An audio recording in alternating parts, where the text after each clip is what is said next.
do not have the chance of knowing the meaning of the boring word blackboard. When you're alive, it's easy to forget that you'll die. When you're safe, sound, fat and pampered in your gated and manicured suburban homes, it's easy to forget that the masses of Ugandans out there can only manage half the night's sleep, wooing to incessant battles with mosquitoes, bedbugs, and stomach grumbling from emptiness. When you've gained admission to Makerere, it's easy to forget that you were once mortal, that the blood in your veins isn't of blue hue, and that your arteries are not pipes of gold-plated steel. When you're young, it's easy to forget that you grow old, and surely you'll die. When you're young, when all you think of is girls and boys and toys, a good job, money to spend and life to live, it's easy to forget that your country needs you. That by sitting there and wishing for good times, by refusing to involve yourself in efforts to right the wrongs of society, you're effectively betraying your country. When you're young, it's easy to forget that by not speaking for justice and writing for justice and walking and marching for justice, you're effectively as guilty as the corrupt robbing public funds, as guilty as those parasitic politicians for killing pregnant mothers due to lack of medicines in hospitals, as guilty as those reactionaries for selling the soul of Uganda to force yonder. It's easy to forget.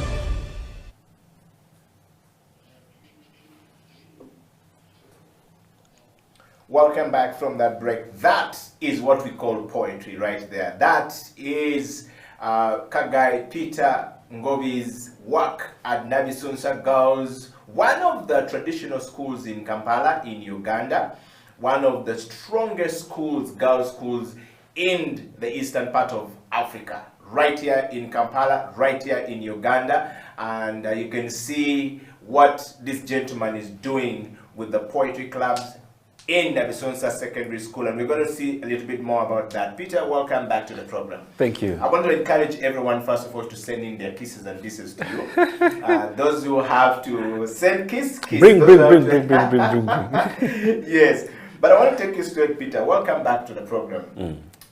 Peter, our topic today is, I'm going to ask the team to put it up there for everyone out there, is looking at defining and distinguishing poetry, prose and drama in Uganda and beyond borders. I will repeat this.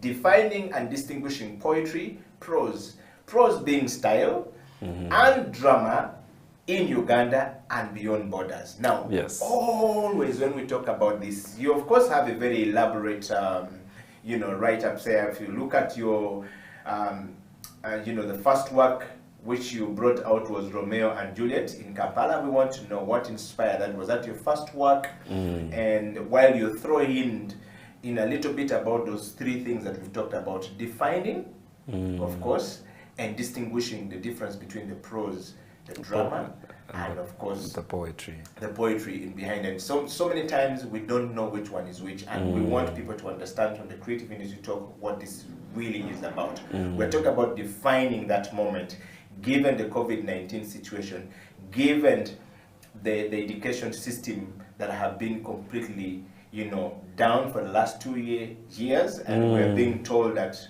suddenly there's a possibility that we're not going to open, come 2022 or thereabout.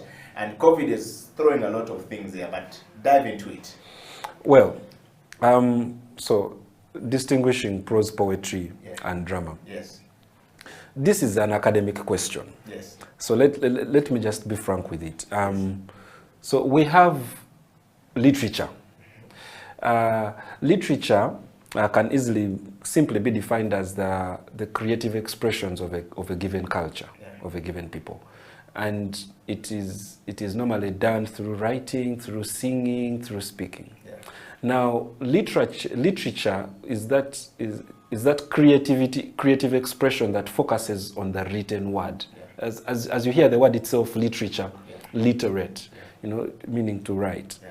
Now, we are going to restrict ourselves to three things. Yes. So we talked about prose, we talked about poetry, we talked about drama. Yes. Now, prose is is that kind of creative expression. Yes. That is more It's elaborate. the flow, yes. It is more elaborate. So if you're reading a novel, Yeah.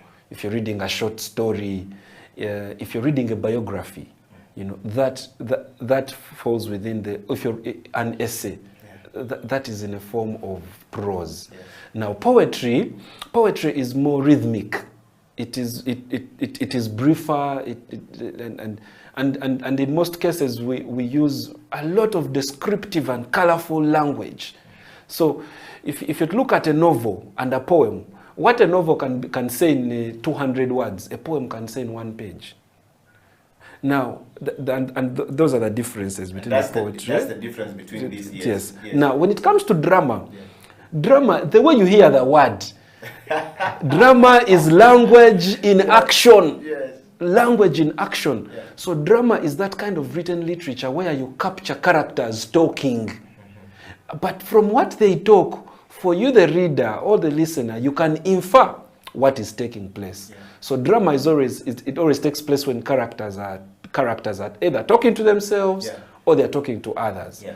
Now, now, as Kagai, I have had the chance of practicing all the three. Yes. I have written some prose, I've written some poetry, and I've written some drama. Now, it is the drama that you wanted me to comment about, Romeo and Juliet in Kampala. Yes. So my friends and I wrote a play.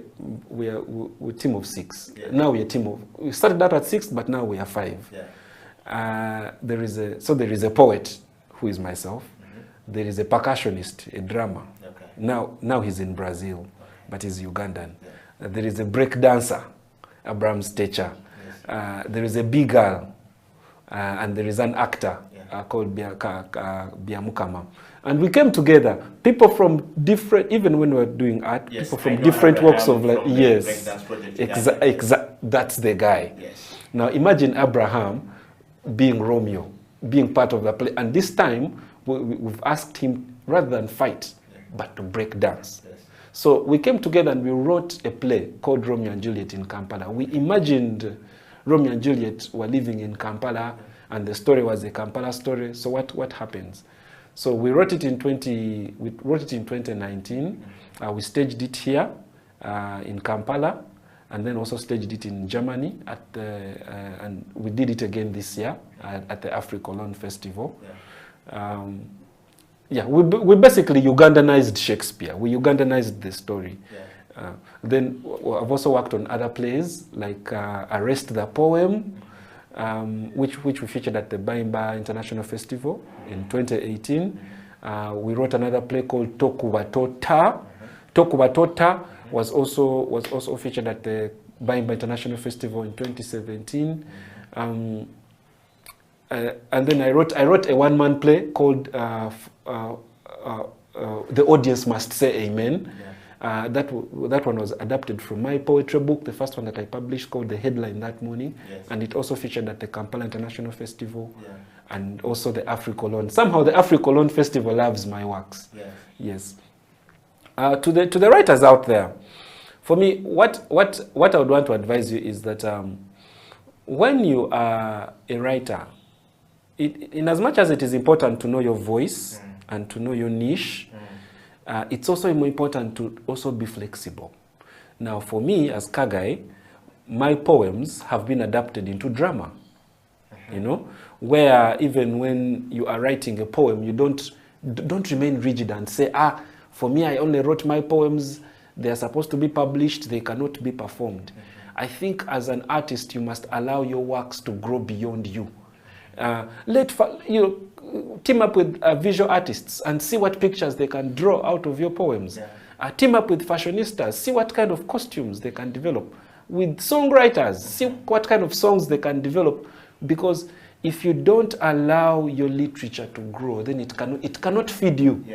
And for the times that we are living in like these, for these COVID times we are living in, it's very important that as artists we allow our works to grow into all the genres that they can grow into. So if you're a poet out there and you write your poems and you keep them in your books and then, put the book under the pillow, let me tell you, that is not the place where your poems should be. Yeah.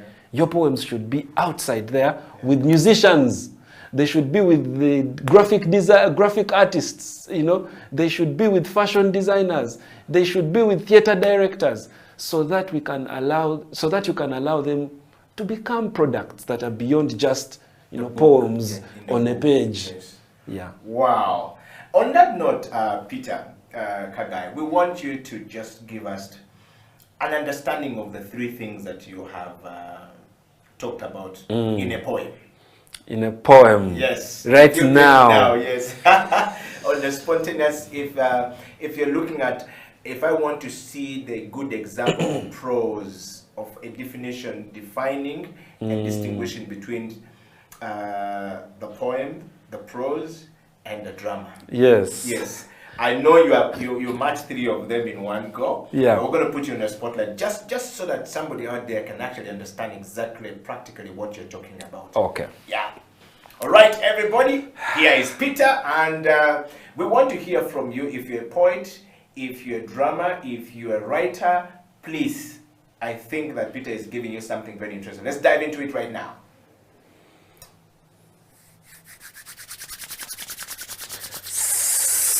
Someone ran very fast and tell someone is in trouble.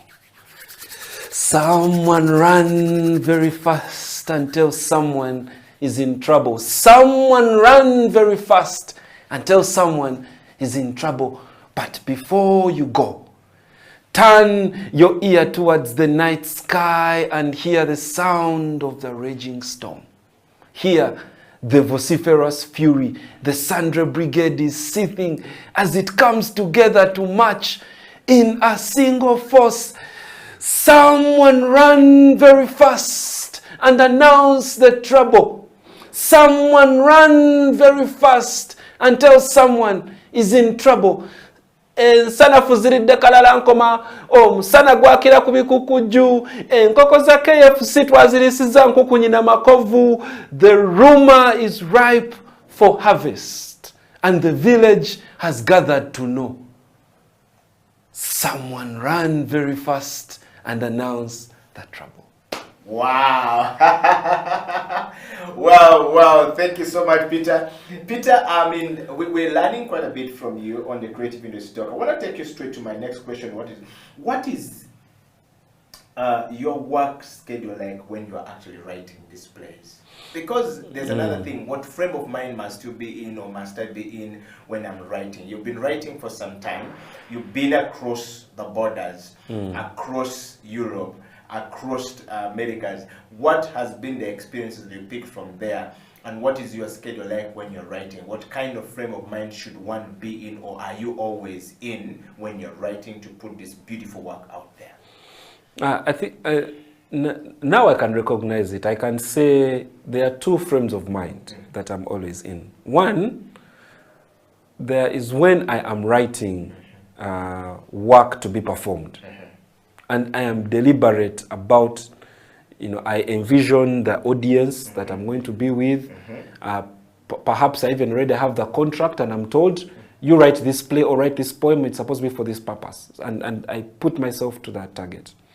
And so that influences the decisions you make. For example, the books I'm going to buy to read. Because that is where, for me, the resources go in research. You know, who should I consult about this particular topic that I'm supposed to be writing about or performing about? So there is that frame of mind. But then there's also the frame of mind of the leisure writer who is with friends and then someone makes a joke and then it tickles your mind. And so where you are writing for yourself, you're not really writing to deliver. You're just writing a beautiful kind of work. So for me, there are two types of frames of mind. So for the very first one, I have a process. And for me, the process is, I take it like an assignment. So I'm going to write about a topic, I write the topic down. I ask myself about in what languages do I want it to be, I take note of that. What other ideas do I want to explore? What are the themes I want to explore in this particular topic? I write them down. Who has written about them? I go and buy those books. Now, it could be an academic book, it could be a drama book, it could be a novel, it could be a poetry book. So then I start reading about that topic. Then in the process of reading about it, I am listening to what people are saying. I'm listening to the radio. I'm watching TV. I'm on social media. Try to tap into the vibe of what are the people saying or thinking about this. Then, and that could sometimes take a period of 3 weeks, 4 weeks, 5 weeks. Then after 2 weeks of reading and researching and listening to people, then I start writing the poem. There is that deliberate process. Yeah. Then for the second stage where I'm writing for myself and I'm really writing about what inspires me, that I can do anytime, any day. In fact, sometimes I task myself to say, you know what, yes, I want to write 100 poems this month. And it doesn't matter whether they're going to be the best poems or not. For me, what I want is my deliverables at the end of the month. Yeah. At the end of 30 days, I must have written 3 poems every day. So you write a poem and I say, I'm going to write a poem when I wake up. I'm going to write a poem after I've had my lunch. I'm going to write a poem before I sleep. And I'm going to just be writing about the things that are happening in my day. So you sort of document your life, or you make a diary of your life through poems. Yeah. And these are things you're not going to share with anyone, things that you may not even like. So, but what I recognize most importantly is that the moment I decided to become a writer, I said this is my 9 to 5.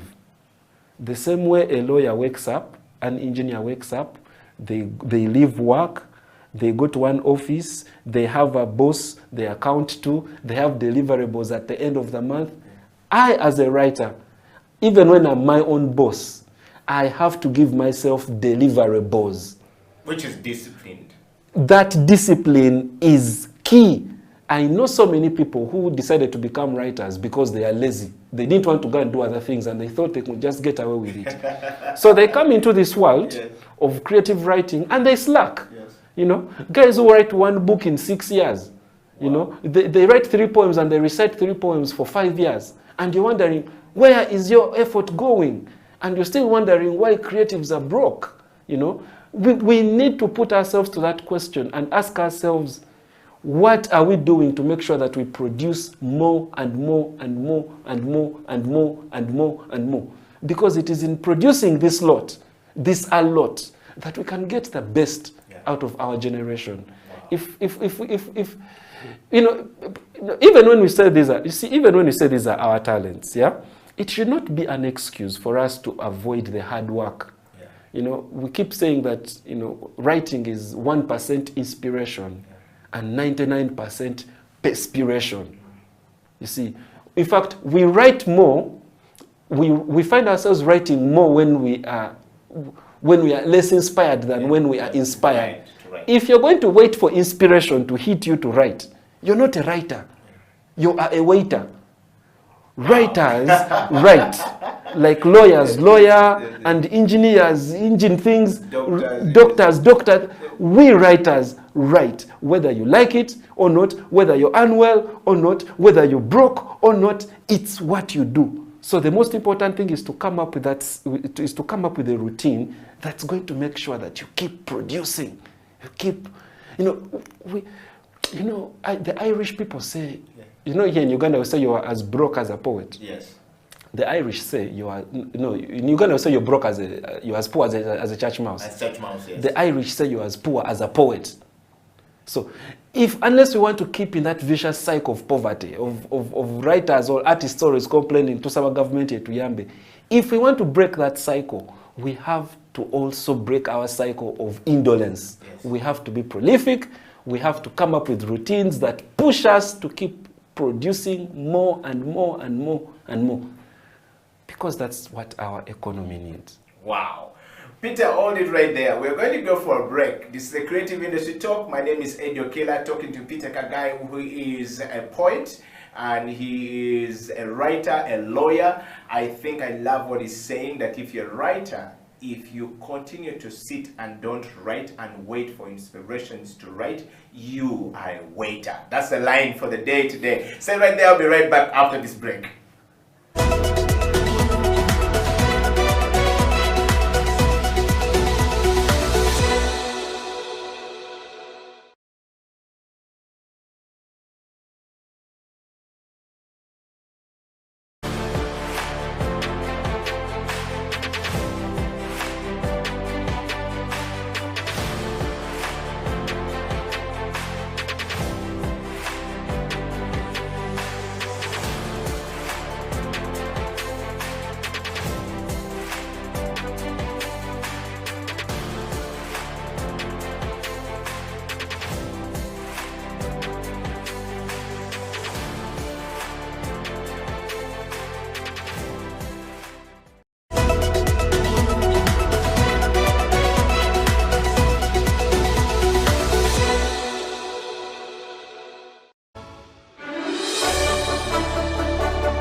at level where you can say at least I can earn something from hip hop music or from hip hop as a culture. So we're at that step now. But now finding ways you can do it is very, very important, because a business is a commercial activity. Yes. Means that if something's not commercial, it's not what? Yes. It's not a business. Yes, yeah. So how are you going to make it a business? That's where you have to look through, either get people to understand that most of the time start as solo artists. You find that as a solo artist, you have to do everything, everything for yourself. Yeah.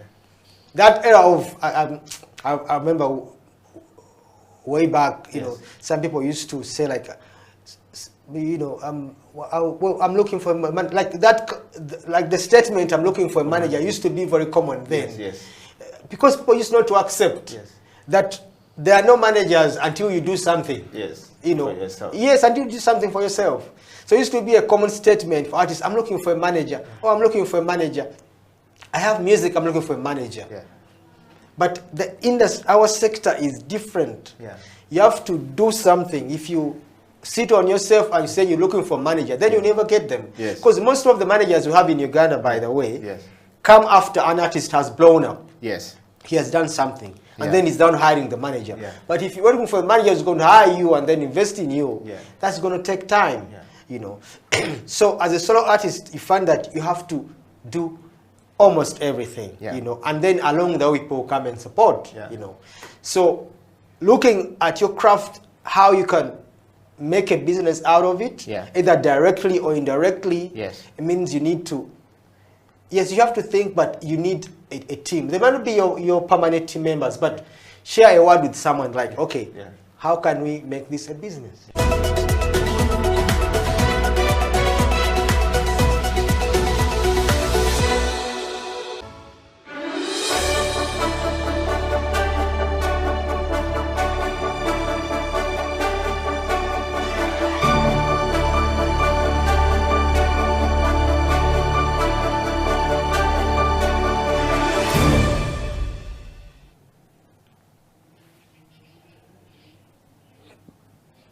Welcome to the Creative Industry Talk today. My name is Eddie Okela, and my guest on the program today is a poet. He's a lawyer, he's a writer, he's a theater poetry writer. That's the right, correct, title for him. Ngobi Kagai, welcome to the program. Thank you for having me. Thank you very much for coming, and we're grateful to have you this day on the program. Have you been? I've been okay. We've seen better days, but here we are still hanging in there. Yeah. And of course, starting on that lighter note, COVID-19 came and disrupted so many things around us. Yes. How have you been able to manage to stay afloat as an artist? Well, the only way you can survive in a disruption is by proving to be a disruption to the force itself. Yes. And so for me, to be honest with you, the only way I've been able to survive was I had to adapt my methods of livelihood. Yeah. As a person who was always performing and being always there, putting my works out there to see how people can come to theaters. Theaters were closed. Yeah. Now we had to come up with new means, and that is when I went into publishing. So for me, I just started creating products for our audiences to start reading. Yeah. So if previously they were watching, now we wanted them to read our stuff. They had time to be home, so there were no excuses. Yes. Yeah. Wow. What a very fantastic turnaround on time there. I want to take this moment to welcome all of you guys to the program. The Creative Industry Talk exists for all of you creative people out there, and every creative thinker out there, every creative mind out there. This is a platform for you to share ideas, to expose your work, and to make sure that if you have work like Ngobi has said, make sure you find a new means to share it out. And this is one of the means to share it out, and we're going to definitely be showing some of his works here while we do the interview. We're live on Twitter, live on Facebook, live on YouTube. Go there, share it far and wide, love it, share it with your grandmother, grandfather, cousins, sisters, everyone all across the world. And to all the guys in the diaspora who always stay awake to watch the show, we're ready to rock and roll. Ngobi, yes. Coming back to you. Yeah. If I'm seeing you for the first time, and I'm wondering who you are, Yes.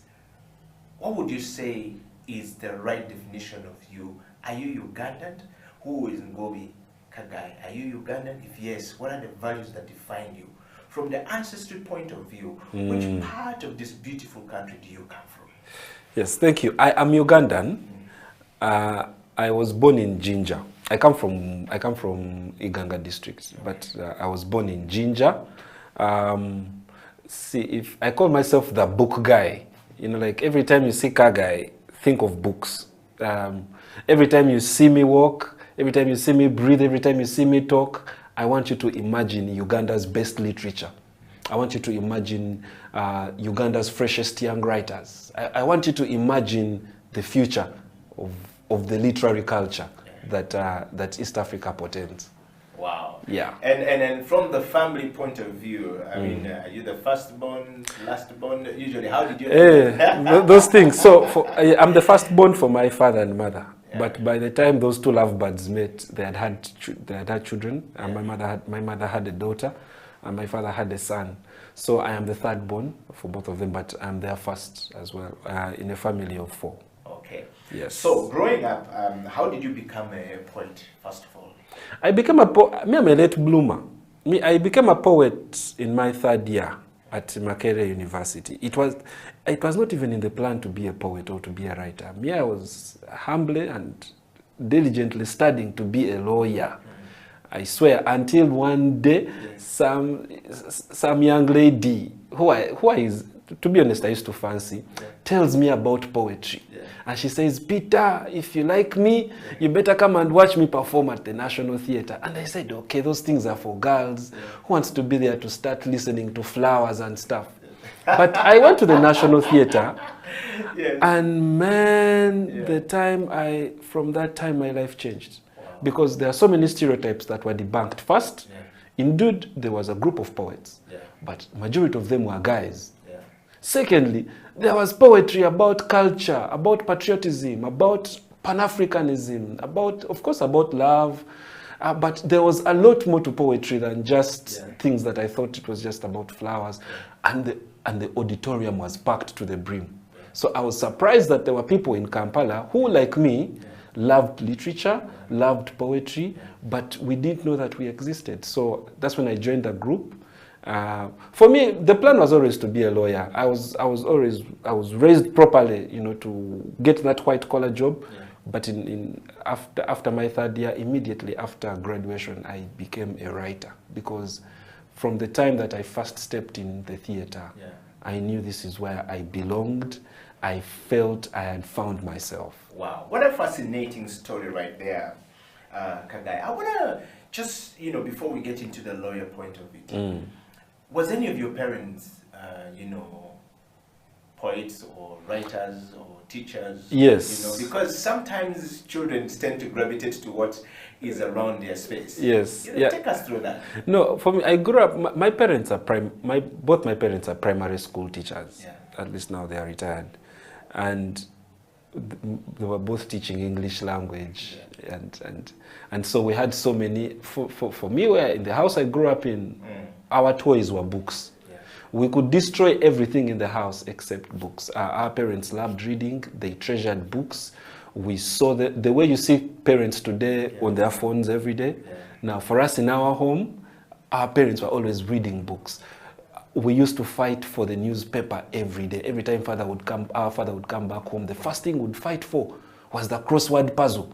We were that kind of family. So we grew up in a family that treasured reading, that valued reading as a vocational activity. And my father, nobody really fancied poetry, but my father had poetry books. So for me, I started reading poetry when I was young, but it was a private fascination. You don't go to your friends, you know, when you're playing soccer and you start telling them, guys, first wait, I want to recite for you William Wordsworth. So it was something that I nurtured from home, domestically, but privately. The first time I had a chance to publicly show my love for poetry was in my 3rd year. That is when I found a group of university students who were like me.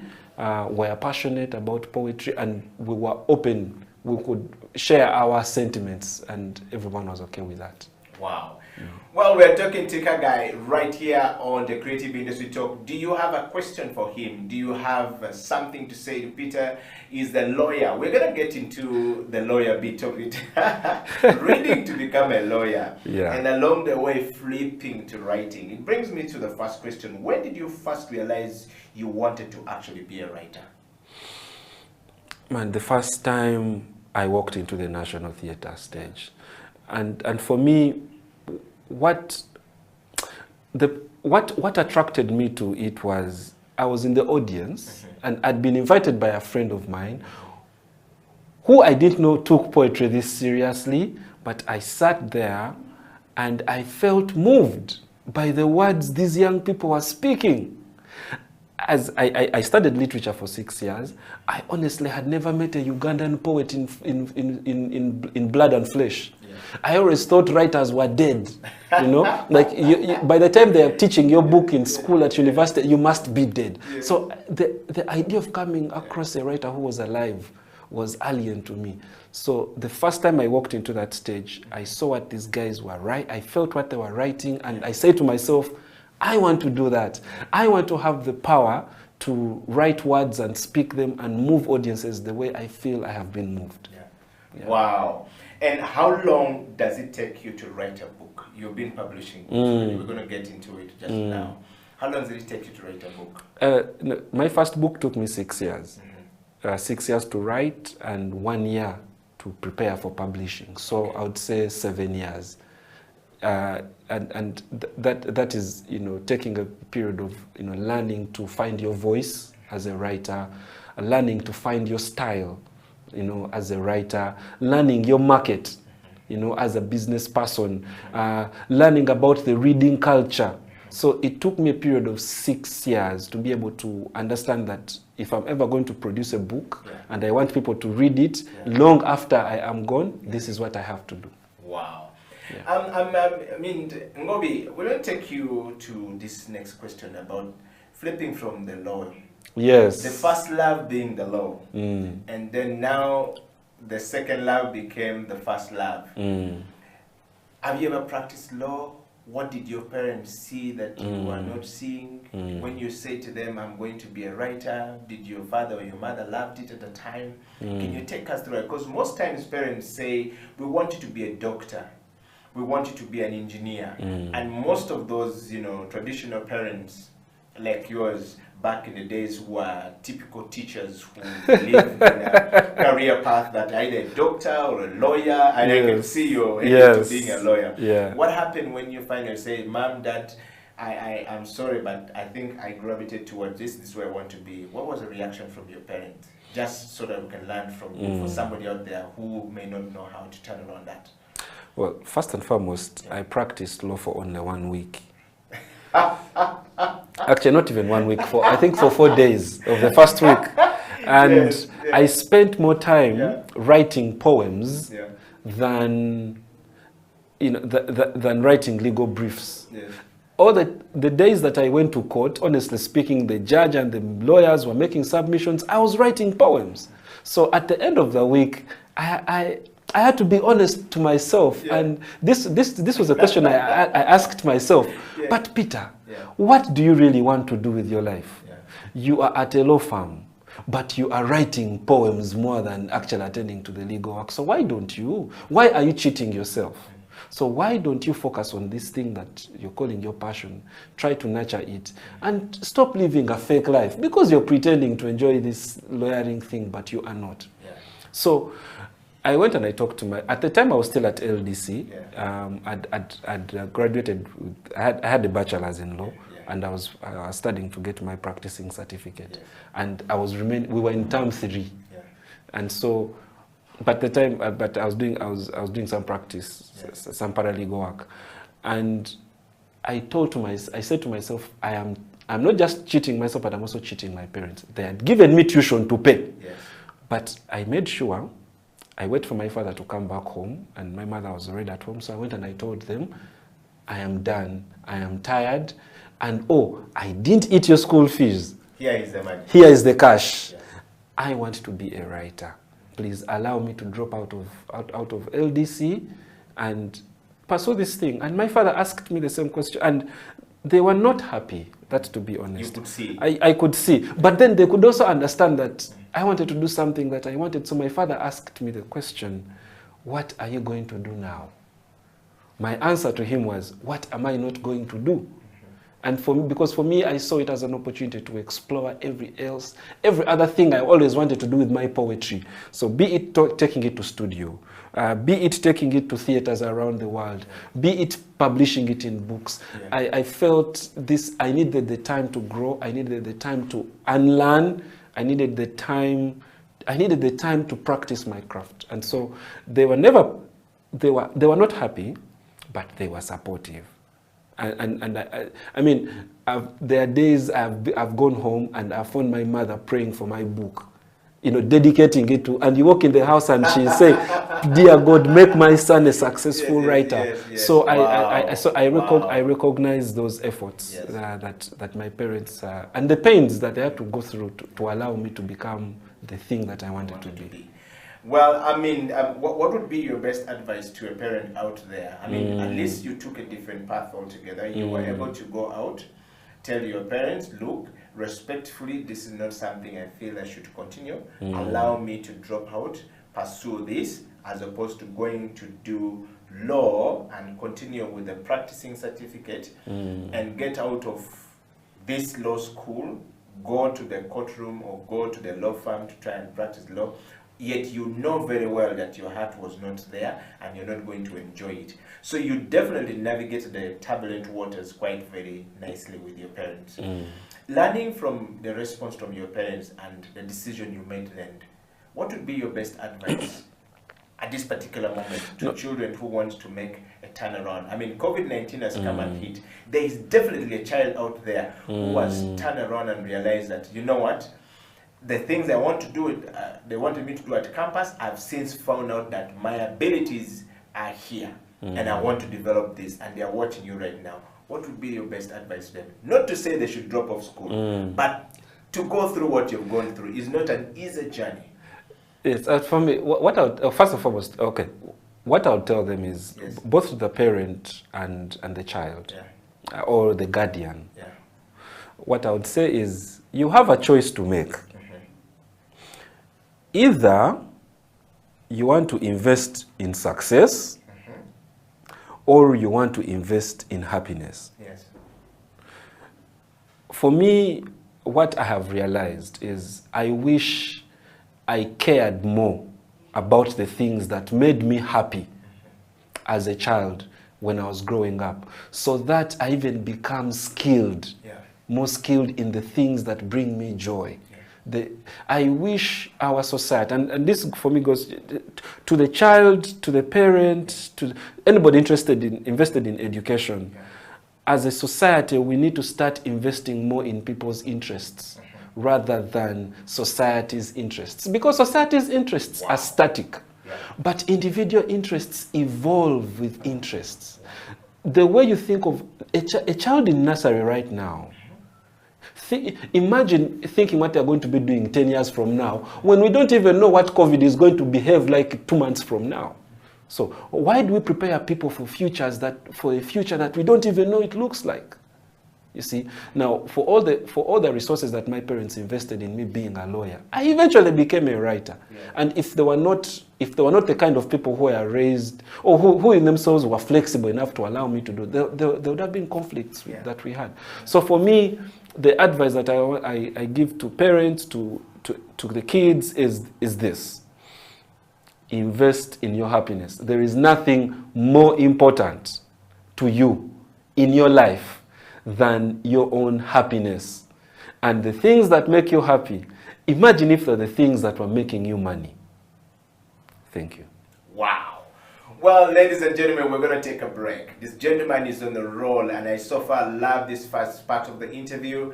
I am talking to Kagai Ngobi Peter, who is a poet, a theater poet, a writer, and of course is a lawyer, practicing in the writing space.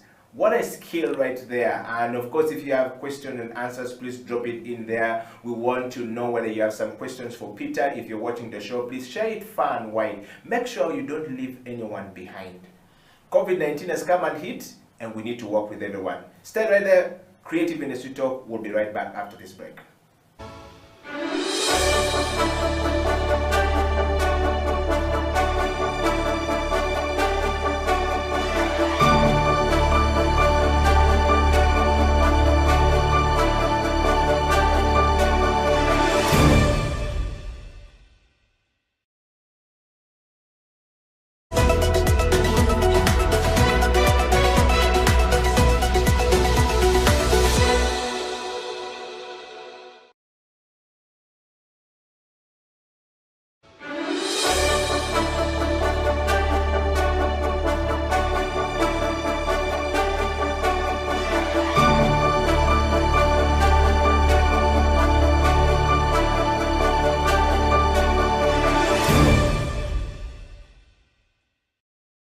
I want to know from you, and of course somebody who's watching this show either from here or a child watching in Myanmar or wherever they're watching, or in Congo where we're watched very much, would want to know, if I don't have the money and I have the passion and I have the zeal and I have the drive, but money is also needed to start it. How do I start? Where do I go? At least for you, your father gave you 300,000 to go and do a course.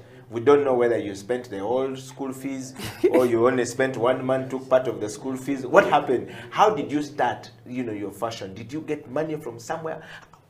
How should one start if I want to start? And I was like, Kasozi. I think we should try to be close to people who love what we do, basically. Yeah. Because even me, I managed to skip from that low level to another level because I had networks. Yes. Just me and Mia meeting Gloria Wavamuno changed my mind. Because I used to be Muyayona Street. So someone introduced me to Gloria Wavamuno, that I'm good, me I didn't know. Then, I lost my phone like over 2 months. Yes. So surprisingly, I got a text from Gloria. Customers have been looking for you over the last 3 months. Yes. Then my mind was like, the daughter of a tycoon is looking for me. I was even moving on Loom Street. Yes. So that changed my mind and started respecting myself a bit. Like, somehow I'm important. If someone important Is looking for me. is looking for me, that's opened my mind and started to know that I need to be serious, have a skill, have a business, and also work more with my fashion, because by then I was still an amateur. Yeah. So I never had money to go to buy books, and no designer could invite me, So I got to know basically all the knowledge through Aristotle, but I couldn't afford any book. I could go open and feed the mind. I move out, I make notes before I forget. You get? Yes. Yeah.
what is Divine Bamboo in a nutshell?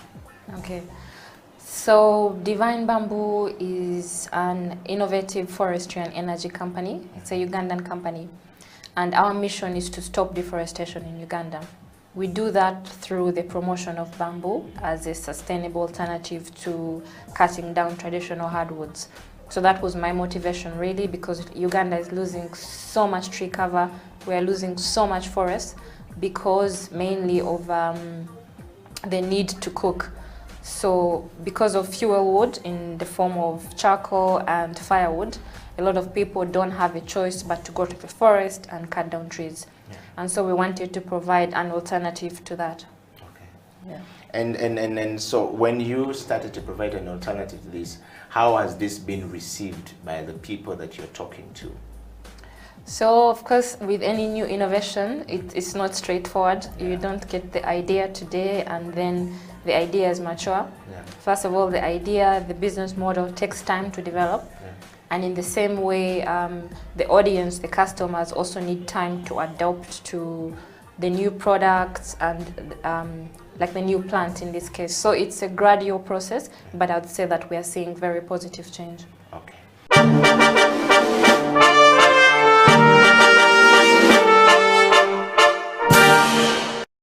Baristry is not like something that you're going to learn and maybe at a point, yes, you may not get a job immediately, but it's a skill that you have in your head and you can actually invent and start your own business.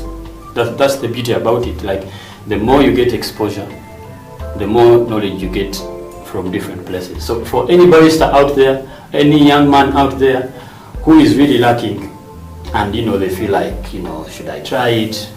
Come on, it's time. The coffee industry is growing big in Uganda and out. Baristas are really respected people, not like before. So please join. It is really a very good adventure. Come on, down at Blue Press. We are ready for you.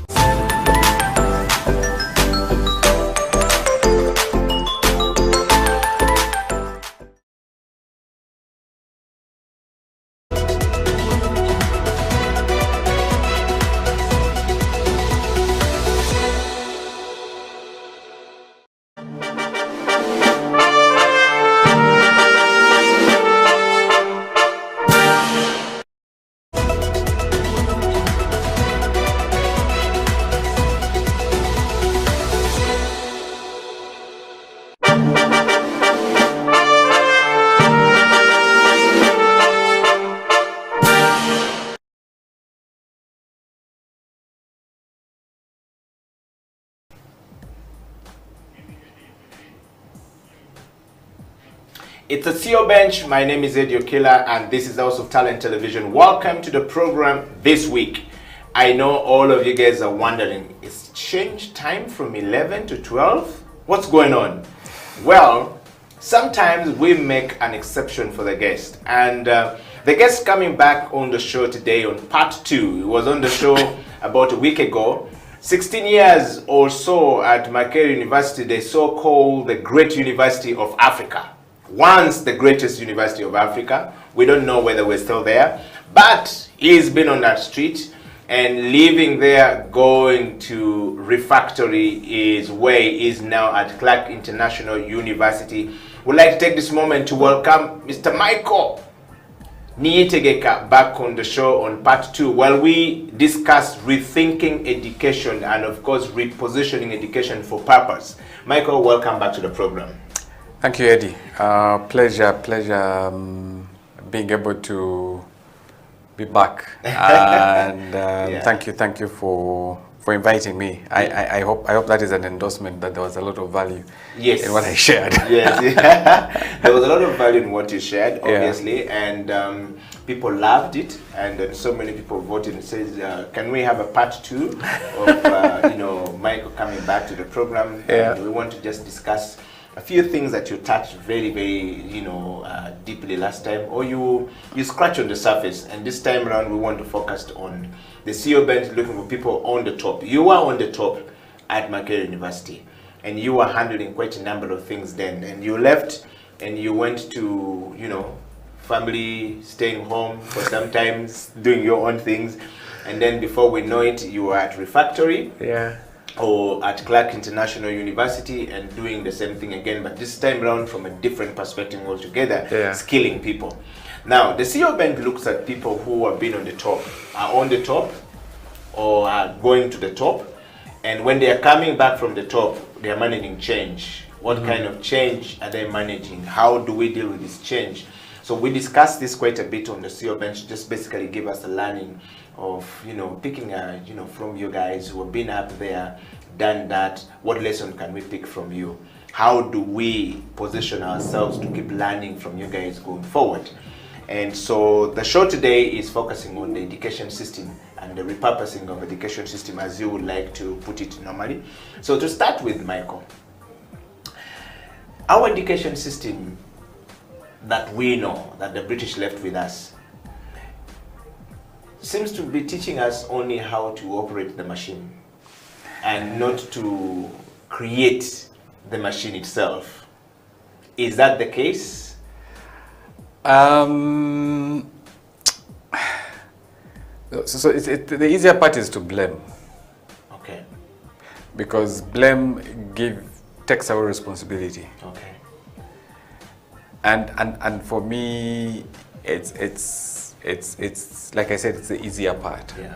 The harder part is to do it different. Yeah. Because once you've done with the blaming, then what next? Yeah. Because we can blame everybody else you really think is extremely critical. Yeah. But what next?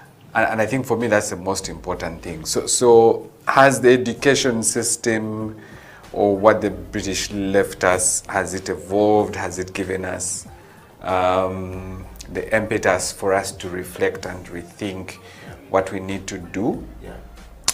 I think yes, there is need for us, and probably the time has long gone, if I could put it that way. Yeah. We should have done that maybe about 20 years ago. Yeah. Fit for purpose. Yeah. And I'll give examples where I think we blame ourselves. We got to know that we have oil in this country in I can't quite remember the time when we had the first discovery pronounced. Yeah, it's actually believed that it was known in the Oboti one. Exactly, yes, exactly. In 1960, I think it was 68. And until 2000 something, Yeah. I think before I left Makere, we didn't have any program for oil and Around gas. oil, yeah. Wow. Yeah. But we've known this thing We for knew. all this long. Yeah. We knew that there was oil. Yeah. We knew probably going to be an opportunity. Yeah. We knew these opportunities required expertise. Yeah. But we never acted. Like even when entities like Talo and that started doing a bit of going beyond just discoveries to setting up, it took us another 10 years to have a degree program set up. Wow. So do I want to still blame the colonialist? Certainly not. I mean, Not. It's something we want to do here. Yeah, because technically what should have happened is if you don't have the competence or the capacity, is hire the people to come and set up the program for you. Yeah. Equip you, give you the skill, then they take off. Yeah. So our inability to move from where we are to where we should have been, I can't entirely blame it on the colonialists. They gave us a handle. Yeah. The question is, do you stay onto that handle or do you use that handle to move to the next level? Yeah. That's the first bit. The other example that I always give is, so when I had an opportunity, when I was still in Makere University, we built our IT programs based on what you call the Association of Computing Machinery Framework, which is a US-based framework. Yeah. Now, that US-based framework identifies 5 computing disciplines. It identifies computer science, information technology, information systems, computer engineering, software engineering. These are 5 disciplines in computing. which is very important. They're the core. Okay, so they are tracks, they're actually professions, each of them. Yeah. Now, each of these 5 is an industry in the US. And for us here, each of them is not. Each of these 5 yeah. is an industry. Yeah. Now, we picked that framework, brought it here, and implemented it wholesome. As one unit. No, Yeah. as 5 Oh, different as 5 programs. different units. Yes, yes. Now, yes. when you look at the way our industry is structured in the region, not just Uganda, Africa, Yeah. I don't think you have 5 distinct industries. What is happening is that each of these guys that graduate from university then end up and converge into a place called software engineering. So all these guys are converging into something they call software engineering. Yeah, yeah. Now what that means is that you are educating people for a convergence point, Yes. but yet you are, because they are trained as professionals, it's Yes. In each discipline. in yes. each discipline. Yeah. It's trained as a profession. Yeah.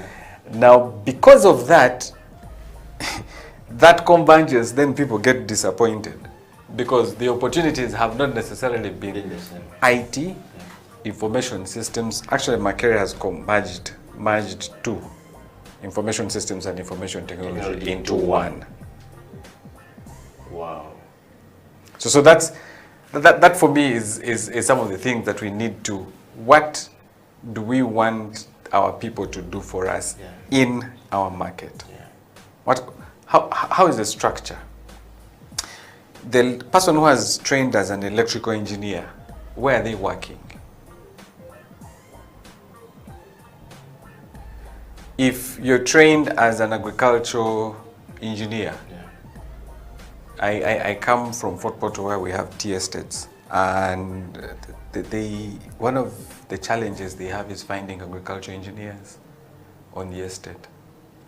Well, yet we are producing these guys. They're graduating. They're graduating. They're from graduating. universities. We're channeling them out. Yeah. So those are the disparities that we have in our ecosystem. Wow. Now, and all this requires us to be very intentional in spending time in industry to understand what is industry looking for. Which is what you call fit for the purpose. Fit for purpose, yes. Right. Michael, that said, by the way, I just wanna, is that a question of us from, I'm just listening to you from the 5 pillars of the computing discipline, disciplines, and then you're saying you picked it from the US, you brought these things here, and you trained each of these people, and they went and converged in one thing called software engineering. Well, those are the opportunities. Yes, which is available. Yeah, that's what the market has offered for them. A couple of years ago, we had guys who were doing networking. Yes. Networking was one of the. Okay, you didn't have a degree to. You didn't require a degree for you to be able to do cabling. Yes. But you see, that has been replaced by Wi-Fi. Yeah. Oh, yeah, so I can So come. some of us who did CCNA, we are no longer. Yeah, you no longer need to do trunking and all kind of stuff. Basically, I'm obsolete. I mean, that to an extent, you're still relevant. Yeah. But probably, what used to be extremely very important Yeah. is changing very fast. Yeah. That's what I'm trying to say. Okay. In terms of the roles. Now, does that require a degree? Probably not. It requires a diploma, and you're good to go. Yeah. So that's what you're saying, that we need to, fit for purpose, rethink this thing, and put it for the purpose that the industry is looking for. Exactly. Now, that said, Michael, why is it that it's taking us so long? We want to borrow from you. You were, in university and still really in the university. Of course, this time around, we're seeing you talk about skilling more than it was, at the great University of Makerere of East Africa. The question here, therefore, is how come it's taking us so long and we're not seeing it? Is it because the people in academia are not seeing it? Is it because of the policies that we have from the government point of view and not sort of like bringing this together? What is it that we're not doing right? I think the bigger challenge is who is in the conversations. Yeah. That is the bigger challenge. Okay. I always ask, I mean, our children have gone through our education system, primary. You look at the amount of content they study, like in social studies, Nyamwiru, Nyamwamba, Moanga, you know those things. Yes. One time I was traveling with my daughter from Fort Porto, and we get to Mitiana, and I say, hey, Michelle, see Lake Wambala, and it's like, wow, you know, very close here, there is a big hole. If you go there in Mubende, you will disappear because there is Walumbe. And I'm like, sweetheart, I wish you knew that stuff actually is let me not disappoint you. At your level, you're hearing this thing and the reality is striking you in the face. Because I mean, when we're studying it, of course, you used to think there's a guy who is going underground and he's moving. Of course, it made a lot of sense then. But the question is, so what do I want to have my daughter, who is in primary, deal with? Because yes, and we can argue that maybe because she's in Kampala, she's exposed a little bit more. But even the guy who is up country, the guy who is in the village school, how can I make them become socially responsible? Because that's the essence of social studies, really. That you have socially responsible citizens being groomed. Which in tandem will give you what we're looking for. Exactly.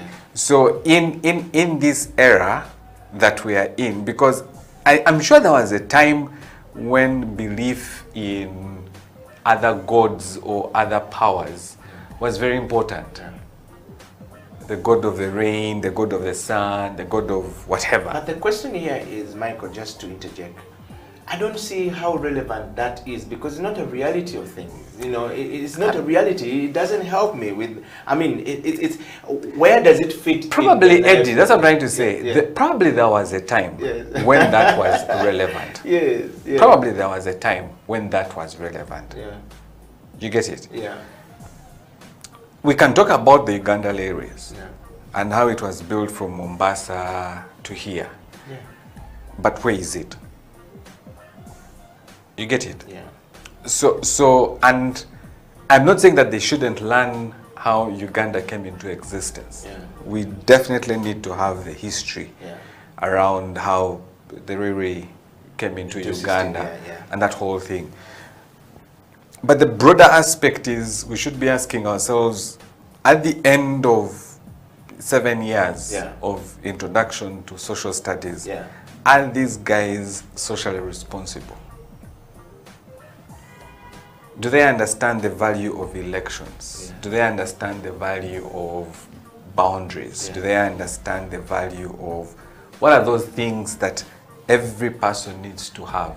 So that by the time they go to secondary school, because they're now teenagers, they have another level of thinking and understanding. That would be, that's how to approach it. Same as, let's say, science. What are those things that they can relate with? I know they're making sense. Yes, you're making a lot of sense. So that I'm trying to process that information. Yes, so that in the day-to-day life, they're able to see the application of science. The challenge we have is that a lot of these things remain very abstract. Because there is no practical ability of this, we don't exactly. practice of it. Exactly. Because then they can see the real value. They can see the real value. I've seen children who you take to upcountry and you say, the milk you drink actually comes from here. And they're like, no.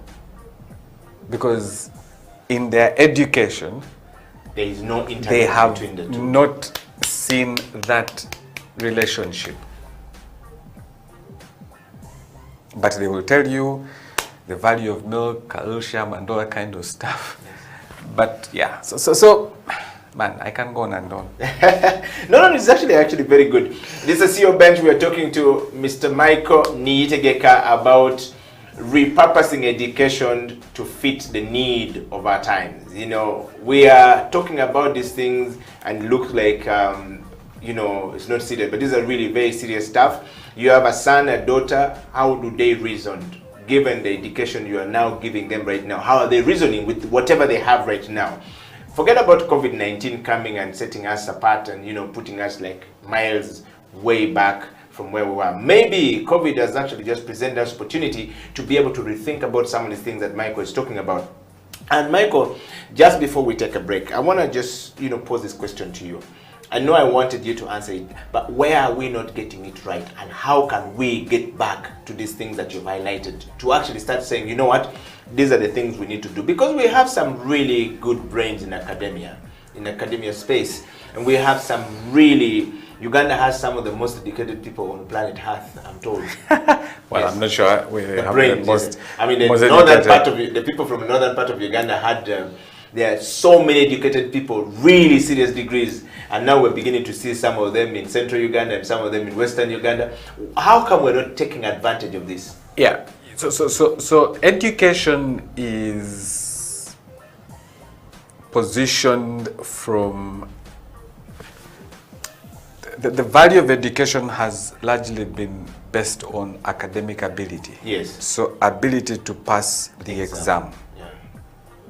That has been the basis of education. Yeah. If I could put it that way. So the person who is able to pass the exam is rated the most brilliant. Yeah. Education hasn't looked back to say, can we also give an opportunity to the person who is able to do? And I'll give an example. One time, we wanted to, there was an opening at Makerere University, yeah, in the Faculty of IT. And that opening was for a junior, an assistant, no, a teaching assistant, yeah, which is, the requirement is first degree. Yeah. Yeah. Now for me, in our wisdom, we were like, okay, we are looking for somebody who has demonstrated ability to pass on knowledge. Yeah. The requirement is to become a teaching assistant is you need to have a first class, well, it's really based on academics. Yes. So we advertise, we sit at the faculty, and I make a case for a young man, Yes, who had invested quite a lot when he was in year 2. He was teaching his colleagues. Yes. Like he was running seminars for students. Yes. And for me, right there, I was like, this guy, He's the right person. he has the ability, Yeah, to join the academia because he has the heart to teach. yeah. So we make a recommendation to appointments board and it was rejected. And the condition was, for you to become a teaching assistant, you don't need experience. You need academic qualification. The person who was given the opportunity was from another university who had a first class Degree. And yeah, I will leave it there. I'll leave it there. So how does that make you feel, like, Michael, when you probably you're seeing the difference between the reality and the deception, that all of them are placed in close proximity for you to see it, and how do you go ahead to convince, to say, look, this young man may not even ever get a first-class degree, but the impact of what he's already doing at this level is greater than the impact of the person who has a first-class degree. Is there a case like that in a space? He missed first class by not such a huge margin because he had an upper second, which is like second to first class. Yes. But the fact that appointments board threw this out, Yeah. and guess what this He guy moved did? on. Yeah. This guy went and set up a training academy in Wandegea. Yeah. And we were sending our students to go and do internship in his academy. and he met me and told me, he says, in his first cohort, he made a turnover of over, I think, close to 100 million. Yes. And a net profit of about 70 million. Wow. I'm like, Which the colleague of the first class degree from another university will take him so long to probably publish so many papers to try and get it. Of course. Yes. But you see, that's where sometimes, and I don't blame university. Yes. Because you see, universities world over take a very long time. Like I said, universities are like elephants. They need to turn here. They will first go to Kisimenti, turn, and then come back. By the time they get to Kisimenti, it's 10 years. The road to come back is 10 years. By the time they come back here, it's 20 years. 20 years. Yeah. This place has already moved to another point. And that's universities world over. The difference is that we're probably not copying up in universities like in Europe or Canada. I had an opportunity to visit a university in Canada.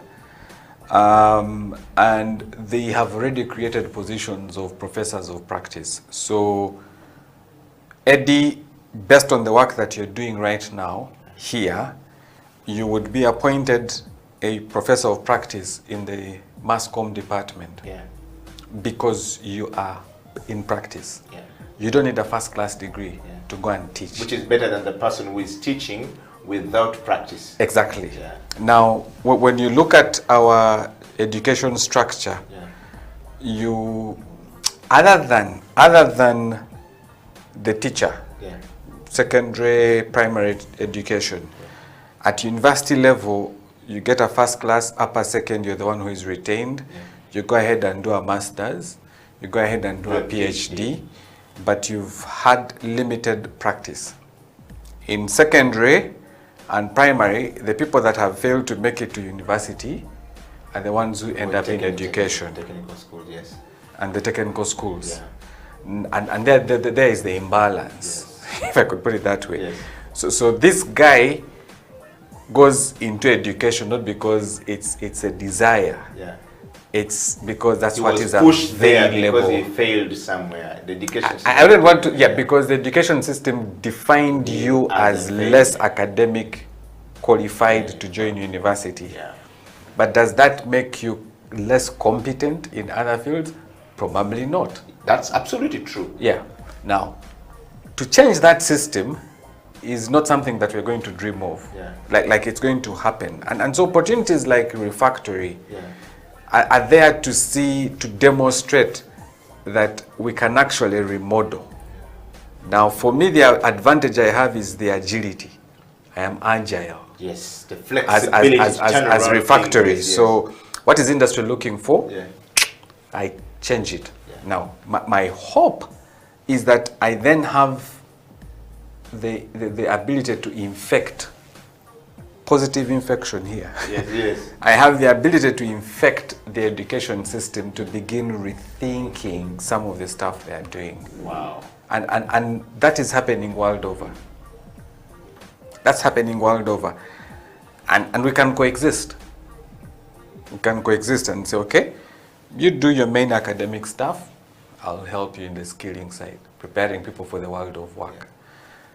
By the time they realize that they can actually do both,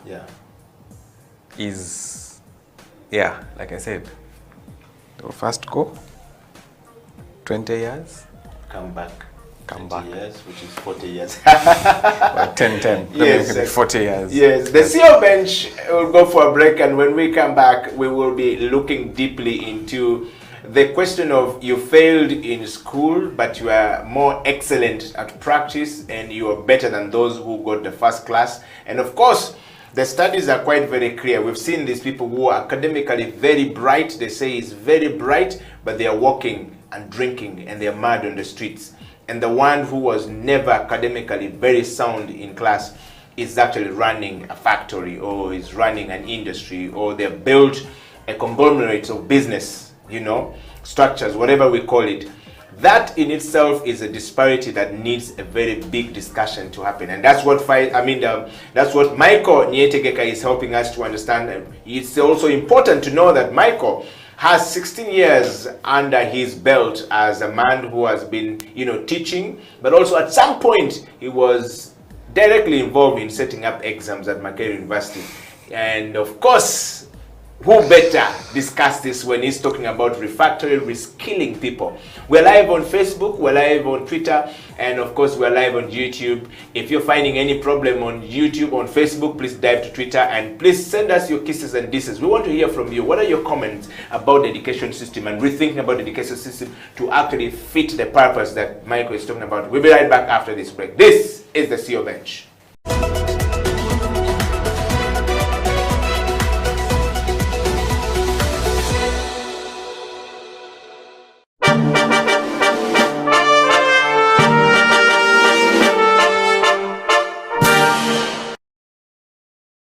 An army of sheep led by a lion will beat an army of lions led by a sheep. That's a fake. Yeah. So let's be very honest about this thing and really understand that you need to understand where you lie and where you fall. So it's very important for us to understand that leadership has to be definitive. You can't be laissez-faire. It has to be definitive. You have to be strong, just like a lion. You know, when a lion meets an elephant or a buffalo or whatever, the buffalo and all these animals run away, and yet, by the way, they are stronger than the lion, they are heavier than the lion, they are more intelligent than the lion, they are taller than the lion. They run away. The lion, because of its attitude, it sees lunch. That is a leader. Mr. Tonatra, thank you very much for coming to the CEO Bench. And I want to ask you, so if you were elected the President of the Republic of Uganda today, what would be your first State of Nation address? Now, as you look into the camera and close the show, I think my first State of the Nation address would first of all to I think I'll just close it down.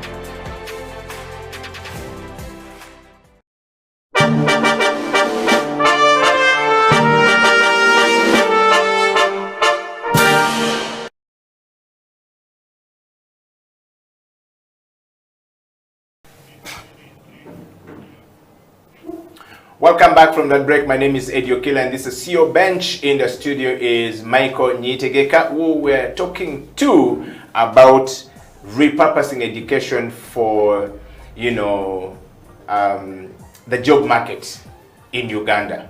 I mean, you can talk about Kenya, you can talk about Tanzania, you can talk about any other country in Africa, but we want to focus here in Uganda. And this particular CEO Bench is talking about how do we, you know, reorganize our education system to basically fit and start focusing on more skilling of people and making sure that everyone that is out there is able to get a job at some point. Michael, welcome back to the program. Thank you. I just want to take you straight to this question we've always had before. You've seen, you know, these people who high school, primary school, in high school, they were always excellent. They always teach you. You know, you don't understand SST, they are very good when the teacher finishes class like this, then they take you from that point. Yeah. And they never read. There was no this thing of burning books at night. They were always, they say they read 1 week to the exam. Yeah. And they always, you know, win. They're always on top of the class. And then, you know, they come out from secondary school, Namilengo College, Buddha Junior, or wherever we're going. And then the next thing we know, they're out of the university, and then they are back on the streets. And then you meet the person and say, but this guy was the brightest guy in my class, or this lady was the brightest lady in my class, and they just don't look it. Then you find a guy who was like always the 3rd grade person in class. Okay, somehow in senior 4 actually got the 4th grade, and then they said you cannot continue to senior 6.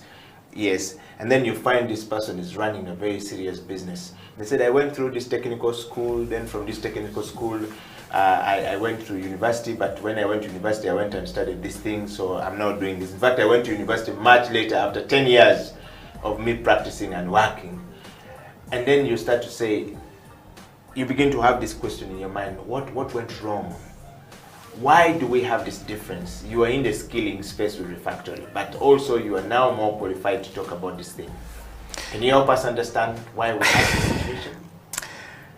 Yeah, like I said, our education system is one way, academic ability. Yeah.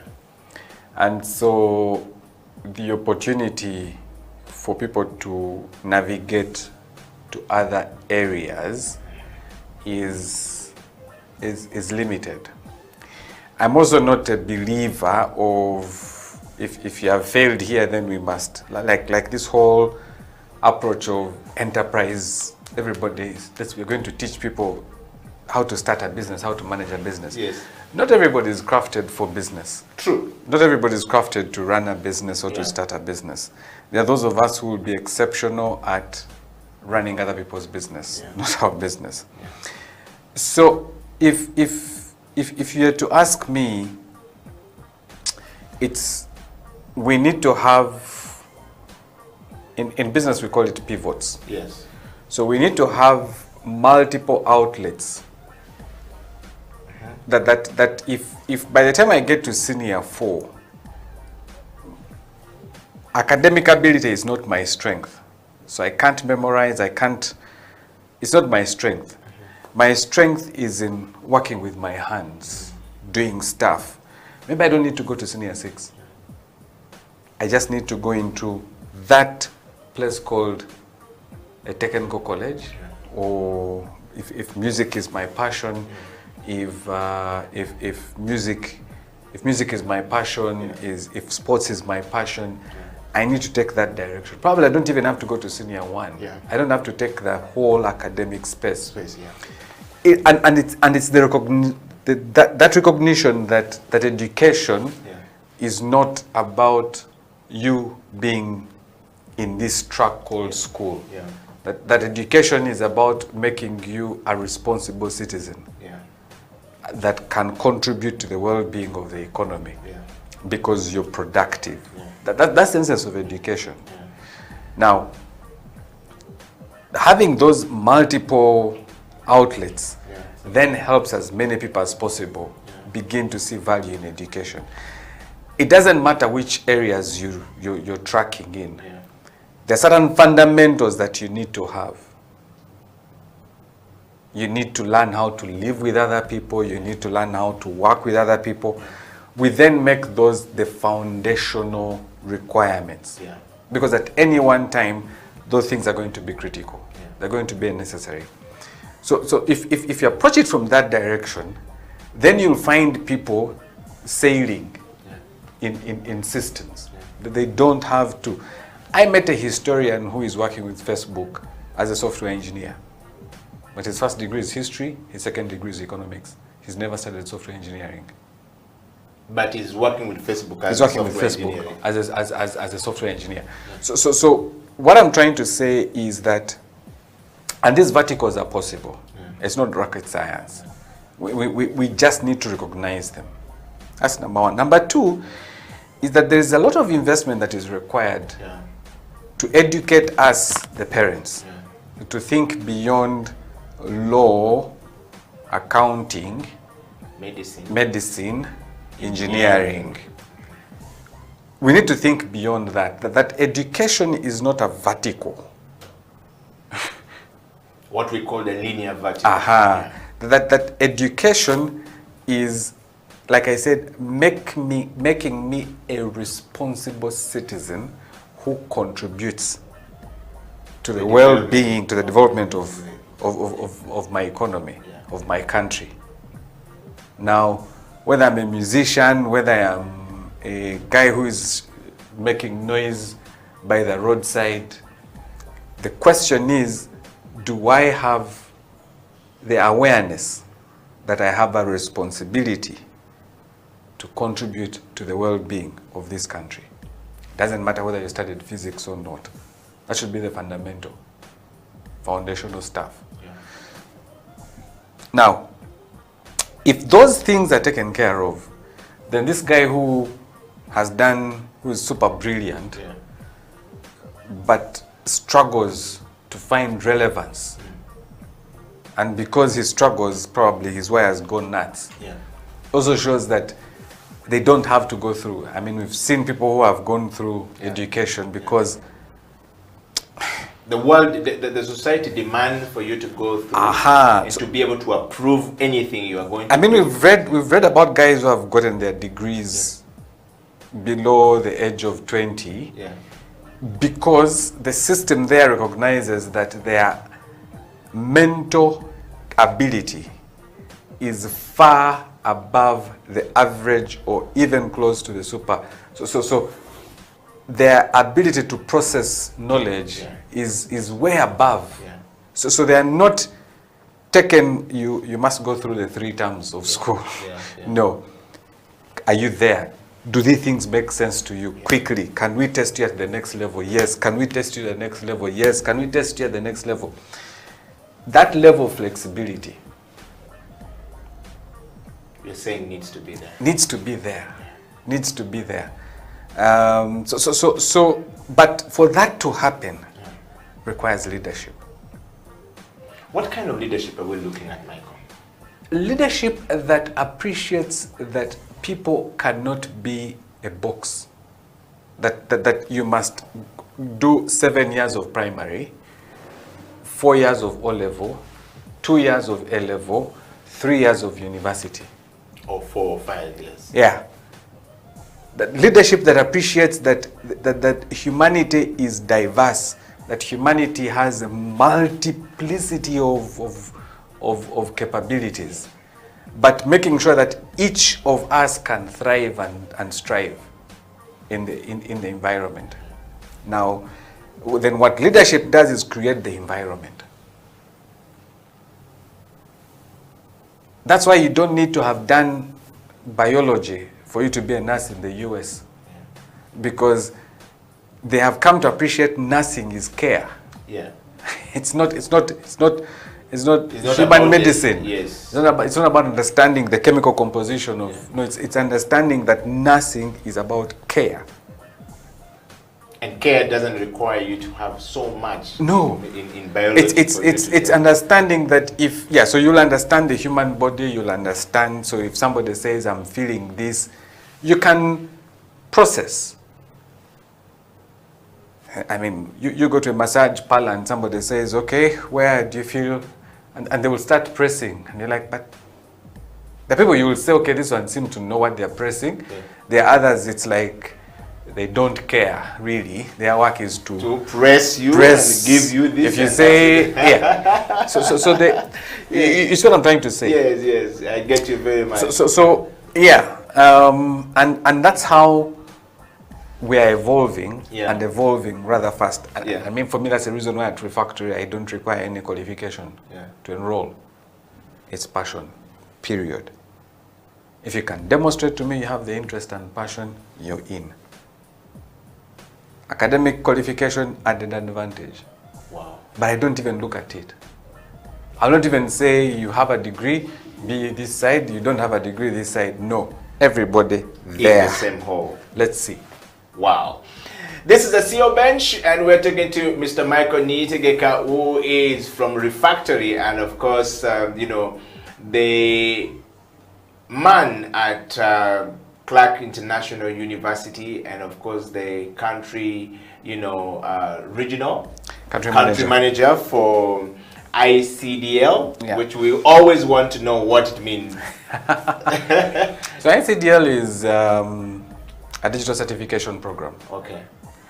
And it started in Europe, and in Europe it was called the European Computer Driving License. Yes. In Europe, when it started, the argument was you need a license to drive a car. Yeah. And so the British Computer Society, yes, then also decided to say, wait, you also need probably close to a license to be able to use a computer. Yes. And so they called it the European Computer Driving License. Yes. But because it's now gone beyond Europe, it's now called the International Digital Skills Standard. Yeah. The ICDL used to be the International Computer Driving License. Yeah. And our primary focus is to equip people with skills to use computing technology for productivity. Wow. Because there are quite a number of people who have laptops, but they never go beyond Microsoft Word. Yeah. And playing music. If they're good. Yes, on desktop. Because once you go to playing music, then you can navigate applications. Yes. But that's the reality. Yeah. Or PowerPoint. The people who they struggle with PowerPoint. Yeah. They just pick text and dump it there, but they don't realize that there's a science, there's an art around having captivating slides that people want to keep watching and following what you're sharing. Wow. So that's what we really focus on. Okay. In a number of countries, this standard has been made a framework of skilling. Rwanda, Kenya, Egypt, Nigeria, they've made ICDL a standard.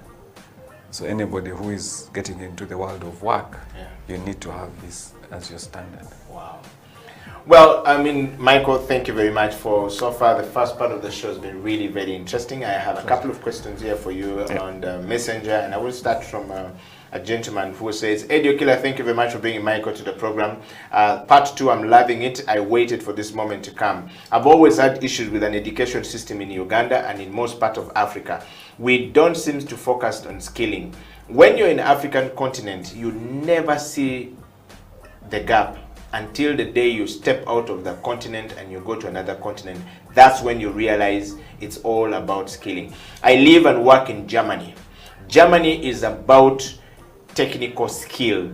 Germany is about skilling people. There is no job you're going to get in Germany when you don't have skills. When they say is an engineer, or you are an engineer who can do. I'm an engineer based in Germany, but my engineering is having a lot of repurposing and rethinking right now. I'm even back in school because some of the things they are able to do, I'm not able to do. Michael is spot on. Thank you. Edio Killer, thank you very much. I'm a Ugandan. I live and work in Nigeria. Okay, I moved in between Germany and Uganda. Again, the same thing Michael is talking about is true. The whole of Europe is about skilling. They will never give you, you'll never find an engineer or a doctor who cannot create or invent something. So we need to really think about our education system. And the question I have for Michael, how come it's taking Uganda, for example, such a long time with all these brilliant brains we have in Uganda? And if Michael is coming from Makerere University, why is it that the big university is actually not taking care of this? But Michael has left university in Makerere. I left Makerere. Yeah, so Michael, there is a question for you, I hear him. He's saying, why is it taking us too long to repurpose and to rethink about this thing moving forward? I shared with you, Eddie, in the break, that it takes humility, especially from people who regard themselves as brilliant. Like you've passed, you're a professor. It takes humility for you to spend time with a guy who is in Katwe and he's recycling motors. It takes humility to bring that guy in and use that guy as a basis for your training. It takes humility. So the reason we are where we are is who, let's go to the different entities or the different authorities. If you go to the National Council of Higher Education, brilliant people there, majority of them have come straight from education, mainstream education or universities. They are managing National Council of Higher Education. You would want to see a lot of industry play there, because then they would inform whether these programs are fit for purpose. The same as probably I haven't had an opportunity to be at the National Curriculum Development Center, so I can't ably talk about it. But it's more or less like what we are seeing with some of these education programs that are coming through. So my starting point is humility. As a country, we are not humble, or as professors? Well, I don't want to say as a country. Remember I said about leadership? It is that leadership. To say, okay, can we sit and work out something that works for both of us. Yeah. Because at the end of it all, I don't want the person who has studied in Uganda not to be able to compete favorably with somebody who has studied in the UK. Yeah. So where do we meet? The middle ground is that I want this person to graduate and become relevant for the economy called Uganda. Yeah. So you, the employer, called New Vision, when you are hiring a journalist, what do you look out for? Yeah. So tell me the 5 things you want to see in any graduate. Okay. And how do I teach them? Because that's my practice. Bring So reality to the need. it's co-creation. Yeah. And so universities and any training institution needs to invest in that co-creation process. Wow. Yeah, it needs to happen. Having been at Makerere and doing the things that I was able to do, when I left Makerere, I was like, is there a possibility to design a degree program Yeah. that is able to, in IT, that is able to deliver a graduate who is responsive to the dynamics of this. And I was given the opportunity at Clark International University, so I was involved with another colleagues of mine. Yeah. We designed a program called the Bachelor of Applied Computing Technology. Yes. And that brings all the 5 facets that I talked about into one degree. In computing. Yeah. Yeah. Now, I then spent time trying to understand how our ecosystem is designed. Yeah. And I found there were basically 3 key components in our ecosystem. Yeah. Component 1 is infrastructure. Yeah. A lot of guys must be involved in infrastructure. Yeah. Component 2 is component 2 is applications. Yeah. Component 3 is business. Which is very important. Yeah. Yes. So the degree program is designed on, A stratum of 3 things. yes. At the that end of all the work together. 3 years, Yeah. you will either come through the infrastructure piece, Yeah. and that could have servers, could have cloud, could have, or the applications, which is about software Houses. development and Yes. that kind of stuff. And then business is how you deal with technology to Yes, sell yes. technology. Yeah. Wow. Which is what they're calling the business, the enterprise part of the Thank technology. you. Thank you. Wow. Well, it's a CEO Bench. My name is Eddie Okila, and of course we're talking to Michael Niyitegeka, Refactory. If you haven't checked out Refactory, probably go onto the website and check them out. And of course they are there to skill and to, close the gap in the education system. The CEO Bench is on this topic today, refocusing the discussion on how we can make our education system fit for our market. Michael, just before we go for another break, and something very interesting. I love another, message here from another Ugandan. Seems to be many Ugandans working in Germany now. Edwin says, I live and work in Germany, Eddie Okila. One of the things that Mike has talked about, which is key right now, is skilling. I wish I had learned and known the things I know today. I would be much better. Sometimes I sit here and I'm asking myself, my entire 3 years doing a degree 4 years doing a degree as an engineer did not help me that much. I came to Germany, and in Germany everything is about doing it your way and doing it yourself. Now I needed to furnish my house, and I had no woodwork skill at all. Then I remember the only time we came close was something called art and craft, and that is the only skill I had, and it was short-lived. So I looked for somebody to put furniture in my house, and it was very difficult. Then I was told, this is a skill you don't need somebody to come for, and whenever you call the person to come and do it, it's too expensive. The next thing that I've always struggled with is plumbing. I now do my plumbing in my own house myself, living in Germany, because it's expensive to call that person to come and do that job, and they're extremely expensive. They're only hired by top big companies. So what Michael is saying, I like what Michael is saying about leadership. Now, can Michael break it down as a person coming from academia? What type of leadership is needed because we keep talking about leadership, but what kind of leadership? Can he break it down, knowing the intricate, matters that lies behind these things that he's talking about? He's used some big English words right there, Michael. That's Edwin right there, coming from Germany, and thank you very much. And we want to encourage all of you guys to basically share as much as possible, send as much as possible what you have, and Michael will definitely, be able to answer it. Michael, dive into it. Yeah, like I said, leadership that has that level of humility to appreciate that. You know when I said when you complete senior 1, what should be able to do on your own? Yes. When you complete senior 4, what should you be able to do? Yeah.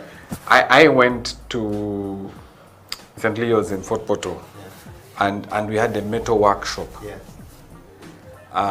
With all these machines, so literally they could repair the beds, they could, the workshop was I think after I left, I went back recently, and metal workshop is no longer in existence. They shut it down? Yeah, because of the maintenance, the budgets and all that kind of stuff, and because the money they're getting from, let's say, the education ministry is not enough to support that kind of supporting. Yeah. So let me give you an example. Before COVID, senior guys in senior 6 would complete exams in November, and they will not go back to school until September. And as a country, we didn't have any program for them. Yeah, we all went through that. In fact, I think this has improved. For us, we used to go for 1 year and literally and a half waiting for exams to come back before you go to senior 5 and senior 6. So, and yet, that is the time when you repurpose these guys. That's when you give them these skills for life. In Europe, they go for national service. Exactly. In America, they go for national service. In Nigeria, I learned yesterday that there's something you go for national service when you are done. Yeah, but you see, the challenge with national service has already been attached to military. Yeah. It doesn't have to be military. Okay. You can be part of a road construction. You can be part of, if they're doing lorries, you can be in the guys who are doing the dams. The essence is that you get to work on a life project. Yeah. And you're deployed. It could be, I was in Rwanda, and the youth in a given community are required to have one project. And that project could be building a latrine. Yeah. That project could be building a classroom. That project, and they have to do it themselves. And if somebody is going to supervise? No, they supervise themselves. Okay. They supervise themselves. So that's the intentionality. Yeah.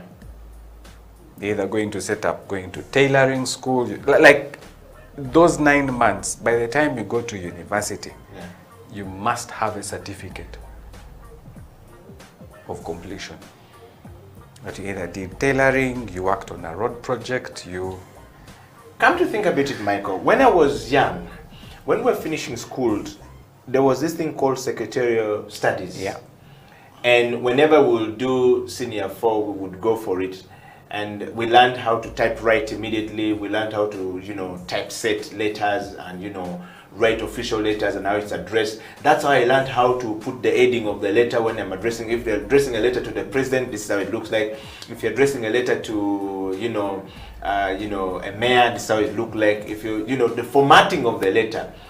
Where went these things? We used to have them as secretarial studies.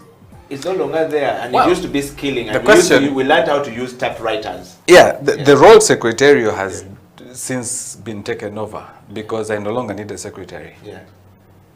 But the skilling of being, of knowing what to do. I agree. Yes. And so the CEO now has to type his own letter. Yeah. The question. and it's no longer a letter. Yeah. It is an email. Yes. You get it? Yes. So there's been a shift. Yes. And that's some of the things we need really to pay attention to in terms of reality and context. Is there any, sort of like a skilling, program you have on how to structure digital skills. Email? So we go back to digital skills. Okay. Because we've moved. Yeah. And part of communication skills that is taught Yeah. should really be focusing on that. How do I give you a skill Yes. to help you Be able to write an email when the Yes. person reads the other side says it's a Exactly. compelling email that Yes. we need to be part of this. exactly? Wow. Exactly. We're going to take a break, and when we come back, Michael and I will be diving into the last part of the show where we're talking about fit for purpose. That's what Michael is discussing today. It's a deep conversation. I've seen some people here from the US and from Canada. Somebody made a reference from Canada. I've seen Chris in Canada said, I'll have a question. I've seen another person coming up from Australia. So I'm going to read your questions. And of course, the Ugandan here, people at home, I know Facebook is a bit of a trick for you guys, but you can go to YouTube and send your kisses and disses or your questions or comments, whatever, whatever the case may be, and Michael definitely going to be able to get into it. The CEO Bench will take a break, and when we come back, Michael and I will continue from there. Stay right there, I'll be right back.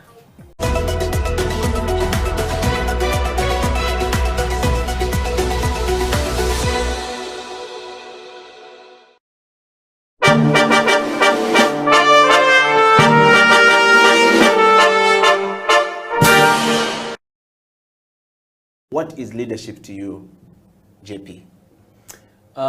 So for me, the leadership, I would say there are different components, but the most important is the art of knowing people. Yeah. How you know your clients, how you know your associates, your colleagues, Yeah.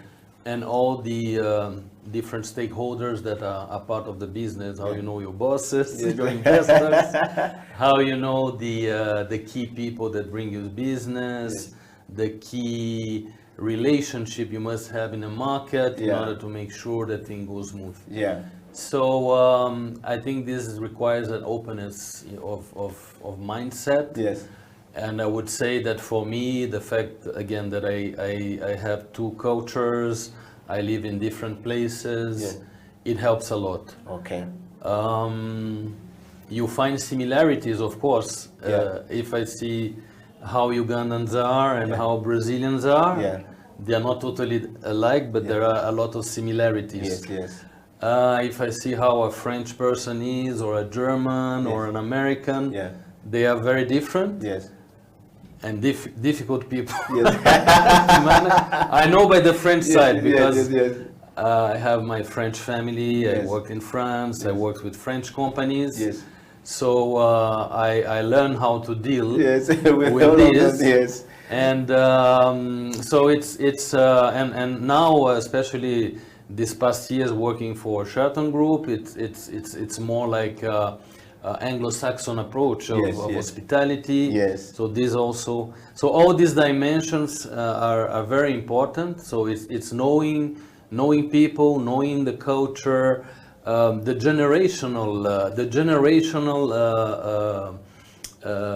different generations you deal with. It's a very important. Yeah.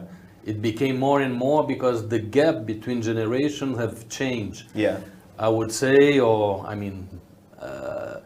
People that analyze the market trends, how things go. Before, a generation gap will be 10 years. Yes, yes.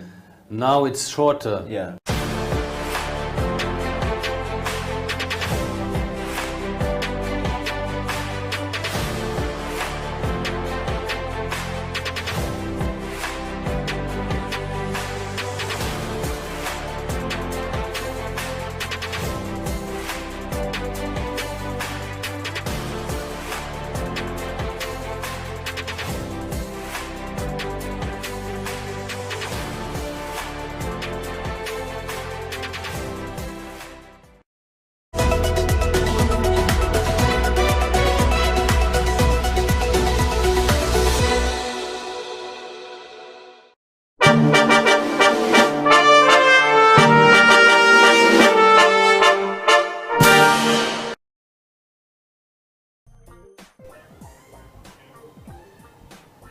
It is a CEO Bench. My name is Eddie Okila, Michael Niyitegeka in the studio, and we're discussing repurposing education for what it means to be or what it's supposed to be. In summary, I'm not even going to use much English to try and bring this around. Michael, welcome back to the program. Thank you. Michael, we're in the last part of the show, And we just want to learn from you. A bunch of questions we're reading online are all coming as a result of people actually asking questions. Where do we start from? I have a very interesting comment here on Messenger. Eddie Okila, thank you very much for bringing Michael back to the program. I'm loving this thing. I stayed up late to wait for this program to come. I wanted to hear what Michael would say about his thoughts on education system as a man who has been there. My name is James. I live and work in Canada. Michael has quoted something very important. When you come to Canada and you look at the education system in Canada and you go back to Uganda and look at what we have, they are completely two different worlds altogether. In my view, Makerere University and any other university in Uganda needs to start bringing people from the Kwagalana group who have businesses, running serious business downtown there, to come and give the lecturers in Makerere University lessons. Or they should be given master's degree because they are teaching business administration and these guys are really practicing business administration and building. It is a disparity and a failure on our side to actually have a professor teaching what they have not practiced.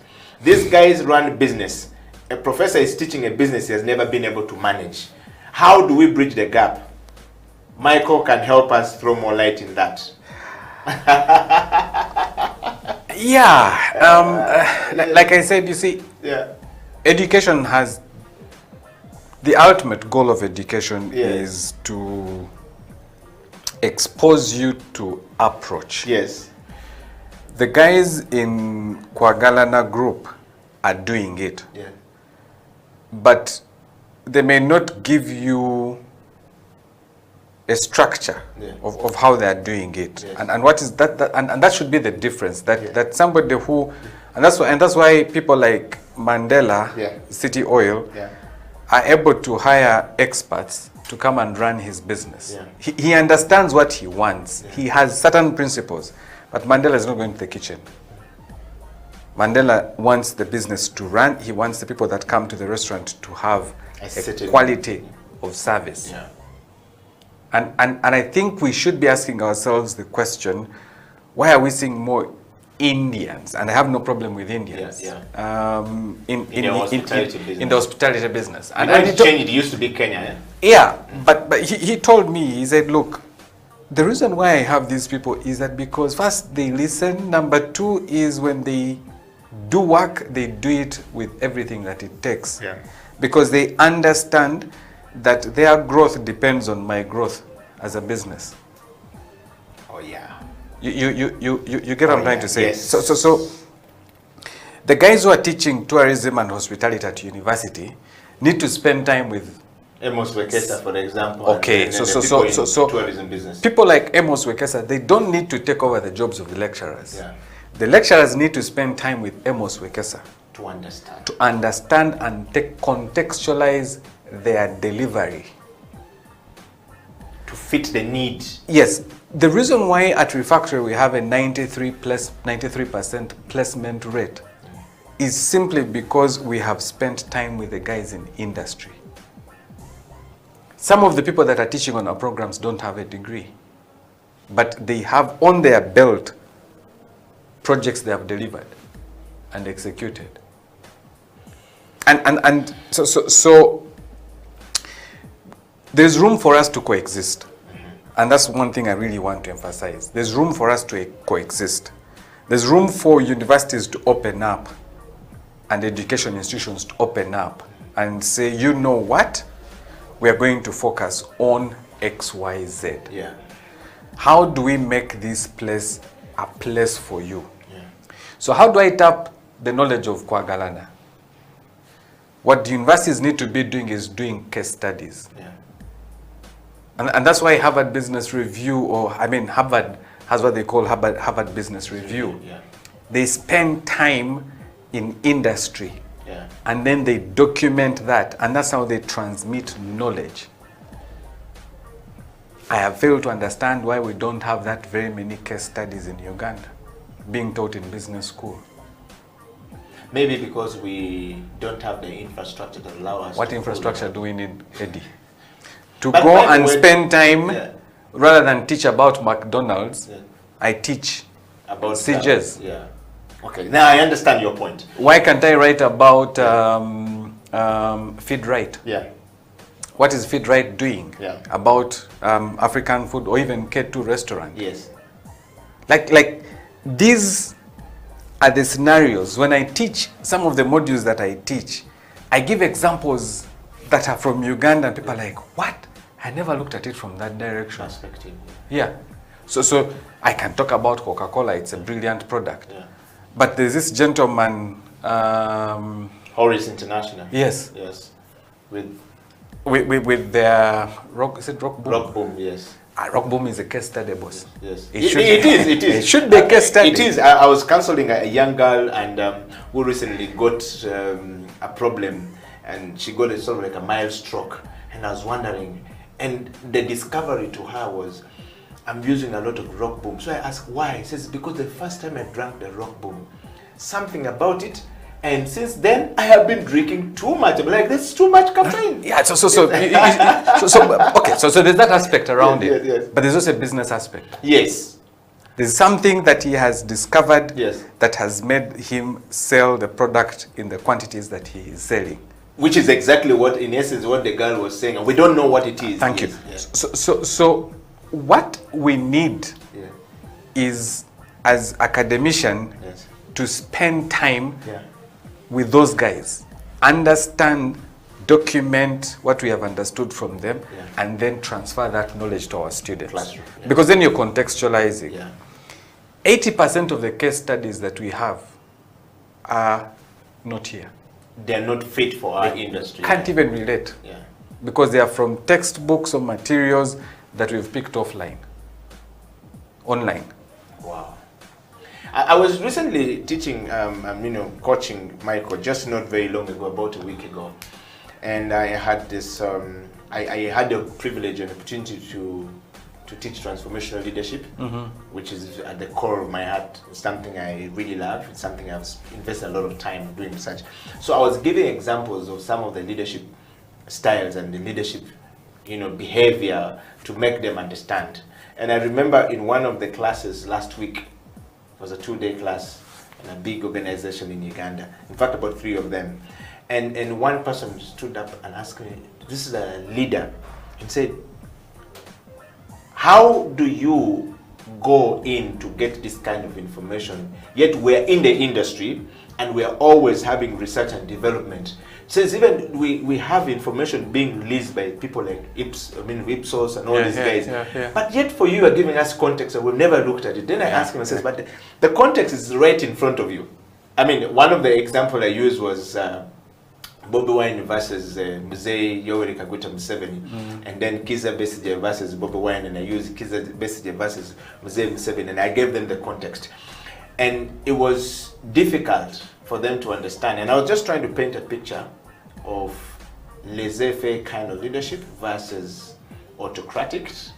And then I was trying to look at the transformative leadership approach versus a democratic leadership approach. They live within us, but it was difficult. So I realized, whereas some of us take time to study these things, and I am a collector of President Museveni's speeches, from I don't know how long, and whenever he speaks I go through it, then I make notes and I put these things there, and I love listening to all these things.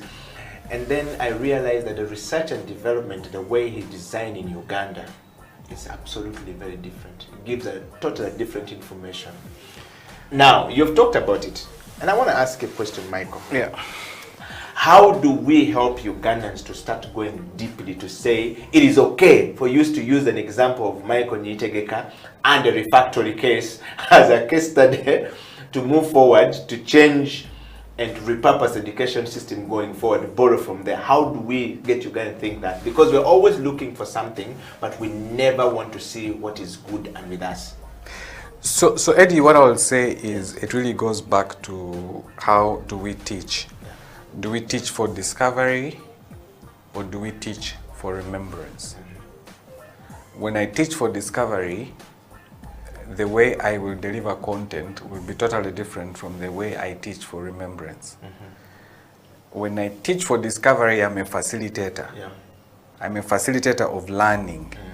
I facilitate you to learn. Yeah. When I teach for remembrance, I teach you how to make the coffee. Okay. And the instance is different things. remember this is how you do this coffee. Yes. Here. Yes. When I'm facilitating you, Yeah. I see what you're doing, I then correct you. Okay. Yeah. Very tongue twisting, Yeah. very brain. But that's the essence. Yeah. So technically, what needs to happen? Yeah. We all need to change from being teachers to facilitators. Okay. And that shift is massive. Yeah. For it to happen and for it to be effective, Yeah. it means that you, Eddie, Yeah. needs to empower the student to take charge and step back. Which is not usually a very good case for Eddie Okila to step back easily because I Because am very invested in this thing. It's more authority. Yeah. It's about power. Yeah. It's about authority. Yeah. When I step in class, I come with authority. Yeah. When I step back, someone else is taking over. Authority. Yeah. So in summary, man. I think to bring this whole thing to a close, my take is that, and I would really want to appeal to the lecturer, Yeah. the teacher, and say, we don't have to wait for the education system to change. We can choose to teach what we teach differently. And for me, that's what I decided to do, even in the system that there were. When I was in Makere, my classes, I was very intentional on how I taught my classes. Yeah. I opted to be a facilitator as opposed to a lecturer. Yeah. 2, I allowed co-learning. We learn together. Yeah. I am not the epitome of knowledge. Yeah. If you have learned something and you think it's beneficial, let's share it. That's the second thing, that come to the realization that knowledge is not housed in one brain. Yeah. Knowledge is God is gracious. Yeah. Each one of us has a portion of knowledge about some of the things. When you trigger people to go and search, they will go. When you trigger people to sit back and depend on you, they will sit back. I'll say, trigger people to go and search. Wow. You will teach the same things, but the outcomes will be different. Yeah. My final shot to those of us that are very passionate about education and want to change, when it is so painful with what you're doing, you'll do what I'm doing at Refactory. You'll choose to go against status quo. And I hope history will judge you fairly. When that time comes, I can say, yeah, I've trained about 300 people at Refactory. We've trained about, it's not only me, we've trained about 300 people at Refactory. We have about an average of about 70 to 83% placement. I can say I'm happy. I'm a very happy person because I know for a fact that the current placement rate for fresh university graduates is below 10%. So for me to be at 83%, yeah, I feel I can walk on the clouds, but I won't. There's still a lot of work to be done. Yeah. And so each one of us has an individual responsibility for those of us that are in the education space. Yeah. And hopefully, each one of us can then create that summative change that we need to see. Wow. Thank you. Wow, thank you so much, Michael, for first of all blessing us with your presence and accepting the nomination from our people to come back. I know it's not been an easy journey for you, being a very busy person and what you're doing. Yeah. We want to say thank you so much, and we want to say thank you for, coming to the program today. And if we ever reached out to you because there's a need for you to come back, no problem. We hope that you'll be able to actually accept to come back. Personally, from us here at House of Talent, and of course from everyone out there, we want to say thank you. Pleasure. It's been a great learning of a lot of things we didn't know from you on the show. From a host perspective, it's been a great moment to have you on the show. And to all you guys out there who have been, with us on the CEO Bench and continue to be part of the CEO Bench family growing bigger and better, we want to say thank you so much. The great learning from Michael today, takeover, is to teach people to be able to research. Teach people to be able to research. That's a great learning there. And then teach people and step back and give them responsibility and see if they will do it and just correct them. But don't always be the frontline person and you are the know-it-all, the elephant in the room. When you are there, nobody says anything, you're not moving forward. And of course, from the people in our education system, Michael has taught us one thing that is very important. Do research, think about people, look at what is in the market, look at what the market is looking for, and then be able to realign yourself to fit the need of the market. Other than that, we want to say thank you. And to Michael, we want to just, bump this and say thank you very much for coming. And we're wishing you and the team at the Refactory really a great one going forward. We're definitely going to become your student very soon. And yes, thank you very much to the crew and to everyone. It's a good night or good morning or good evening, depending on which part of the world you're actually watching the show from. It's a wrap from us here. Michael and Eddie Okila signing out.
Yeah, it's Amy Winstar, G,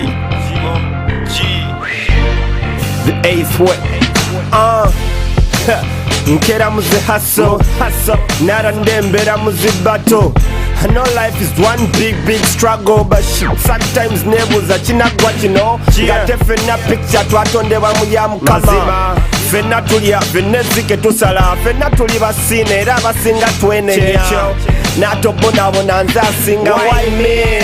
Aye lwaki nze tyega, lwaki nze sigagawala, lwaki bwentegeka ekivule enkuba lwetonya, ne lwaki balama nsinga, lwaki Uganda World Cup ekyatulemye onyingira, nga lwaki corruption taggwa, lwaki ba politician babeera batusiriwaza. I need some answers kubanza amazima mbikoye kyo kyekyo.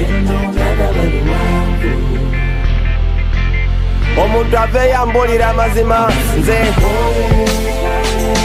mbikoye. At some point you feel like giving up, nigga.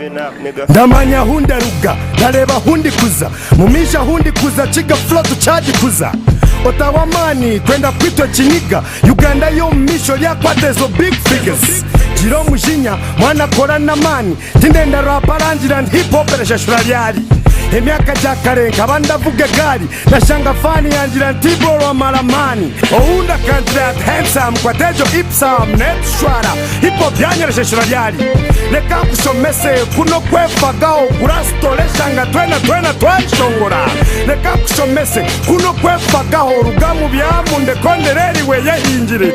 Ejini chiga flow ndajitamish ne mask ndazaha chati nanye garuha yama Ethan ni kwetiri. What?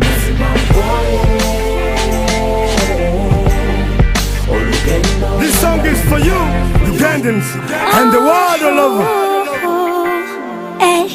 Mwana wanyabondela Lindi ebiri mu maso. There's a brighter day. Tokwa mu manyi wadenge mbere kane kole chisomo koyengo mwami wadde sekutenga tekuta kole chisomo kobewo. Oh, the sun is gonna shine so bright.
heartbreaking. Why do we do it at all? Giving the money you're not making, giving and not taking. Time stole the essence from you and me. That's why I say, why do we have to pretend? When does the travesty end? Is this a parody of life? I'm not sure that I've got it within to be the one to keep on telling the same old lies, lies. Yeah, I'm lost in a city of lights, and I don't even know what happened to me. I'll never give up the fight till the lights they fade away. Fire that burns deep inside me, the blood and sweat find me now. I'm a prisoner to what it means. When will it elevate above this? Been singing the same song. It's time to be more than the eyes can see. So why do we have to pretend? When does the travesty end? Is this a parody or life? I'm not sure that I've got it within to be the one to keep on telling the same old lies.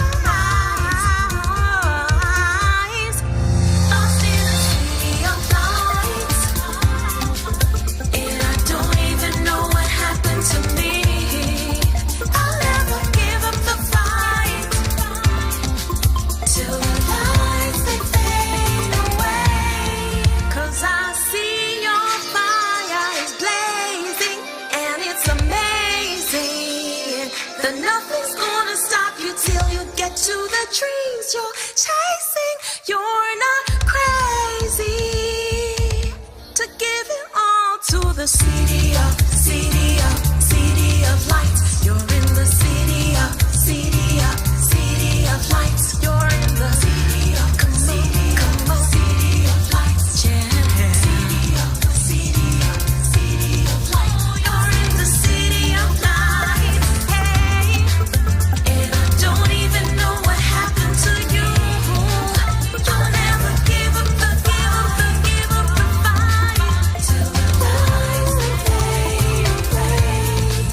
Lost in the city of lights, and I don't even know what happened. You don't even know. Yeah, give up till the lights they fade away.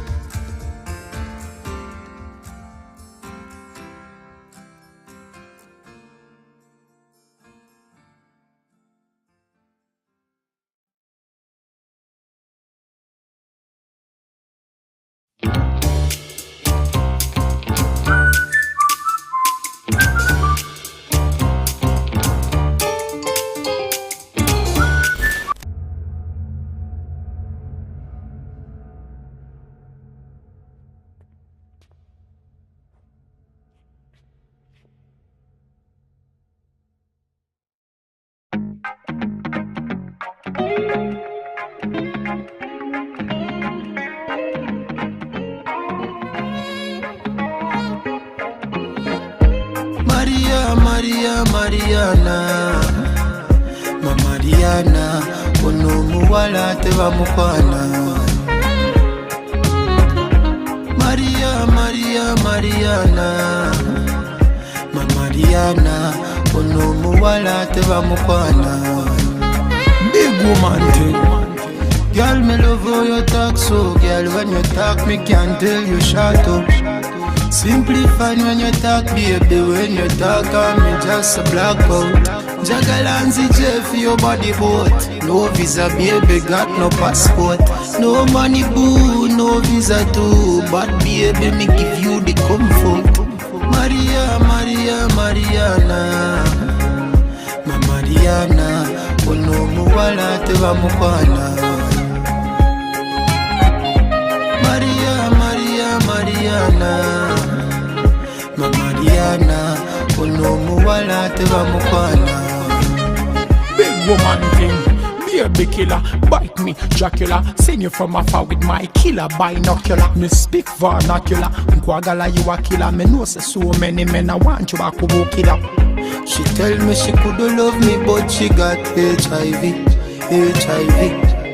How could I see that when she got no ID? Maria, Mariana, ma Mariana, ono muwala teba mukwana. Mariana, ma Mariana, ono muwala teba mukwana.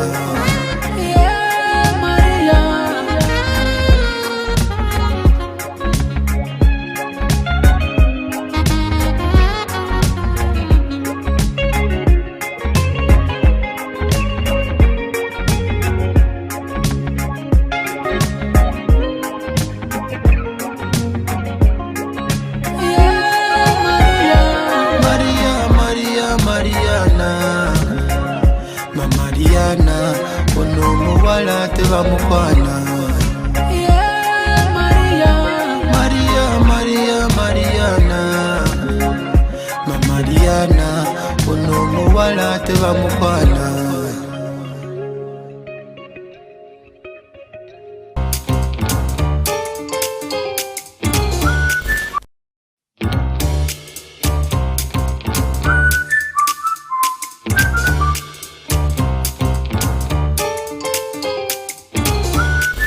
I'm dreaming of a world full of happiness, where no one kills, no one argues, or no violence, and where we all live in harmony.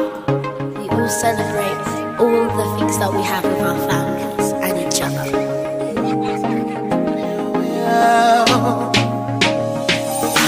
I know we could live in a much better world.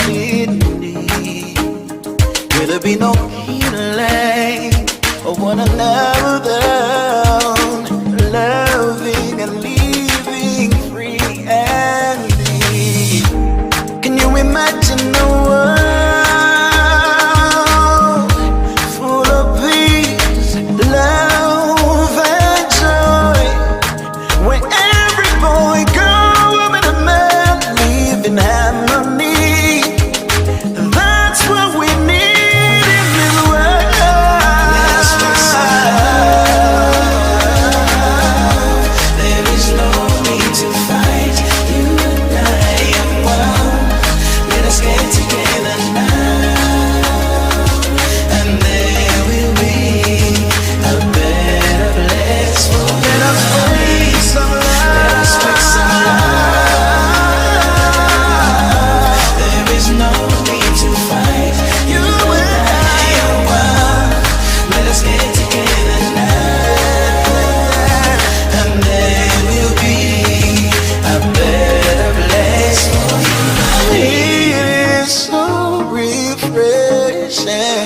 Where we sit down and solve our differences. We don't need to fight no more. We don't have to lose another life at all. We can work it out. We can get it right this time. Can you imagine a world full of peace, love and joy, where every boy, girl, woman and man live in harmony? That's what we need in this world. Let's fix some love. There is no need to fight. You and I, let's get together now. And there will be a better place for you. Let us spread some love. Let us spread some love. Let us spread some love. There is no need to fight.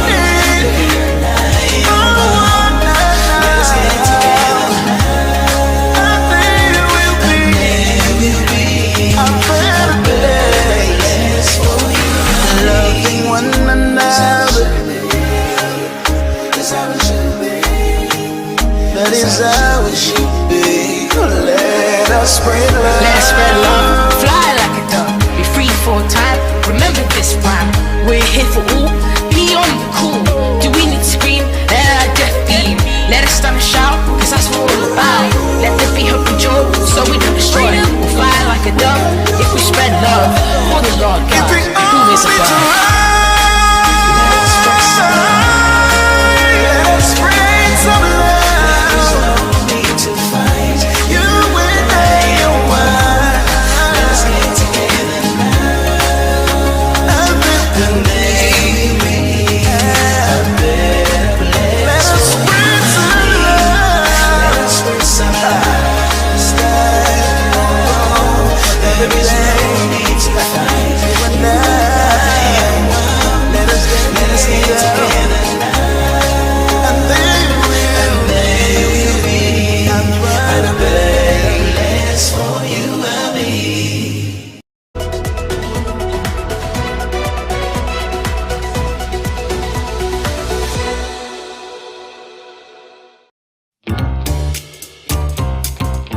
Compatriots,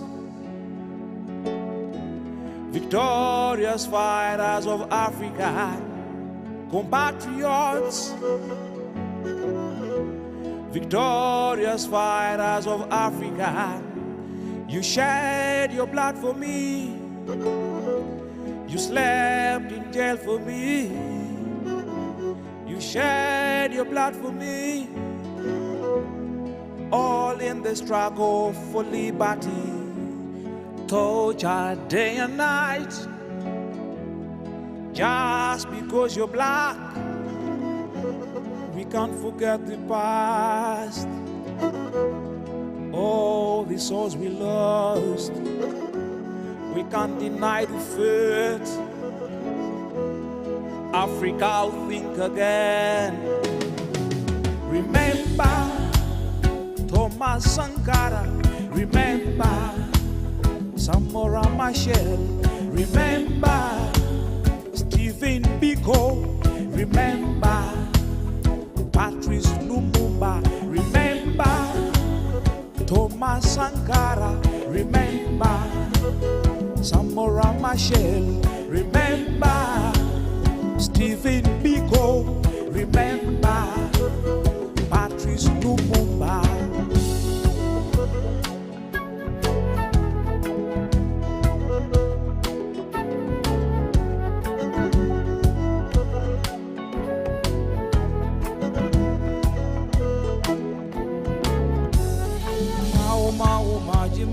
Voice of freedom, Kanutanu Frelimo, the movement of the people, the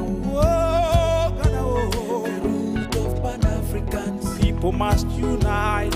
From hours in prayer, we can't forget the past. We can't deny the faith. Remember Thomas Sankara, remember Samora Machel, remember Stephen Biko, remember Patrice Lumumba, remember Thomas Sankara, remember Samora Machel, remember Stephen Biko, remember Patrice Lumumba.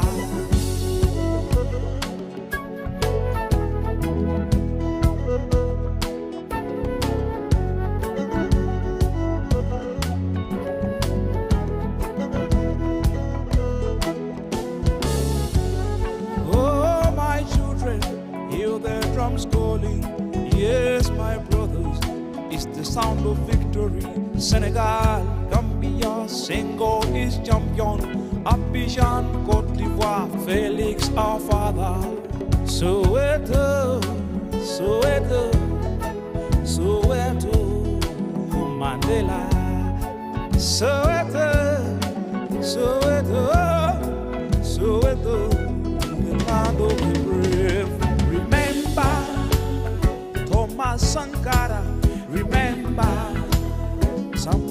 Machel, remember Stephen Biko, remember Patrice Lumumba, remember Thomas Sankara, remember Samora Machel, remember Stephen Biko, remember Patrice Lumumba.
I've been around for a good time. I don't mean to sound proud, but I know when it's coming right. I guess I know when it's so tough. Sometimes I feel like I should walk away, this not the way. But yet I can't remember how far I've come, can give it now. Remember how far you've come, and just how far you have to go. Oh, lay your troubles down, lay it all down, lay it all down, lay your burdens down, lay it all down.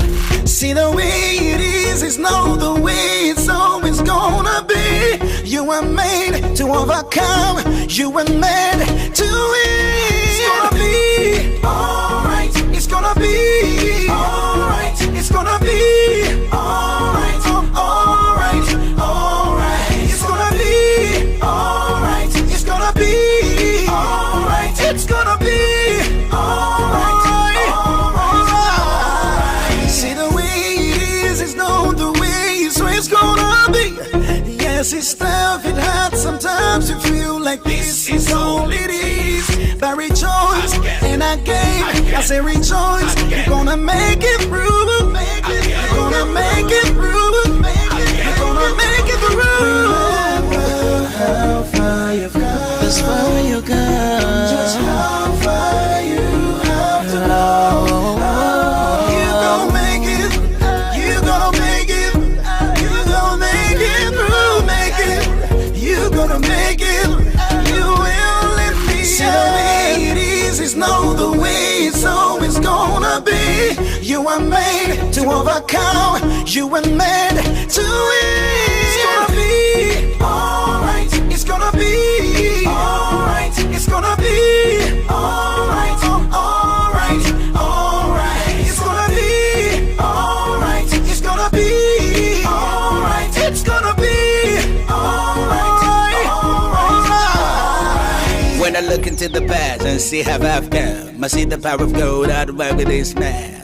They used to look down on me, many didn't even like me. I used to be the very shame over there. Now look at this man to see what I see. I see a blessing, that's what I see. I count my blessings, so many like the sea. That's why you tell it's gonna be alright a day. It's gonna be alright. It's gonna be alright. It's gonna be alright. Alright. Alright. It's gonna be alright. It's gonna be alright. It's gonna be alright.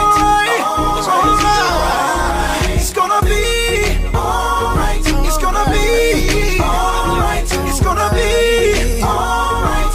Alright. Alright. It's gonna be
sijamona bado bado aliye kama wewe, sijamona Mungu mwingine kama wewe Yesu, sijamona bado bado aliye kama wewe.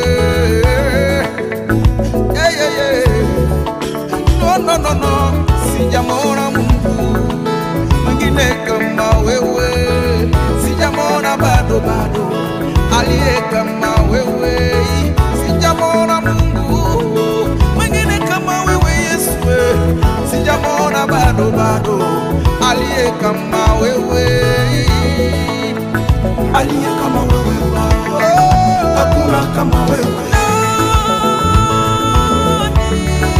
Kama wewe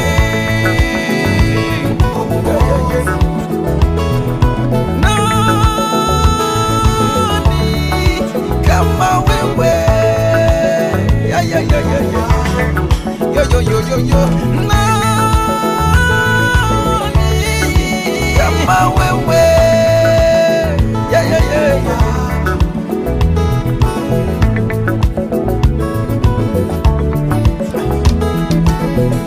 Ewe Yesu nguvu zangu nakupenda, nakupenda sana.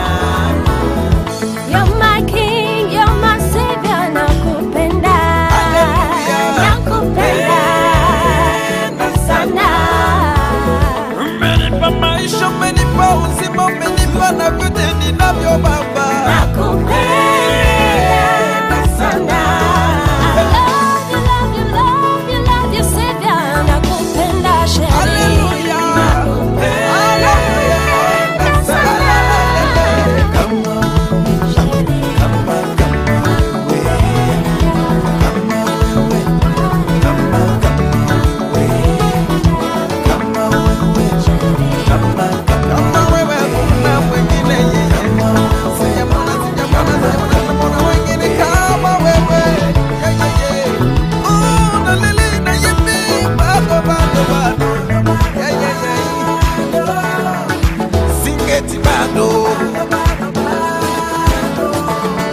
Hakuna mwingine,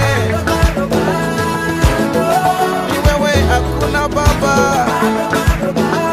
Bado bado bado bado bado bado, ya la la la, ya la la la la,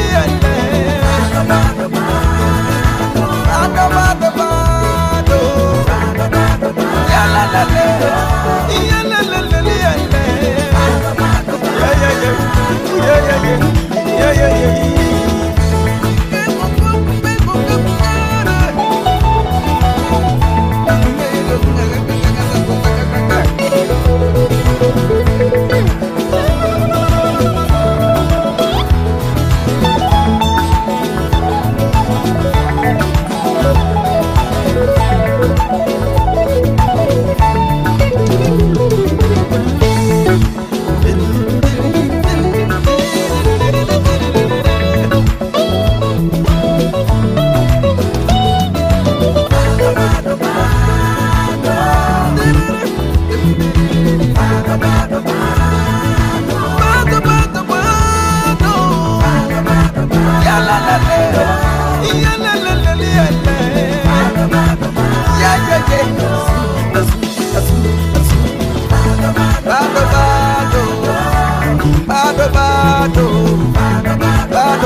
walina walaga ogo ekusanawo wanogo mulungi gwe walina walaga ogo ekusanawo seerabiranga biseera byetwalina nongolera ekyokulya nondeetera kuva lwe wagenda omutima gukunoonya omuli mbeera n'endowooza oba osanga zeyakugoba okuva lwe wagenda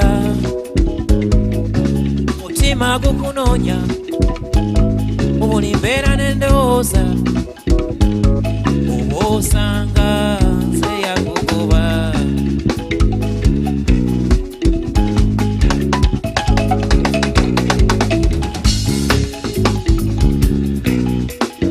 wali lumu lwe wagenda tewasibula nange saamanya nalabiraawo nga kaseera ayiseewo nga sikulabako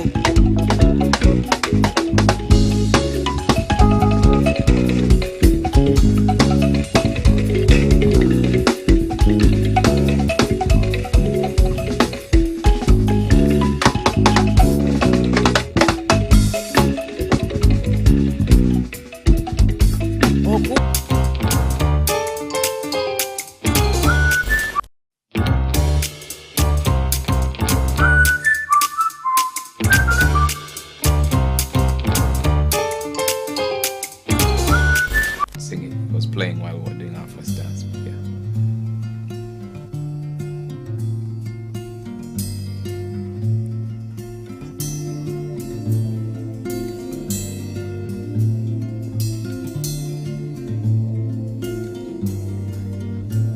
Da da dum da da da da da dum da da da dum da da dum da da dum da da dum da da. Was so tired of walking alone. I needed someone to keep me strong. Not just anybody would do. She had to be strong and beautiful. Now I have you, my wishes came true. Gwe wange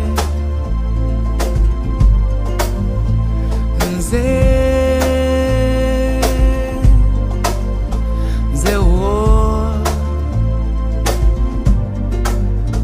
I've been searching high and low, trying to find the girl to call my own.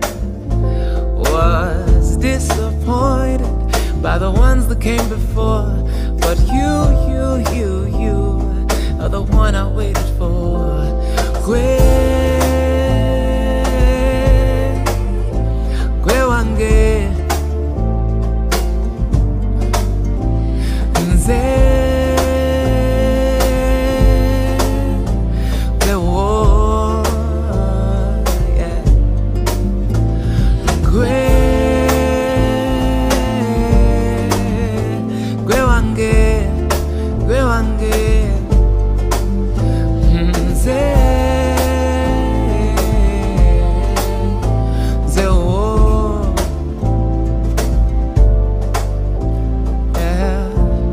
till the rivers run dry and the sun refuses to shine. Like death and taxes, I will stay, till the rivers run dry and the sun refuses to shine. Like death and taxes, I ain't going nowhere. Never get it home, mutima gwange anabera mama abana bange nalulunja singa bonna. gwe mutima gwange nabagereka wa mutima gwange nabeera mama w'abaana bange nalulunja singa bonna gwe mutima gwange nabagereka wa mutima gwange nabeera mama w'abaana bange nalulunja singa bonna nabagereka wa mutima gwange nabeera mama w'abaana bange nalulunja singa bonna gwe mutima gwange nabagereka wa mutima gwange nabeera mama w'abaana bange nalulunja singa bonna gwe mutima gwange nabagereka wa mutima gwange nabeera mama w'abaana bange nalulunja singa bonna gwe wange gwe wange gwe wange nze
I don't mean to sound proud, but I know when it's coming right. Yes, I know when it's so tough. Sometimes I feel like I should walk away, this not the way. But yet I can't remember how far I've come, can give it now. Remember how far you've come, not just how far you have to go. Oh, lay your troubles down, lay it all down, lay it all down, lay your burdens down now. Lay it all down. See the way it is not the way it's always gonna be. You were made to overcome, you were made to win. It's gonna be alright, it's gonna be alright, it's gonna be alright, alright, alright. It's gonna be alright, it's gonna be alright, it's gonna be alright, alright. See the way it is not the way it's gonna be. Yes, it's tough, it hurts sometimes. You feel like this is all it is. But rejoice, and again, I say rejoice. You're gonna make it through. You're gonna make it through. You're gonna make it through. Remember how far you've come. As far you come. Just how far you have to go. You're gonna make it. You're gonna make it. You're gonna make it through. Make it. You're gonna make it. You will let me. See the way it is not the way it's always gonna be. You were made to overcome. You were made to win. It's gonna be alright. It's gonna be alright. It's gonna be alright. Alright. Alright. It's gonna be alright. It's gonna be alright. It's gonna be alright. Alright. When I look into the past and see how I've come, I see the power of God out of work with this man. They used to look down on me, many didn't even like me. I used to be the very shame over there. Now look at this man to see what I see. I see a blessing, that's what I see. I count my blessings, so many like to see. That's why you tell it's gonna be alright at this. It's gonna be alright. It's gonna be alright. It's gonna be alright. Alright. Alright. It's gonna be alright. It's gonna be alright. It's gonna be alright. Alright. It's gonna be alright. It's gonna be alright. It's gonna be alright. Alright.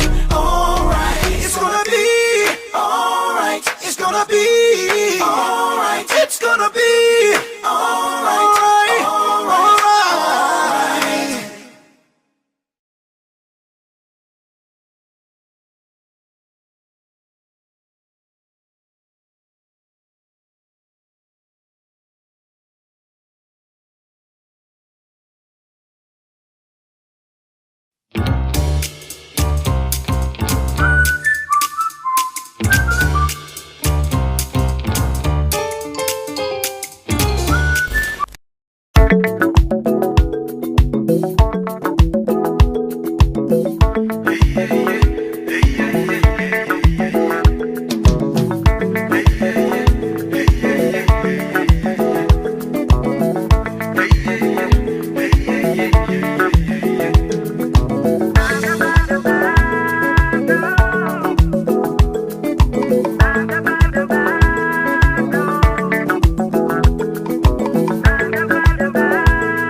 aliye kama wewe, sijamona Mungu wengine kama wewe Yesu, sijamona bado aliye kama wewe. Yeah, yeah, yeah. No, sijamona Mungu wengine kama wewe, sijamona bado aliye kama wewe, sijamona Mungu wengine kama wewe Yesu, sijamona bado aliye kama wewe, aliye kama wewe Baba, hakuna kama wewe kama wewe,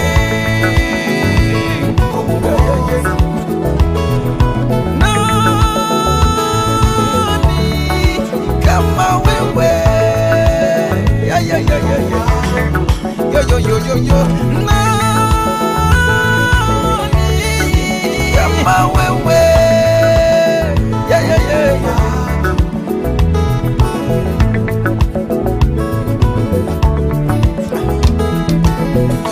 Ewe Yesu nguvu zangu nakupenda sana. You're my king, you're my savior, nakupenda. Nakupenda sana. Umenipa maisha, umenipa uzima, umenipa na vyote ninavyo Baba. Nakupenda sana. I love you, love you, love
kama Yesu. Yeah, yeah. Hakuna kama Baba. Yeah, Baba.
Bisera byetwalina nongolere ekyokulya nondeetera kuva lwe wagenda omutima gukunoonya obuli mbeera n'endowooza oba osanga zeyakugoba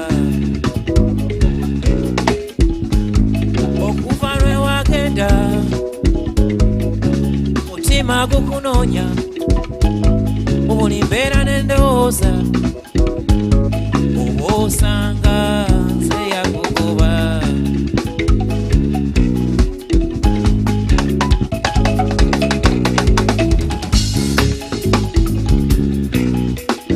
walirumu lwe wagenda tewasibula nange saamanya nalabiraawo kakaseera ayiseewo nga sikulabako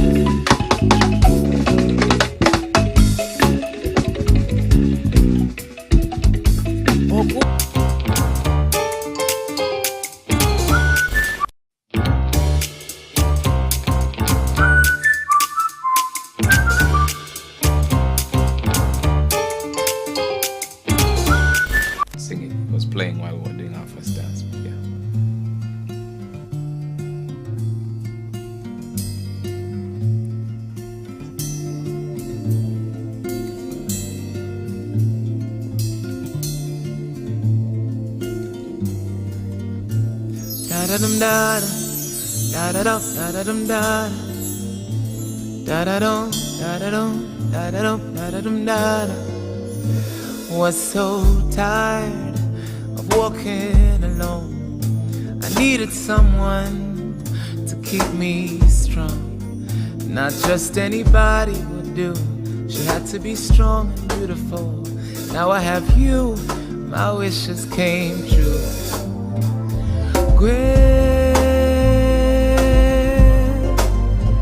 Gwe wange nze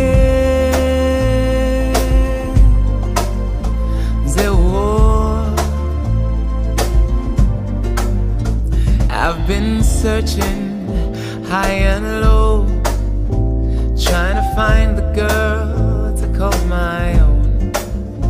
Was disappointed by the ones that came before, but you are the one I waited for.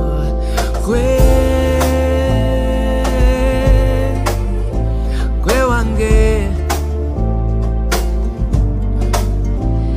nze gwe wo, yeah.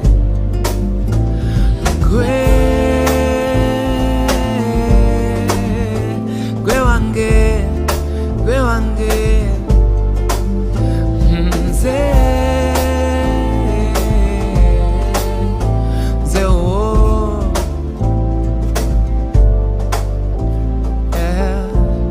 till the rivers run dry and the sun refuses to shine. Like death and taxes, I will stay. Till the rivers run dry and the sun refuses to shine. Like death and taxes, I ain't going nowhere. Nabagire kumutima gwange, anabera mama w'abana bange, narurunja singabona. Gwe mutima gwange, nabagire kumutima gwange, anabera mama w'abana bange, narurunja singabona. Gwe mutima gwange, nabagire kumutima gwange, anabera mama w'abana bange, narurunja singabona. Nabagire kumutima gwange, anabera mama w'abana bange, narurunja singabona. Gwe mutima gwange, nabagire kumutima gwange, anabera mama w'abana bange, narurunja singabona. Gwe mutima gwange, nabagire kumutima gwange, anabera mama w'abana bange, narurunja singabona. Gwe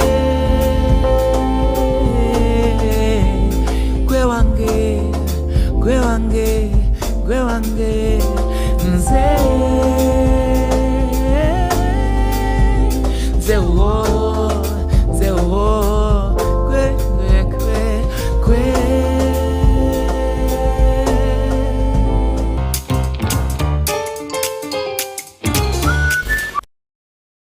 The pleasure to present to you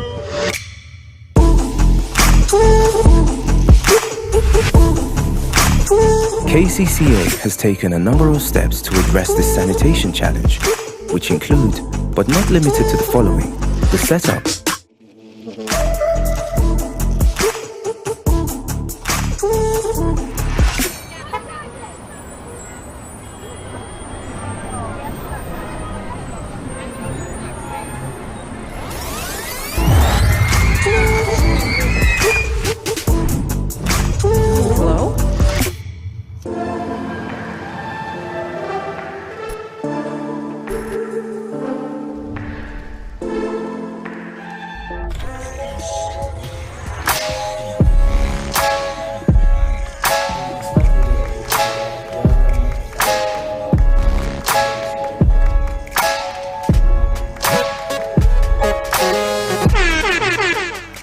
Welcome to Slam Dunk Basketball Talk.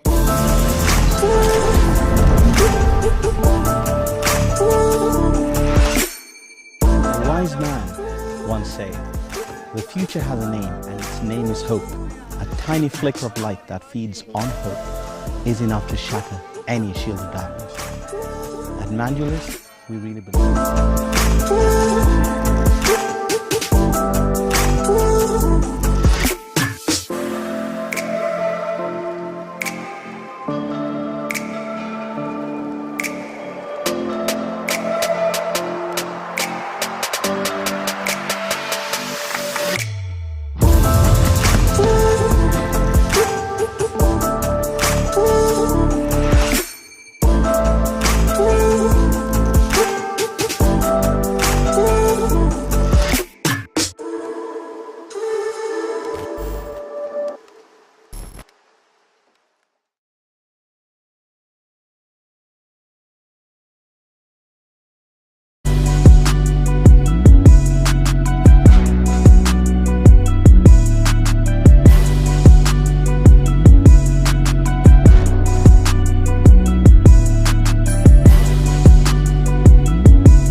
believe in your skill and your potential to be a good player, because I know there were times when I didn't think I could do it and I wanted to give up, but then my dad, you know, he was there, he pushed me, he would wake me up for training in the morning. When the last day before I had, you know, shots weren't dropping. You know, you just need to have, and you need to have that self-drive, but you also need to have support. So seek for support from your parents. Don't be shy to bring up the idea of, you know, can I go for training today? Or maybe can I get a basketball and be dribbling? Because you need to be able to not make excuses for yourself. That's a thing that a lot of people subconsciously do. They're like, well, I don't have a court at home, so I can't do anything. But you can get a basketball and learn to dribble, you know. Then when you actually are able to access a court, you'll have a starting point, you know. And also to, you know, just if you love something, give it your all. Because I know there was a time when I played basketball, but I didn't love it, so I was just, you know, going with the flow, not really, I didn't have any sense of direction, I didn't have any goal. But when I started setting goals for myself and actively trying to reach them, that's when I actually started seeing results, like with the national team. I set that as a goal, and you know, it paid off when I got to play, and also the Kenya camp. Because the second I came back from Cairo, you know, I was sleeping one morning, I had slept, we'd come back, it was the second day we'd been back. I hear a knock at my door, it's my dad. Get up, coach is coming in 30 minutes, be ready. You know, you have to be able to do that for yourself, or have someone who's willing to do that for you. And you know, just look for opportunities to play. I know there's like a lot of people who can't, you know, it's not as simple as just waking up, you know, getting a driver to take you somewhere. But you know, look around, maybe your area, there's like a place you can go for pickup. Maybe you can borrow someone's ball, you know, just, if you want it enough, you'll be able to put in the work. Yeah.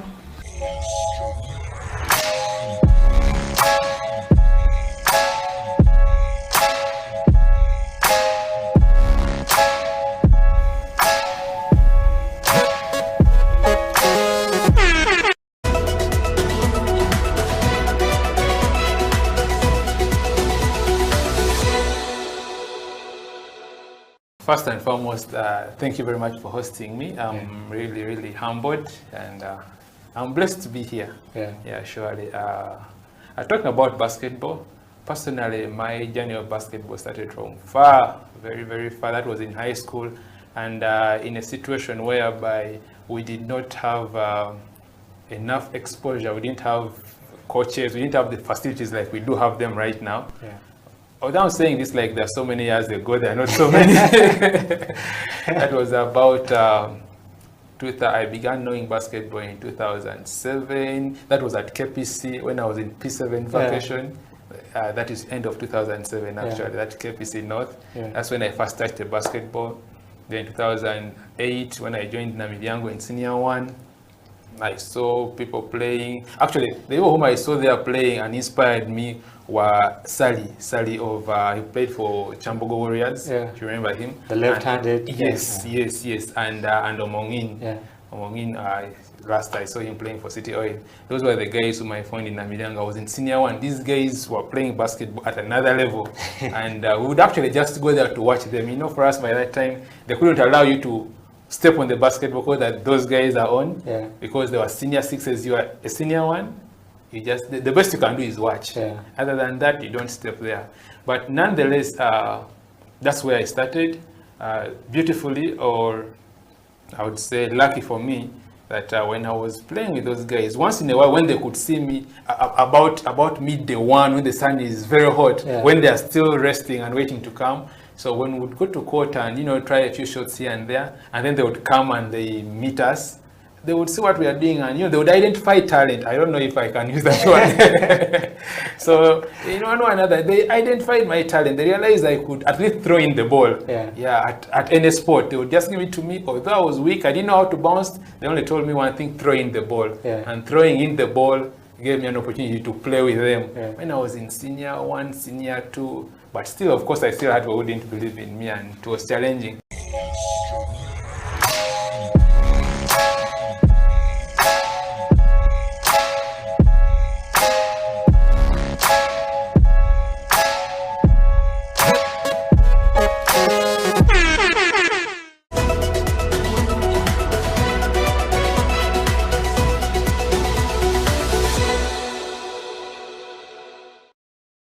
If you look at City Oilers, I mean, we've been, you know, champions for the last, you know, 7 years, and I can tell you that it's because of you know, the players that we have on the team, and I would say that we have, you know, some of the best players in the Ugandan league, you know, on the City Oil.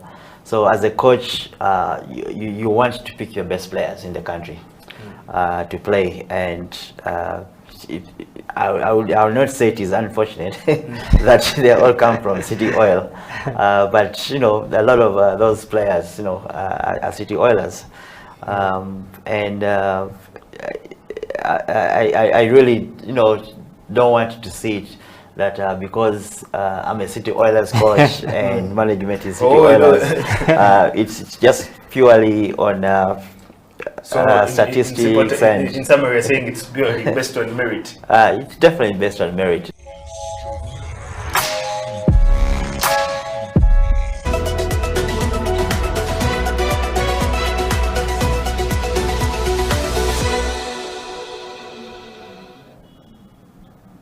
Welcome to the Slam Dunk Basketball Talk on House of Talent Television. My name is Emmanuel Lateng. It's a lovely Saturday, another day to talk basketball, and today in the house we have two surprise guests. We have always had guys in the house, but we're going to change it up just a little bit. But remember, we are live on YouTube at House of Talent live stream Uganda, or you can catch us HTV1 on our Twitter. And to begin the show today, I have two ladies in the house, beautiful ladies. For the guys who are out there watching, I know there are guys who have been waiting for this to happen. Ladies, you're welcome to the show. Thank you. Esther and Bronny, and surprise, surprise, one of them was actually almost Miss Uganda, but we'll get into that a little bit later. Ladies, you're welcome to the show. Thank you. We've had a lot of guys on the show, and it's a rare thing to have ladies come through. Yeah, so I believe the guys out there have tuned in, you know. So, so we have to live up to the hype today, you know, for the show. Just to start off, tell us about yourselves. Okay, we'll start with you, Bronny. I know you, but there are guys out there who want to know you more. So just tell us more about you. My name is Kusima Bronny Divine. Age, let me keep that. I am at Makerere University pursuing a bachelor's degree in nursing. Yeah. And I'm in my year 2. Basically, that's mainly it, other than the basketball and the modeling bit and family. Yeah. So for how long have you been in year 2? Because this, we have to be sure, this COVID thing. I am supposed to be a proud year 3 clinical student, but here I am. Still year in 2. second year. Yes. Interesting, good to know you. Esther? Esther Mirembe. I'm in second year as well. Pursuing a bachelor's degree in industrial and organizational psychology, Makerere University. Yeah, so all of you supposed to be third years, but here we are. Yeah, here we are. Well, again, welcome to the show, and today we just want to talk about women's basketball in Uganda. You know, but before we get to that, your coach was here. OJ. All of us didn't know he actually had a full name. Mr. Osito Jacob. Yeah. And before you guys went for the FISU games in Kenya, he was here and he was telling us that his girls are going to win. Okay, and it's good to see that he lived up to the hype. You guys actually walked away with a bronze. You see you taking the gold for that. We just want you to walk us through the whole experience, you know, from training at the main ground to the bus ride, all the way down to the games, and what happened there, what was the experience, how did you guys come up with the bronze instead of the gold, you know, what were those things that, you know, happened along the way? I'll go to you, Esther, first. Yeah, first and foremost, I'll say we had help of our coaches from the very beginning. Yeah. We had so much training. We really did train because we came earlier, had a small camp, since we were home for the whole COVID thing, and we were all chilling, we were off. When it comes to, we were really off. Yeah. So yeah, we had training, we had a camp, we all came, all of us, the 5. We had a team selected, so they kept on choosing and choosing until the final 4 players that were to represent Makerere University. And yeah, it was to the whole thing of the traveling and all that. The university made it easy for us. They facilitated everything, actually. Yeah, we recommend them for that. It was a good ride. Even the boys team, they also had the same experience. We had different coaches coming down to help us. Even to choose the team, the coaches were there to help. So they made sure at least they would have a team that would bring something back home. Yeah, that is it. Yeah. Brody, do you have a different perspective on what happened? Maybe to supplement and just to say that this was our captain for the travel. We sadly lost Sharina because she had an injury. Yeah, but we traveled with her and we had her support all through. But I would like to just talk about the team select, the togetherness of sports. As much as they chose the 4 people, the others came every single day to train with us and help us get better, push us, and they did not play with us. Those girls were out for blood. And I'd remind you every day, like, if you do not make the basket, I'm taking your passport. So it was such a beautiful thing training with them. And I guess the journey was, because it was bus, it was a bit hectic. We were tired. We just wanted to reach. But when we got there, Makere took very good care of us, the facilitation and everything, and I guess having that exposure to look at other teams play and what they do and learn a bit from each and every one of them and our coaches and the support system, it was a beautiful experience. Well, it's exciting to know that Makere took care of you, because you've had complaints about Mook not actually taking care of its players. But I mean, if they took care of you guys this time, I don't complain. Well, that's a good thing then. Esther, going for the games, we had teams that represented Uganda. There was you guys, of course, Makere University. There was the UCU. We had Ndeje coming through. Okay, and there's a particular style of basketball we play in Uganda, which I believe is kind of different from the basketball that is played by the Kenyans or the Zambians or the Senegalese. Okay, what are some of those things that you learned from the other teams going forward? Because I believe that you have a tournament 5-on-5 coming up in July next year. So what are some of those lessons that you learned from playing these other teams that will carry you forward into next year's tournament? Okay, those the teams that we played gave us a really good challenge from the very beginning. There was no team that came joking. That is number one. All teams came when they are looking at the gold. Whatever the case was, it was the gold that they wanted. So they came prepared. One of the things that we saw, we have teamwork, that is one. But at a point, with 3-on-3, it kept on being, there was no shot clock for those games. But somehow the games were running so fast and they were using the easiest way of making the baskets.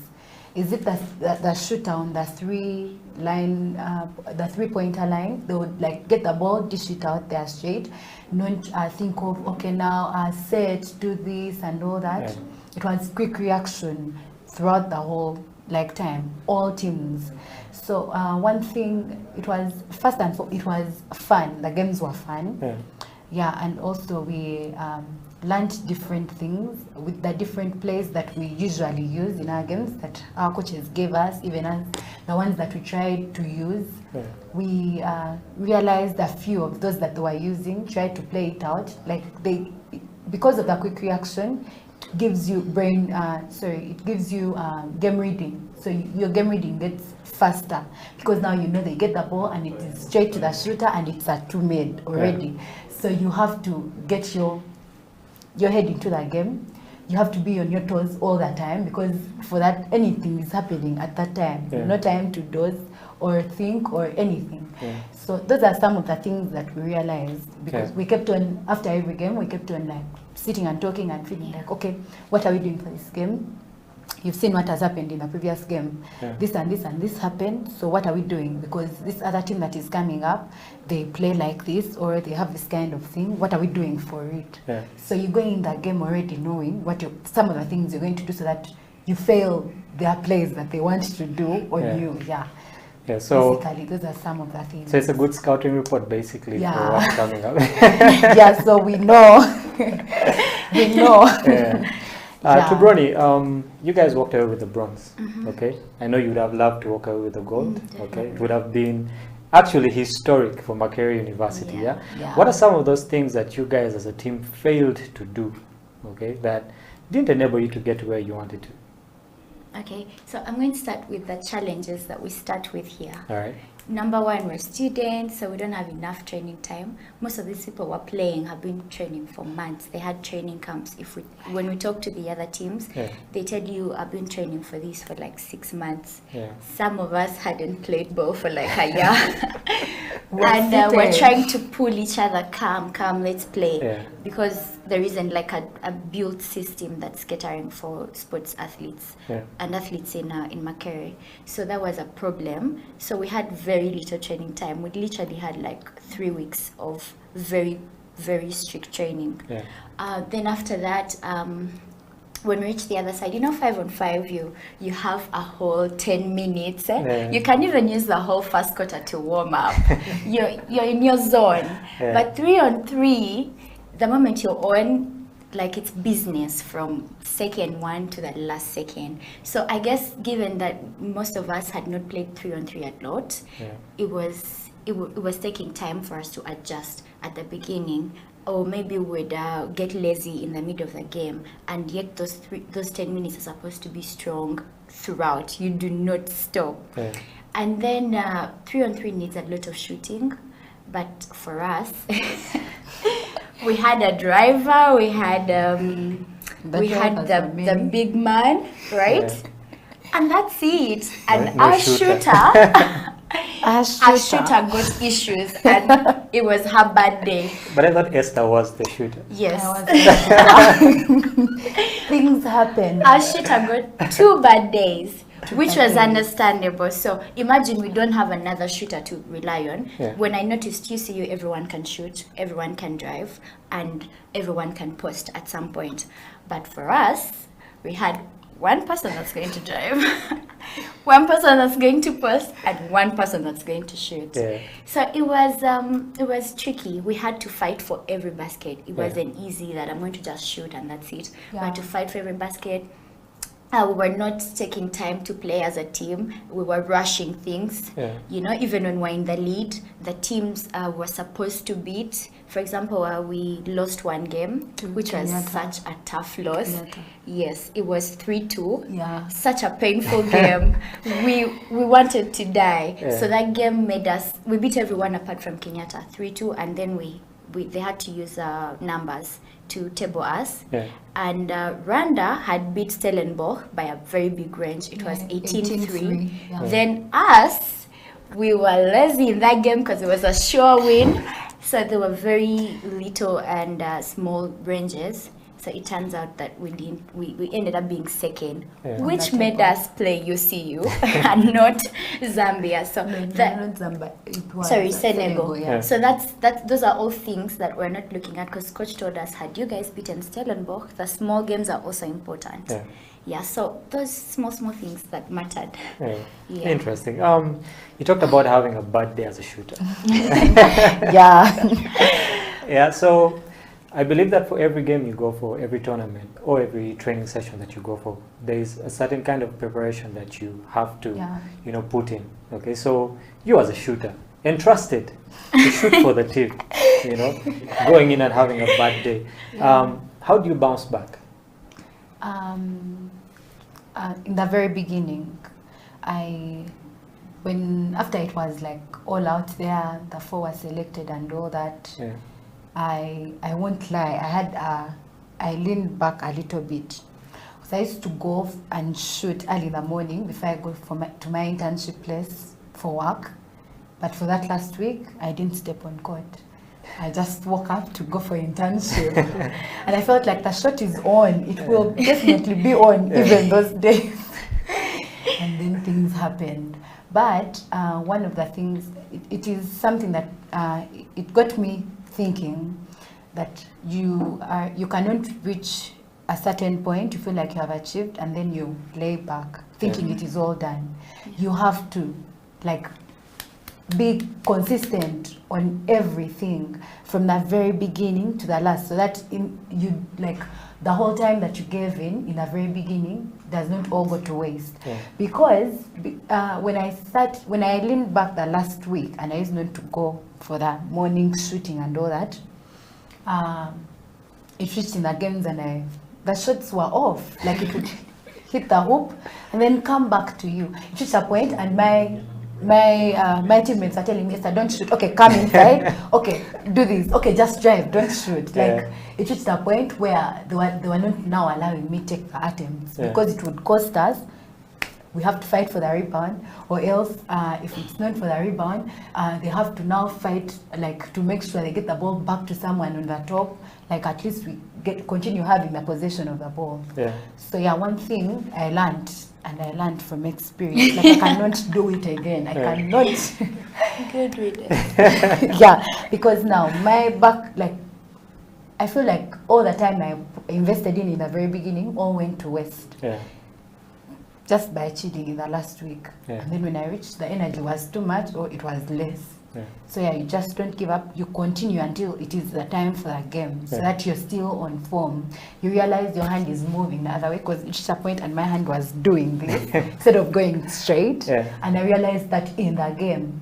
But whenever you used to, like, you do your trainings and you put that right, you know that the first shot may go wrong, but the other shots are going to be right. So just don't lean back. You just have to continue. So the lesson is here: don't procrastinate. Yeah. I always say don't become a professional procrastinator. That takes away from you. Well, you're watching the Slam Dunk Basketball Talk on House of Talent Television. My name is Emmanuel Ateng. In the house, Esther and Bronny, and like I said earlier, one of these two ladies was in Miss Uganda. We'll be getting to know more about that after the break. Stay here. This is House of Talent Television, Slam Dunk Basketball Talk.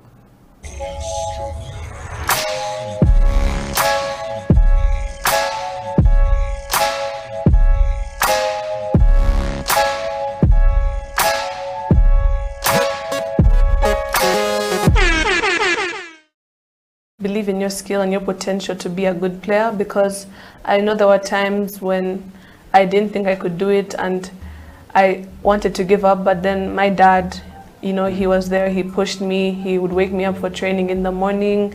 When the last day before I had, you know, shots weren't dropping. You know, you just need to have, and you need to have that self-drive, but you also need to have support.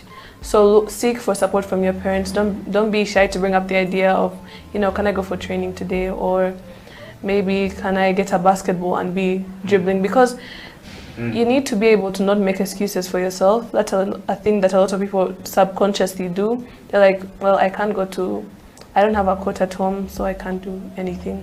But you can get a basketball and learn to dribble, you know. Then when you actually are able to access a court, you'll have a starting point, you know. And also to, you know, just if you love something, give it your all. Because I know there was a time when I played basketball, but I didn't love it, so I was just, you know, going with the flow, not really, I didn't have any sense of direction, I didn't have any goal. But when I started setting goals for myself and actively trying to reach them, that's when I actually started seeing results, like with the national team. I set that as a goal, and you know, it paid off when I got to play, and also the Kenya camp.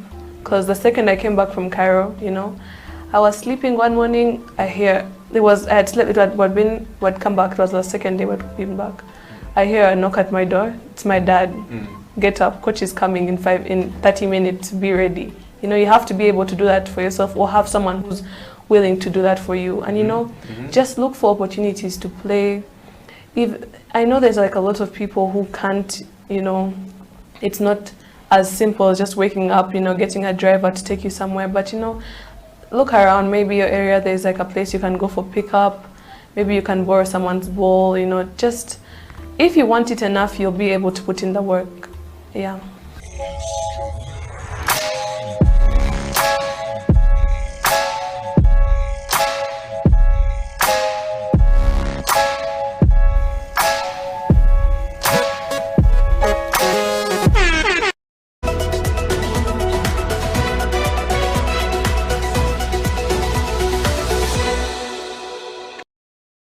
To the Slam Dunk Basketball Talk on House of Talent Television. My name is Emmanuel Ateng. Remember, you can catch us live on our socials, HTV1, on our Twitter.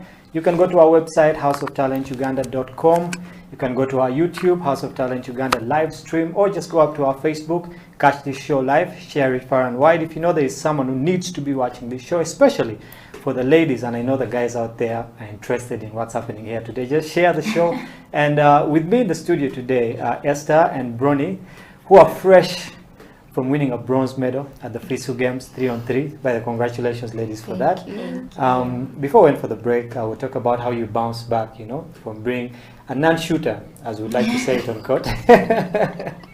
Yeah, but it's always good to own up, you know, to the mistakes that you make on court. So, to Bronny, when you realize that one of your teammates is having a bad day or a bad tournament, okay, most of us would maybe shout at them, okay, which would really put them down. All right. So what do you do in such a situation? You as Bronny, okay, when your teammate is having the worst day possible and you know you're supposed to depend on them, okay, what do you do to let the team know that you can do better and to let that player know that, you know what, it's okay, this is basketball?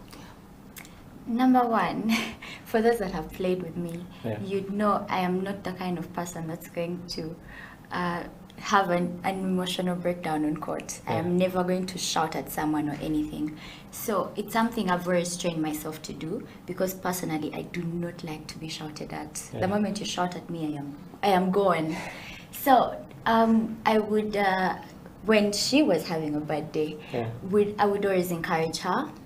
3-on-3 involves a very simple, what are they called?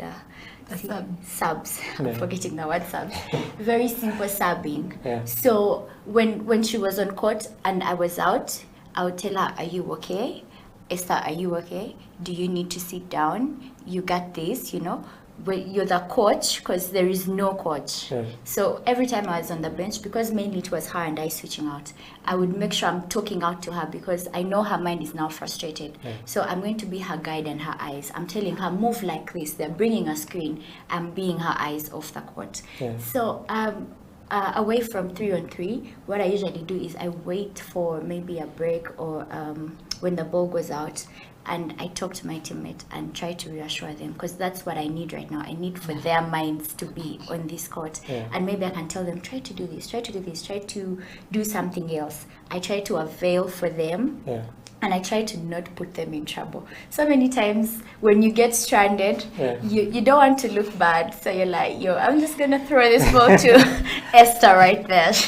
Let her look bad, you know? So I try so much to make sure I'm creating less situations for my teammate to feel more frustrated. Yeah. I'm taking on the burden. Even if she's not playing defense, I'm going to play it for her and then tell her, like, do this and do this. So I try to be as supportive as possible, while inside I'm saying, God, Christ, what is happening? Yeah, so basically be your sister's keeper on the court. Yes, to Esther, basketball is a team sport, okay? Yeah. It doesn't really matter which sport, even tennis, you know, it's you, the racket and the ball, but behind there's a lot that, you know, goes on. You have the coaches, you have the trainers and all this. What are some of those things that you guys did off the basketball court to help you gel as a team? Because different characters, okay? And when it comes to ladies, it's even worse. Yeah. So what are some of those things that you guys did while off the court to make sure that the team came together? Okay, yeah. First of all, the team, I don't know, right from here, when we were training, we built that bond as a team. Having a bond or team chemistry is one of the biggest things that can make your team either be good or very bad. Yeah. So the chemistry between the players, that is one thing. We were connecting off and on court. Like if it was anything, we would, before training, we communicate to each other, are you coming for training? Are you coming for training? That is one thing. Where is new? What, where, how, about everyone. Like where are you? What are you doing? We never walked alone, even for the games. Yeah. We were together the whole time. If it was to watch a certain team, be like, guys, let's watch this game. And then everyone was given room to speak. I don't know. I was the captain, but I didn't dominate. I made everyone feel like this is a very free world. Like, please say whatever I feel like. And it helped us a lot. Like the friendship. We are friends. That was like the biggest thing. First of all, from the very beginning, we were friends. Yeah. So it helped us even connect more, have a chemistry more, know how each other wants to play, how they want you to play. Yeah. When they do this, what they want you to do. So it lessened the issues that might have Come on. Yeah, that is like the whole thing. It lessens the issues, the friendship, the bond, the care.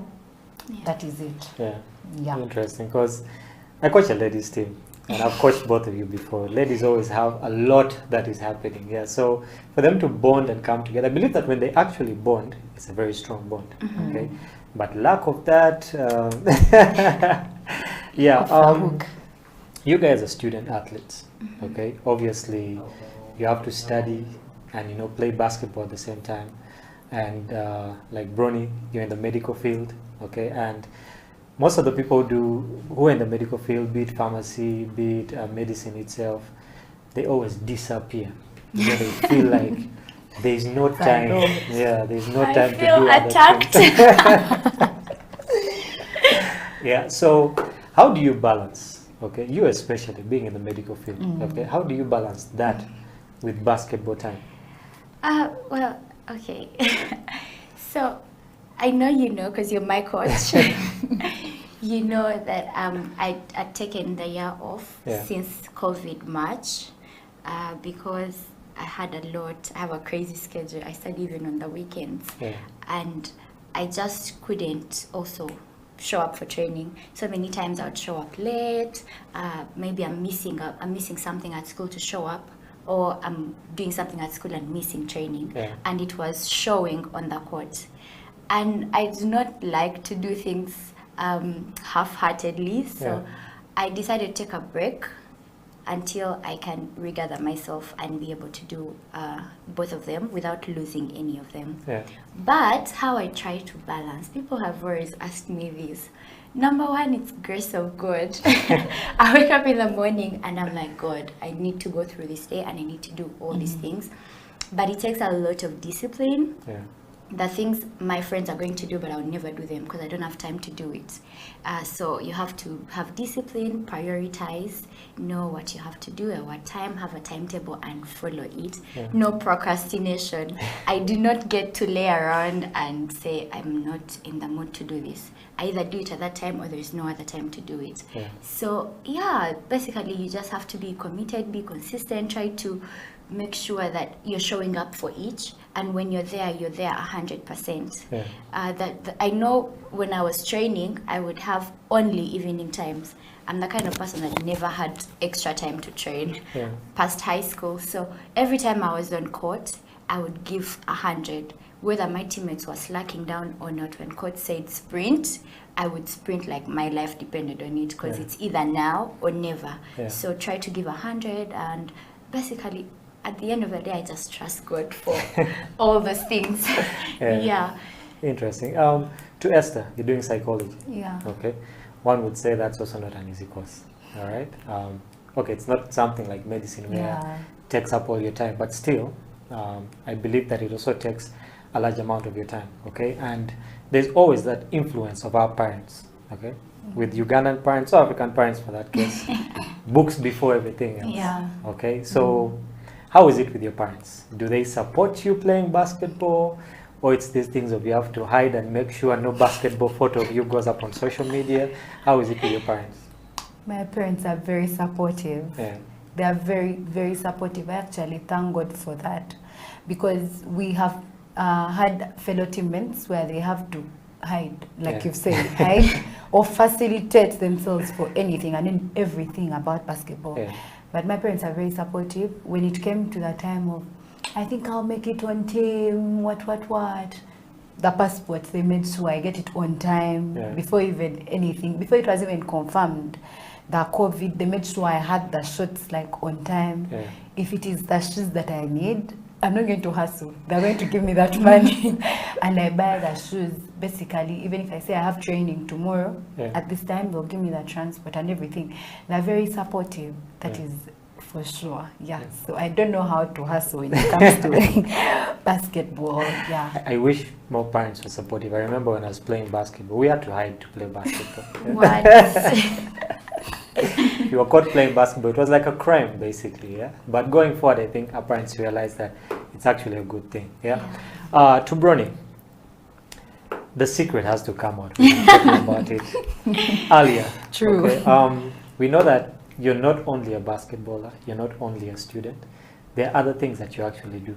Some people might know it, but some don't. Okay. Yeah. A while back, you actually were in the run for Miss Uganda. Yeah, and to some people, surprise, surprise, she was. Okay, so how did you move from basketball all the way to Miss Uganda? Because it's like a complete switch. Okay, and what was the experience like? Did you involve any basketball while you were in the Miss Uganda run? How was it? Miss Uganda was a beautiful experience, hands down. I learned a lot, I grew a lot. I would never take it back for anything. I would just say I have very many different personas. I have my hands in a bit of everything. And I think it's because I believe in being multi-talented, being, what's the word? Diversified. Diversifying everything. Because when I was in Miss Uganda, my theme was creating a multi-talented youth. And I believe maybe I'll do it through sports and all these other co-curricular activities that are there to do in addition to education. So yeah, it was a beautiful experience, and I'm a kind of person that dreams, and I will move heaven and earth for my dream to come true. So yeah, I reached top 5. I was Miss Sports, Miss Pulse, and when I was there for talent, we have very many different things that we do. There is a beach photo shoot and all that. But for talent competitions, I was doing a poem. But I didn't want to do the normal kind of poem that people do. I recited a Maya Angelou poem, and I made a few tweets to it. I hope Maya Angelou was proud. And I put on my basketball attire, because the poem was about a woman and all the things a woman is going through. I believed that my basketball attire was maybe a representation of something a woman is trying to do that is thought of as a manly thing. And I went with my basketball, and I just held my ball and recited my poem as I was doing a bit of dribbling. Then at the end, I put the microphone down and I did a bit of dribbling. I almost lost the ball. But it was such a beautiful experience, and they were shocked. People kept asking me, "You play basketball? Tell me about basketball." And I felt like at some point it helped me put basketball out there for the world and maybe other people. So, yeah. Interesting. I remember seeing that video, and as a coach, I was just praying, don't lose the ball, don't lose the ball. Right? I was thinking, okay, I'm doing this, but I can't just do the front dribble. Let me try the between the legs, behind the back. So as I'm doing the third behind the back, I hit my heel, and the ball just goes away. But everyone is like, yeah. So yeah, saved by the scream. You got away with it. I got away with it, but it was beautiful. Yeah. Yeah. So if you're out there, you're a girl, you can do more than basketball, you can do more than studying. There's a lot you can do with your life, and these ladies are here to let you know about that. We're going to take a break right now, but when we come back, we'll be talking more about ladies basketball in Uganda, the challenges, and where do we stand. This is a Slam Dunk Basketball Talk on House of Talent Television. My name is Emmanuel Ateng. We'll be right back after this.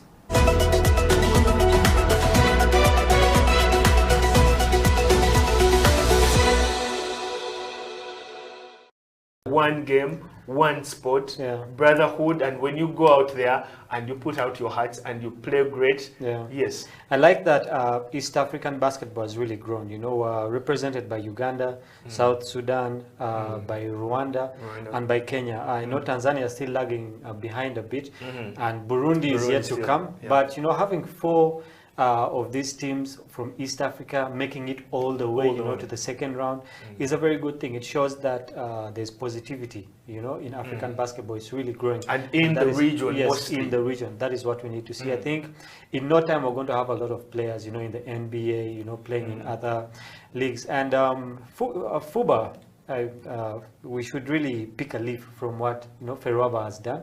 And like you said, let's break it down, rebuild it. Yeah, but in my view, it's not about just taking out the carpet so that you can sweep the dust there. We shouldn't actually pick a leaf from Ferwaba. We should take a tree. We should take the entire tree with its roots. Yes.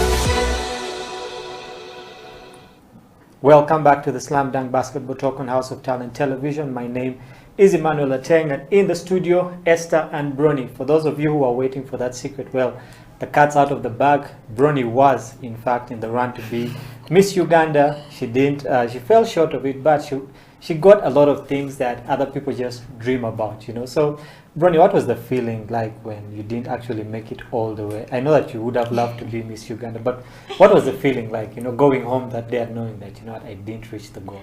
Well, that day was very dramatic for me, because Miss Pulse, I was sure I was going to win. All the numbers said so.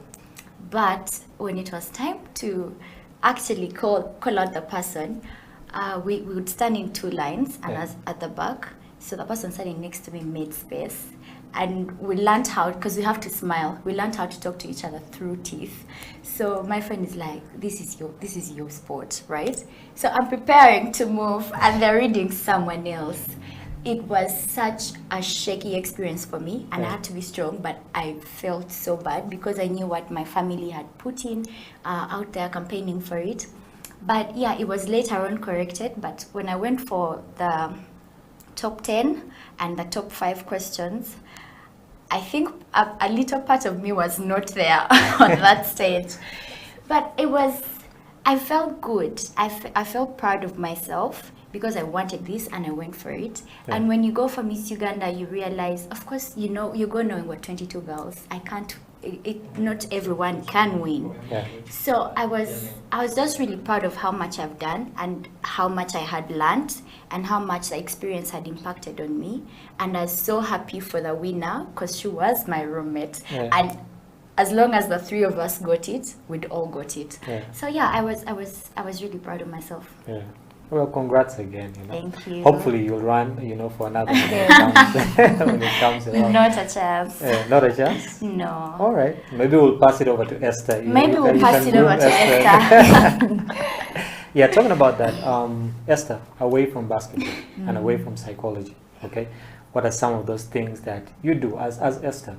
You know, we never know, you might be a Rihanna in the making, or, you know, an Azawi in the making, you know. So what do you do outside basketball in school? First and foremost, I'm a pastor's daughter. Yeah, so I grew up in church. I can try singing. I'm not a whole Rihanna, but somehow, yeah, I'm there. Yeah, so I'm in the choir ministry. I'm a worshipper. Yeah, that's it. That is most of the time when I'm not doing basketball or campus, you're going to find that I have practice on Tuesday, Wednesday, Thursday, Friday, Saturday, and Sunday, of course. Yeah, so it is church, basketball, books. So balancing church and basketball is a tricky experience because the culture of basketball has always been deemed to be one of, you know, guys who are kind of wayward, you know, guys who are not really straight, if I could put it that way. You know, so how do you balance your faith and basketball? Because if I come and say, you know what, Esther, we need to go and do this, and your faith says no. So how do you balance, you know, that kind of temptation that comes with the culture around basketball with your faith? I would say it is the grace of God, because you cannot just stand and say, I'm not going for this. Trust me, by your own power, strength, you can't. Because it is fun. When you look at it, it is really fun.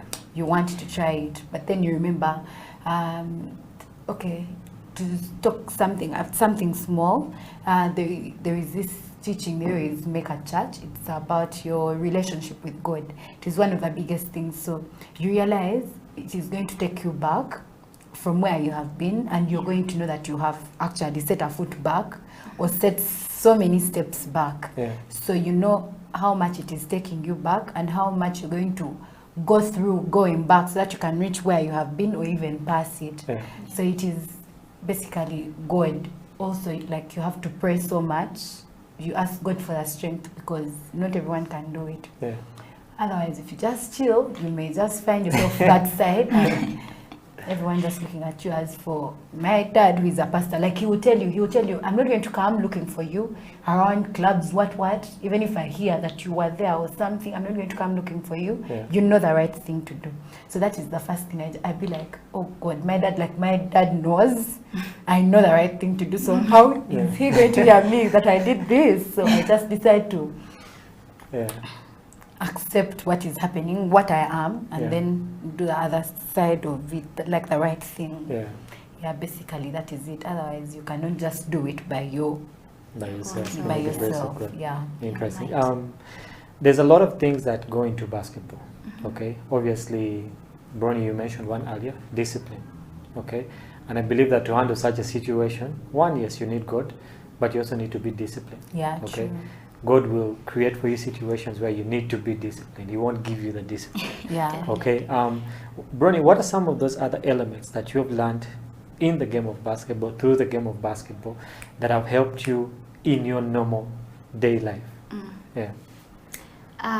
Number one, hard work. Yeah. There is talent, yes, but hard work beats talent. I know for a fact most of the things I do, I am not a natural talent. Yes, there is a bit of talent, but I would attribute most of it to hard work. Yeah. So hard work is very important. You have to work hard for the things that you want. You have to go for the things that you want, which is basketball. If you want to make the basket, you want to win the game, you have to wake up and decide, today I'm going to be aggressive, today I'm going to do my part to win this game. Basketball is a team sport. That teaches me to work with other people, to work with a family. I'm told I'm a great leader. Yeah. I will get things done. So that's something I know I have got from basketball. Yeah. Basketball gives you exposure. It's a big field. We know basketball usually has large crowds. Yeah. So it helps you learn how to handle different kinds of people, how to handle the spotlight, because we know basketball is known as a cool sport. Yeah. In school, when you play basketball, it's like the basketballers are coming. They're going to sit right over there. So it helps you know the spotlight, how to handle it when it comes. However small the spotlight is, when it comes, it's a spotlight in whatever perspective of your life it is. Yeah. Then basketball has taught me to persevere. Life is not easy. When we left Form 6, they were telling us, hey, when you leave high school, things are going to be nice. It's a lie. Accident. Adulthood is a lie. There is so much you have to do. There is so much you have to show up for. There is so many people are looking at you and expecting a lot from you. Yeah. So all that, if you cannot persevere, if you cannot get all those things from basketball, from sports, from whatever line of your life it is, and just fix them in also your normal life, it's just not going to work. When I talk to most basketballers, Claire Lamunu, for example, was telling us in high school, she's an athlete abroad, and she plays, she trains twice, she works, and she has education. Yeah. So with all that, she has like 2 hours of sleep. That's something you can't just do as a normal person, but you know you have to do this. Yeah. And those are things you learn, because basketball, even if your muscles are hurting, you have to defend that basket, even if, so all those things put together are things I get from basketball. Yeah. Over to Esther. Is there anything else you can supplement on that? About what she said. Yeah. Or about, the different challenges maybe you'd have in basketball and all. Okay, so the different challenges that are in basketball for the women in general, I feel like there is a lot of stereotyping. Like you said, when we had just come, you said it is usually the men. Yeah, so it is usually the men in the basketball community. But so many women have come up, but there is a way people feel like, oh, so you play basketball? When you look like that? No, you don't look like you do. Can you even push some? Okay, can you really stand your ground? Can you, it is, the stereotyping is there, but that alone cannot stop the women from playing. So I urge guys, the girls, please, continue playing. Whichever stereotype may be there, it is for us to, hit and go through that glass ceiling, whatever that is, so that we can be better. Then maybe the other thing, like she said, the brain drain in athletes. Most of the times, I for one, if I got a very good opportunity to go abroad for basketball, I would surely and also pack my bags because I feel like there is so much more that you get from outside than what you're going to gain from here, right from that training. Like, I don't know, there are so many activities, the way they're going to get you prepared for the training, the things that you're getting out of it. Like you're going to play, you're going to play your whole heart out, knowing that everything else is set. But here you're playing, you don't know if supper is actually there. So you have to go and hustle out. So sometimes you'll even be like, okay, I have training, but I have to work. Basketball is not going to feed me. Let me go for work. I'll train some other time. You get that is another thing that I feel is affecting the women basketball kind of thing in this country. Yeah, those are the few things that I think. Okay, well, 2020 and 2021. Okay, with the coming through of COVID, the basketball league was cancelled. That's actually all basketball in Uganda was cancelled. Okay, so basically 2020 no basketball, 2021 no basketball, and we had the men playing the Afro basket. Ladies were supposed to go play a similar tournament, but government or NCS in that form did not actually put in the finances for them to go out there. We also have the second division basketball league that is running right now, all men. Okay, the ladies league was not reinstated. Okay, so it looks like basketball in Uganda has become a male-dominated field. Okay, now how do we get the women up there when it comes to basketball? Because I believe that you guys are looked down upon. Okay, just like you said, when someone looks at you and is like, "Hey, you also play basketball." Okay, yet when you look at the international scene, okay, look at the WNBA, look at basketball in Europe. Okay, it's a situation whereby the ladies might not be that up there, but they're somewhere. Okay, and in Uganda we need to get ladies to that point. Okay, so what can we do to develop women's sports in relation to basketball in Uganda? Number one, before I talk about the we, I need to talk about the I. As women, what are you doing? You know, when we look at the world in general, we've been fighting right from the word get-go, right? Like a girl has to stay home. There are all these things about a girl that a girl has to do. So if you want something, what are you doing to fight for it? I remember when I wanted to play basketball, on the court, when the boys had to train, the girls, you either join or leave. But the boys are not going to play you like a girl. They're going to push you around. You know, that basketball is a very contact sport. So at some point, he's going to touch you where you do not want to be touched by mistake. And you're thinking, oh my God. So these challenges start with the I. When all those things happen, what are you doing? Are you crumbling, or are you standing out to fight for yourself? I remember so many people we started with left because I want to train, but they're getting me off the court. Those that wanted to train would stay and just push through with the boys. I want to train, but I can't run. Basketball is a running sport. So what are you doing when they're cutting off the women's basketball? What are we as women doing about it? You know, people are always raising funds for a lot of things. What are we as the women that want basketball to grow doing? I remember they collected money for the male team sometime. Did we as women come up to say, you know, let's do the same for the women? I'm sure most of us also contributed for the boys as well to go. So what, number one, what are we as women doing? Number two, when we go to the big level, we need more women reinstated in like big places. For example, we need more female umpires. We need more female coaches. That only, if you ask me to state a female coach, in my mind, I know one person. Coach Mavita Ali. That's it. She's the only lady I know and have seen ever since I was a little girl playing basketball. She's the only lady I know that, maybe there are others, but she's the one that I've actively seen do something for the women through what she was doing with Score Beyond. I know there is Angels doing something. The different teams are doing things. Yeah. There are grassroots programs. What are we doing to bear the girls? Girls do have challenges. So yeah, as much as we preach equality and equity, girls are going to need a little extra attention for them to have to go against all those challenges at home, in their lives, in their bodies, to show up on court and do what they have to do. Then the opportunities that are set for girls. For example, university, there is that four points that are given to the girls, or the scholarship, the sports scholarship. It's giving a girl a bit of a higher chance, you know. Yeah, some boys will argue that it's unfair, but it is that those are some of the things I'm seeing that are done. So now when we look at the league, what are they doing to make sure that those young kids are getting in?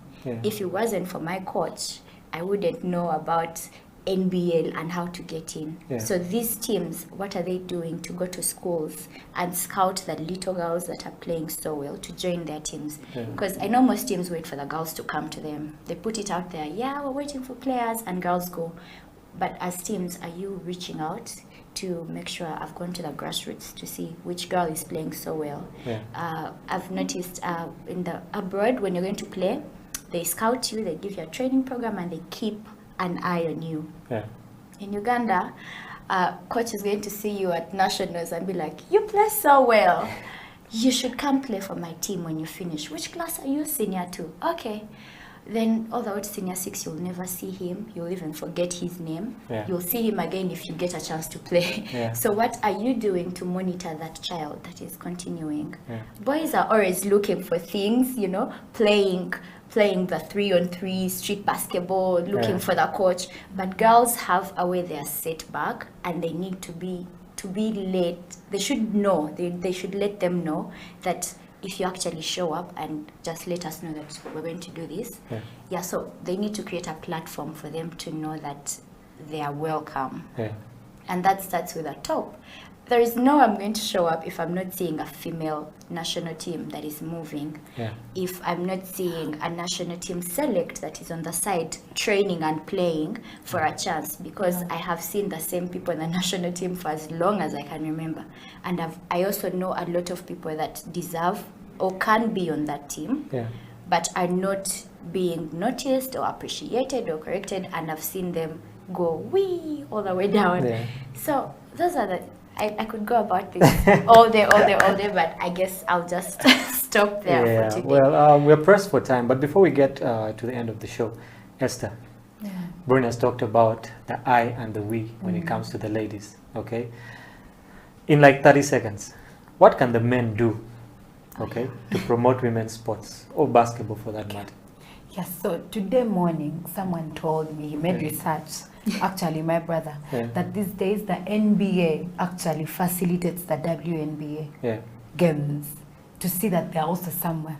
How about the NBL men starts doing something, not totally like investing in and all that, but it can be with the support system. It can be one very good thing, seeing that creating more opportunities for these ladies, putting up different games, like so as like women can be like seen or showing that these guys also like care. It can start with support, and then with time they can also like recommend whoever facilitates them to like partially have his thoughts somewhere on the women's team, so that like they can all go about like together in solidarity. I think that can work. I don't think it's something big. It can start with support and then financially with time. I'd actually love to see, you know, a structure like that. I would give an example. When we're in school, there is a time they were not going to take the girls, and the boys stood and said, if the girls are not going, we are not going. They had to get the money, so that was a good thing that the boys did for the girls. So just kind to of supplement solidarity, on that. All right, so Your final thoughts. Bronny, there's a girl out there watching. She wants to get into basketball. She's really not sure. Or there's a girl out there playing basketball, but she wants to get into modeling. She wants to get into a music career. Really not sure what she should do. What would you say to that girl? I would say, number one, you will never be sure with what you want to do with life. Life is fluid. Yeah. As soon as you understand that, life is going to be easy for you. So for me, number one, it's God. I have to pray. I have to talk to God. I have to, He's my moral compass. Yeah. Without Him, I wouldn't be here. Number two, family. Make sure that you involve your family in everything that you do. Make sure they're working with you. Have a support system around you in whatever you're going to do. And the one thing I always tell people, go for what you want to do. Live, laugh, love. Yeah. Take the risk. If you don't do it, what are you going to lose? If you do it, you'll probably get it or not get it. Yeah. If you don't do it, you're not going to get it. You miss 100% of the shots you don't take. Yeah. But you have a 50% chance of making the ones that you take. So Yeah. just go for it, whatever it is. And you can reach out to me on my social media. I have people that I've talked to and maybe helped where I can. And I know we can deep dive into the details Yeah. of what you want to do. Yeah. And finally, Esther, there's a girl out there, she thinks, it's too late for me to start basketball. Or it's too late for me to start a singing career. It's too late for me to do A, B, C, D. What would you tell such a girl? Yeah, it is never too late to start anything, that is for sure. You can start on anything and everything at any time. It is not yet, time is not lost, you can do it. Put God first, like Bronny said, put God first. Number two, I have a mentor, she's called Letitia, the one of KCCA. She will call me to ask me, did you train? Get that one person that is going to do that for you, and I thank God for her. Get that one person that is going to do that for you. It can be your coach, it can be someone that has played the game. Yeah. Bronny is here and she's willing to do that for you. Please Yeah. reach out to her. Basically that is it. And also trusting yourself. It starts with you. If you feel like you can't do it, even when you try it, it's not going to move. Yeah. But when you feel like you can do it, with God helping you and having your mentor by your side and all that, you can surely make it. Yeah. Well, ladies, thank you very much for coming Thank through to the you show. for having I know we could us. have talked, someone says we can talk until the cows come home, but we're always pressed for time. But thank you for honoring our invite to come here. Hopefully, we'll have you guys coming next time again, with more of the team. I know there are 2 members that are not here, and hopefully we can get them in next time. But thank you very much for coming.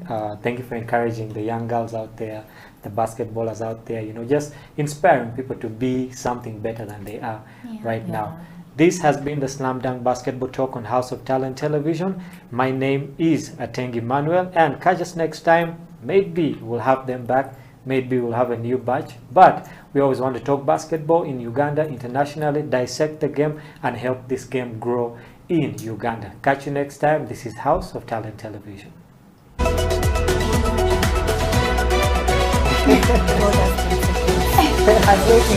Right? I was also counting 10 seconds. 10 seconds, the TV is like 2. I had, shots weren't dropping. You just need to have, and you need to have that self-drive, but you also need to have support. So seek for support from your parents. Don't be shy to bring up the idea of, can I go for training today? Or maybe can I get a basketball and be dribbling? Because you need to be able to not make excuses for yourself. That's a thing that a lot of people subconsciously do. They're like, well, I don't have a court at home, so I can't do anything.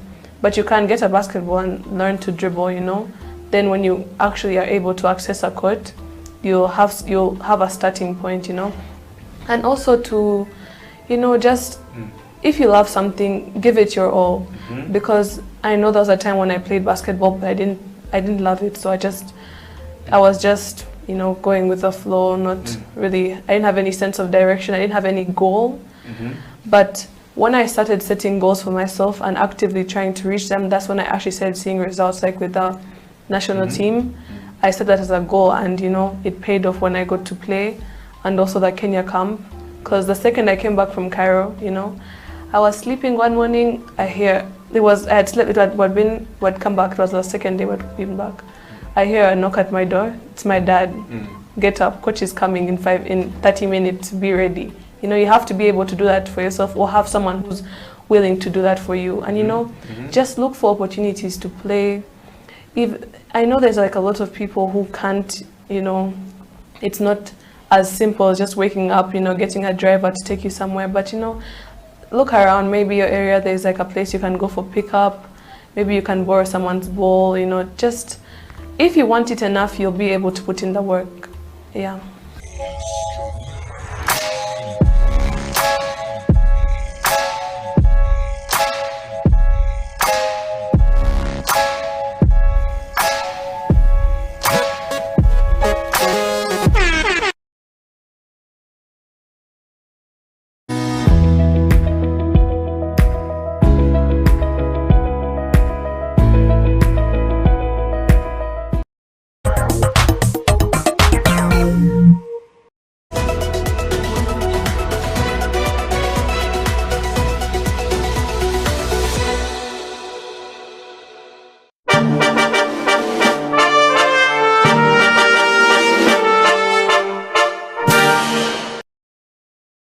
It's a CEO bench, so usually people want to assume that all CEOs are overlearned and stuff like that. So I will change the script this time around. I consider myself a certified hustler. If I'm looking to know who you are you Ugandan? If yes, what are the values that define you as Ugandan? That's the easiest question I think to answer. I am a typical Lao man from Erute North, in a place called Ogur, and where I will be laid to rest is in a village called Agweng. So if you go there and you just say Otoa Tony, they won't really know me because my father is also Otoa Tony. You have to ask for Junior, and when you're asking, you have to ask with an accent. Junior Tikwene, where is Junior? And they will identify me. But I'm typically Ugandan, only Ugandan, from Lira. I pride myself from being from Lira. Earlier on, I was joking and saying I'm the coolest Lago south of Karuma. When you cross Karuma, there are so many. But when you're down the south after Karuma, I think I'm number one. Wow. Well, now that you know Tony Otoa is Ugandan, and of course, what are the values that define you as a Ugandan? I think it's the love for country, love for nation. You know, truth be told, the country is in a lot of, it's a crisis. Leadership crisis, economic crisis, social crisis. There's so many mismatching areas. But at the end of the day, it's home. You know, you cannot run and abandon your home because of the issues in your home. I think that then creates an opportunity for you to do something to change what's happening and what you see as a crisis. So in terms of what I see as a value, or what I take out of that for me, I think it's just the love for country, the need to serve country the best way I can. And I mean, I can't say I can change everything, but the little I can do to create a difference, I think is more meaningful. Wow. Mr. Tony Otoa, growing up, what did you want to be in life? And what was the journey like for Mr. Otoa? Yeah, you know, my father is crazy. My father would call us and he would show me the compass. The idea was supposed to be a pilot. You know, the planes would fly over our house and my father would be like, yeah, you're going to be a pilot. But of course, as you grow, you realize that you have so many things that really define you. I was never a sportsman. So I enjoyed a lot of debate and, you know, a lot of indoor activities. And that is, I think, what really drove me into some of the things that I do up to today. Public speaking, the love for debates and really a lot of intellectual discourse and all this stuff. But besides that, I think it's also the fact that I won't lie. I didn't know what I wanted to be.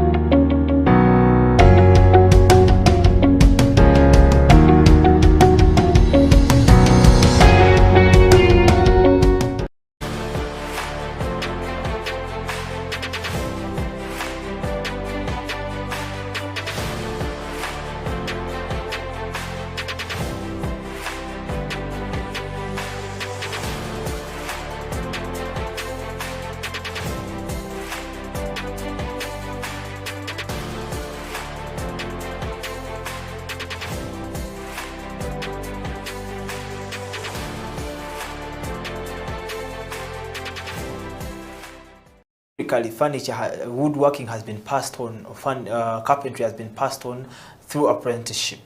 So that is the biggest challenge. You learn the skill, you don't get the business skill because the teacher wants to keep their customers. Yes. But then, due to the current development, we have the technical schools teaching carpentry. They're teaching the theoretical part, but they are indulging less business. And then the business methods they indulge in are also less practical. Yeah. They have been written in books. They have not been actually applied sometimes. So I think one needs to first of all learn the dynamics. Consider carpentry as a business, as a trade. And the rules of trade are the same regardless of which trade you're going in. We have standard rules that don't change.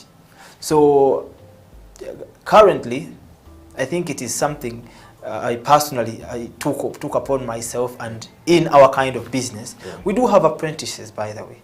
We do take in students. They learn, especially through the lockdown. We've had a lot of them coming in and to take on the skill. But we always give them 1 or 2 days in a month where they come into the selling desk and they get to see what it means to actually do the sale. You don't have to be on the planer all the time, on the circular saw. You need to know that after the circular saw, this customer doesn't know it exists. How do you inform them that it is the step that is going forward on their object? And then we've opened up the industrial part of carpentry to the customers. They're actually very thrilled when they see how these things are done. Yeah, so you actually take them in and show them the process, like they say, process by process, process by process, how these things are going. Yeah.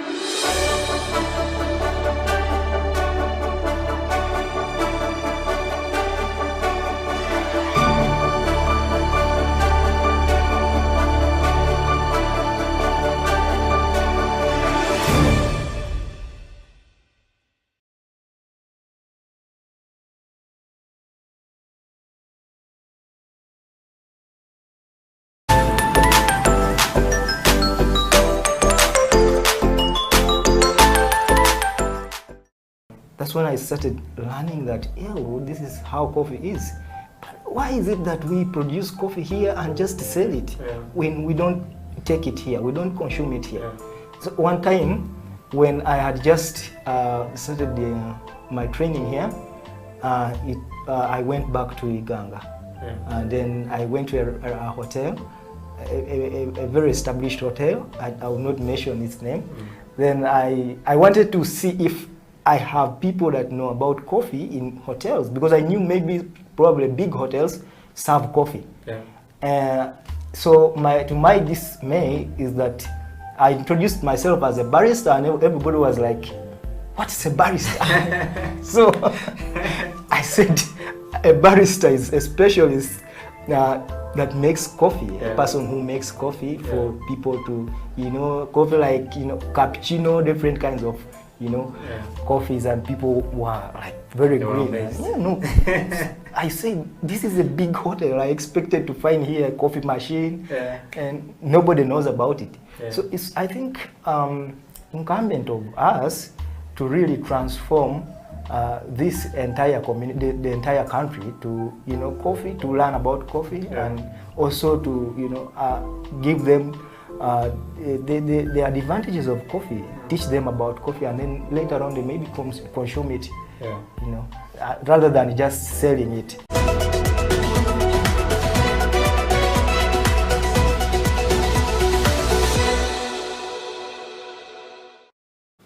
You see, I think there's been a lot of growth and transformation.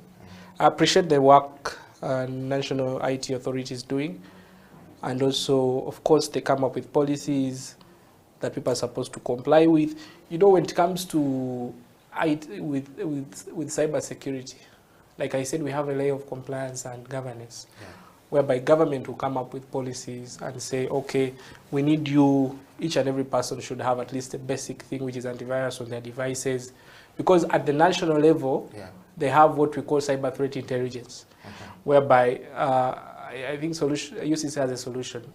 Because I remember I was involved in that tender for procurement of a cyber threat intelligence solution, whereby we could be able to identify this is a new attack, it's coming from Russia, it's attacking our bank here, then they could be able to block that traffic at a national level. Well, the government is doing something. But then also, as individuals, like I said, we need to also be vigilant. Because the government will not be able to understand which new VPN client has come up, or which new VPN solution has come up, probably because they will not know. But for you, go ahead and download it and install it on your device. And then you try transacting. You actually go to, then you say, oh, I've stolen money from my account. Oh, my information was stolen. Oh, I see nodes on social media. People steal nodes from people's devices and actually they ask for a pay. Someone says, if you don't give me $100,000, I'm going to publish your nonsense on the cyberspace. You know? So people need to be vigilant. But of course, the government is also doing something.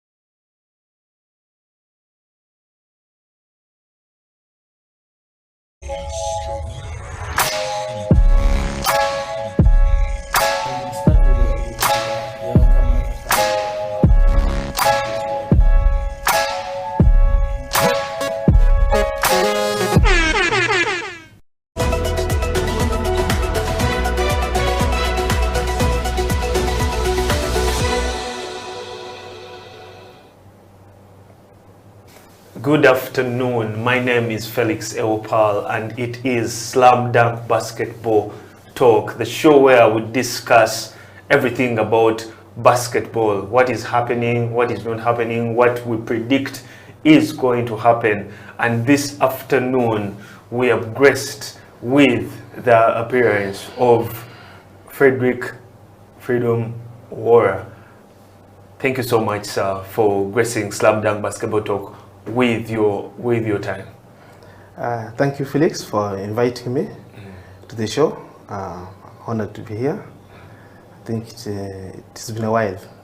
Definitely, it has been quite a while, and as proprietor of JKL Basketball Organization, there's a lot of talk since the season is about to begin. So let's start with what preparations does JKL have ahead of the start of the season? Because definitely so many viewers out there want to know what to expect from JKL. I can say that we actually held trials last weekend. You had trials last weekend? We held trials last weekend. Okay. Tell me about tell us about that. At our JKL Arena. Okay. In Mukono, Namaiba. So it was good. We're happy with the turnout. Some players came as far as Mbale, Soroti. Okay. The couple players from Kampala that came. And we even had a friendly. You had a friendly. Which team did you have a friendly with? With Bugema University. Bugema University. How did that go? It was a friendly game. You know, you can't come and beat us at home ground. Most people don't know about the JKL Arena. Please enlighten our viewers out there. We are live on Facebook, on Twitter, on YouTube, and on our website, House of Talent Uganda, UG. Our JKL Arena is in Mukono. It is on Katosi Road, a place called Namaiba. So as you reach the trading center of Namaiba, on your left hand, you'll see the signpost of JKL. Dolphin Sports Arena. So we have the basketball court, we have accommodation, okay? Basketball court, accommodation. We have a bar. Oh, there's even a bar. Yes, so you can take some drinks.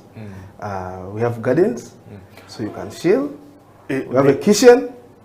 This investment, how much did it cost the JKL organization, and how were the funds able to be collected? Because that's something that the viewers out there would love to know, and because I believe various teams would also want to have such a place. I think the arena, we are in phase 1, okay? We are just on phase 1 of the project. We are running a program. Okay. And I think now we are in year 7 of the program, but 2 years have been eaten away by COVID. So we are like 2 years behind.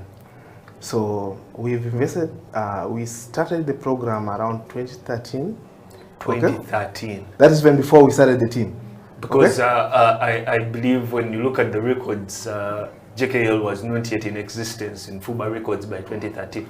We already had a plan. Actually, in 2012, we had a plan to buy Res Life when they were in Division 1. In NBL, actually, NBL. The year they were in NBL, I think that's 2012. We held discussion between myself and my partner, Emmanuel Anguela. So, with Hudson, okay? But the current general secretary. Yes, so we didn't just agree on the price, because I think that time they were struggling and we wanted to inject money. But the idea was to buy and then add more players and then we set up the team. However, after we didn't come to an agreement, we said, okay, what do we do? Let's plan and set up a team in lower division and grow it. However, as a program, we started planning long term, and our program is way different from, I think, other teams. How different is it from other teams when you say different?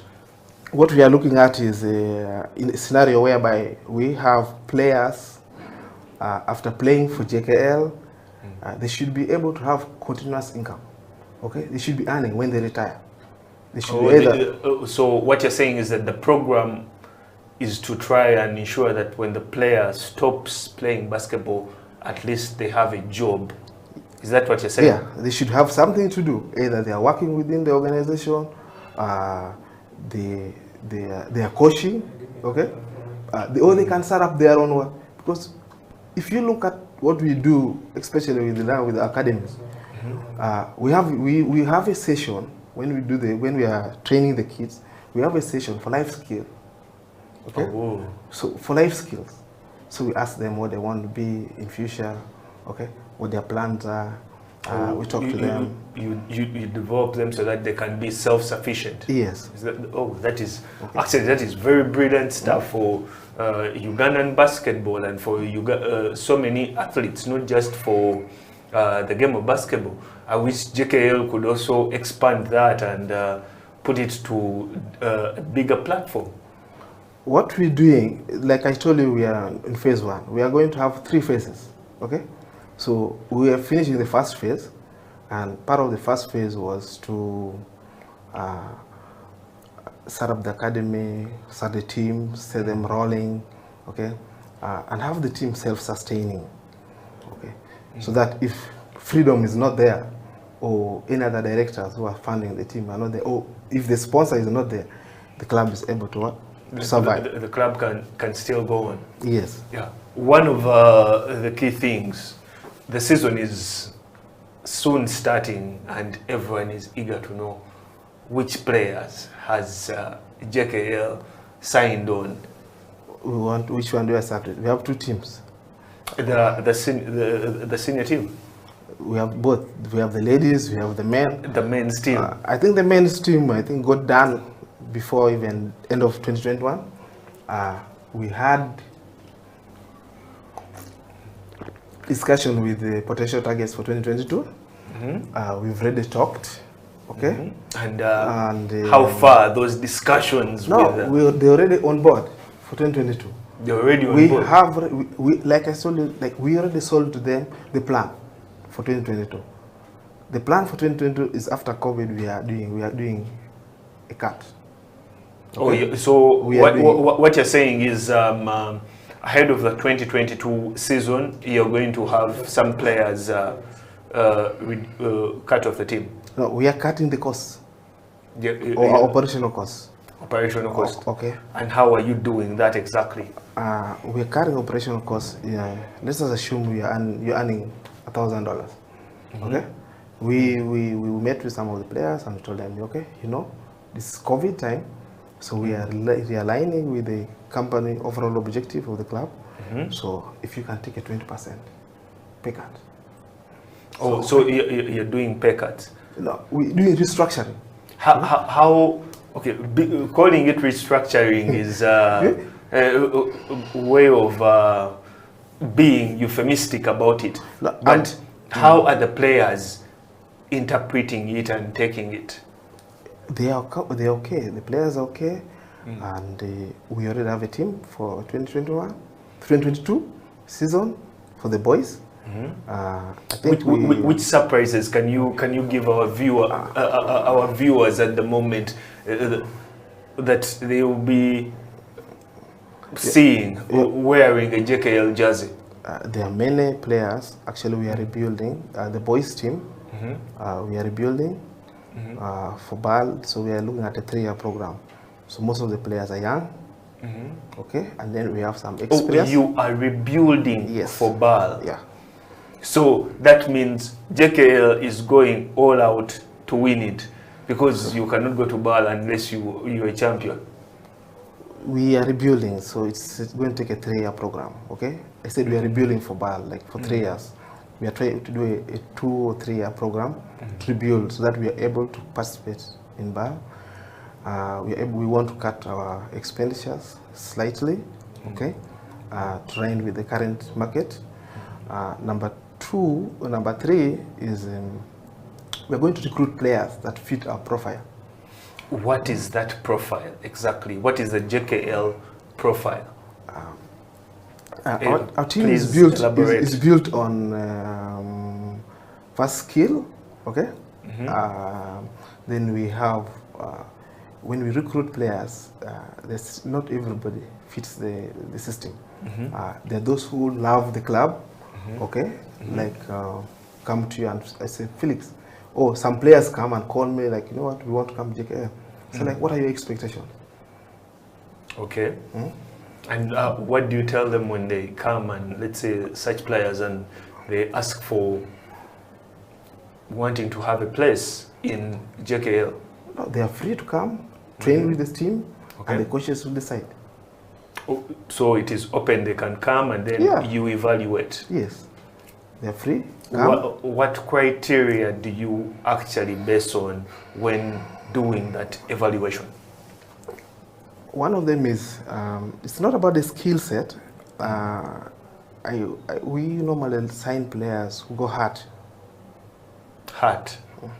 So attitude, desire, positivity. That is what I believe when you say heart means. Attitude, desire, passion. Yes. Okay. And players, you know, in the process of talking to them, we realize what do they want to be in the next few years. Okay. Okay. What are their structures? What are they planning? So those are some of the things we use when we are recruiting. But the boys we already have, I think we remain with one slot, two slots, I think 2 slots, which we are keeping for the boys team. For the girls, I can tell you, JKL Lady Dolphin has been amazing. So I don't know if the trend is going to continue going on. It is 2 years without players actively playing, so it's difficult to assess their fitness levels now. And you know, a winning club, you know, we won like for 2 years, we're going to 3rd, 4th. You won JKL Lady Dolphins won back-to-back. Yeah, so originally the plan was normally, if it's any successful team, you can win 4 times with the same team. Well, City World has been doing it for 7 years. Because they keep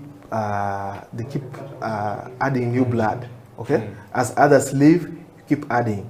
Okay, so then you start to keep adding. So I think if you've seen the way they have run, they won like for 3-4 years comfortably, and then they kept adding more younger players into the team and some experienced players, more younger players into the team and some experienced players.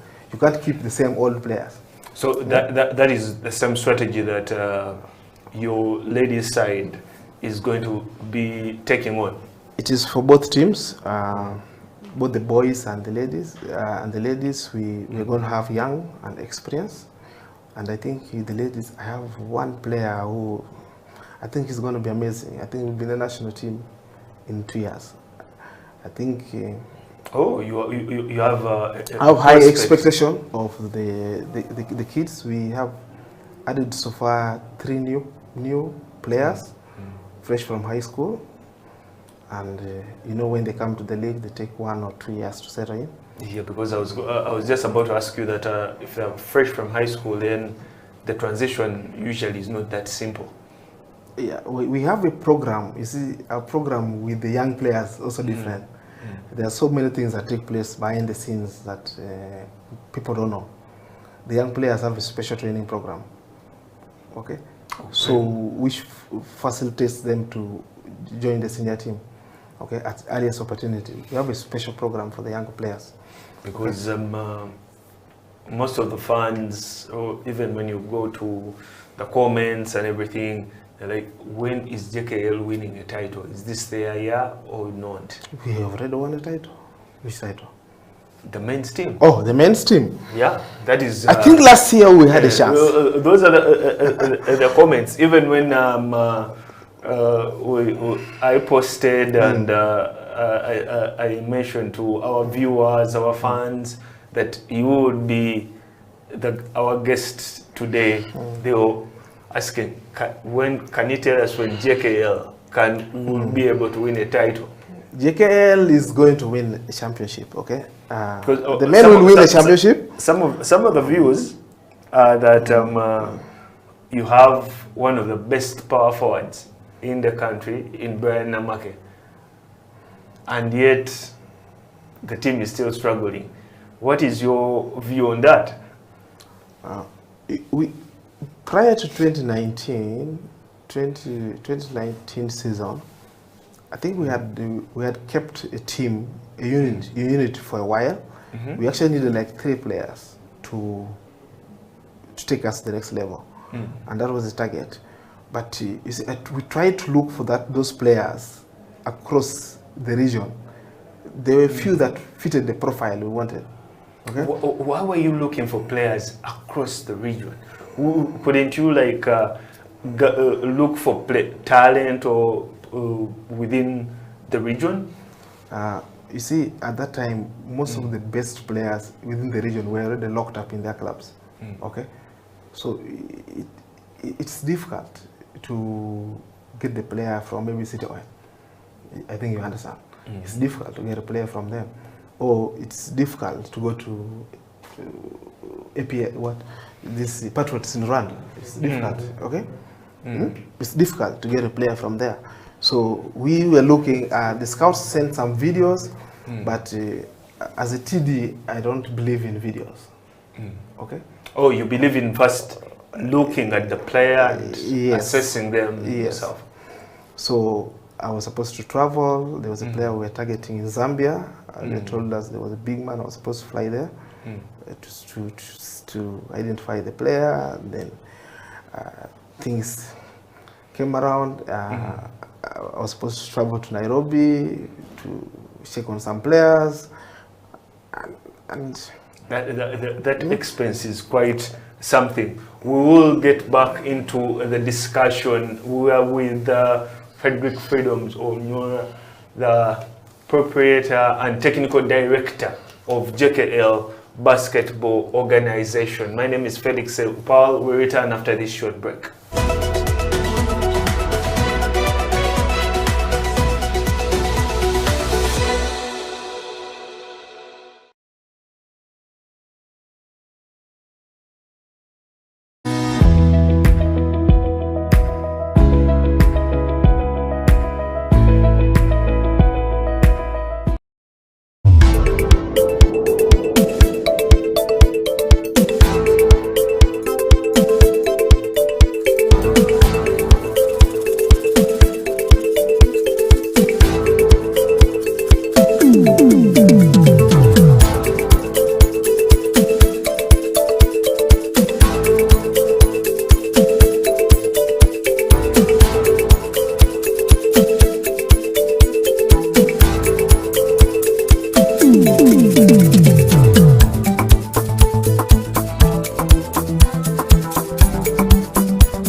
Welcome back from that short commercial break. You're still watching House of Talent Television. This is the Coffee Break Show with me, Amon Mukisa. And without further delay, let me introduce you the one and only barista Saddam. Saddam, welcome to the show. Thank you, thank you. How have you been? I'm doing good. Happy New Year. Thank you. Does it still apply? Happy New Year? Of course, we are still in January. Yeah, so it's still new. Are you Ugandan? Of course I am. Ah man, the hair looks Forget about the hair. So in you can just put something small. Yeah. Where have you been, Saddam? Good. So I came back for a vacation. Yeah. So I've been working from UAE. Okay. So after a period of time, I decided to come back and chill. Well, guys, like I told you guys, Saddam is a former senior barista at Enduro Coffee, and also right now a head barista in a certain coffee shop that will tell us more about it. And Saddam, yeah, how long did you work with Enduro Coffee? Almost, I think, 4 years. Yeah, I joined the Enduro Coffee after school. That was in 2015, December. So. And in the first, I joined it as a cleaner. Yeah. But there was this guy called Calvin Chiinji. Now he's working in Dubai. Big up Calvin. So he introduced me to the coffee industry. I used to see him the way he's doing things. So one day I told him, I think I can do whatever you're doing. It's very easy. Like, really? Can you come and challenge me? Like, yeah. The first day, so he told me to tamp. In the first place, I didn't know what stamping is, so I just, with a lot of energy. Well, a good thing for guys on the coffee break now, yeah, they know what stamping is because we've taught all of them. They do? Yeah. Oh, mashallah, that's good. Yeah. So with time, he started to train me, and here I am. I'm a great barista. I believe in myself, yeah. But you know what's funny? All the baristas we've had on this show, yeah, the story is quite similar. Like, no barista joined the coffee industry without like having an inspiration from someone, but they just go direct from somewhere.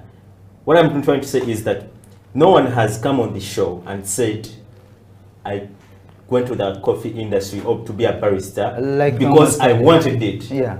So even your story is the same, like you started as a cleaner, then Calvin was here, and then he told you, can you compete me or can you outgrow me? Yeah, in fact, he said, I think you'll be a good barista. Yeah. So he decided to pave me in the same direction. And he's the man actually behind my story. Speaking about a man behind your story, you know, when I'm here with Saddam, you guys don't know the story behind me becoming a barista. Okay. Guys, allow me to introduce to you the guy who trained me. He's a mentor, he's everything. Has trained me how to become a better barista, because when I joined the coffee industry, these are the guys who trained me. So here we're chilling with the big boys, okay?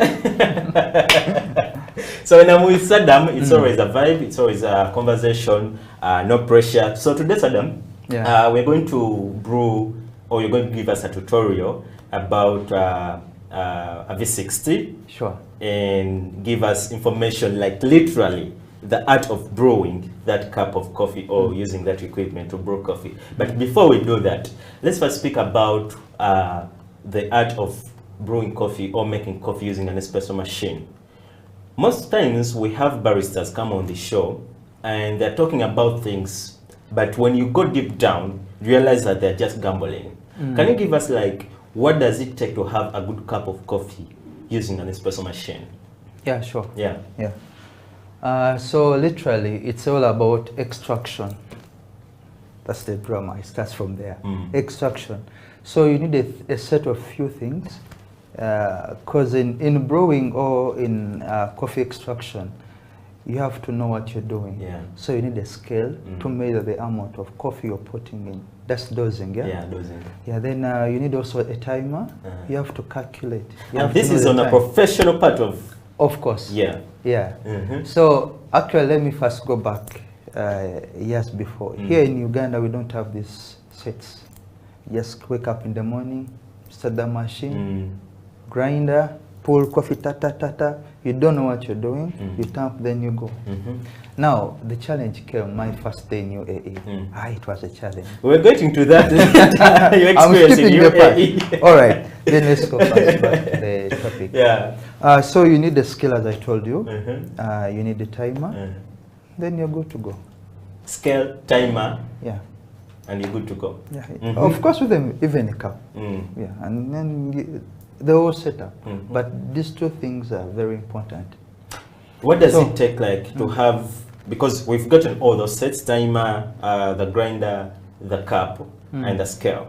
So what does it take for me to use these things to get a good cup of coffee? It just needs your presence.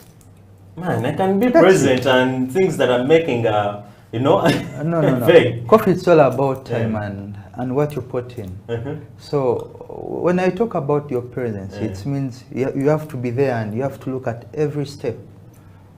You mean I think you get me. Yeah, I get it. Like literally, you're saying, me being physically present is not only enough. Yeah. I have to be there mentally and physically. Exactly. So that I know maybe if I do this, the repercussion is this, right? Exactly. Okay? Yeah. So Saddam, you know, what I admire about you is that whenever you're trying to make anything like a beverage, you give it 100%. Yeah? So briefly take us through espresso worlds, like to have, because espresso is the mother beverage of all these beverages. It's about foundation. Since we're talking about the espresso machine. Yeah. So how do I get that good espresso cup? All right. After having those what I've told you, then you have to grind your coffee. You put on the scale, you tear. But you need to start with some amount of coffee you're dosing. Remember, we are dealing with specialty. So you need at least to start from a higher dose of 20. It's not very high, but it's normal. 20, you dose with 20. Then you have to know the energy you're putting on there. Because before you extract, you need to lock some parameters. So if you say you're using a dose of 20, it should be 20. And before you change it to maybe 18 or 19 grams of coffee you're putting in the basket, you need to first note. Whatever you're doing. So if it was 20 in the first place, you have to note down it's 20. What I've skipped, you need also a pen and a paper. If not, a notebook. What? Pen and paper on station? Pen and paper on station. Give it to me. It's called consistency. You have to. You just started getting amazing, eh? Yeah. Pen and paper on station. Yeah. Consistency. Yeah, remember we are dealing with mind, so you might forget. And I note down everything. Yeah, so it's better you note down. So if it was 20, I'll start with 20. Okay. Then you dose it, you extract, you test your coffee. If you find it not that much good, so you have to change something. Okay. But you have to first check on your recordings, where did I go wrong? Where you noted. Yeah. Okay. So it will be, actually it will be even very easier for you to know where you went wrong and you fix it within a matter of time. Sometimes the grind setting, it could be right, but the pressure you have used, maybe it's hard. So you have to reduce it to a lighter one or a medium energy.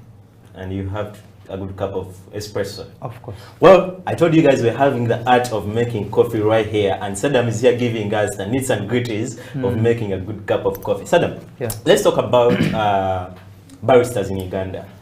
What do you think that Ugandan baristas are lacking? Because I'm sure you've gone through various stations, especially in Uganda. What do you think that they're lacking to be good baristas? I think they are not lacking, but the industry is not supporting them. Have they done what's enough to have an effect on the industry, or to have pressure from the industry to support them? That question goes back to you now. You're on the ground. I'm on the ground, but you're on the ground. But in my own terms, I would say the industry. Yeah. First of all, a barista is a person who works for a company. Yeah. Right? And most companies, they don't have the required instruments.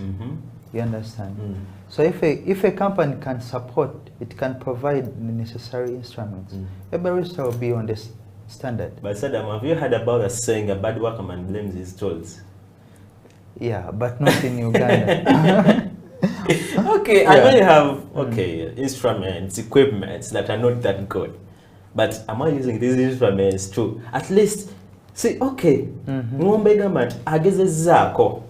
he has tried. Yeah. Are we there? Are Ugandan baristas there? Or they're just, okay, I know how to make this, but am I making it right? To your experience? You're not sure? I'm not sure, but anyway, I haven't yet visited most of the coffee shops around. Yeah, I've been in the villages. The villages, since it's your holiday. Yeah. So maybe I'll give them a tour around. Yeah. But if you're a barista and you don't use the tools around you to make a good coffee, we should blame you, right? Then you're a bad barista. You're a bad barista. In fact, you're a coffee maker, not a barista. We call them coffee makers. What's the difference between a barista and a coffee maker? A barista is someone who is professionally, how can I say, he's professional in doing whatever he's doing. So he will love a cup of coffee, so he'll give it 100% of his shot. Yeah. But a coffee maker, just get coffee, drink, and serve it. He doesn't care. So a coffee maker doesn't have that caring part. But a barista, you have the passion. So I think you have the point now. Well, guys, I think you get to know now what's the difference between a barista and a coffee maker. So let us know on the show you've watched, all the episodes of the Coffee Break, who's been the coffee maker and who is a barista. Use the hashtag the Coffee Break Show. Saddam, let's talk about your experience in UAE. How was it like to transition from Uganda to UAE? You mean the journey or the like the experience just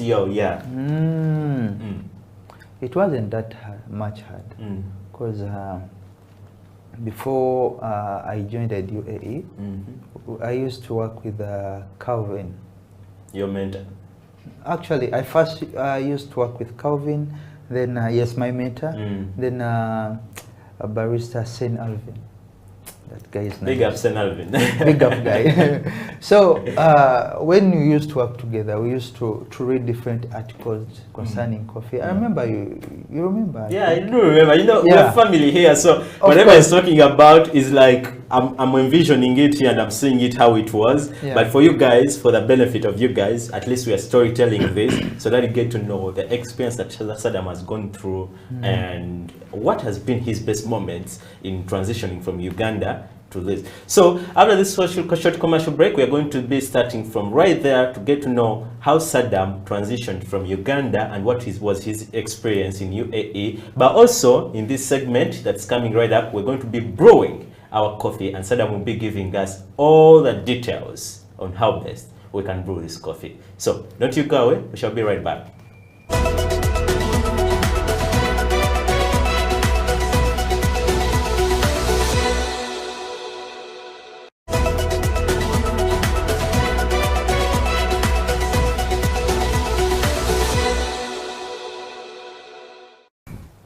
Coffee industry is very wide, it's very big, it's very full of opportunities.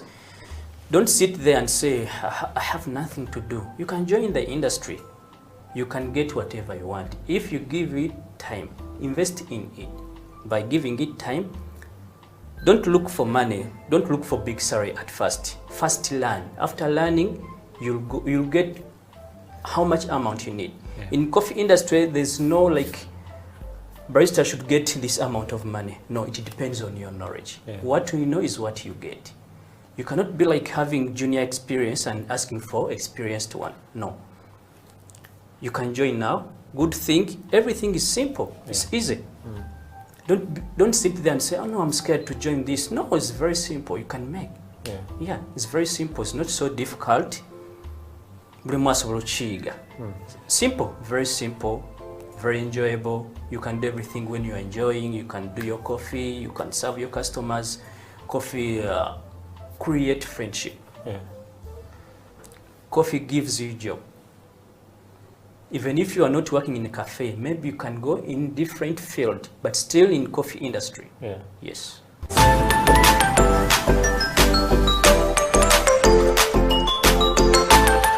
Let's pull up the camera.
You're still watching the Coffee Break Show on House of Talent TV, and welcome back from that short commercial break. My name is Aman Mukisa, right here on the Coffee Break Show. Well, I need to remind you guys that you need to go on our social media platforms. That's Twitter as HTV1UG, and follow us. You get to see the good content, good videos, good episodes that we put up for you out there. And also Facebook, you can go down there and YouTube as House of Talent Uganda. You know, this show is watched by a quite number of people, and just read through your comments. I have Mbonye Bright Richards is saying, please Saddam, give us all the best that we can, because we're anticipating for the best brewing tutorial. That's Mbonye Bright Richards. But also Rosie James is here saying, go my brother, I can't wait to see your tutorial. And the Dollar Isaac says, nice show my brother Saddam, I can't wait to see also the tutorial. And there is what's his name, this is a funny name, Maureen K. Okay, it's not funny. There is I can read it. Monica says, I don't know Saddam from where he started to brew coffee and where is he right now. So basically, she wants like the profile. Saddam, we had skipped that. Okay. Where did you start from, like, to grow coffee before? I mean, to join the coffee industry, like before you joined Enduro Coffee. All right. Like, where did you go to school, or you just came out of the blue and you were inspired by Calvin? No. Of course, I went to school. Which school was that? My primary. The primary side of it, and then the coffee school part of it. Anyway, I started in Entebbe, but I'm a born of Mbale. Mbale. Yeah, so Bulai. They say Mulembe. Mulembe, Makoa, Malai. Okay. But I'm not a Mugeso. Okay. So I'm in Uganda by birth. I'm Tasadam. Yeah, so I grew up in Entebbe. Yeah, I was raised by a single mother. And at the age of around 10, I crossed to Mbali. And I used to stay with my grandmother after the death of our father. So the two parents, I know two actually. My mother, then my grandfather. Sorry, my grandmother. They're the one who raised me. So I joined there, my senior one. There is a school, it's called Manafa High. It's in the middle of the city. So, yeah. In the middle of the city of Mbale. The middle of, yeah. So you're the pioneer, the celeb in Mbale, because it's in the city. No, I'm a quiet guy. I wasn't the celeb, but I had my little profile around, yeah.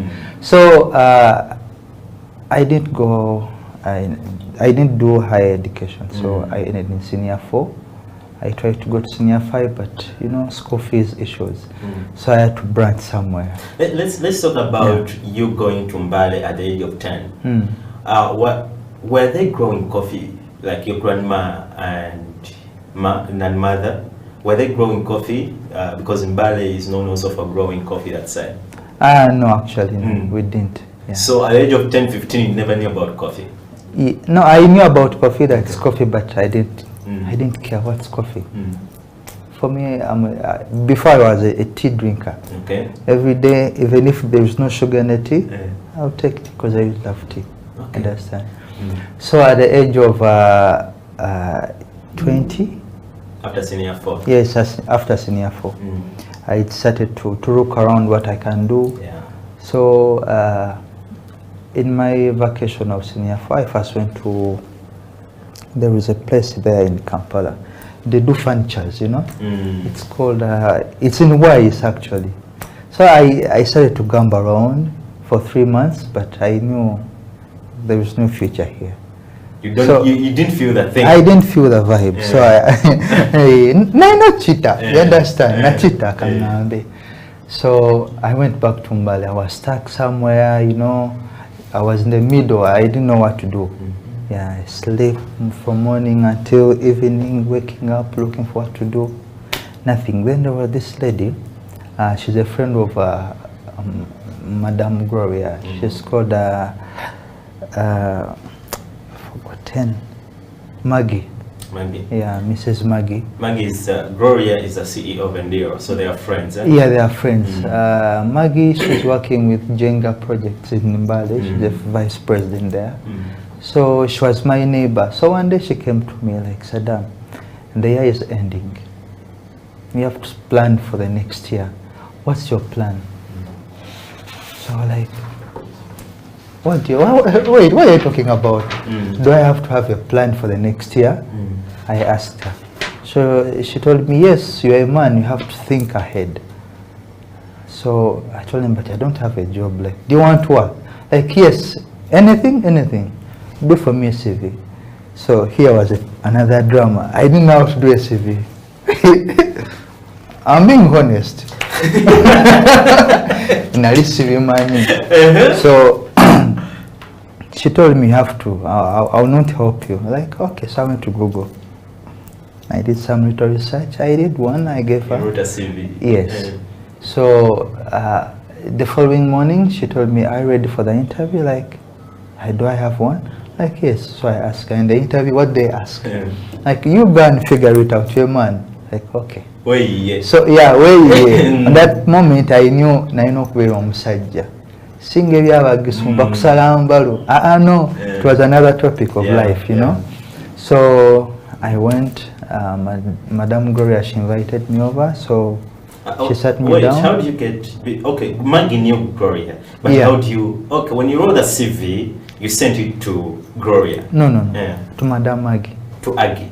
Maggie. Yeah, so she gave it to Madame Gloria. So they called me over for the interview.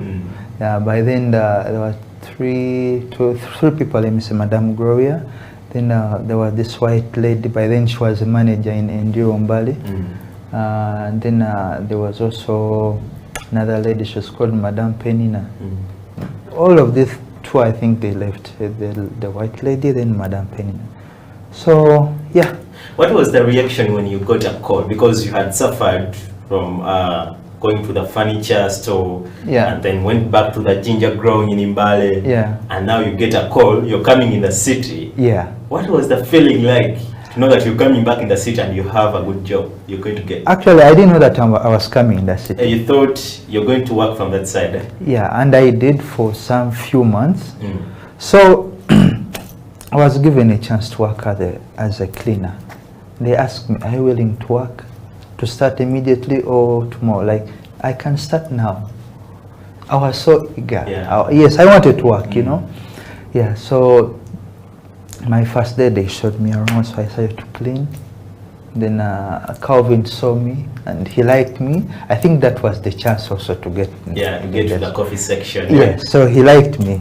So I started to do my fully paid job as a cleaner, but I could spare some time to learn. So he started to teach me slowly by slowly. I remember he had exams, so this was my chance to prove the company that I can do. So they wanted to bring a guy from the city to take over his position since he had some exams. Yeah, but I told him, no, I can handle. Confidence. Yes, I had the confidence. I was a good teacher. That's like after how long of you training? Like 3 months. 3 months. Yeah. Okay. Underground training. Underground training. But 3 months is quite a good time for you, like to train hands-on. It was a good time for you, I think, to adjust. To come out and say, I'm confident I can do this, right? Yeah. So after giving you the mantle to do coffee, because you said there are coffee makers and baristas, for you to become a barista, how did you feel? How did you receive that? The first day on the duty, I was so nervous. I could shake. I could shake that. What was your experience like? What unique moment do you remember? What you did like, and you like, whenever you remember about it, you laugh. Did I do this? Yeah, I remember. They asked for a mocha. I gave them I gave them a latte. Then there was this lady. She was called I've forgotten. She came shouting, "Sit down, sit down!" She was the manager? No. She was a waiter. A waiter. Yeah, she was a waiter. Like, a mocha. Like, no. So she started to teach me. But I knew. But it's just, I was nervous, you know? I was nervous since it was my first time to take over a station. Yeah. Now you like, okay, teach me.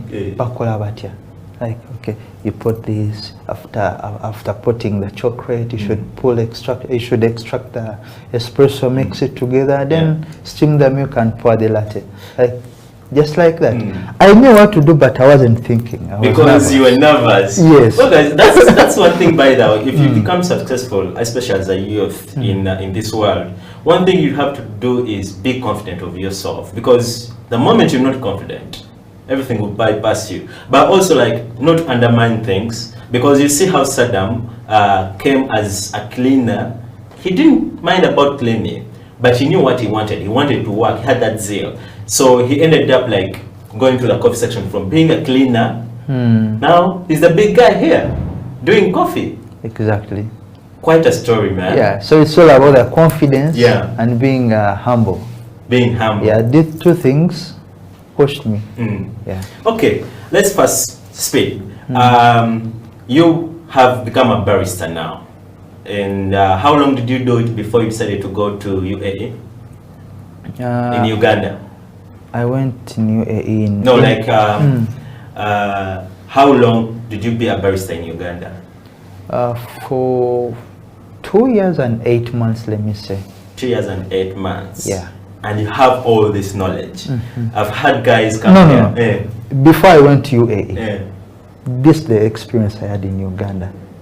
So, Now I'm having experience of 5 to 6 years. 5 to 6 years in the industry. You have all this information, you're confident. Yeah. We've had guys be in coffee like for 10 years, but they literally can't even explain what a coffee bean is. Yeah. What are you doing that's unique for you to know all these things? Of course, every day you have to do some little articles. You know, coffee is growing, so there is new ideas. So if you don't do any research and sit and relax, of course you stay there. So you have to look for it. Yeah, people pay a lot of money to have this information. I have a friend of mine is a trainer in Dubai. Yeah, he's having a training school? Yes, a training school. So he told me he invested himself approximately to 60 Ugandan million. He had to put in himself. In Dubai? Yeah. To train? 60 million? Yeah, 60 million. That's quite expensive, man. That's what he told me. And I believe. Because one day I wanted to upgrade. So roughly I used 3.5. Yes, a course of let me say 6 hours.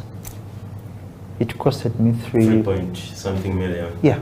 So guys, if you want to join the coffee industry, you say what you need to like invest. It's not just a matter of like coming out and you become a coffee maker.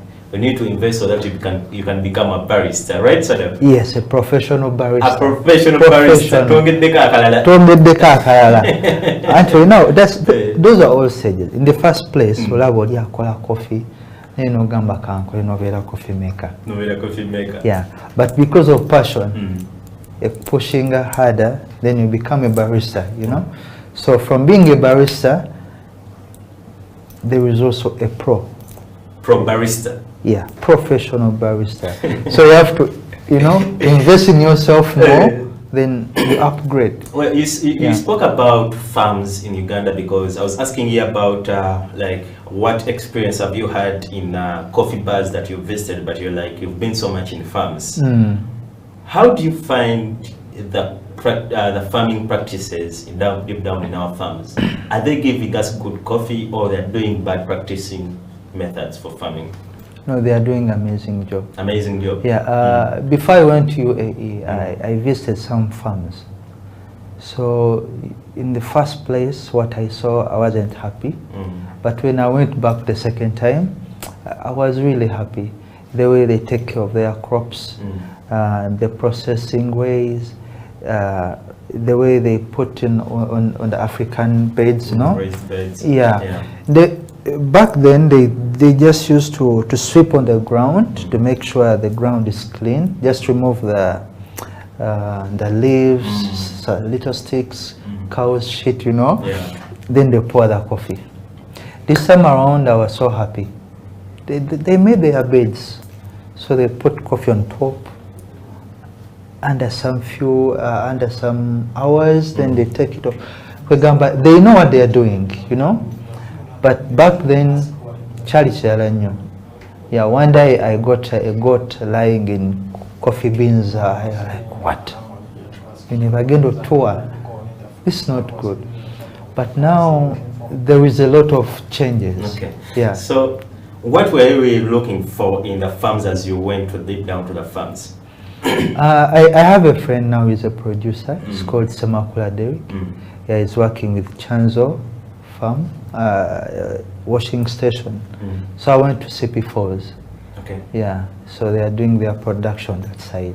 So you had literally gone to see what's happening deep down there? Yes, what's happening. Okay. So we did the harvest together.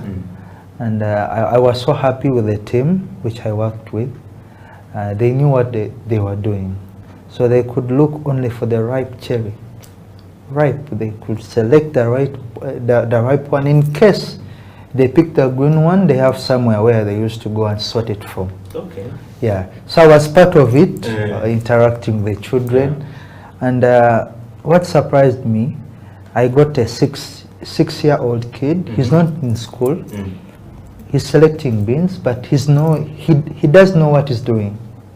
was picking only the red one. If he sees a leaf, he could pick it out and throw. He knows that it's bad. So that information really made me happy. Wow. Which means whatever they are doing, it's on point. Yeah. Maybe before we go for a break, I want to tap your idea on who is the most important person in the coffee chain. Is it the farmer? Actually, among these two people, is it the farmer or the barista? That's a tricky one. But in my own words, I would say all of us. No, boss, all of us. I'll tell you, all of us. Hey. I speak for the coffee, Okay. not the farmer. Yeah. Okay? But if a farmer does a shit job, I cannot represent it. But if a farmer does bad coffee and he brings it on my station, I can do whatever whatever it takes at least to have good coffee out of it. No, it can't. But if a farmer produces good coffee and I make it bad, it will be bad coffee. Yeah, sure.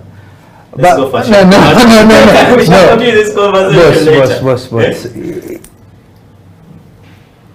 We are all accountable. So for me, I'll stick on my 2 points. We're all important. Important, yes. Well, guys, who is the most important person in the coffee chain? Go dive down on our social media platforms, Twitter at HTV1UG, and tell us who is most important in the coffee chain. The coffee break, we'll be right back. Okay.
You have to know each equipment. You have to know the brew ratio. Actually, brew ratio is very important. The most important. Brew ratio now most people may not understand. It is the ratio of the coffee powder to water, and the yield. Water in this article will bring us into the yield. If I put 10 grams of coffee into my portafilter, how much of it am I exactly? So if you don't master the brew ratio, everything is going to turn out a mess. You understand? even if you know that knowledge and you don't master the brew ratio. Yeah.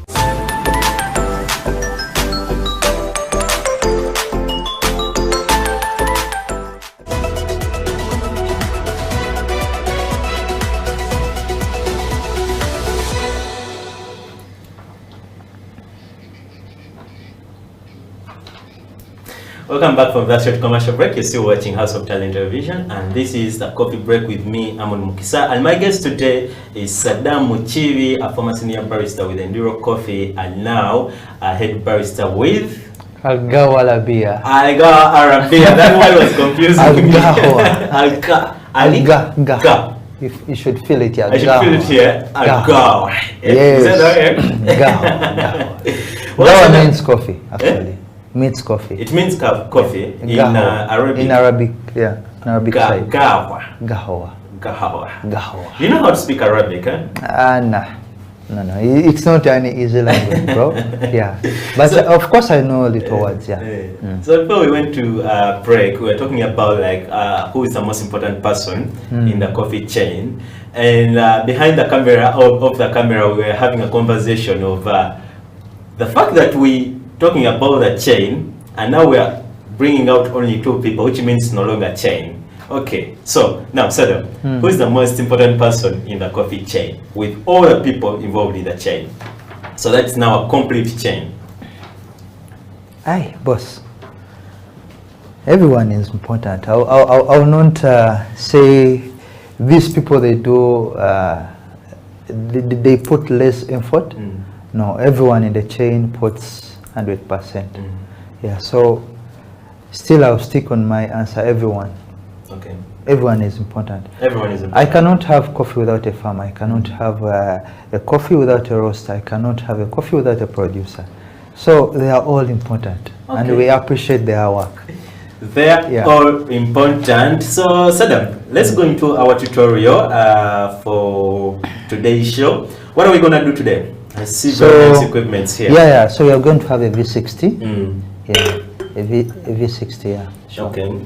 So a V60, what's it made of? Like, how was it, or how does it work? A V60, it's a filter coffee. Yeah. It's a filter coffee. You do it manually. It's not like an espresso whereby it's a machine. You know, you craft it. Okay. Yeah. So we are going to craft 1 cup for you. Okay. Yeah. 2 cups for us, you know. 2 cups? Hey. All right. Okay. No problem. So 2 cups then. The floor is yours. Give us the tutorial. See, I'll do one. Then you also do one. I also do one. Yeah. Okay. We have all the time. You have the time? Cool. Yeah. So I'll show you the way we do it.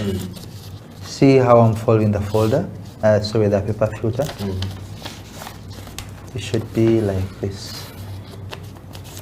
You lock it down at the tip. Wow. Good to go. But before you start the brew, you have to make sure that it's wet. And you should put enough water. So I use approximately 100 to 200 ml of water. Is a kettle of water. I think you can add in some little water. Yeah, sure. Okay. Just help me. We decided to keep our water here just to keep the temperature. Yes. Yeah. So I like the way you folded the paper filter and threw it over there. I wish we had it in a slow motion. It would really look nice, eh? As you can see the paper filter, and I love the color. Like when you see the color of our paper bag, the cover. Yeah. When you see the color of our paper bag and the color of the filter, something that looks nice when you're making coffee. Eh? Yeah. Those are the coffee colors. Eh? Yeah. Okay. So we're going to wet our paper filter. So here I start. Okay. There you go. I don't know if you guys can hear the sound of the dripping water into the decanter. Oh God. So why is it that you have to like wet it fully like this instead of like just pouring water, and the moment you see that it's wet, I pour out the water? I see you've taken over like 30 seconds when wetting the paper filter. I should wash it, you know. These papers, they trap dust. and it has its own smell. That peppery taste, you have to kick it out. Yeah.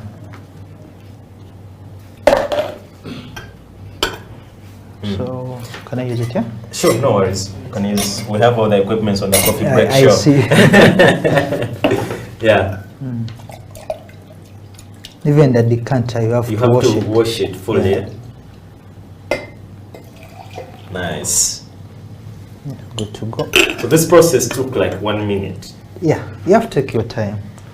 Time. Time, eh? Time is everything, my brother. Sibi akupapa. Sibi akupapa. Okay. Coffee wampapira.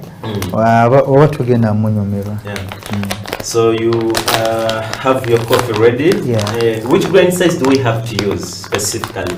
Medium coarse. Medium coarse. Yeah, medium coarse. Okay. Let me just keep it here. Medium coarse. For the V60. Let me ask, does the V60 use the same grain size as the Quimula Pour-Over, the Clever Dripper, Chemix? Those are 3 equipment so far. Yeah. And the AeroPress. Do they use the same grain size? No. For the Clever Drip, V60 Clever Dripper, then you said which one else? Chemix. Chemix? No. So V60 Clever Dripper, you can use the same grain size. Okay. Yeah, but for the Chemix, you need something more coarser. More coarser. Yeah. All right. So you go like 2 clips.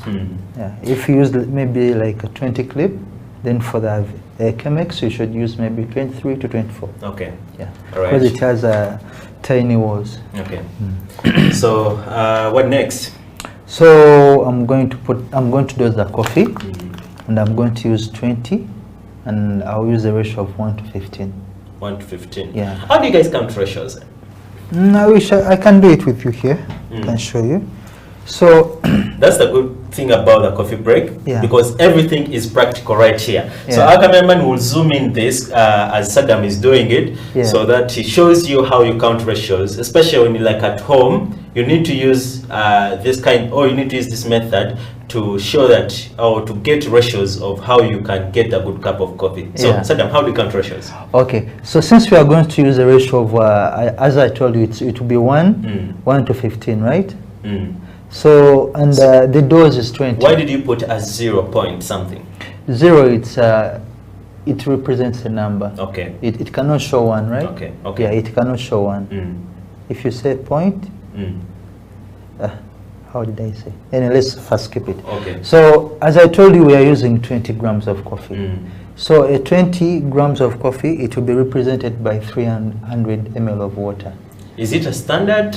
It's the standard. 20 grams have to represent 300 ml of water? No, it's not like that. But we use ratios. Okay. So the first ratio we start with is 15. Okay. There is 15, 1 to 15. There is 1 to 16, 1 to 17.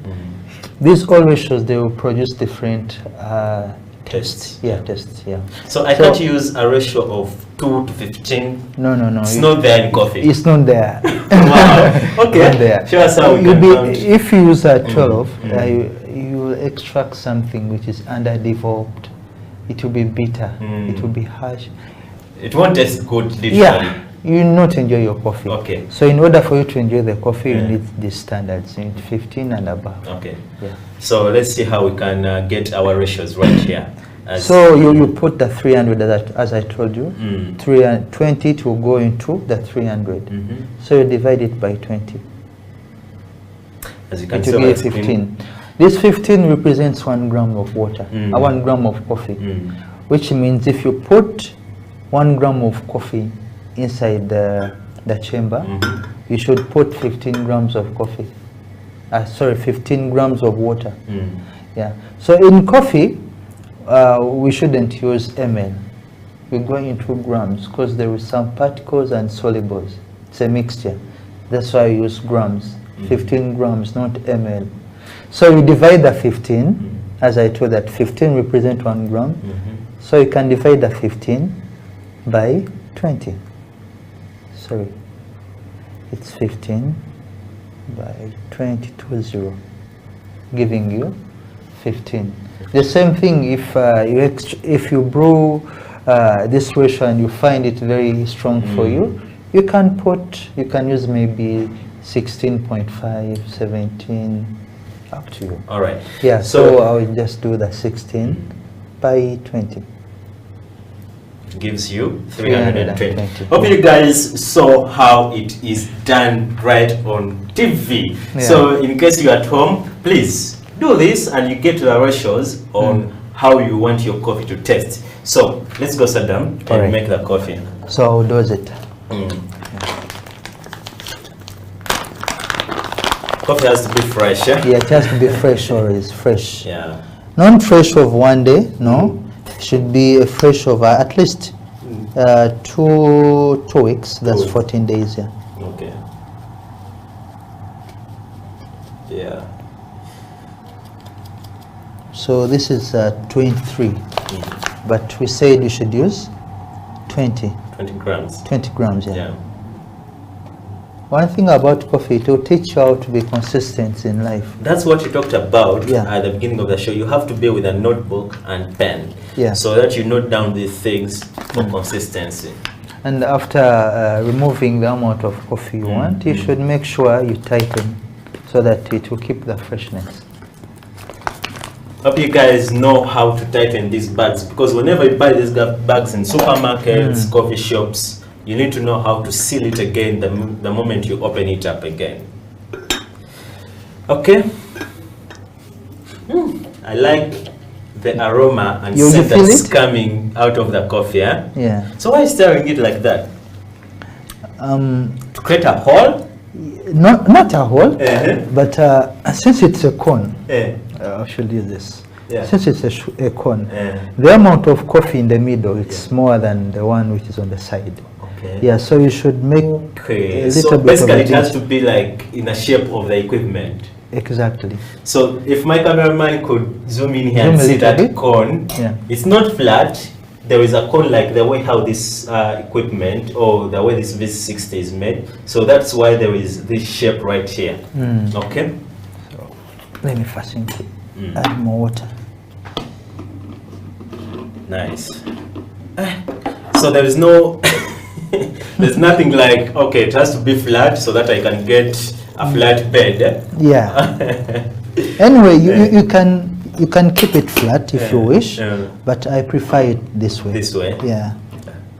Well, guys, this is Free Knowledge live on TV, and this is what the coffee break does for you to understand how to brew coffee. Okay? Yeah. I like the way you handle everything gently.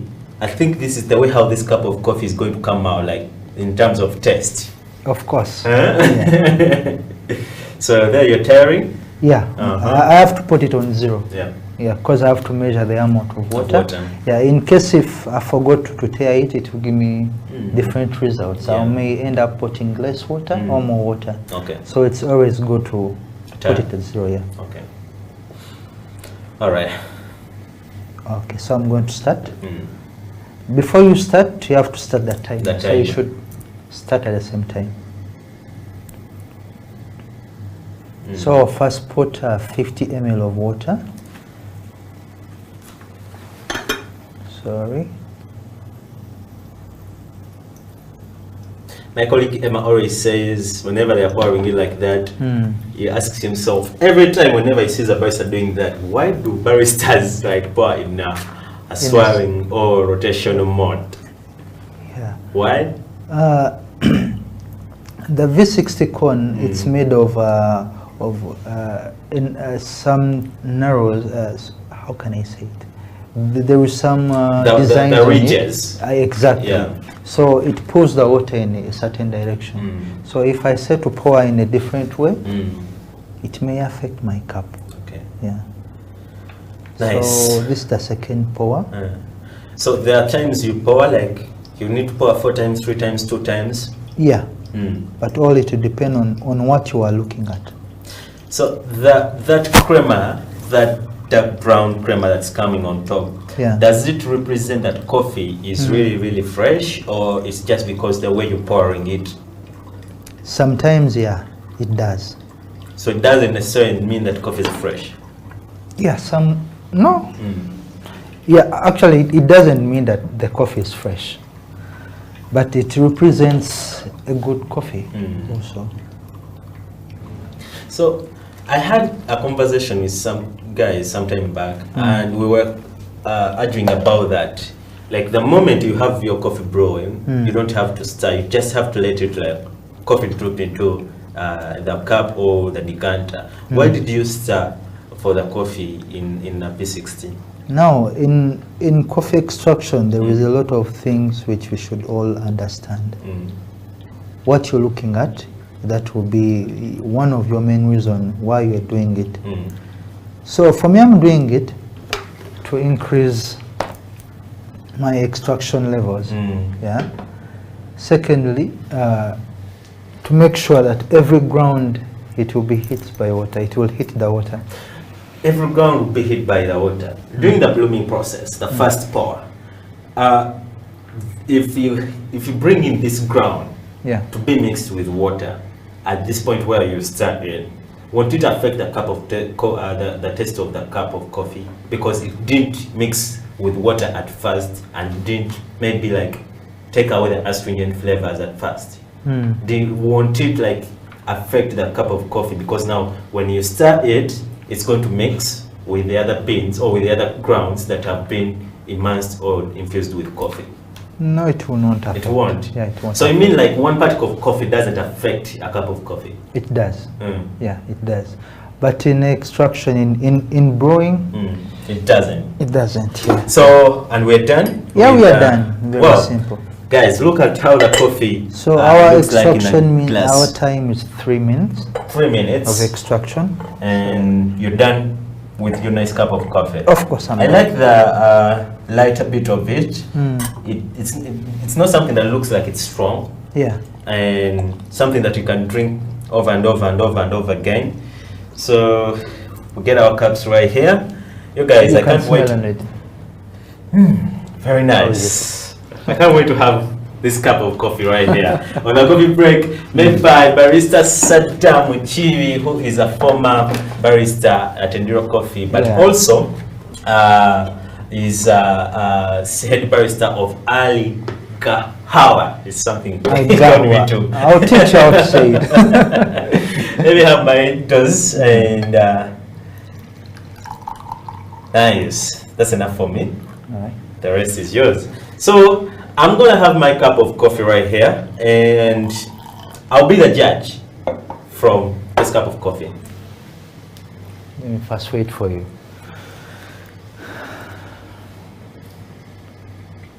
Wow. Wow. How is it? This is a very well balanced cup of coffee. In terms of taste, in terms of smoothness, in terms of acidity, everything is balanced. And the aftertaste is too sweet. Very, very sweet.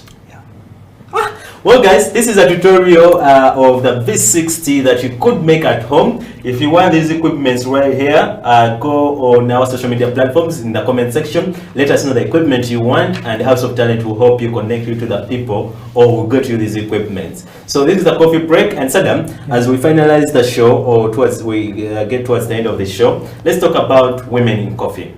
Just briefly, how can we get a number of women in the coffee industry?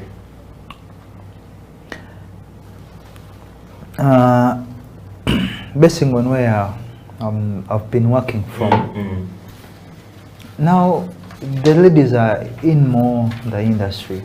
If you look at the, excuse me, if you look at the competition which held in Dubai, the top players are all ladies, the judges, the winners. Even the barista champion, she's a lady. She's a lady. Yeah, maybe here in Uganda we need to educate them. In terms of coffee brewing, or educate them in school? No, in coffee, in the industry, we should show them the way. We should encourage them. We should actually teaching them. Once you teach someone, I think we'll end up loving it. You teach, you follow up, and results is love in the coffee. Yeah. It's loving the coffee. Why aren't we having barista champions from Uganda? You spoke about the barista champions who are in Dubai are ladies, most of them. So why aren't we having? It's because maybe we're not educating them? No. Or it's because we're not initiative enough to be competitive? We are educating them, but as you know, some ladies, if you take coffee, it will affect your... Yeah, the mean. I think you know. Yeah. Yeah, so it's scaring them off. But on the other side, the ladies are on top. They don't care about this. My former barista, she's a lady. Your head barista? My former head barista. Yeah, before I took, she was the one in charge. So I was second in command of her. Imagine. Not her only. There is another company, 3 or 4. The head baristas, they are ladies. You know this company called Espresso Lab. The former head barista, she's a lady. Yeah. But would you say that also like the pay in Uganda in terms of salary is affecting the ladies' involvement in the coffee industry? You know, men as like, if you're not getting enough on the job, at least people in Uganda call it kuiriba. You know, they will do that. But ladies, when ladies will be in a specific job full time, and what they get is what they get. Do you think that's also affecting like ladies getting involved in the coffee industry? About payments in Uganda, I'm not so sure, but it could be. It could be. It could be. So maybe they should do something about it. Who should do something about it? UCDA. UCDA. They should put standards on baristas. Yeah. What I know that here in Uganda, baristas are being cheated. Honestly, are being cheated. So, Madam, she's called Madam. Say her name. No, Madam. I've even forgotten. But she's which Madam are you trying to? In UCDA? The lady in UCDA. You're talking about Claire? Claire, Madam Claire should do something. They should sit down. They should put standards on baristas. One day, I have a friend. He's working in Mbale. He told me they pay him only 300. 300. But he's a barista. For man. Yeah, it's not enough even to pay for the rent. So maybe they should do something. This message is coming, please. This message is coming direct from Saddam to Madame Claire on UCDA, to UCDA. Yeah, to the board. To the board. To the board. UCDA, please do something. Do something, yeah. Our baristas are being cheated. That's why most of the baristas are running outside. Yeah. They here in Dubai, they are paying at least good salary. I should go to Dubai. Okay. But if they pay us well, I think we should bring all this energy to our industry and we make it on the map. Well, as House of Talent TV, we're definitely cutting out this segment and we're sending it to Madame Claire and the board at UCDA. Saddam says, please do something on the standard wage of baristas so that we can have the top cream in Uganda. So that maybe at a certain point we shall have a champion, world champion barista from Uganda. Sure. Because at the beginning of the show I talked about the fact that Martin Shabaya said that he uses Ugandan coffee to compete in all the competitions that he has been in. I knew. He's been using Ugandan coffee. I knew. You knew? Yeah, I knew it. I went to CP. I got some motorcycles from Kenya. I asked the guy, why are you taking this coffee? Like, I'm taking it to Kenya. But it's in CP. And then they will brand CP, it's Uganda. They will be branding it as Kenyan coffee. Yeah. Wow. So guys, we're heading towards the end of the show, and Saddam, what last words do you have for the viewers out there and Coffee Break viewers out there, plus the world at large? I'll conclude by saying to Uganda baristas, guys should do enough research and don't give up. Don't give up in anything you're doing in terms of coffee, even the personal lives. Dream higher, you get whatever you need. Then still on our board, UCDA, please on the other point which Mr. Arnold Amon said, please think about it. Yeah, think about it and continue supporting our industry.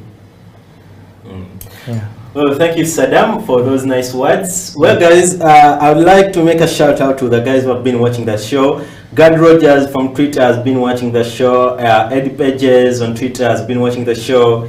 And Pinky has also been grilled on the show. So, guys, we're just at the early stages of the start of the year 2022. What I need to tell you is, find something that you can do best and concentrate on that. If it's coffee, go deep down in coffee. Give it all your life. Give it all the passion that you're supposed to put into the coffee industry. Because you see this cup right here, it can bring you things that you can never even imagine that you'll get in a short period of time. I'm not saying that it's something that you're going to do and right away in 2 days or 3 days you get something out of it in terms of money, in terms of skill, in terms of value. You need to invest time. Anything worth investing time, please, you should go for it. And for this time round, as a coffee break show, we're telling you, please invest time in coffee. Because coffee is well paying. Coffee is a skill that you won't get away. You train grandchildren and daughters and sons, nephews, and you'll be training them to make a good cup of coffee. It will only help you also to make coffee that will bring in money into your pocket, but also to help you to make a good cup of coffee for your own benefit in terms of health, in terms of physical and mentally. Okay, so guys, invest your time in coffee. As a coffee break show from me, Diallo on the camera, the producer of the show, that's Emma, and as House of Talent at large, we say have a beautiful 2022.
young people at the moment are struggling to understand the older generation because times have changed. Technology has come in. They've moved on. Yes.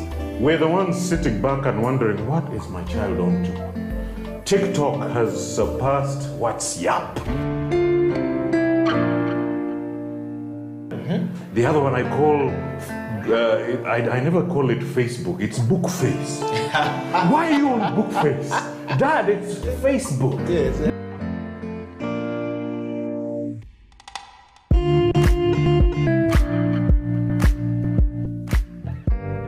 Me, I keep saying I have a foot amongst the millennials. Yeah. And I understand the traditionalists. Okay. There's a song in the 60s, by the way, and in the 90s, 70s, where they're like, parents don't understand. Yes. Remember Prince? Yes.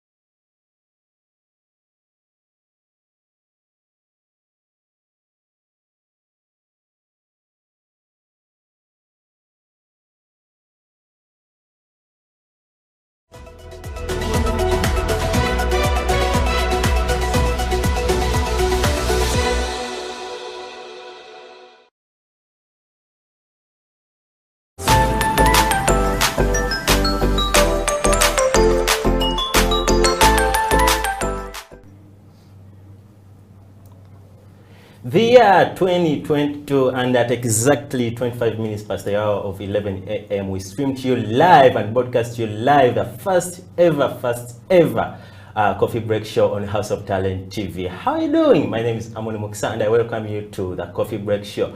Has been your year. I mean, 2020 has not been easy, but 2021, you know, I always try to add up 2020 and 2021 as 1 year.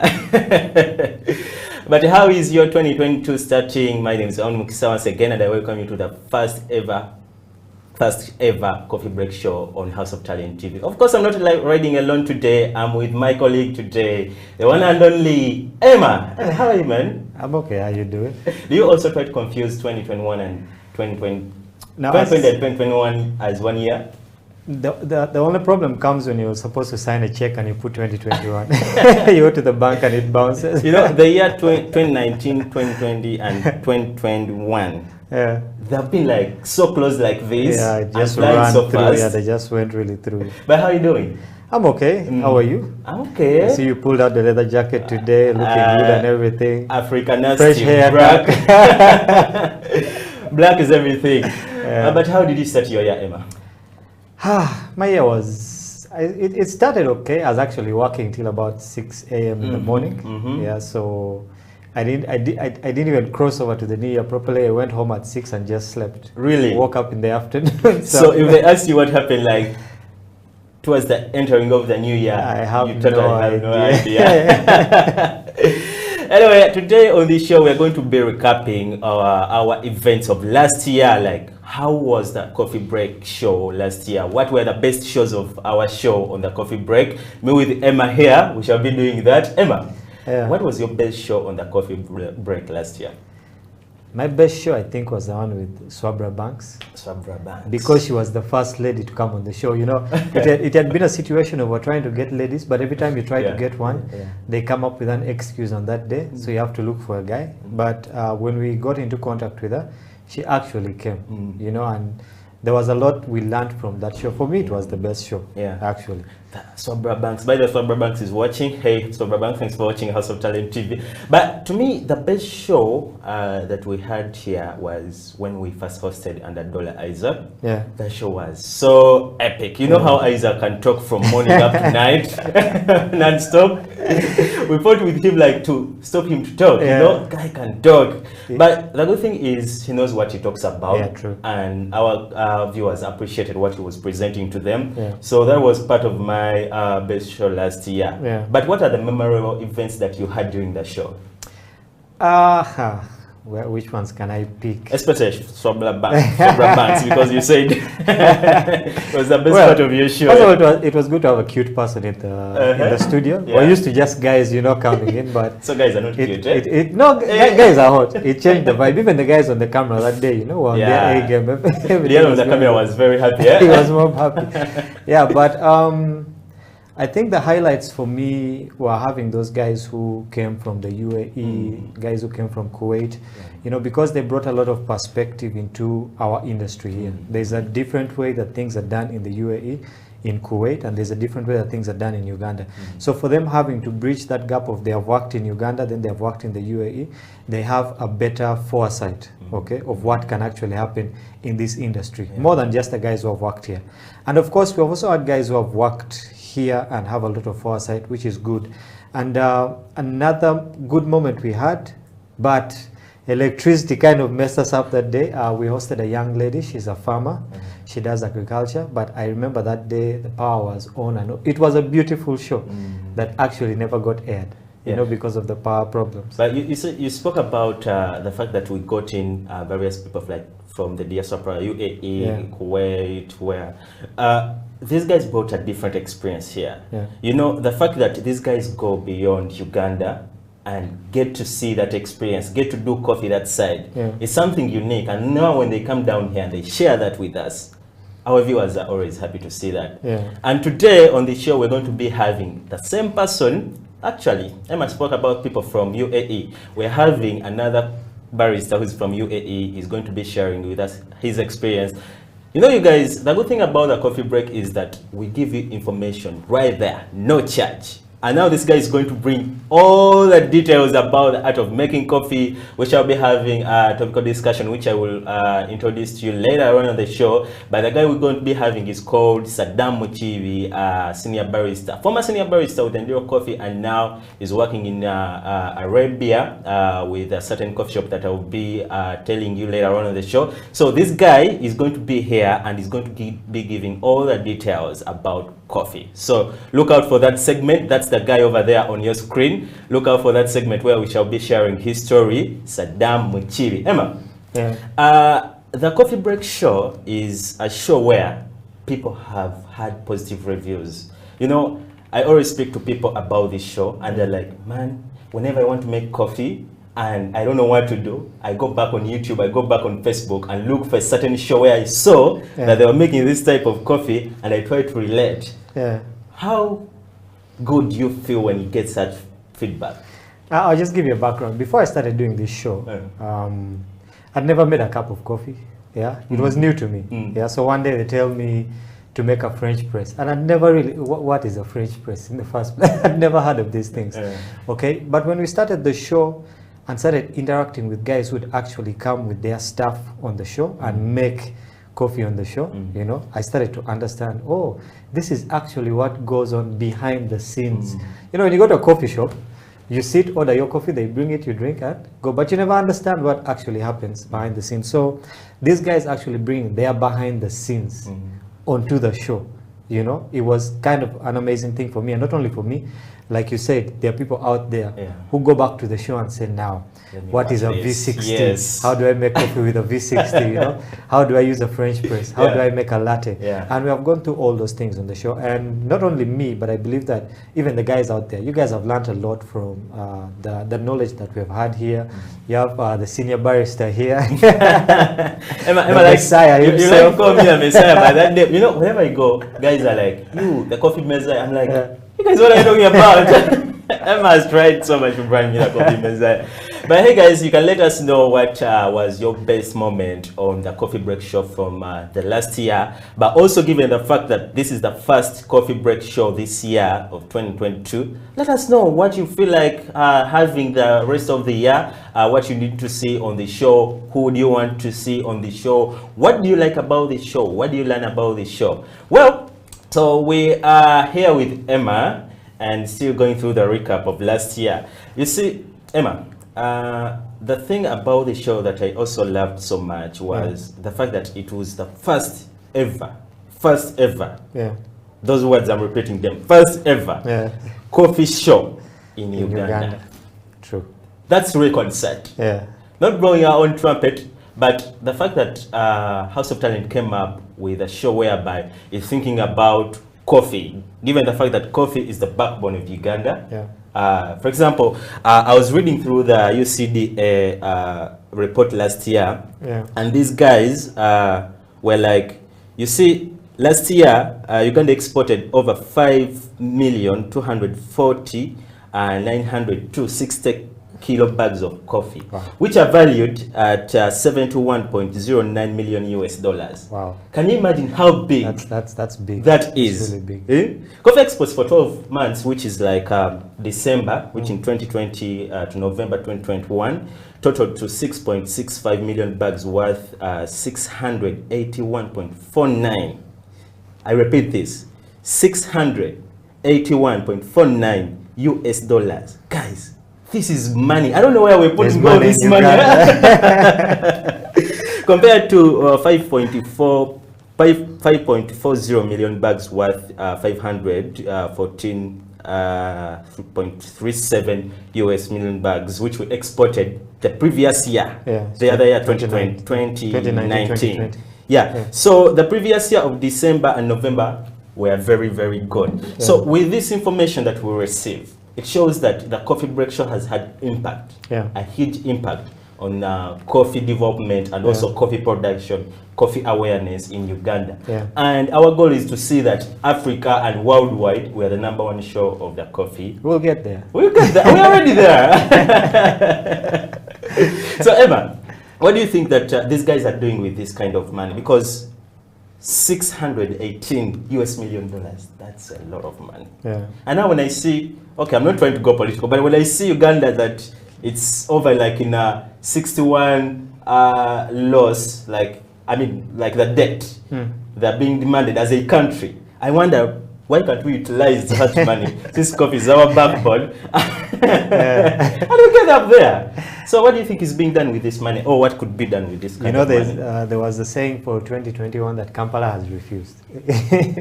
Yeah, but now if we're saying Kampala has refused and the figures you've just read there, that means there's actually a lot of money that, you know, is flowing in. And imagine that is just from one sector, that is coffee alone.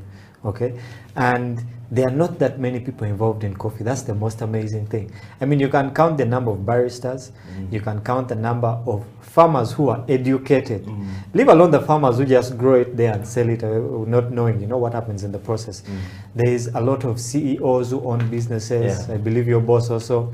And with all that money flowing around, like you asked, where is this money going? Where's this money going?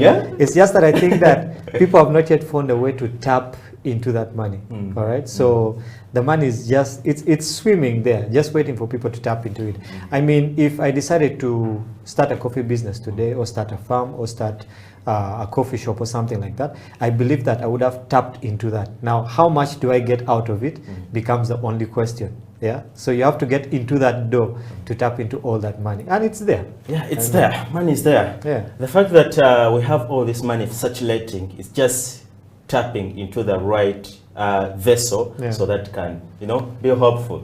Well, guys, I think we've given you our best show or moments of the coffee break show. Go down on our social media platforms and let us know what is, or what was your best show throughout the year 2020, and so far 2022, what's the best thing you've seen so far? Well, our social media platforms on Twitter, it's HTV1 Uganda. You can go up there and follow us on Twitter, but also YouTube. We're streaming live on YouTube. That's House of Talent UG. You can also go there and subscribe. Please subscribe to the YouTube channel so that you can always get our content everywhere on YouTube. The word or that name is House of Talent Uganda. But also we're streaming live on Facebook as House of Talent UG. Go there and follow our Facebook page so that you can get to watch our videos whenever you miss them when we're live. So guys, we're going to go into a short commercial break. Don't you go away.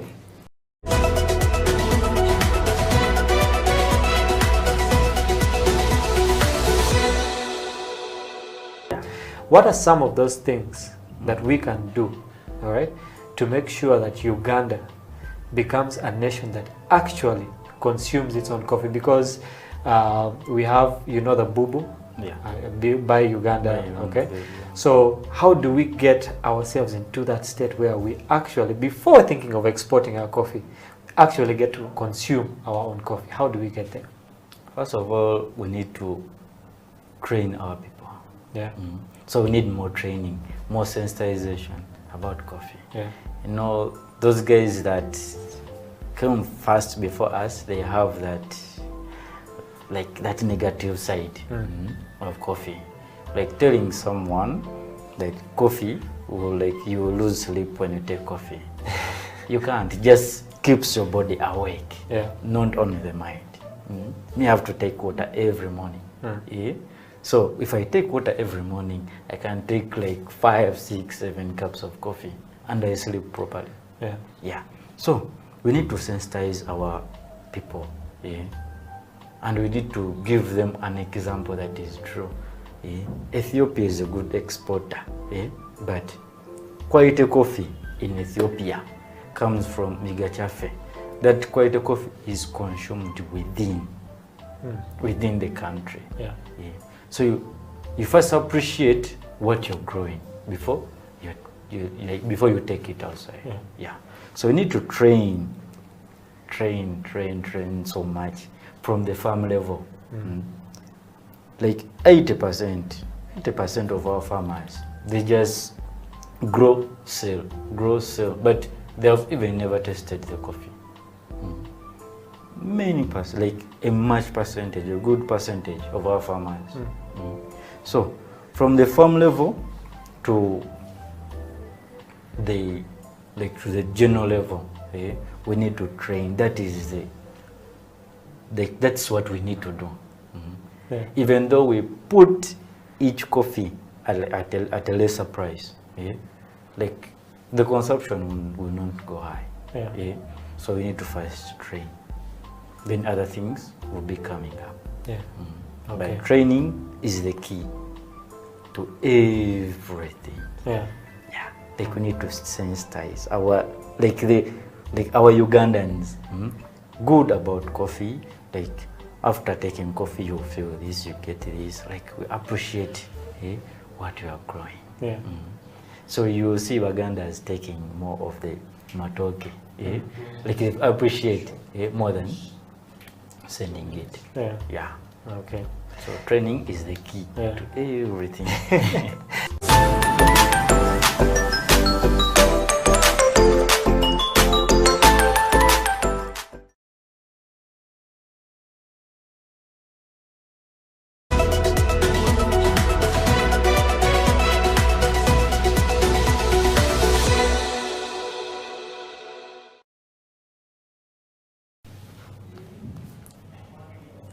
Welcome back from that short commercial break. You're still watching Hustle Talent TV, and the show is known as the Coffee Break Show with me, Amon Mukisa, right here with the one and only Emma.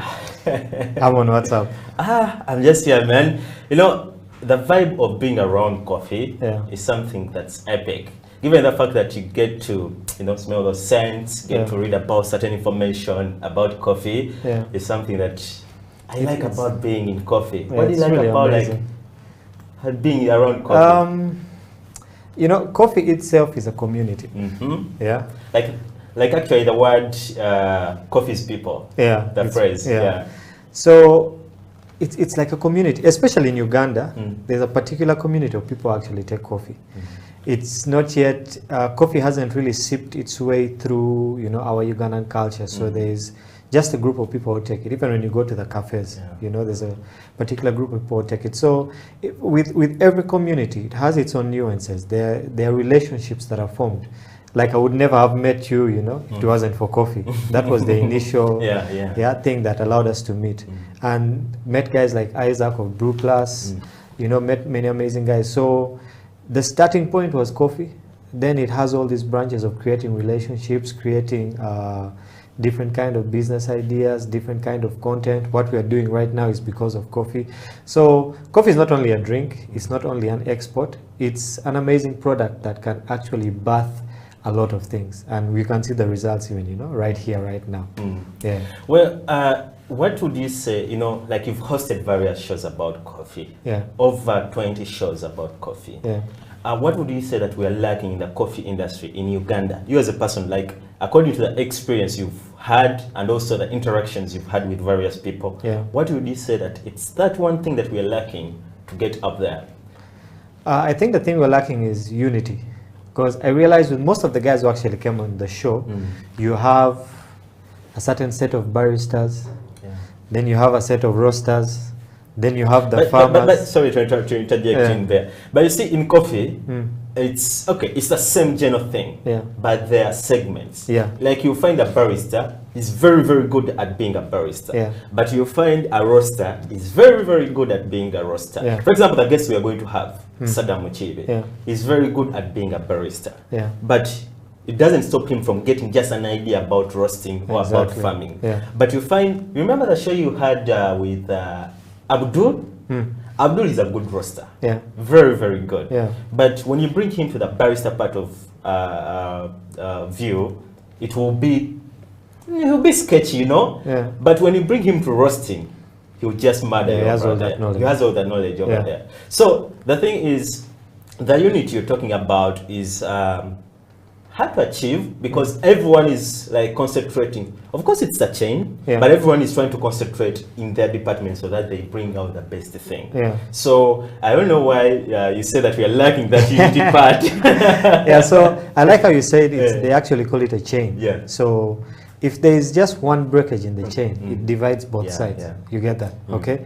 So I don't know. I don't remember who it was. He came and said that even with the UCDA and other organizations that deal with coffee, okay, you have a situation whereby, let's say, the UCDA does not really recognize baristas.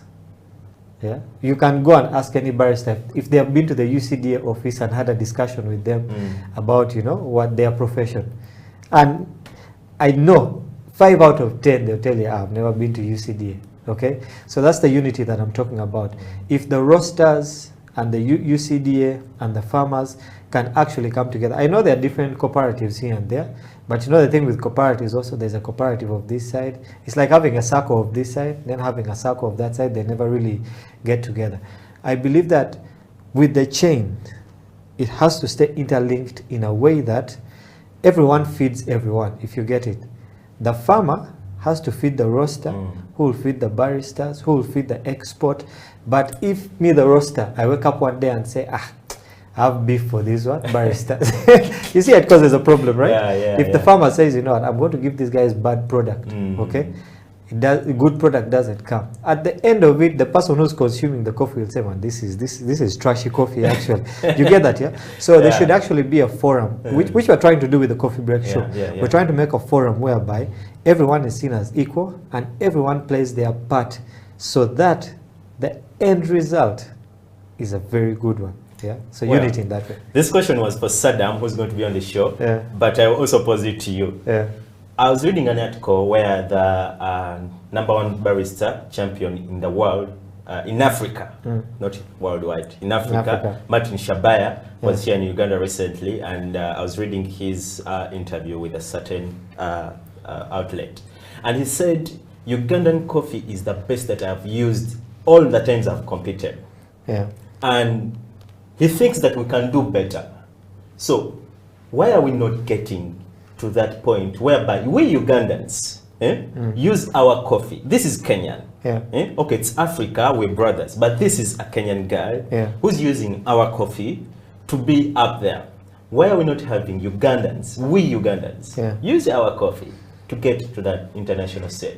I attended a branding seminar some time back, and the lady who was hosting it said something that really struck me. She said that in Uganda, each country, each ethnicity, different people have different traits. And she said that in Uganda we're mediocre. Mediocres? Totally mediocre. That's a big one. I'll prove it to you. I'll prove it to you. All of us say, as long as I have my kamane to eat today, I've paid my rent, I'm set. As long as I can get my kamane to buy a piece of land, put a house on it, get married, I'm set. Okay? Mediocrity. As long as I can do this, I'm set. So as long as we can export coffee, as long as we can sell it here and there and make some small money here and there, we are okay. You see that kind of mediocrity? Yet you have countries like Ethiopia, you have countries like Brazil and other South American countries who have taken this whole thing to a whole new level. And the funny thing about it is that people take Ugandan coffee, then rebrand it and say this is Kenyan coffee, this is Brazilian coffee. Then they do something better with our product that we could have done. But what did we get out of it? Oh, we got some money, you know, and as we're cool with it. We're cool with our money. Yes. Yet we can actually explore more on our product and make more money from it, create more opportunities from it. So for me, I would say we have a mediocrity mindset. Well, guys, I'll pose this question to you. How do we get out of this mediocrity kind of relationship or kind of working style, whereby everything that we try to do is just a job? You know, that's maybe the right word. For example, I was having a conversation with one guy. This guy is a tech guy. So what he decided to do was, during the lockdown, he was seated over there. You know, everyone now was in their homes. So he came up with an idea of like creating up a small machine for farmers, which can detect like the alkalinity of the soil, how much fertility is in the soil, so that you can anticipate how much yield are you going to get at the end of the season. For example, if you have like maybe 1 acre of coffee and you use this machine, you just plant it into the soil and it does what it does, and at the end of it all, it will show you that your soil needs this much of fertile soils or fertile fertilizers. It needs much of this water, you can irrigate it, so that at the end of it all, it also calculates for you that you're going to get 60 tons or 60 bags of coffee. Such innovations, why can't the government come through to sponsor, at least give a hand to these guys? Because this guy has used his equipment, has used his values and resources, but he has managed to do all this. So just imagine we had a government come in, sponsor or give a hand to these guys. And we know that if we have over like maybe 60 acres of land of coffee, and this farmer is anticipating maybe like over 150 kilos, 60 kilos of bags of coffee at the end of the season, and we increase our export of coffee, but also increase our domestic use of coffee, because we're having plenty of coffee coming through on the market. And through the coffee break show, we can also make awareness of coffee to the people. So what can be done to help, or what do you think the government or anyone else there, because it doesn't necessarily be the government, can do to help such guys who come up with such innovations? I mean, let's take the setup of Uganda's education. We go to school, we study, we're expected to come out and look for jobs. Okay, we have been put in that mindset of we have to look for a job. Look for a job. Yes, you have to look for it. Okay, then you have this group of guys who actually sit down and invent something. Okay, and like let's say the guys of Safe Border, you know, during the lockdown, guys came up with very many good ideas, some which were actually used. So there's that group of guys who actually come up with all these ideas. But the limiting factor for them is maybe the resources, the financial resources, the manpower and all this. But remember, we have been taught to do what? Look for jobs. We have not been taught that you can create. And you know, put it out in the market and actually be a what? Let's say be an employer.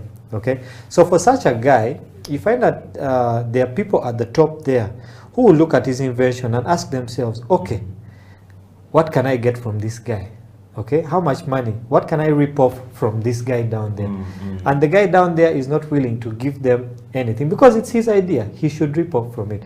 So the guys up there will just sit on that idea and be like, you know, it's a good idea, but it doesn't make sense for us because it won't make money for us. Okay, they don't see the bigger picture. They don't see that a farmer somewhere out there in Kasese or wherever is the one who's actually going to prosper. And that causes a chain effect of when that farmer prospers, the next guy in the chain will also prosper, and Uganda as a whole.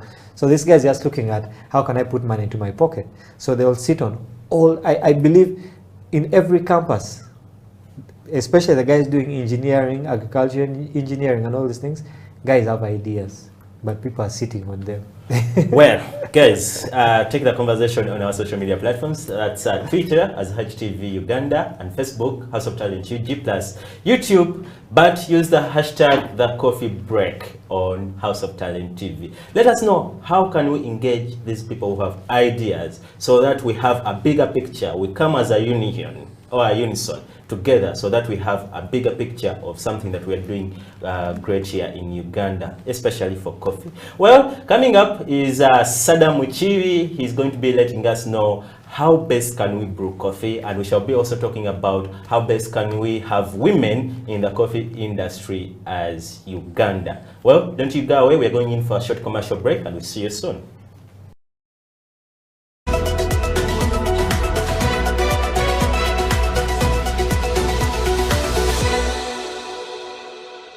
Get how much amount you need. In coffee industry, there's no like barista should get this amount of money. No, it depends on your knowledge. What you know is what you get. You cannot be like having junior experience and asking for experienced one. No. You can join now. Good thing, everything is simple. It's easy. Don't sit there and say, oh no, I'm scared to join this. No, it's very simple. You can make. Yeah, it's very simple. It's not so difficult. Simple, very simple, very enjoyable. You can do everything when you're enjoying. You can do your coffee, you can serve your customers. Coffee create friendship. Coffee gives you a job.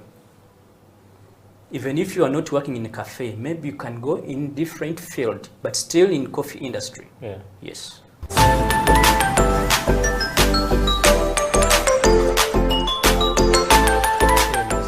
Camera.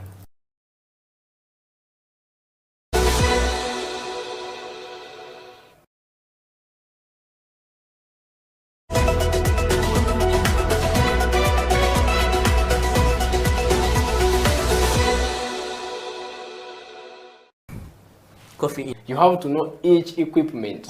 You have to know the brew ratio. Actually, the brew ratio is I very think important. the most important. Brew ratio now most people may not understand. It is the ratio of the coffee powder to water, and the yield. Water in this article will bring us into the yield. If I put 10 grams of coffee into my portafilter, how much of it am I exactly? So if you don't master the brew ratio, oh, everything is going to turn out a mess. You understand? Even if you know that knowledge and you don't master the brew ratio.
C'est l'Alliance française.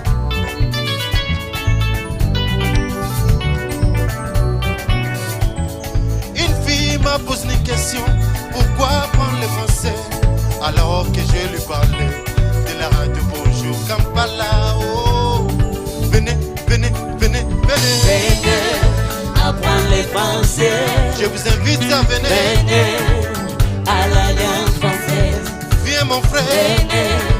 Viens ma sœur, à l'Alliance française. Venez à l'Alliance française. Venez, venez, venez apprendre le français.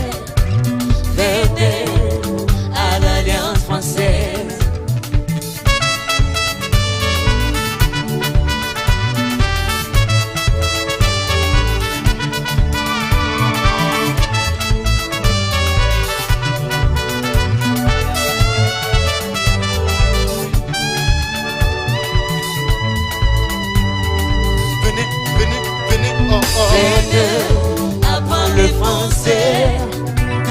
venez à l'Alliance française. Je vous invite à venir. Venez apprendre les français.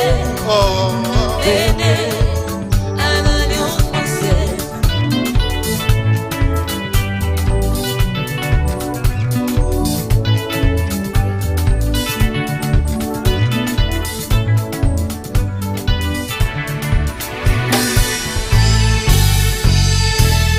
Les Français dit langue étrangère la plus largement apprise après l'anglais. Les Français dit langue étrangère la plus largement apprise après l'anglais. La connaissance du français ouvre des portes, des entreprises en France comme à l'étranger. La connaissance du français ouvre des portes, des entreprises en France comme à l'étranger.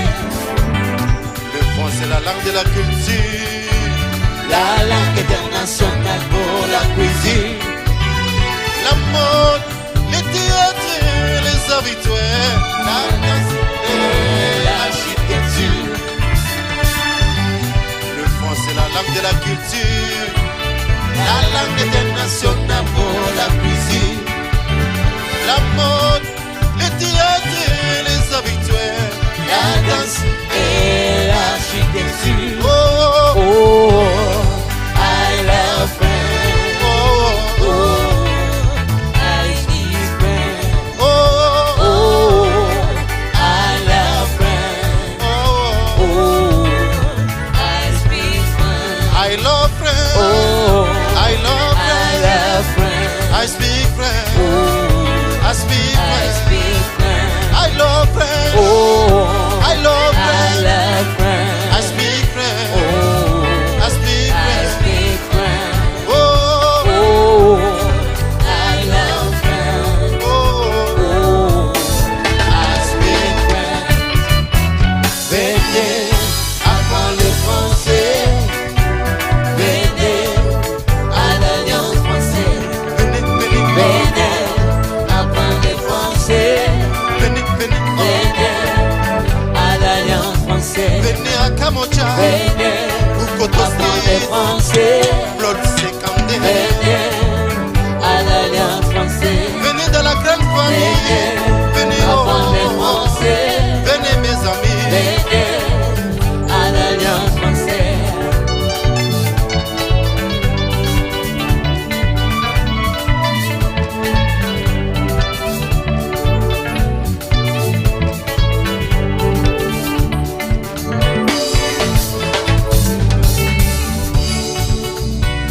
Molière, c'est l'idiot Nambabi.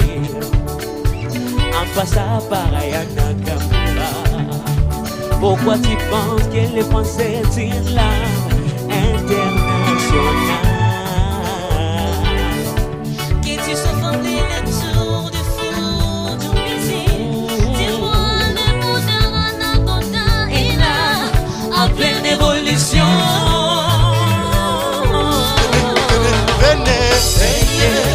Apprendre les français. Mes amis, venez. Venez à l'Alliance française. La langue française. Venez la langue de paix. Français. La langue de la courtoisie. Venez à l'Alliance française. La langue française. Venez la langue de la courtoisie.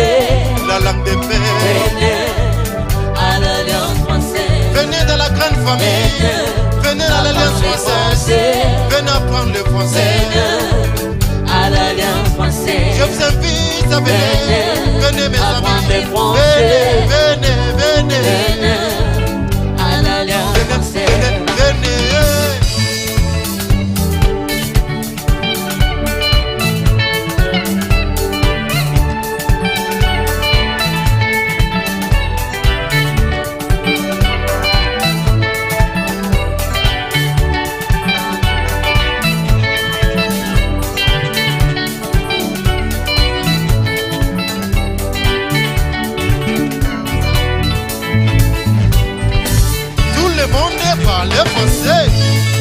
Parlez français. Parlez français. Parlez français. Everybody parlez français. Parlez français. Everybody, Pina. moke, bina moke, bina moke, bina moke. Everybody, bina moke, bina moke, bina à gauche, bina à gauche, bina à droite, bina à droite, bina devant, bina devant, bina derrière, bina derrière, bina devant, bina devant. Parlez français, parlez français, parlez français, parlez français, parlez français. Venez, venez, venez, apprendre le français. Venez à l'Alliance française. Je vous invite à venir. Venez apprendre le français. À Kamochao. Venez à l'Alliance française. À Bukoto Street. Venez apprendre le français. Venez, venez, venez. Venez à l'Alliance française. Si tu veux parler français, viens à l'Alliance française. Si tu veux parler, à l'Alliance française. Si tu veux entrer dans la famille, viens, viens, français. Viens, viens, viens, viens, à l'Alliance française.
mbakomboze igitaramo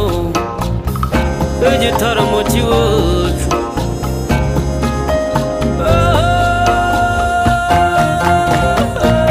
Iwacu turatarama ngwino urare.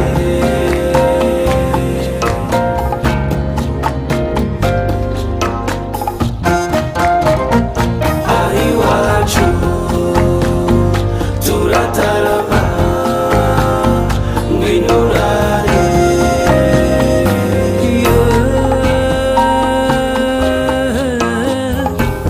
Iyo dukoze ku nyamirya iz'ubuhuha n'inkomangano biratwizihira cyane. Mpamagare muhigirwa ni Nyaruguru mu muhamirizo w'intore, mu muhamirizo w'intore. Sebaganji babukwege aseruke mu byivugo byiza. Mpamagare Sebatunzi ayihere mu miyuki akubwira intaha na batatu yaruta mu kinyange cyarutiruka mu bakemba, mu bakemba. Tugutaramire kandi uzagaruka. Iwacu turatarama ngwino urare.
tosepela ka elongo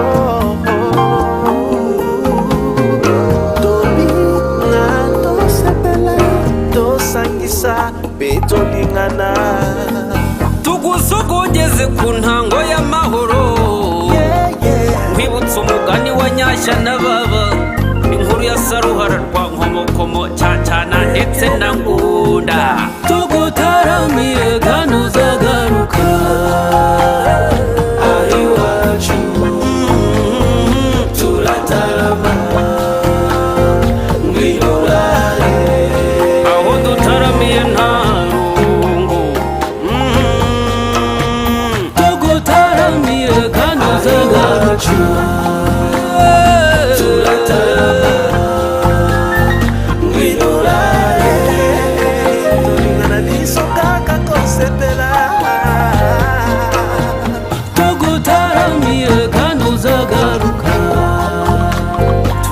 ijoro tukarita hanze jya mbere wampaye inka cyuringanje reka ntugatsikire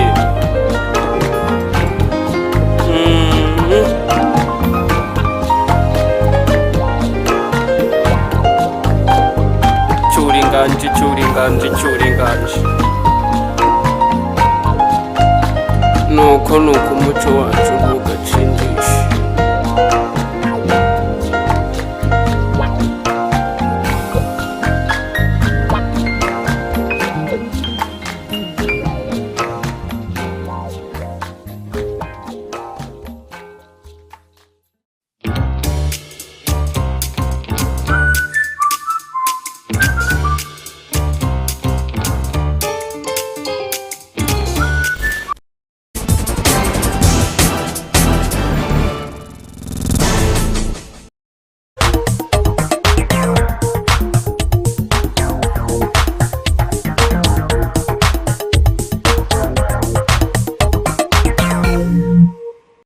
But being a gambler, you can blow that money thinking you're getting it back. Yeah.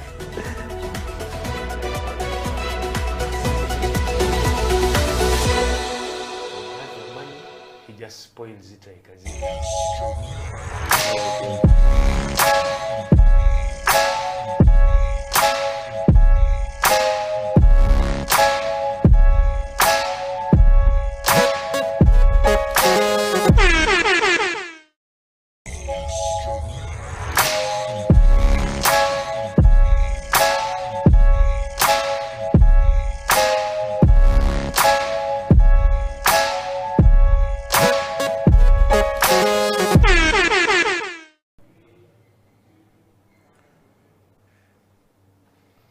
Good afternoon. My name is Felix Opal and it is Slam Dunk Basketball. Welcome to yet another episode where we discuss, talk basketball, talk the intricacies, talk about what is happening, the latest news and everything. And in studio with me is my co-host, Emmanuel Ateng. Emma, good afternoon.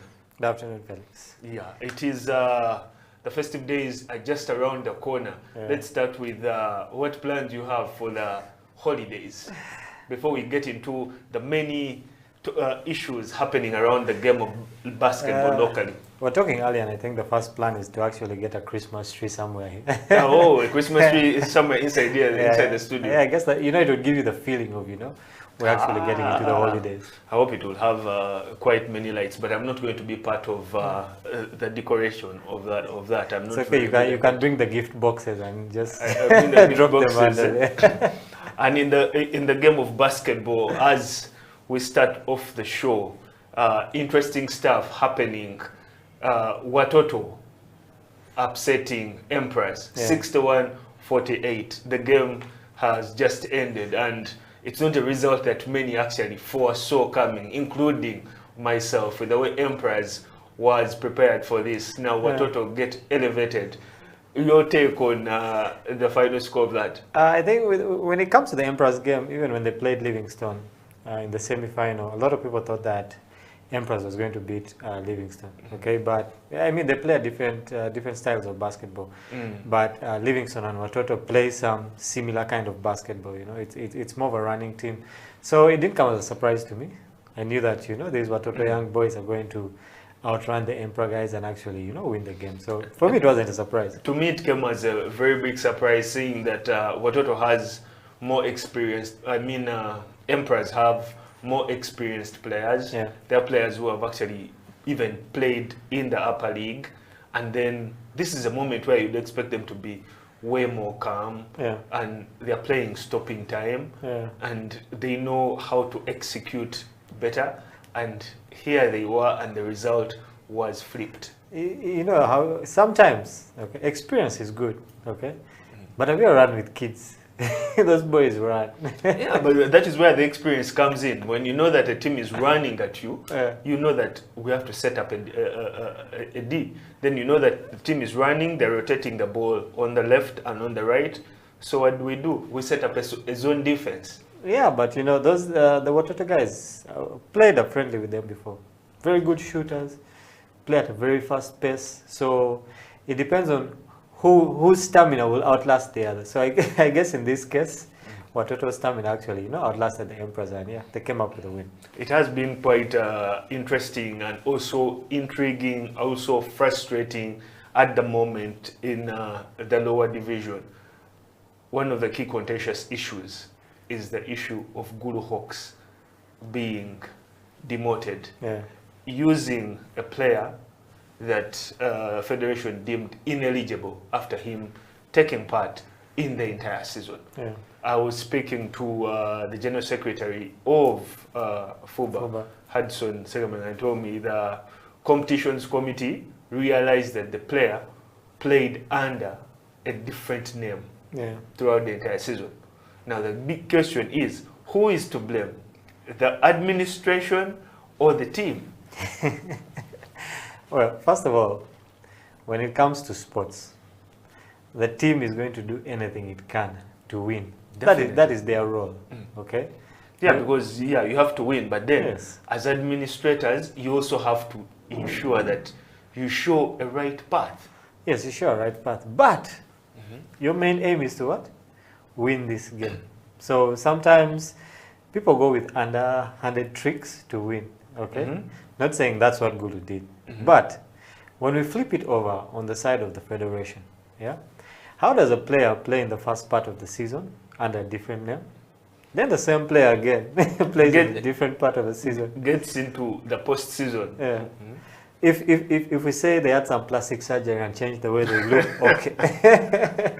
But if the man looks the same as he did in the first part of the season, and he's the same guy, and you guys actually don't realize that, they just switch names, then there is someone who's not focusing on, someone who's not doing their job right. Because someone has been in the league for the entire season. Someone has actually taken part in the first set of the postseason, that is the quarters. Then you get to realize in the semis that, Emmanuel Ateng was playing under a different name. So that definitely shows that I believe Pai Kamuga and the other team that is running, Brian Rugendo, the team that is running the lower league management committee, they need to put that in order.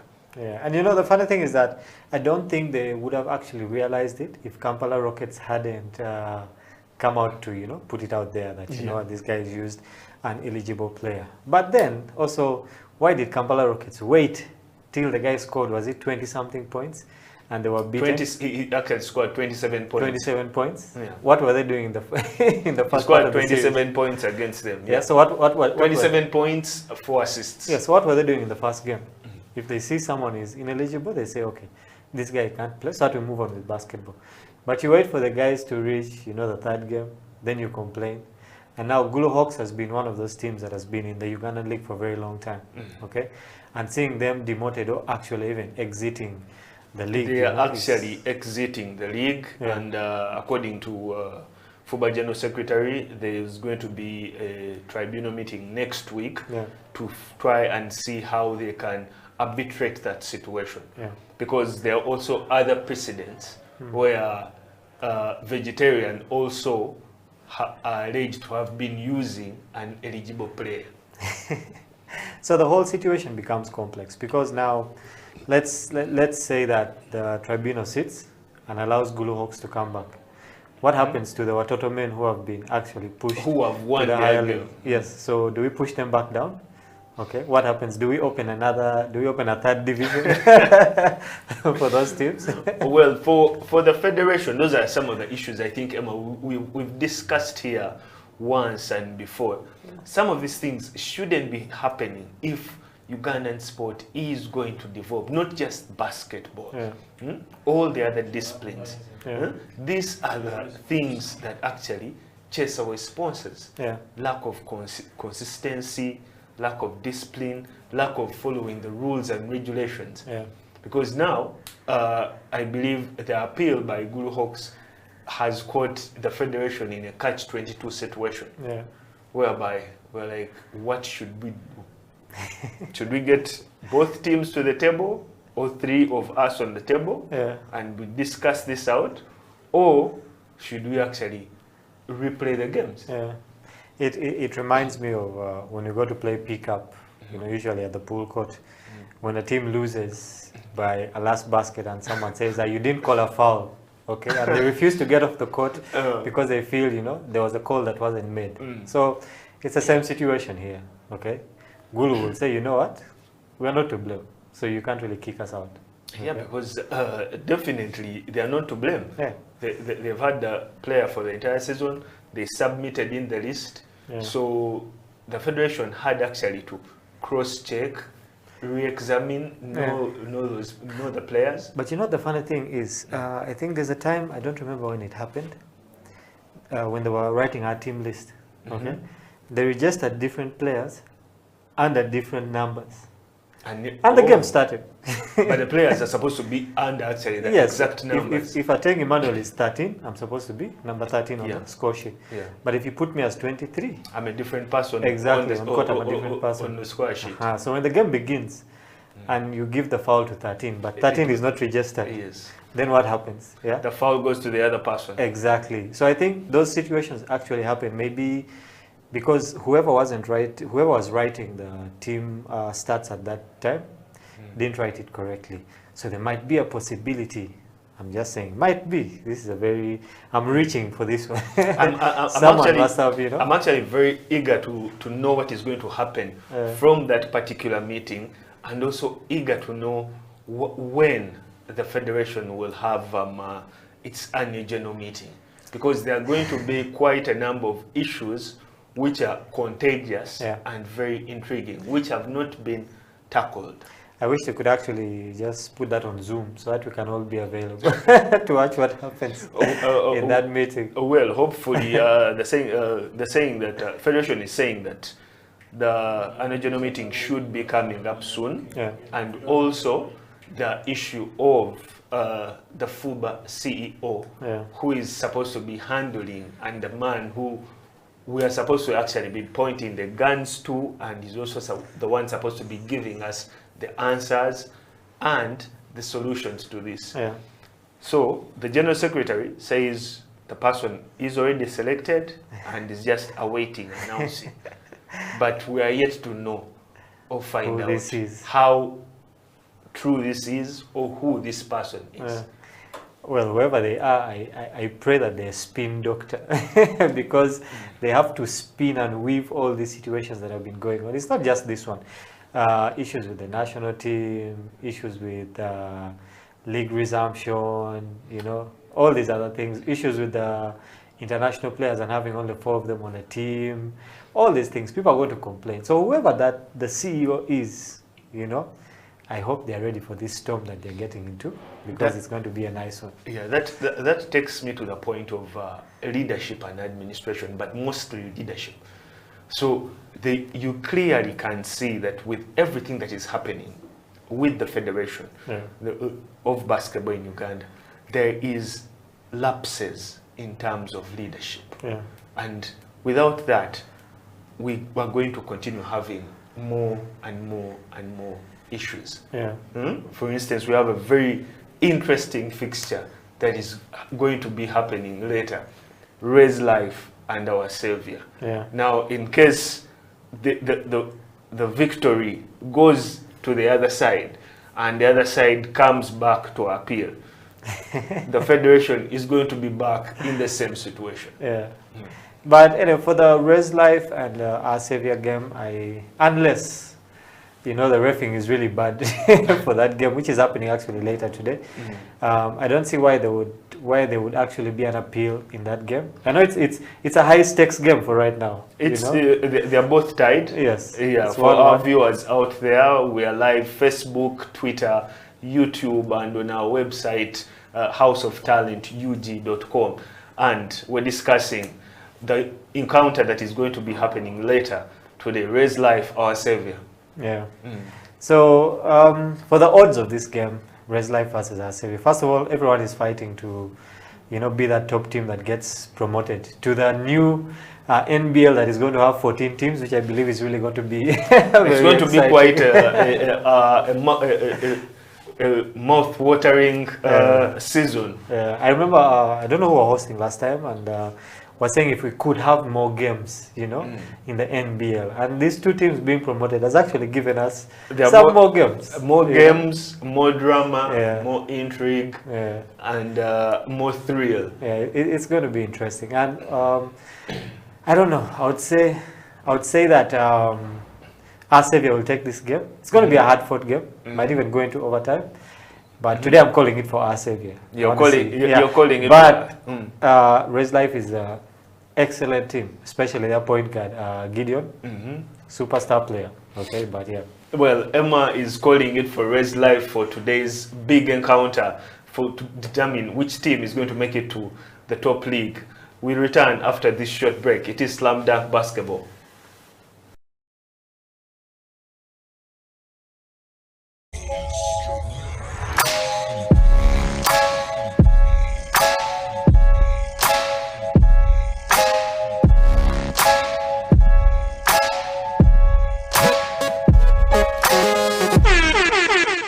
Talent is here.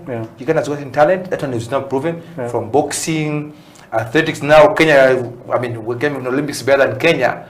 For how long have we been there, struggling before? But now we had more medals than them. So the key thing here is corporate companies please come aboard. The government will do their part. They will also squeeze whatever they can to come through. National councils will also keep on budgeting to see what they can do better on us. And also federations, all of them, basketball, football, whatever they come through. Let's have a fair share to everybody. I know football gets the biggest share in Uganda. I don't know why, but because I know my small analysis is athletics and basketball right now, and netball. Those are the top 3 games in Uganda that have carried athletics, netball, basketball. Continental and worldwide, we're doing so much. So we need to also get a fair share to compete with football, which is getting $1 billion shillings plus. We should also be given that opportunity.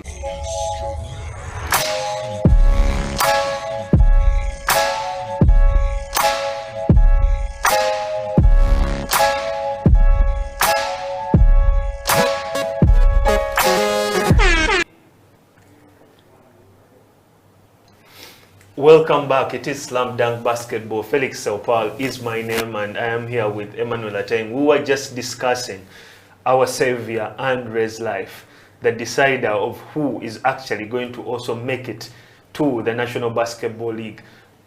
Tropical Royals already qualified. They are up there and they're celebrating and they're eagerly watching to see who else is going to make it. The game is tied, and today is going to be that decider. Emma calls it for Our Savior. I say that it's going to be one that is going to be called by the refs. Considering the number of decisions that have been actually going on throughout these playoffs, I believe it's going to go down to the refs. And it's also going to go down to which team is actually going to keep their head more cool. Because, a ref calling a blocking foul on you and then a walk on you, a travel, which actually you can clearly see that is not accurate, is in a way going to work up your mind. So to me, it's going to be determined by the refs. It reminds me of Makerere Open that used to happen at Makerere whenever it was like a final game and Makerere was there. When any stupid calls were made by the ref, or any calls that were deemed stupid by the Makerere students, the game would end there. I remember the one would always be from one of the fans in the stands. Tuguiwe. Yeah, Tuguiwe, that's it. As long as another person also calls the same, Tuguiwe, and that was it. And then you'd have to replan for a game.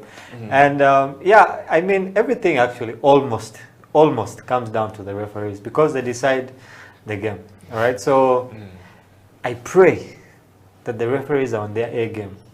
I'm looking forward to see how Sam Gombia actually plays out this one, because I believe it's going to be quite pivotal. They're going to be looking out for him. He's the big down there who they expect to pick those rebounds and actually make those blocks.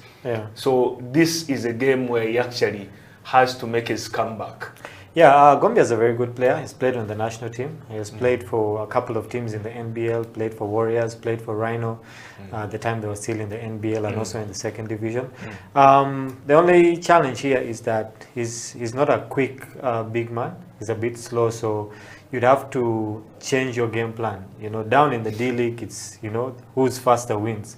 So you'd have to change your plan around Gombia so that it's a slower game. When it comes to Res Life, they have the Sudanese boys, who are very athletic, who are quick big men, but they don't have as much experience as Gombia. And that will actually put him in a situation where he's prone to fouling easier. Yeah, he will foul more. So as much as it will come down to the refs, I also believe that the coaches are really going to play a very big role, because they have seen themselves play throughout the season, throughout the playoffs. So it depends on which coach is going to come up with the best plan, and then it's up to the players to actually execute this plan. But at the end of the day, all these things said, it's going to come down to who wants it more. Is it Res Life or is it our savior? You see, in sport, there are different things. There are tangibles and there are intangibles. Now, one of the key intangibles is attitude. Now, when you're talking about who is going to be wanting it more, that's something actually that you cannot instill. Depends on how a player will wake up, and let's say how I woke up this morning, how was I feeling? How you woke up this morning, how were you feeling? Were you really determined and you're like, this is a do or die game? Now, that is something that you don't instill in a player. All right? You players have to have that. Or the only way you can try to do that is by going the old way. Call them up and have that inspirational speech. Give them that inspirational speech. To dose of motivation. To gear them up and tell them, you know what, we're not walking off that court unless we have the W. It doesn't matter if it comes by 1 second, 1 basket, 1 point. So that is what is actually going to make it very interesting. And the other intriguing thing, which FUBA actually should also be praising and thanking themselves for, is that the fans are coming back to the stands. When you actually go down to the YMCA, you can see that the crowd is there. It's not like the other time where the numbers were extremely very few. I remember at the start of the Invite tournament that Power Basketball Club hosted, the first weekend, there were hardly any fans. Stands were really empty. But as the weekends went on, second weekend, third weekend, the stands started getting more full. People started coming back and everything. And I also admire the way the YMCA is handling the SOPs. Right from the gate. All the way. You have to have a mask. They have water stands built. Wash your hands. You are sprayed and everything. I like that. And it's very encouraging for the game of basketball. I wish other disciplines can also start following suit like that. You know, the irony is that FUBA is a body that is supposed to actually be regulating these things when it comes to the game of basketball. And they have done a good job so far. But you see that, first of all, the division leagues, the D leagues, actually continued with their season when FUBA couldn't. Then you have Power coming up with a tournament and observing the same SOPs that the NBL could have done and earlier. doing it very well. Which we could have done earlier, and you know, the league actually would have continued. But I'm glad that these few entities are coming up to show, you know, the bigger body that, you know what, we can actually run basketball in Uganda. All we need to do is be committed to a few things here and there, and we continue. Yeah, because actually the credit of this happening is not actually going to the federation. Yeah. The credit of the SOPs being followed at the YMCA are going to the institute. Yeah. They are the ones that have instilled this in place. Yeah. Now, as a federation, this is a venue that you use. This is a venue that is home of Ugandan basketball, Yeah. without a doubt. Now, why isn't the federation also putting in more effort towards this? Yeah. Yeah. That is the question of the hour. And I wish whoever is out there, if you're watching the show, you know, hit us up in the comment section. Let us know, why is FUBA failing to, you know, follow these SOPs that, you know, these other small entities like different teams are doing, like the D League is doing. Why can't we, you know, also follow the same SOPs so that we can get on with the game of basketball? Hit us up in our comment section. Remember, we are live on our YouTube. That's House of Talent Uganda live stream. On Facebook, House of Talent Uganda. HTV1 on our Twitter. And we're still discussing the game of basketball. And yeah, I mean, league is going to resume next season, okay? But with a new variant of coronavirus coming out, you know, there's that fear again that, okay, what happens? You know, God forbid, okay, that we get into the same situation that we were.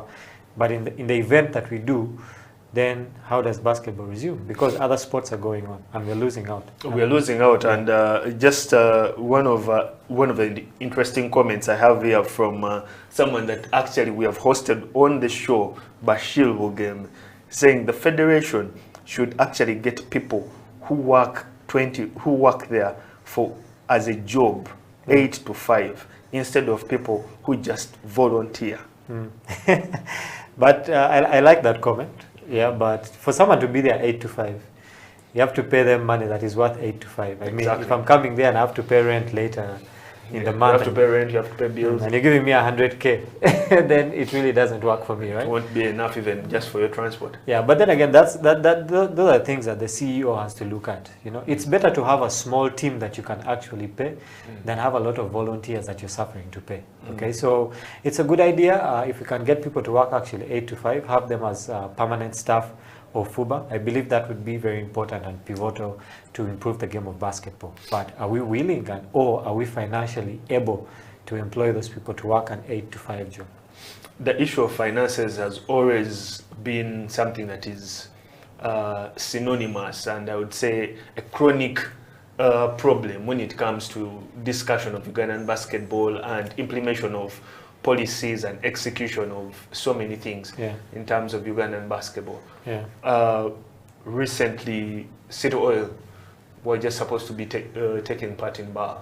And speaking to their management, one of the issues as to why last minute they pulled out was finances. Now, so it is not just crossing from just one team, but it's now spreading all over. And the earlier that it is curbed, the earlier that next season is well more prepared. We've seen even Cobra basketball qualified for Bar. Now, congrats to Johnny. Yeah.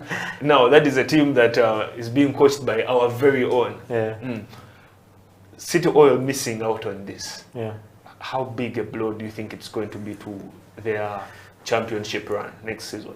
Yeah, it's a big blow, and I don't know how much the financial issue played a role, but also I think another thing was that when we went for the World Cup qualifiers, the team actually got back late. Okay, they got back 2 days before they were supposed to go for the BAL qualifiers, and the team was tired, I believe. Maybe there were some other issues there. And this was the season, we had Monday here, and he said that this was the time that we actually wanted to, they had to qualify for BAL. But I mean, if they had played and lost and we say, okay, we couldn't qualify for BAL, well and good. But we couldn't even go, you know, to the next stage because now City Oil represents Uganda at that stage. It becomes a Ugandan team at that stage. So it's for the league in Uganda. I don't think it's going to be a big blow to their title run in the league, but it is a big blow for them on the African scale, because now missing out on BAL is a very big thing. It was their opportunity to get out there, and also for other players on the team, it was their opportunity to be scouted, you know, by other African teams. They have NBA scouts there, different coaches, get different opportunities. Yeah, so it's a big blow in that part. But for the Ugandan league, I think for that one they have planned for it for many years to come. Well, they have planned for that, and they have the top players. But in sport, anything can happen. So they have put themselves in a situation whereby they have no other option but to actually win the league when it starts. Because that is the only way they can get a ticket back. But I don't know what other teams are planning, but as of now, we haven't had anything from JKL because we don't know if the team is still in existence or not, because Jetty broke off and opened, is it Jetty something? He opened he has an academy. Jetty Tigers or something like that. He has not a basketball academy, a sporting academy. Yeah, sporting academy. Yeah, it has different disciplines there, and we're waiting to see how it's going to channel out. But for the other proprietor, Freedom, every single time you have a conversation with him, he assures you one thing: just wait for the season to start.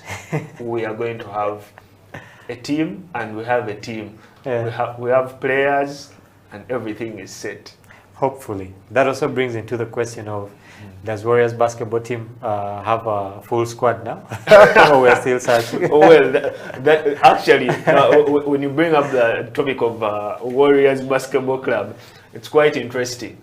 The team who have been, I'd say, mysterious, and they keep on being mysterious. The only thing that Ambrose Tashovia, their patron, will ever tell you is, just wait for us, we don't make our announcements. I quote, that says, just wait for us. So we're waiting for the team that is what he says, just wait for us. But I believe that now that we have reset everything, like Federation pressed the reset back button. To 2019. Everything is reset. We should also be anticipating and be waiting for them. Me, personally, I'm very eager to see what Victoria University is going to be having, because talk in the background is, these are the new money bags in the league, and they're shopping for the top quality players. That is not yet affirmed, but it is, you know, just like they say, walls have ears and walls can talk. I don't know if they're going to pull back their top scorer, Mr. Chizito's Caesar Julius from City Oil. Well, it will be quite interesting. When we return after this short break, we'll be going through your comments. It is Felix Opal and Emmanuel Ateng, Slam Dunk Basketball. We are live, Facebook, Twitter, YouTube. Hit us with your remarks, your questions, and we'll be getting them out when we return.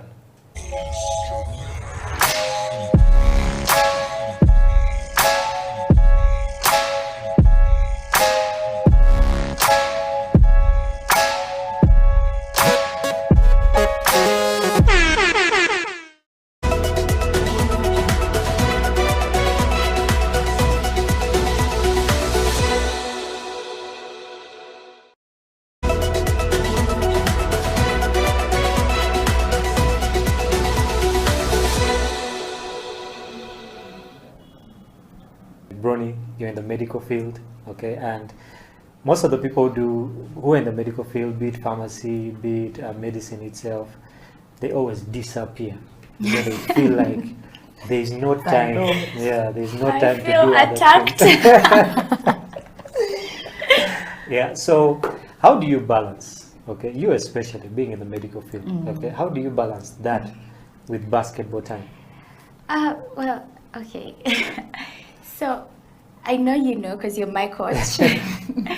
You know that I'd taken the year off since COVID March because I had a lot. I have a crazy schedule. I study even on the weekends, and I just couldn't also show up for training. So many times I would show up late. Maybe I'm missing something at school to show up, or I'm doing something at school and missing training, and it was showing on the court. And I do not like to do things half-heartedly, so I decided to take a break until I can regather myself and be able to do both of them without losing any of them. But how I try to balance, people have always asked me this. Number one, it's grace of God. I wake up in the morning and I'm like, God, I need to go through this day and I need to do all these things. But it takes a lot of discipline. The things my friends are going to do, but I'll never do them because I don't have time to do it. So you have to have discipline, prioritize, know what you have to do at what time, have a timetable and follow it. No procrastination. I do not get to lay around and say, I'm not in the mood to do this. I either do it at that time or there is no other time to do it. So yeah, basically you just have to be committed, be consistent, try to make sure that you're showing up for each, and when you're there 100%. I know when I was training I would have only evening times. I'm the kind of person that never had extra time to train past high school, so every time I was on court I would give 100, whether my teammates were slacking down or not. When coach said sprint, I would sprint like my life depended on it, because it's either now or never. So try to give 100, and basically at the end of the day, I just trust God for all those things. Yeah.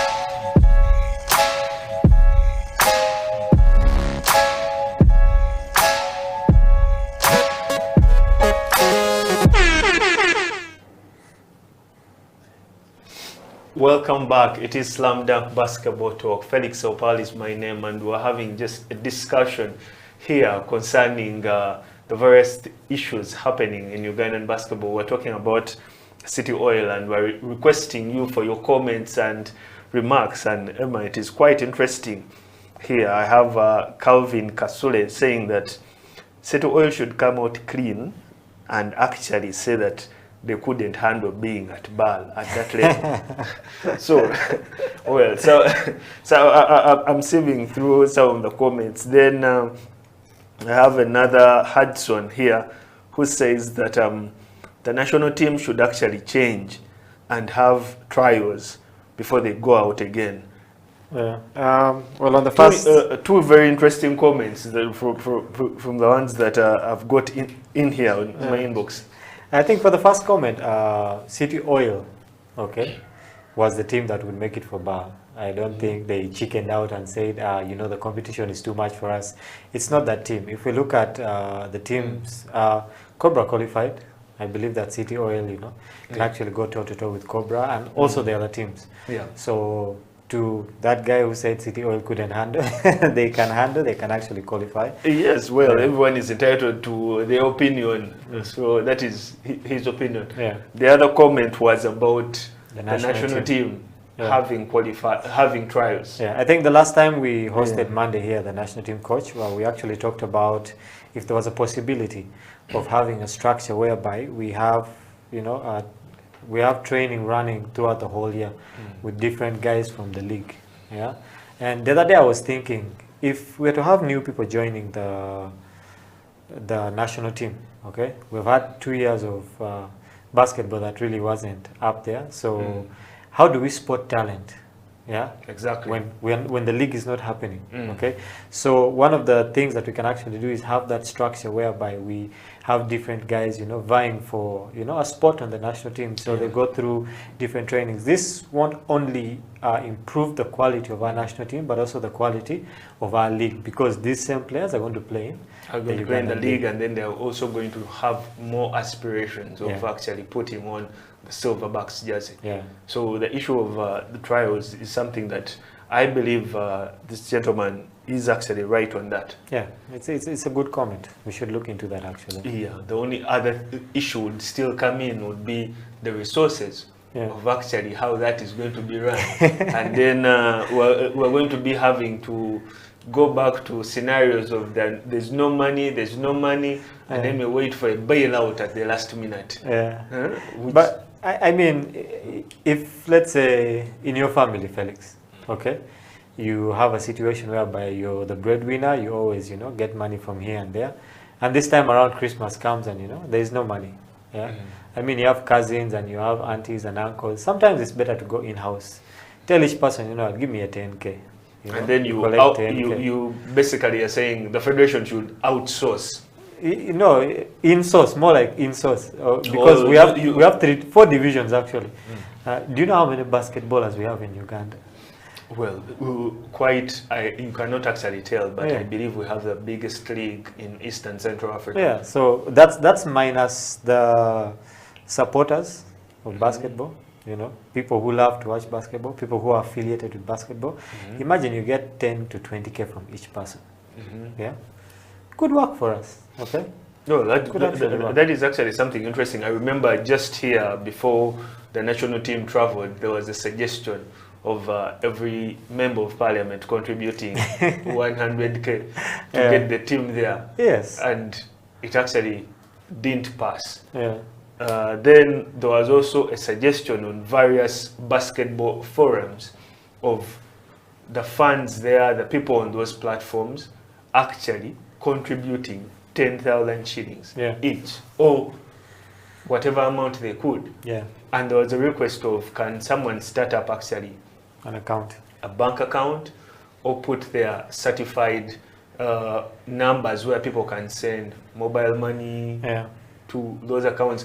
And there were so many fans, so many enthusiasts, so many people following the game, not just here in Uganda, but even in the diaspora, who are saying, who is managing this so that we can actually give them the money for the team. Yeah, that's the other issue, trust. You know? People don't trust who's handling this money. They were not actually willing to only just contribute for that particular tournament, but they're saying, can we set up that fund so that in case of further tournaments, anything, player gets injured and all that, there's at least some money on the side, which we know that someone has just contributed. Yeah.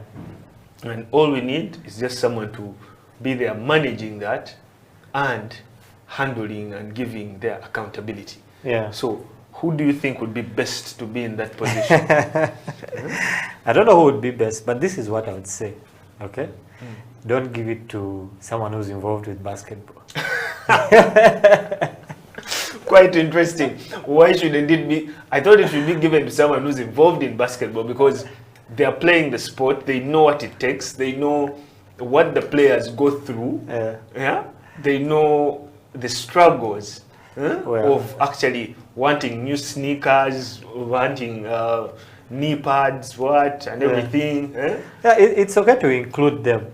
Let's say if there's a committee, you know, but the top person should be a sharp financial brain who will actually grow our money instead of just using it. Yeah. Instead of it just sitting. Yes, just sitting there. You know, we need a business mind. Someone who looks at sports as a business. You see how the NBA operates? It's business. Yeah. So someone who looks at it at that level of business, whether he's involved with basketball or not. Okay. Then when it trickles down to maybe its implementation, you have someone also there who helps with the implementation. So where the basketballers and football and all this come in is to submit requests for what they need. Then the money is released, and we make sure that the money is actually going to do and then there's exactly. There's accountability which is provided. and all that, because I remember that was also one of the contentious issues when it came to the federation and the Minister of Sports, Mr. Hudson Mbua, when he was saying that the request came in on time, however, the accountability for the previous funds came in very late. So they could not provide more money without accountability here. Oh, that would actually be very interesting. Yeah. Then the other thing is we have a lot of companies in Uganda, you know, and these are big companies with CSR budgets. Okay, I mean, why doesn't the government or the NCS itself just say, you know what, as part of your CSR, okay, pick a sport in Uganda that you can actually put money into, so that when it comes to national team duty for Uganda Cranes, for the Silverbacks, for the Gazelles, for the cricket guys actually supposed to go for, I think, World Cup qualifiers, or they have qualified for World Cup, one of the two. So we don't want to see the same situation in basketball now. Cricket starts hustling to get money to go there. If these different organizations can just give us even 20% of their CSR, okay, it would go a long way in actually, you know, helping not only basketball, but, you know, the sports fraternity in the country. But it also goes down to how trickled the federations are, how organized they are. We've just been discussing here. As basketball, we've not had an AGM. As basketball, we've had rules and regulations not broken but bent, depending on who and which team. So many of these things. We've had a lack of consistency. We've not had exact venues. We have YMCA, KIU, UCU, you know? So as a sponsor, you need to know that how consistent are these people? Are they actually going to be at this particular venue? For instance, now take an example of the invite. If one weekend happened at YMCA, then it came the following weekend and it was like, no, it cannot happen here. We're moving to Makerere Pool Court. Then we're moving to the main ground. Now, what would a sponsor actually be thinking? There's the sponsor will actually just pull out. They pull out and be like, depending on these terms and conditions in the contract, I'm not going to be part of this. So we'd lack that type of consistency. You would see that Power postponed their tournament by a week, but then in that week they were able to convince 2 more sponsors to come on board. And those sponsors were able to actually give them more money and happen to make their tournament very successful. Teams finally had prize money, there were trophies. There was stuff for the fans.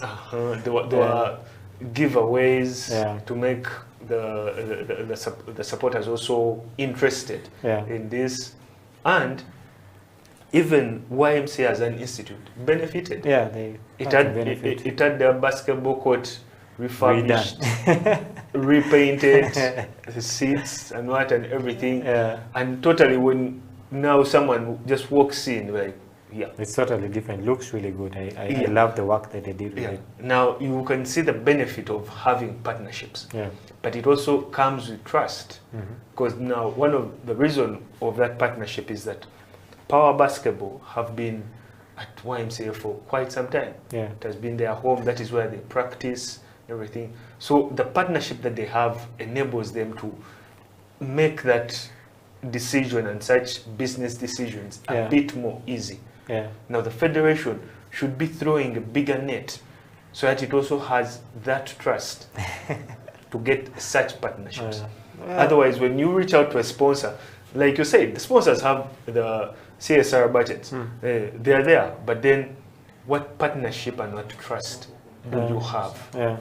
That is the problem. Well, I like how you gave the analogy of they're throwing out their nets. Some nets have holes, so the fish will pass right through. The fish will pass through, but then if the net is big enough, it will at least it will grab it will grab some much more. So that when by the time you are pulling out the net, it's actually something that is coming out and very much more bigger.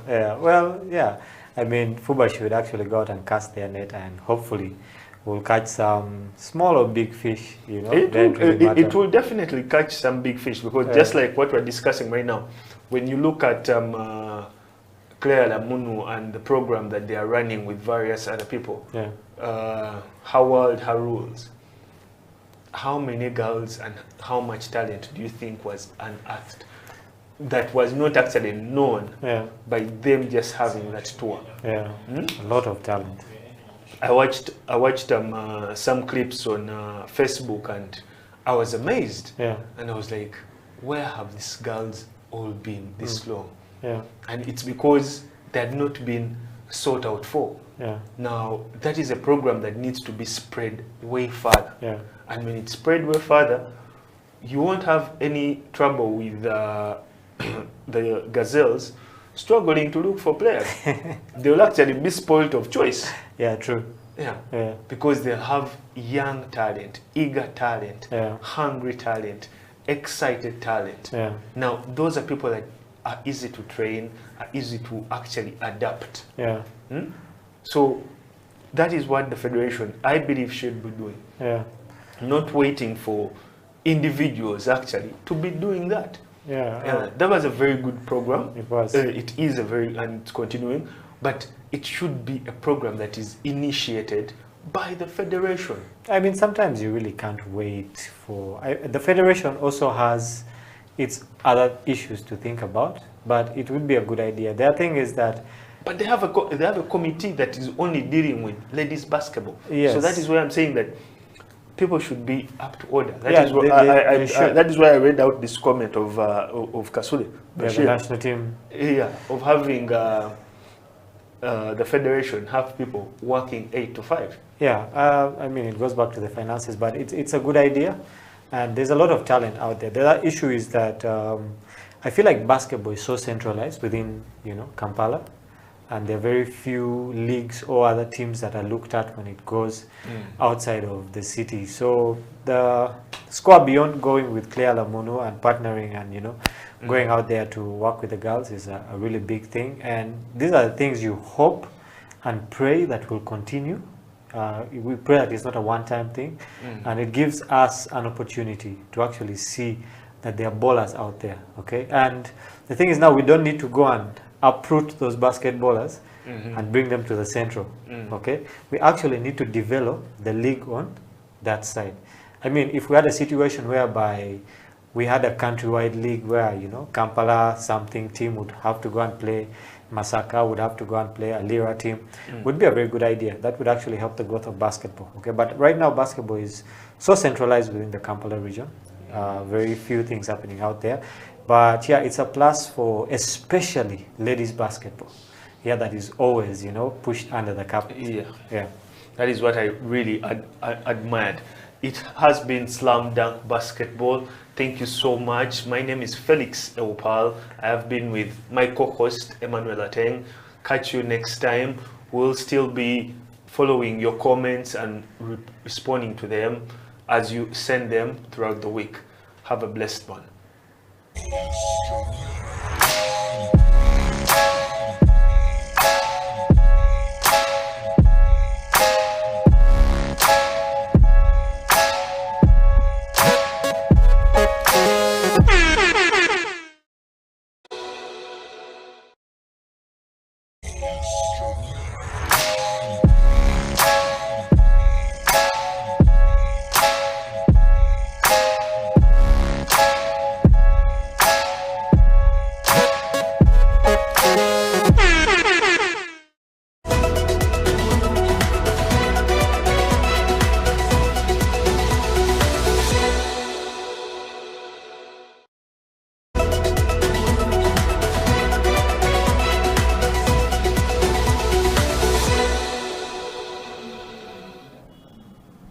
It is never too late to start anything, that is for sure.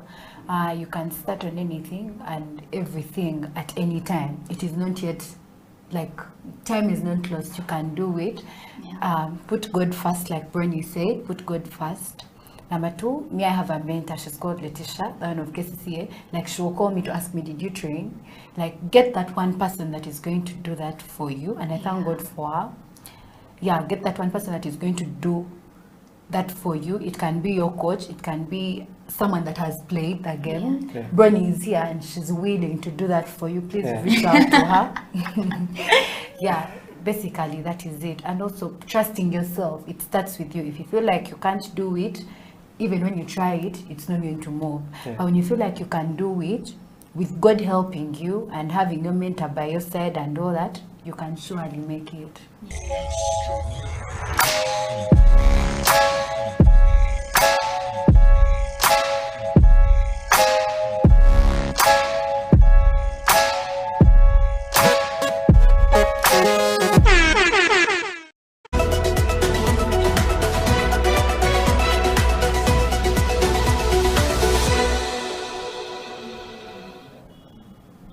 Bronnie, you're in the medical field, okay, and most of the people who are in the medical field, be it pharmacy, be it medicine itself, they always disappear.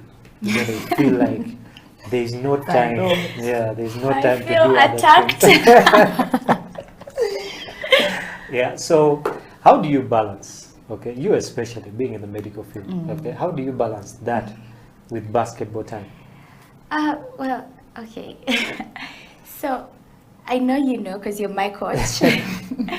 You know that I'd taken the year off since COVID March because I had a lot. I have a crazy schedule. I study even on the weekends, and I just couldn't also show up for training. So many times I would show up late.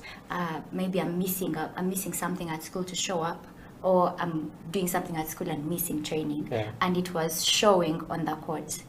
And I do not like to do things half-heartedly, so I decided to take a break until I can regather myself and be able to do both of them without losing any of them. But how I try to balance, people have always asked me this. Number one, it's grace of God. I wake up in the morning and I'm like, God, I need to go through this day and I need to do all these things. But it takes a lot of discipline. The things my friends are going to do, but I'll never do them because I don't have time to do it. So you have to have discipline, prioritize, know what you have to do at what time, have a timetable and follow it. No procrastination. I do not get to lay around and say, I'm not in the mood to do this. I either do it at that time or there's no other time to do it. So basically you just have to be committed, be consistent, try to make sure that you're showing up for each, and when you're there 100%. I know when I was training, I would have only evening times. I'm the kind of person that never had extra time to train past high school. So every time I was on court, I would give 100. Whether my teammates were slacking down or not, when coach said sprint, I would sprint like my life depended on it, because it's either now or never.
itaranto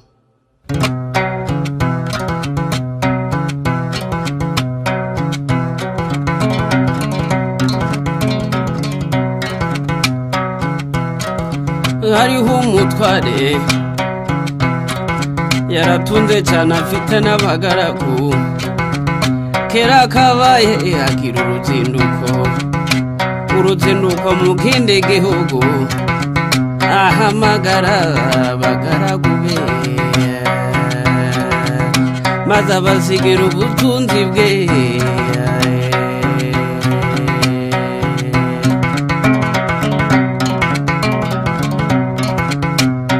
umwamuhe tarane eshanu undamuhe ebyiri undamuhe tarane imwe itagirira kabiri maze umutwara arazinduka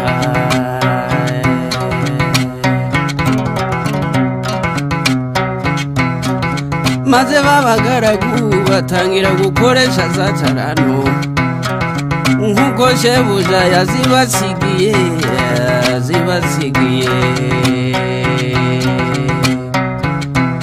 uwahawe shana aragenda arazigenza agenzura amesha hano uwahawe ebyiri nawe abigenza atyo agenzuramo ebyiri maze wa wundi wahawe imwe aragenda acukura icobo ayishamo ya tarano aratinyuka arayitabaye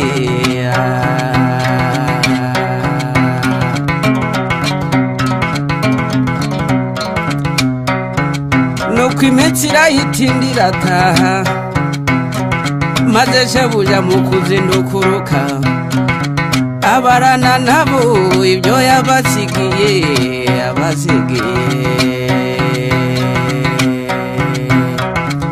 uwahawe shana araseruka ati databuja mwiza wansigiye shanu uzungutse izindi eshanu uwahawe ebyiri nawe araseruka ati databuja mwiza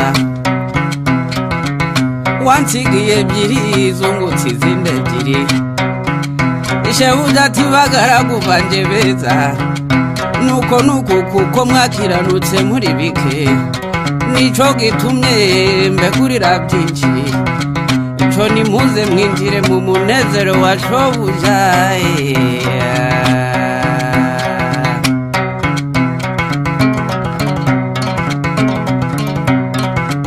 maze wa wundi wahawe tarane imwe itagiriye kabiri adatera hejuru azayibovota cyane ati databuja narinzi kuri umunyamwaga usarura utabibye na munagane itarano narayitabye mu butaka dore ngiyo ufata ibyawe maze shebuja aramusubiza ati mbe mugaragu mubi niko wamunyabutewe ese ni wari ukwiye kuyiha abagenza maze nkasangaho inyungu yayo nuko shebuja arayimwambura ayigabira wa wundi wungutse itarane 10 igiye mu zindi agira 11 kuko ufite wese azongererwa ariko udafite azanyagwa n'utwo yari afite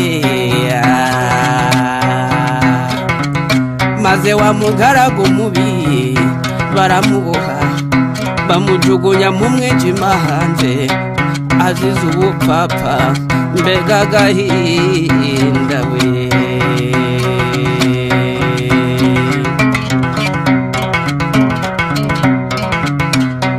itaranto yawe yikoreshe neza igira umumaro mu gihe gikwiye itaranto yawe yikoreshe neza igira umumaro mu gihe gikwiye mbese gufasha abakene gusura abarwayi ibikorwa by'urukundo gushigikirana imirimo myiza igihe twahawe aya mafaranga nizo taranto twasigiwe ngo zigire umumaro igihe tukiriho itaranto yawe iyikoreshe neza igira umumaro mu gihe gikwiye taranto yawe yikoreshe neza igira umumaro mu gihe gikwiye.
Welcome back from the break. This is the Creative Industry Talk. My name is Eddie Okila, and this particular show today we're talking to a young man from PG, the central part of Uganda, who is a fashion designer. Ras Kasozi, aka actually known as Charles Kasozi, is a Ugandan boy who is a fashion designer.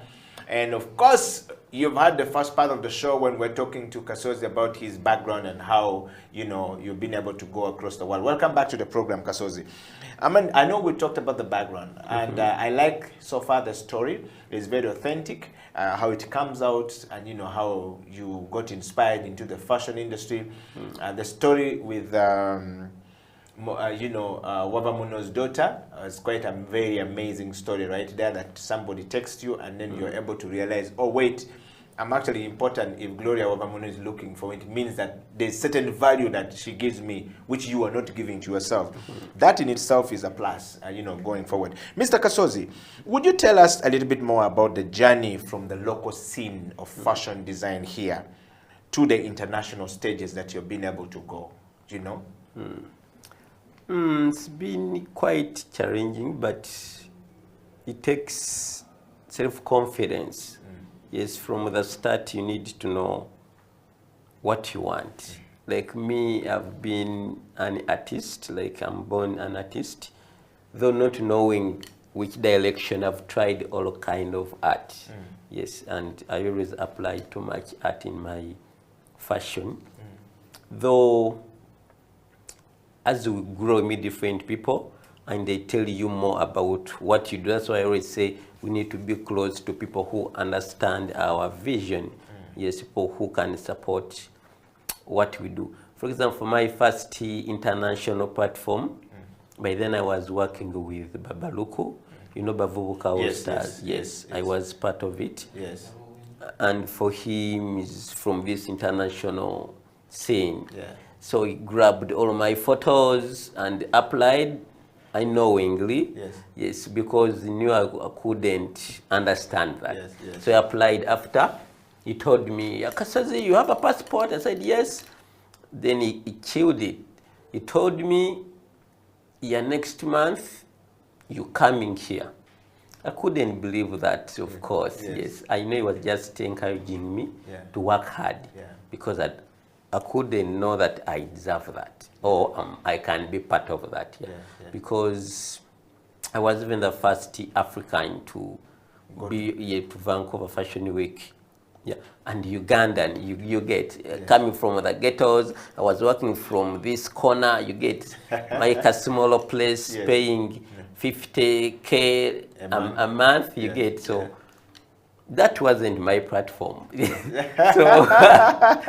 So when it reached to 2 weeks after working on all the papers, they told me, you go to Canadian consulate and ask for visa fee. There, I got to that. I think it was a month before, I started to panic that it was serious.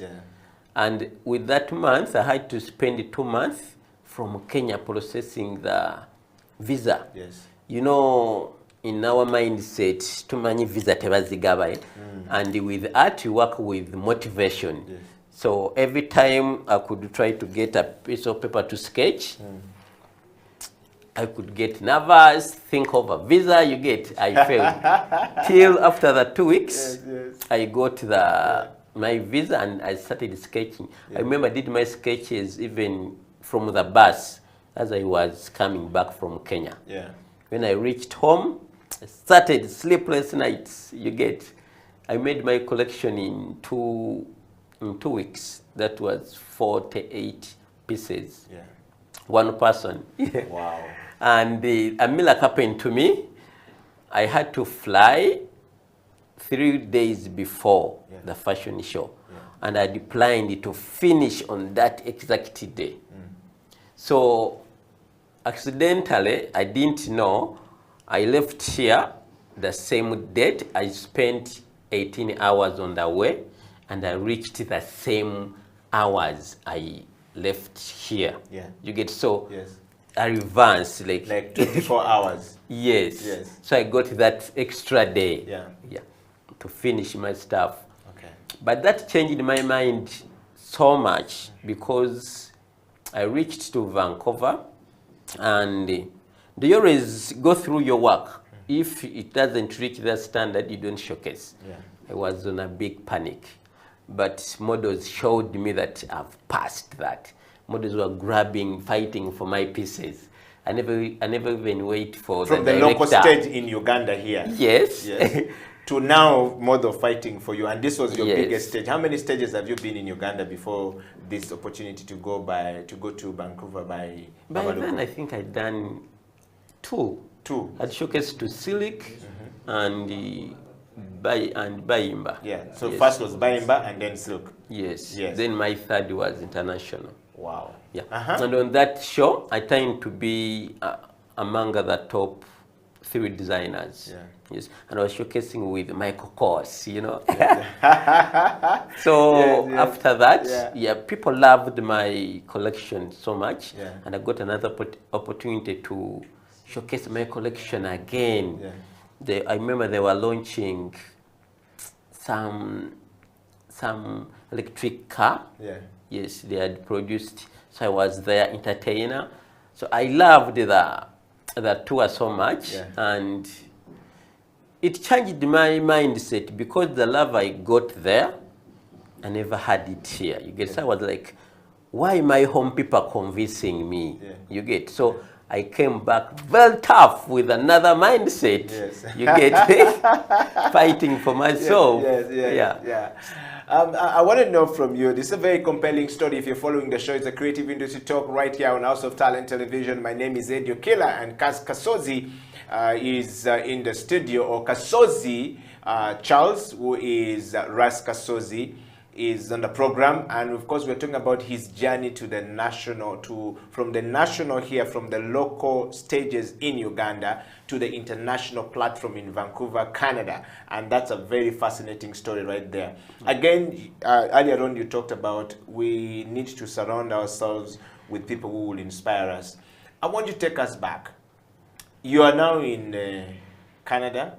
You have been, loved, and you came back with a different mindset altogether. Did you earn money, or money wasn't a biggest motivator at that point? For them, it's automatic. It's the system. It's not about me.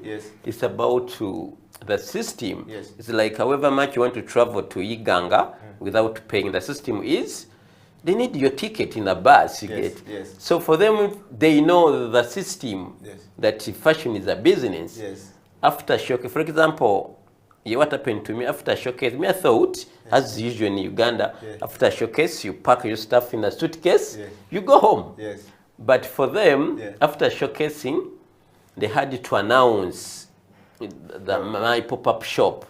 They got a big shop. I got a day. They put everything they had aside and display my stuff. So people came and purchased everything. And I love the way they did it. They were asking me, like I had a manager that time. She was called Christine. She asked me how much this jacket, and she had to teach me, now You know, in Canada, you can't sell something from the runway, $300. That's very cheap. Yes. Yeah, like expenses are here high, and also the platform you get. Yeah. So it helped me. She helped me to price. Know the pricing. Yes. Yes. Yeah. She did that. So I gave her the authority to do everything for me. And people were even booking before. They were testing us. Yes. I'm coming for this jacket. I'm coming for this skirt. Yes. You get. So it was really, really nice, and I sold everything. You know, when you're flying, you always have your shopping list. Yes, yes. I had my budget here, sewing machine, camera, you get. I got everything I wanted. Yes. And so you came back from one chance given to you by the one and only philosopher. We call him the hip hop philosopher, Baba Luko. You came back with this money back to Uganda, and you had everything you needed. Kasozi, let's talk about how did you meet Baba Luko, by the way?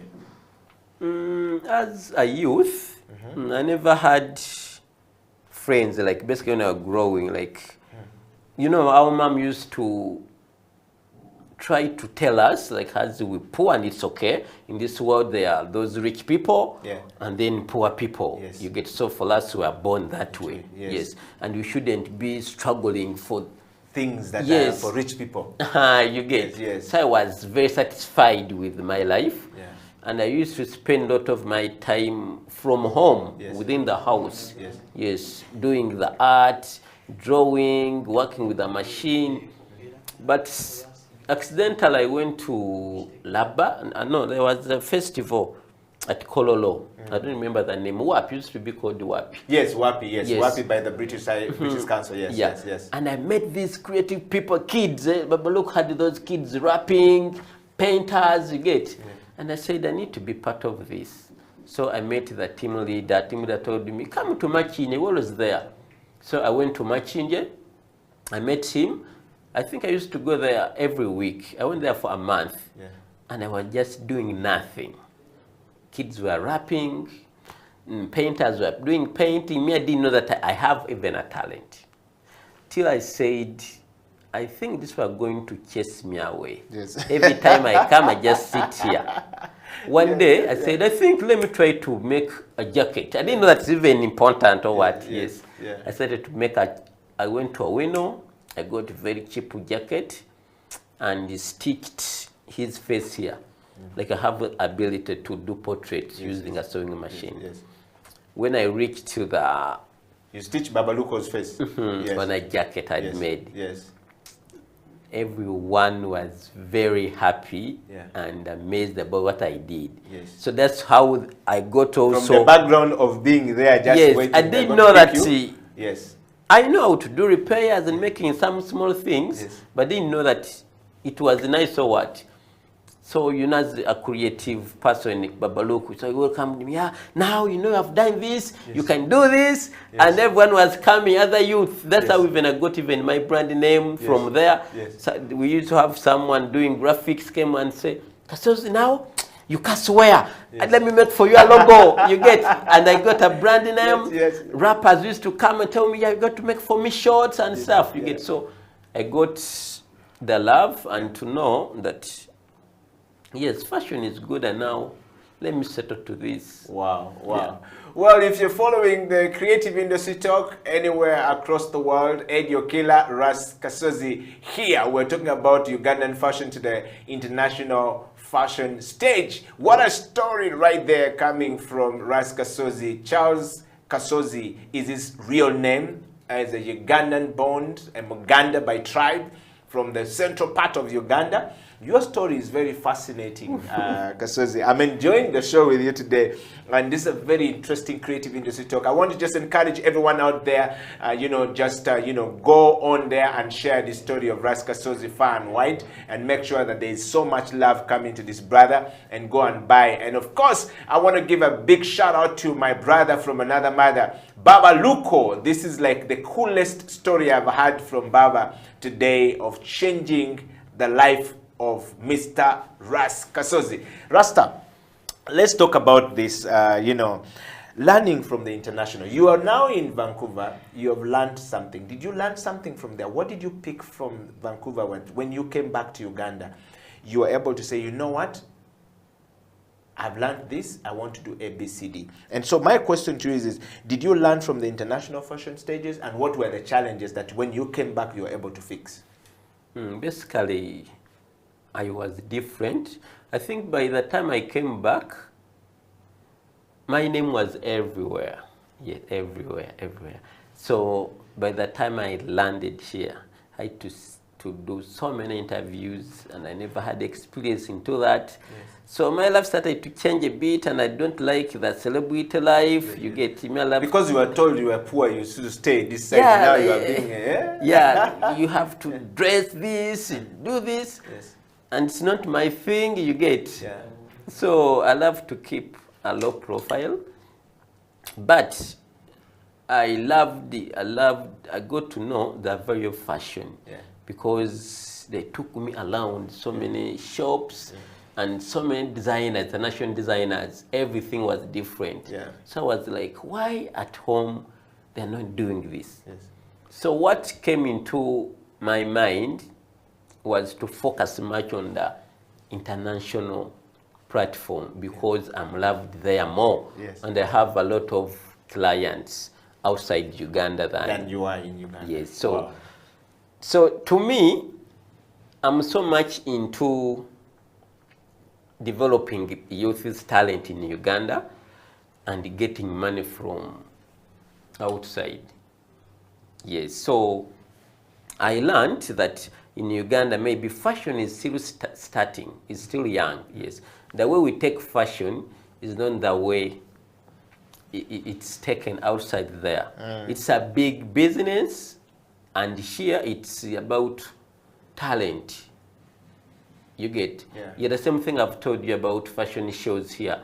Fashion shows are about entertaining. Yes. You like perform. Yes. But see, outside there, every year, brands come up with trend and they have to launch them. Yes. After launching them, they sell the copies. Yes, and that becomes what we wear as fashion in the world, all across the world. Yeah. I mean, Kasozi, that's a very interesting learning. You know, did you face any challenges along the way? I was super excited. I think I was young and people loved me so much. So I was just receiving, learning everything. Yes. Yeah, just I remember I used to tell them, like they used to make joke out of me. I never wanted to drink water. Like they know for them water is life. Yeah. And with me, I used to know I take water because I'm poor. Yeah. Now I'm in Canada, I don't take water. I totally refuse to take water. And they were making fun of me. Wow, yeah. wow. But the biggest challenge was, how do you leave Canada and come back to Uganda? You get? Whereby now you have learned, and what you have learned doesn't work back home. You get? So it's two ways. You leave it, or you challenge yourself. You get? So, you know, now we're having the internet. Yeah, so I live here, but try to make sure I'm connected to the world. Okay. Yeah. Wow. Thank you so much, Kasozi, first of all, for that moment. And thank you very much, everybody who's watching the show from all across the world.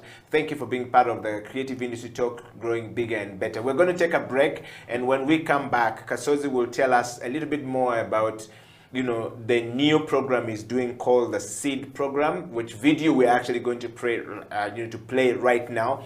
And of course, you know, what are the advice that he can give to the young people who have not been able to, you know, get opportunity like him, or were looking for such opportunity like, you know, Baba Luko gave to Kasozi to go across the world. But also, we would want to know from him, which other stages has he been to since, you know, the Vancouver, you know, experience and the collaboration that have been happening. Stay right there. Creative Industry Talk. We'll be right back after this break.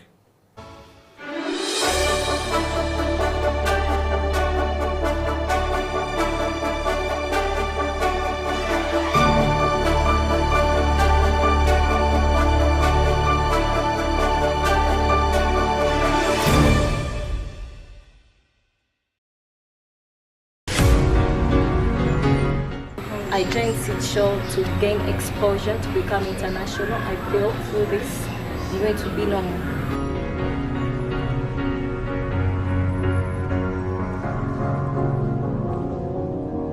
Cause you're a sky full of stars. I'm gonna give you my heart. Cause you're a sky full of stars. Cause you light up the path. I don't care, go on and tear me apart. I don't care if you do.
it's a CEO bench, so usually people want to assume that all CEOs are overlearned and stuff like that. So I will change the script this time around. I consider myself a certified hustler. If I'm looking to know who you are you Ugandan? If yes, what are the values that define you as Ugandan?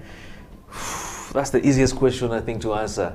I am a typical Lao man from a rooted north in a place called Ogur, and where I will be laid to rest is in a village called Agweng. So if you go there and you just say Otoa Tony, they won't really know me because my father is also Otoa Tony. You have to ask for Junior, and when you're asking, you have to ask with an accent. Junior Tikwene, where is Junior? And they will identify me. But I'm typically Ugandan, only Ugandan, from Lira. I pride myself from being from Lira. Earlier on, I was joking and saying I'm the coolest Lago south of Karuma. When you cross Karuma, there are so many. But when you're down the south after Karuma, I think I'm number one. Wow. Well, now that you know Tony Otoa is Ugandan, and of course, what are the values that define you as a Ugandan? I think it's the love for country, love for nation. You know, truth be told, the country is in a lot of, it's a crisis. Leadership crisis, economic crisis, social crisis. There's so many mismatching areas. But at the end of the day, it's home. You know, you cannot run and abandon your home because of the issues in your home. I think that then creates an opportunity for you to do something to change what's happening and what you see as a crisis. So in terms of what I see as a value, or what I take out of that for me, I think is just the love for country, the need to serve country the best way I can. And I mean, I can't say I can change everything, but the little I can do to create a difference, I think is more meaningful. Wow. Mr. Tony Otoa, growing up, what did you want to be in life? And what was the journey like for Mr. Otoa? Yeah, you know, my father is crazy. My father would call us and he would show me the compass. The idea was supposed to be a pilot. You know, the planes would fly over our house and my father would be like, yeah, you're going to be a pilot. But of course, as you grow, you realize that you have so many things that really define you. I was never a sportsman. So I enjoyed a lot of debate and, you know, a lot of indoor activities. And that is, I think, what really drove me into some of the things that I do up to today. Public speaking, the love for debates and really a lot of intellectual discourse and all this stuff. But besides that, I think it's also the fact that I won't lie. I didn't know what I wanted to be.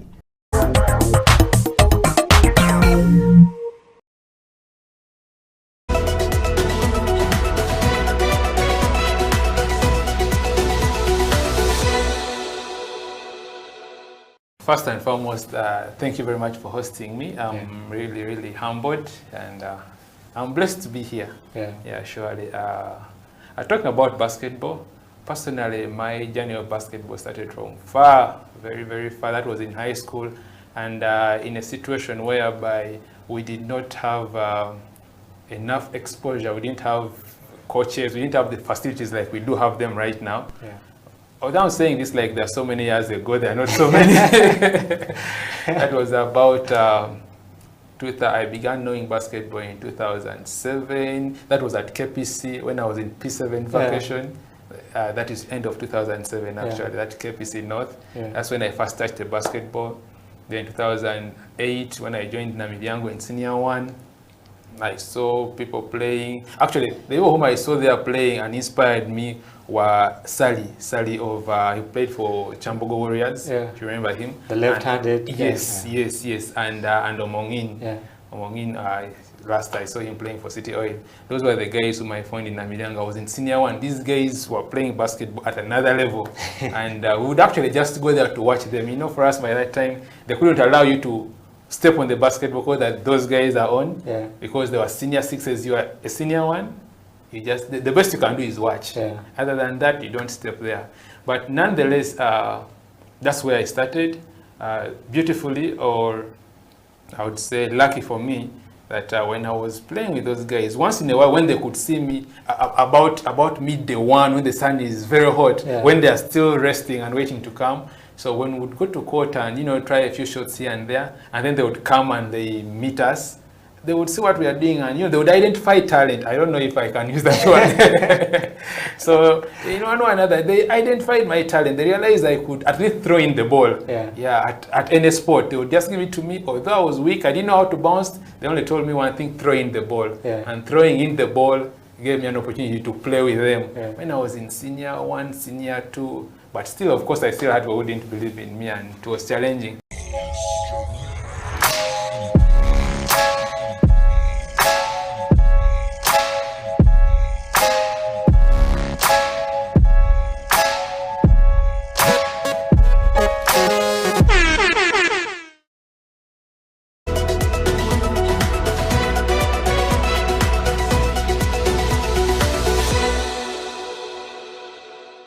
And one thing I would like to allude to or tell the other youth out there is we have to start creating our own solutions for our own problems. Otherwise, no one else is going to come from, Europe, America, or wherever to try and fix our own issues. So I would like to urge other youth, the other creatives out there, hit the ground running, go in there, try and solve the problem that your neighbor has, the problem that your friends have. And by creating those solutions, you can easily become the next big company of tomorrow, creating bigger solutions nationwide and on a continent level.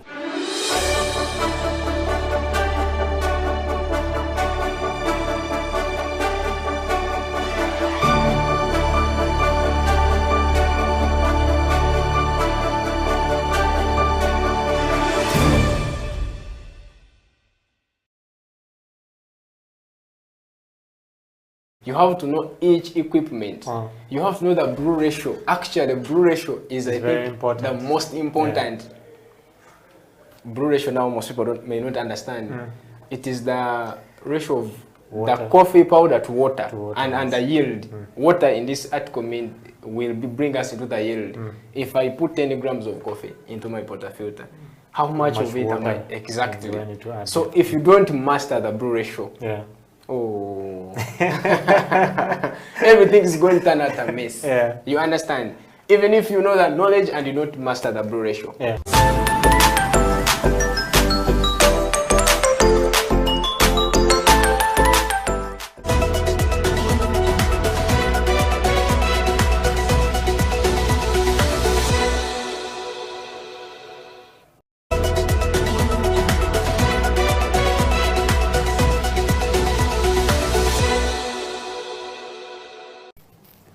Now I'm going to talk to my people. Yes. Because I like what, as we are saying, vive la France, vive la francophonie. So, le leadership, c'est quoi?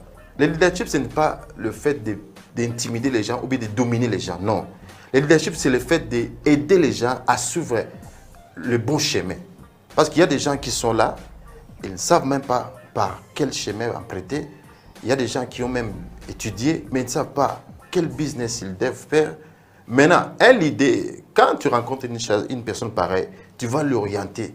Non, tu peux faire mieux que ce que tu fais. Non, la peur que tu as là ne va pas te tuer. Tu peux aller au-delà de la peur. L'idée, c'est comme j'avais donné l'exemple, allow me to go a little bit deeper. J'avais donné l'exemple ici en français, en anglais, pardon. La vidéo que j'avais vue à propos de chiens, il y avait un groupe de chiens au niveau du Canada et il n'y avait pas de l'eau. Pourquoi? Parce qu'il y avait, la neige, il n'y avait pas la place pour que tout le monde puisse boire de l'eau. Mais il y avait seulement une petite place pour le boss que je vais appeler. Et il ne voulait pas que les autres puissent venir boire de l'eau, comme il était boss. Il intimidait les gens. Mais il y avait un petit garçon, un petit chien qui était là à côté.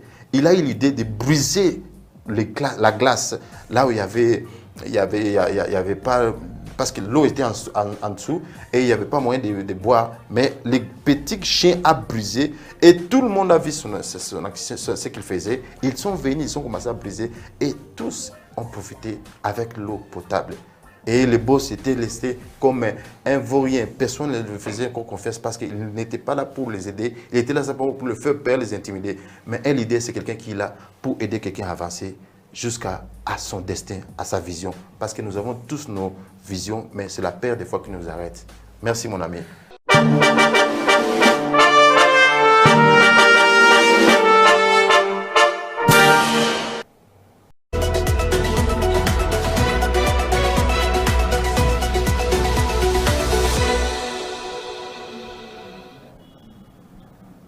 What can the men do, okay, to promote women's sports or basketball for that matter?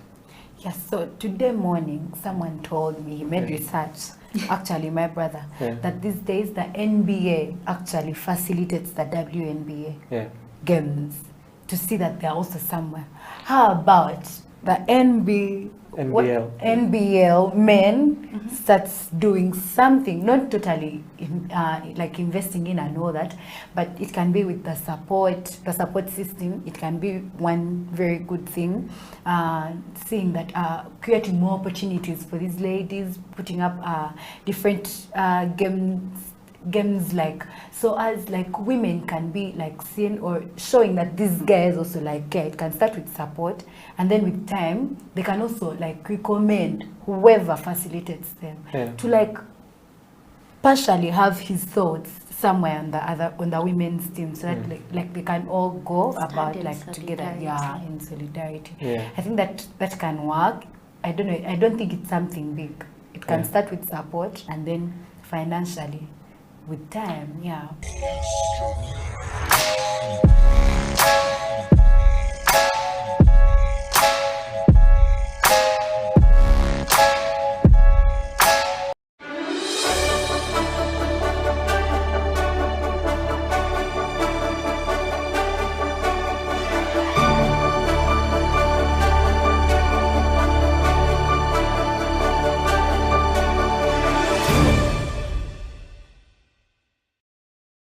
I want to know from you, you know, and of course somebody who's watching this show either from here or a child watching in Myanmar or wherever they're watching, or in Congo where we're watched very much, would want to know, if I don't have the money and I have the passion and I have the zeal and I have the drive, but money is also needed to start it. How do I start? Where do I go? At least for you, your father gave you 300,000 to go and do a course.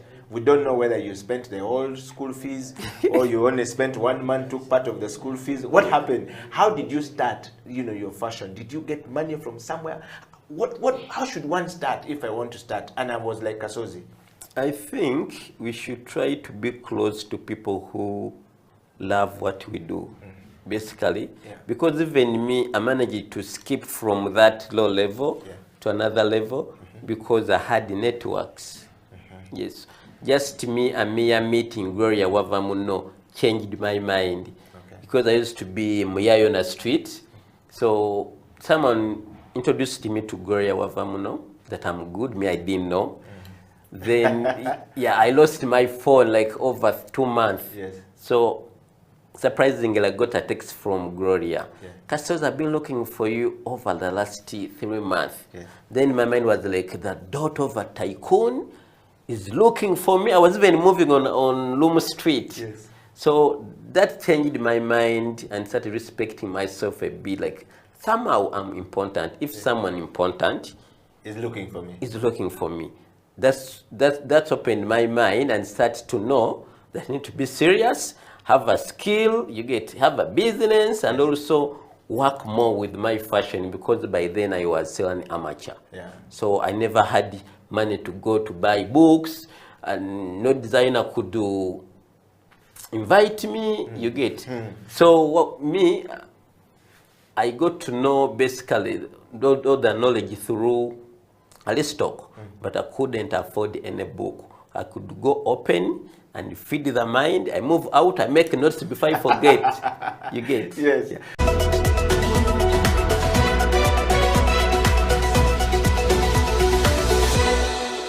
We sit in the darkest corner of my vast mind. Rhymes, metaphors, and I. A friendship for 15 years and a million demons we share. Our feet shackled together. Today is just another day in prison. Another failed attempt to escape this compulsion, compelling my resistance to this attraction of paper and pen. The urge to pick up this ink and stain this white is overwhelming. An agonizing ecstasy. My mind brimming and bursting at the seams with words and sentences, drowning me, choking me with desire to write. So dark, so painful, so sweet, allowing me no peace until these words are allowed to flow from the gooey matter of my brain, through my veins, out of my fingers, into this pen, through the ink with which I jot this down. In this moment, I realize I've become a prisoner of my talent. Yes, I say talent not with vanity, I say talent because in days such as this, it ceases to be a privilege. It turns into a jail cell I've tried to break from, but each time I attempt an escape, I fall right back harder. Now I realize this was never my decision to make or to change. I am part of a separate entity of spirits who live by the pen. We teach, we correct, we rearrange, we give thoughts, opinions, and ideas wings with which to fly. And so, at a time like this, when these emotions are running high and screaming for release and my entire being feels like was created for this, I know that this is not a gift. This is an obligation.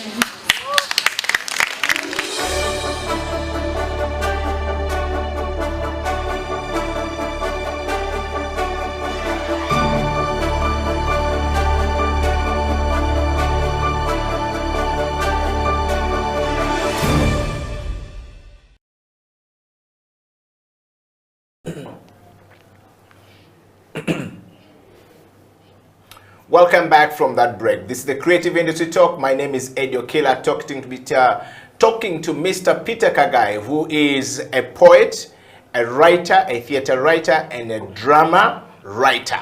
That's the man in the studio today on Creative Industry Talk. Peter, welcome back to the program. Thank you. I want to just remind everyone out there that we're live on Twitter, on Facebook, on YouTube.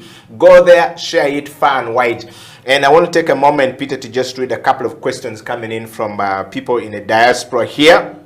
I'll start with one person in Germany. Eddie Okela, thank you very much for bringing my OB to the show.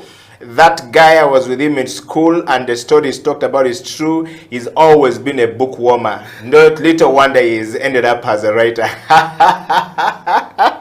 OB, yes, what's up? Good to hear from you. Yes, and another one here. So I got another lady here called Susan, all the way in the US. I stayed up the moment I watched, and I read that Peter was coming into the program. Thank you very much. Busoga, oh yeah! Oh yeah!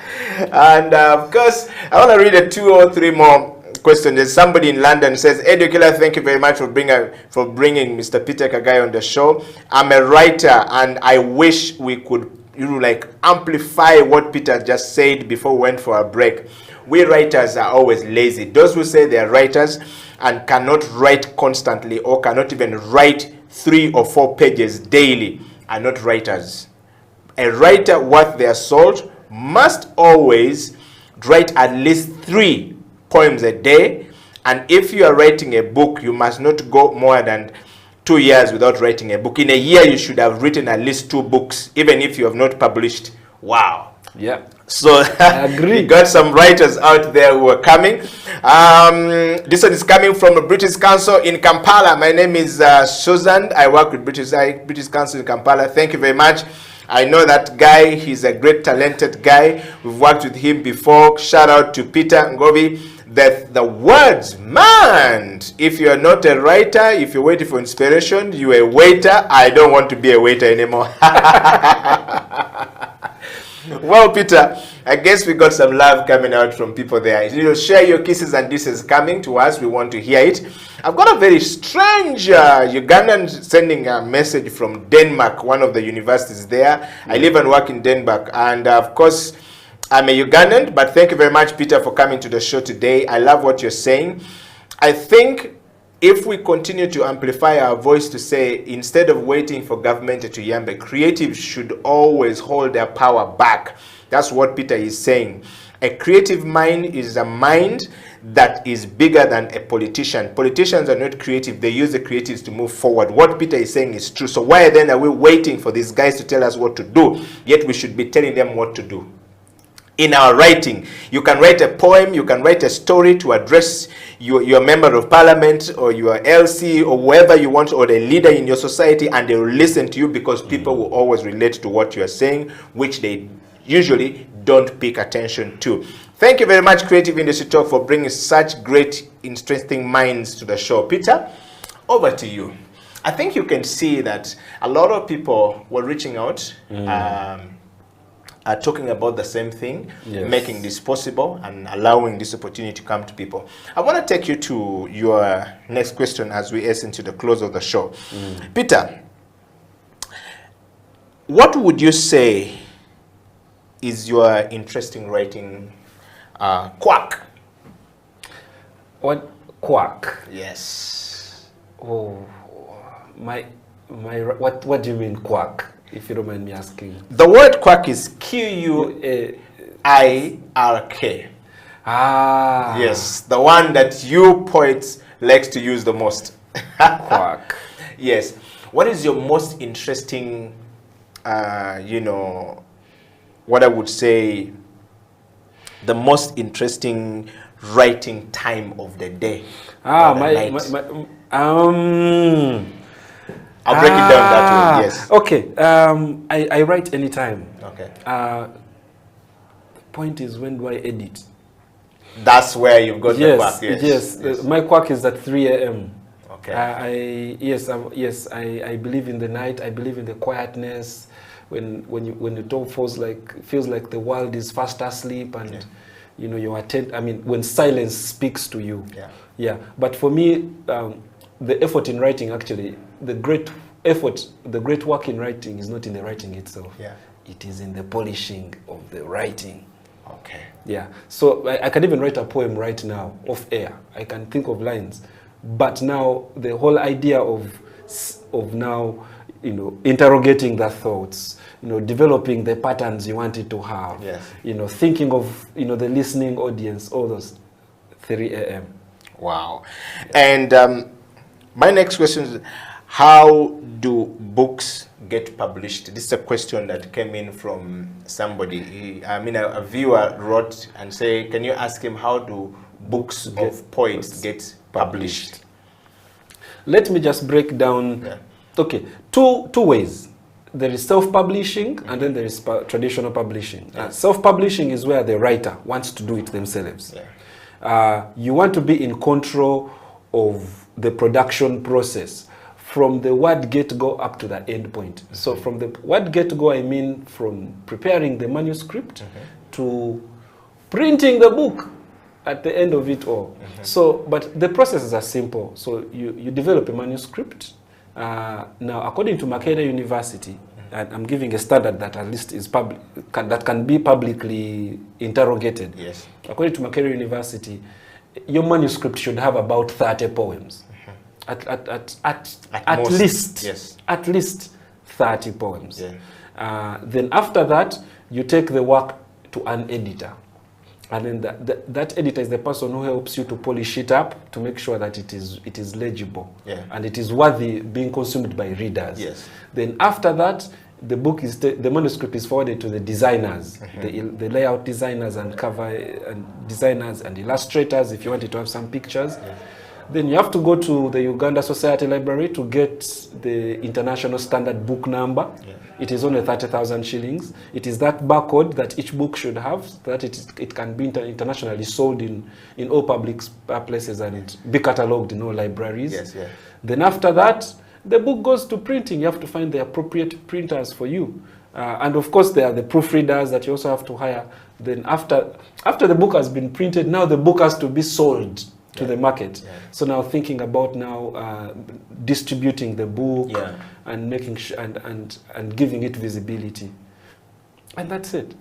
Now that is a process that you can do as an individual. You can hire people to give you those services. Yeah. You can even have your own logo that you'd want to attach to your books. Yeah. There is that. The second process is where you find a publisher who does this work on a daily, and what you do is you sell them your manuscript, or you come up with a legal arrangement where you become co-owners of the copyright in that work. Wow. Peter, there's a book up there called The God Prayers. Yes. Can you take us through the God Prayers and actually give us one of the poem in that book? So The God Prayers is a poetry collection written by Ita Patience Mbeki.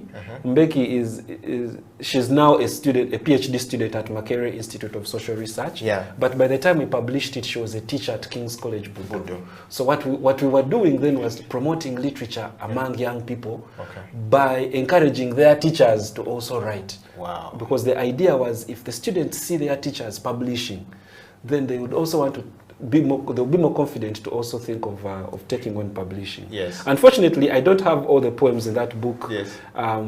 offhand, but I can tell you about a poem there that I like. Yes. There is a poem in there that I like that is called of absentee wives and mothering housemaids, where she is an author. She is a woman who is talking about, why I like this poem, she's talking about how the modern day woman today has abandoned her domestic responsibilities to the house help. Yes. You know? Yes. And so and you see how house helps become wives and mothers in their homes, where they're replacing the role of actually the wife, because the wife has also become a man. Yeah. So I really liked that poem in that book. And in the next book, which you have out there, I mean, if you just put that book up quickly, Yes. Ungodly Hour. What do you mean by Ungodly Hour? And what is this? This is a Kitara Nation Poetry Series 4. Yes, now, Ungodly Hour, this is a collection of poems by students from Mount St. Mary's College, Namagunga. Yeah. Like I said, this project that we're running of publishing these books was about promoting the culture of publishing. Yeah. There is literature taught in schools, but the culture of publishing is not there. Yes. So for us, we wanted to make books cool. We wanted to make publishing cool. So this is a book that we published from Mount St. Mary's College, Namagunga, and Ungodly Hour is one of the poems in there. Okay. And the poem itself, as you can see the cover, it is an hourglass, and there seems to be a lost soul that is drowning. Yes. And in that poem, these teenagers are talking about the things that they do at home at night when their parents are asleep. You know, so the book talks about the drugs that they take, you know, the nightlife that they have that their parents do not know, and it's because they are soul searching. Yes, because they are soul searching. It's talking about this darkness that they grow up with, that their parents don't ever get to see, because when their parents see them, they are seeing them going to church and they think these are holy people. Yet ultimately they have these demons that they are fighting, and they come out at night. They come out at that ungodly hours. Wow. Yes. Let's talk about the poetry bungalow. Bungalow, Now, these are students of Seta High School, Mukono. And again, from the same idea, promote the culture of publishing among young people. Give them the confidence to know that your words are valuable, that they are worthy of being published in a book and read and taught and loved by others. So Poetry Bungalow was that project that we did at Seta High. And for them now, what we found interesting about these poems is now Poetry Bungalow is this is a mixed school. So the poems that we have in here talk about the artificial relationships that students develop in mixed schools, where, you know, the school tells you you should not mix with boys.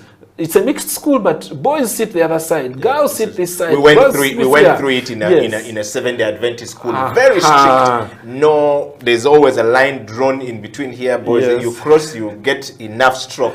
Continue. Yes, I'm telling you. And this book actually interrogates that culture. Okay. So there are these poems that talk about how, you know, students live in plastic atmospheres where they are always competing with each other, comparing each other's flaws, are not willing to help each other grow. And yet they're living in an environment that is not allowing them to express themselves That's the honestly. poetry Bangalore. That's the poetry Bangalore. Wow. Well, if you're joining us, it's a Creative Industry Talk. We're talking to Mr. Peter Kagai Ngobi, who is a poet, a theater poet, a drummer, a lawyer, and is the man who is the publisher's world. He is the co-founder and editor-in-chief of the Kitara Nation, right? And you can see the work of Kitara Nation right out there, you know, showing far and wide. Peter, I want to ask a question coming from the viewer up here that says, thank you very much, Peter, for that answer on the publishing. That's really good. I wish we could have people talk more about this for young writers like some of us. I didn't even know that you have to go through this. It looks so very elaborate, but thank you. My question goes to Peter. Where do you get your information or ideas for your books, Peter? The viewer is asking, yes, where do you get your, you know, where do you get your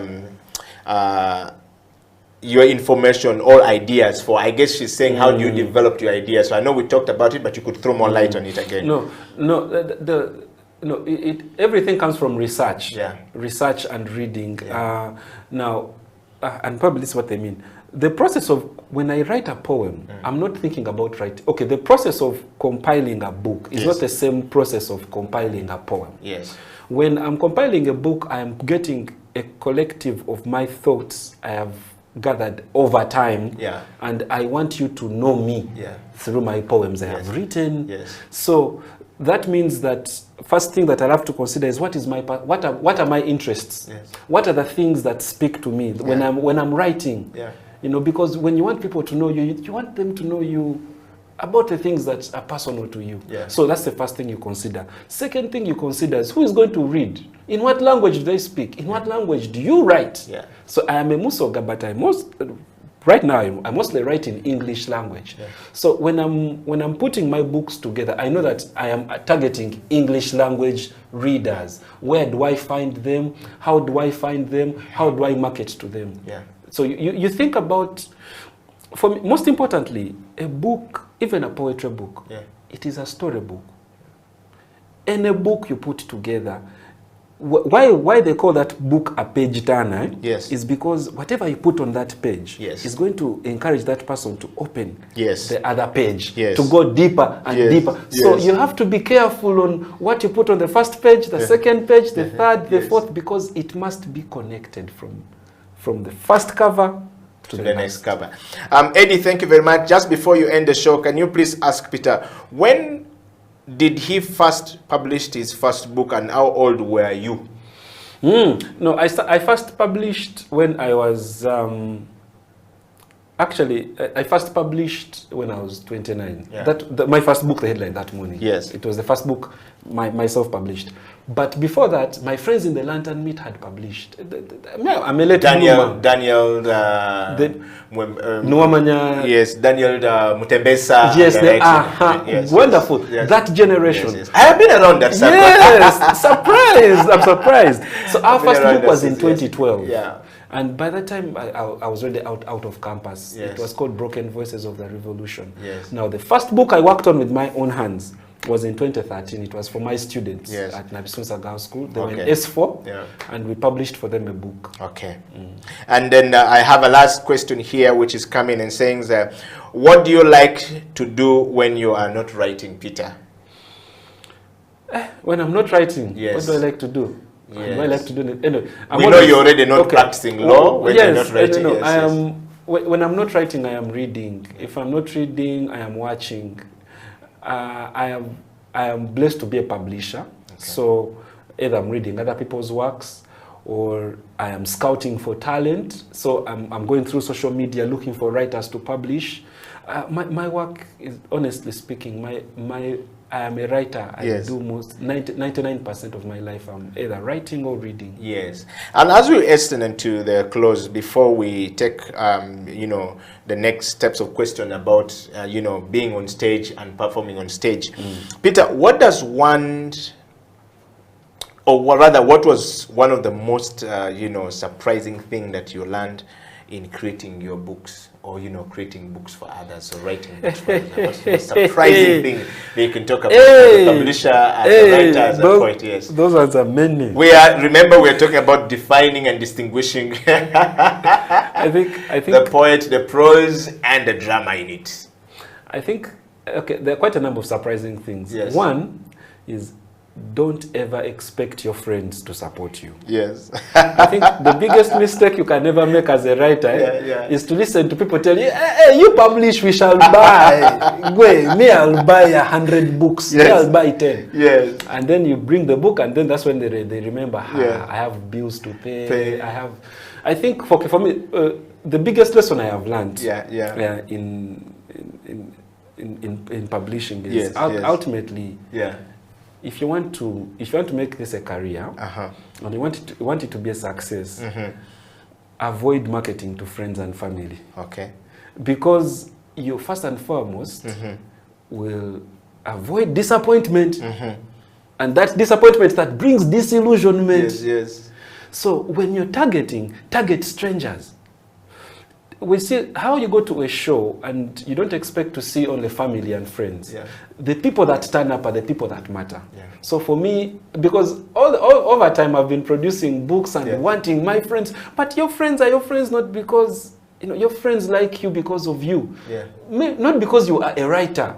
So when you try to force your passion on them, it might even distance them. I have siblings who have never read my books. And we meet every day, but reading is not their thing. So if I become emotional and I'm like, yo, Enoch, you're my kid, bro, you're not even buying my book, then I'm actually killing off a market and giving off a wrong vibe. But if I target the reader, who is a stranger, but that person who loves reading, then that person is always even going to help me grow my business, because they're going to market me to other readers. So I learned that very fast. Avoid the obvious. Avoid thinking that your friends will support you, your family will support. They love you as you, not because of you. In fact, they don't even understand your art things.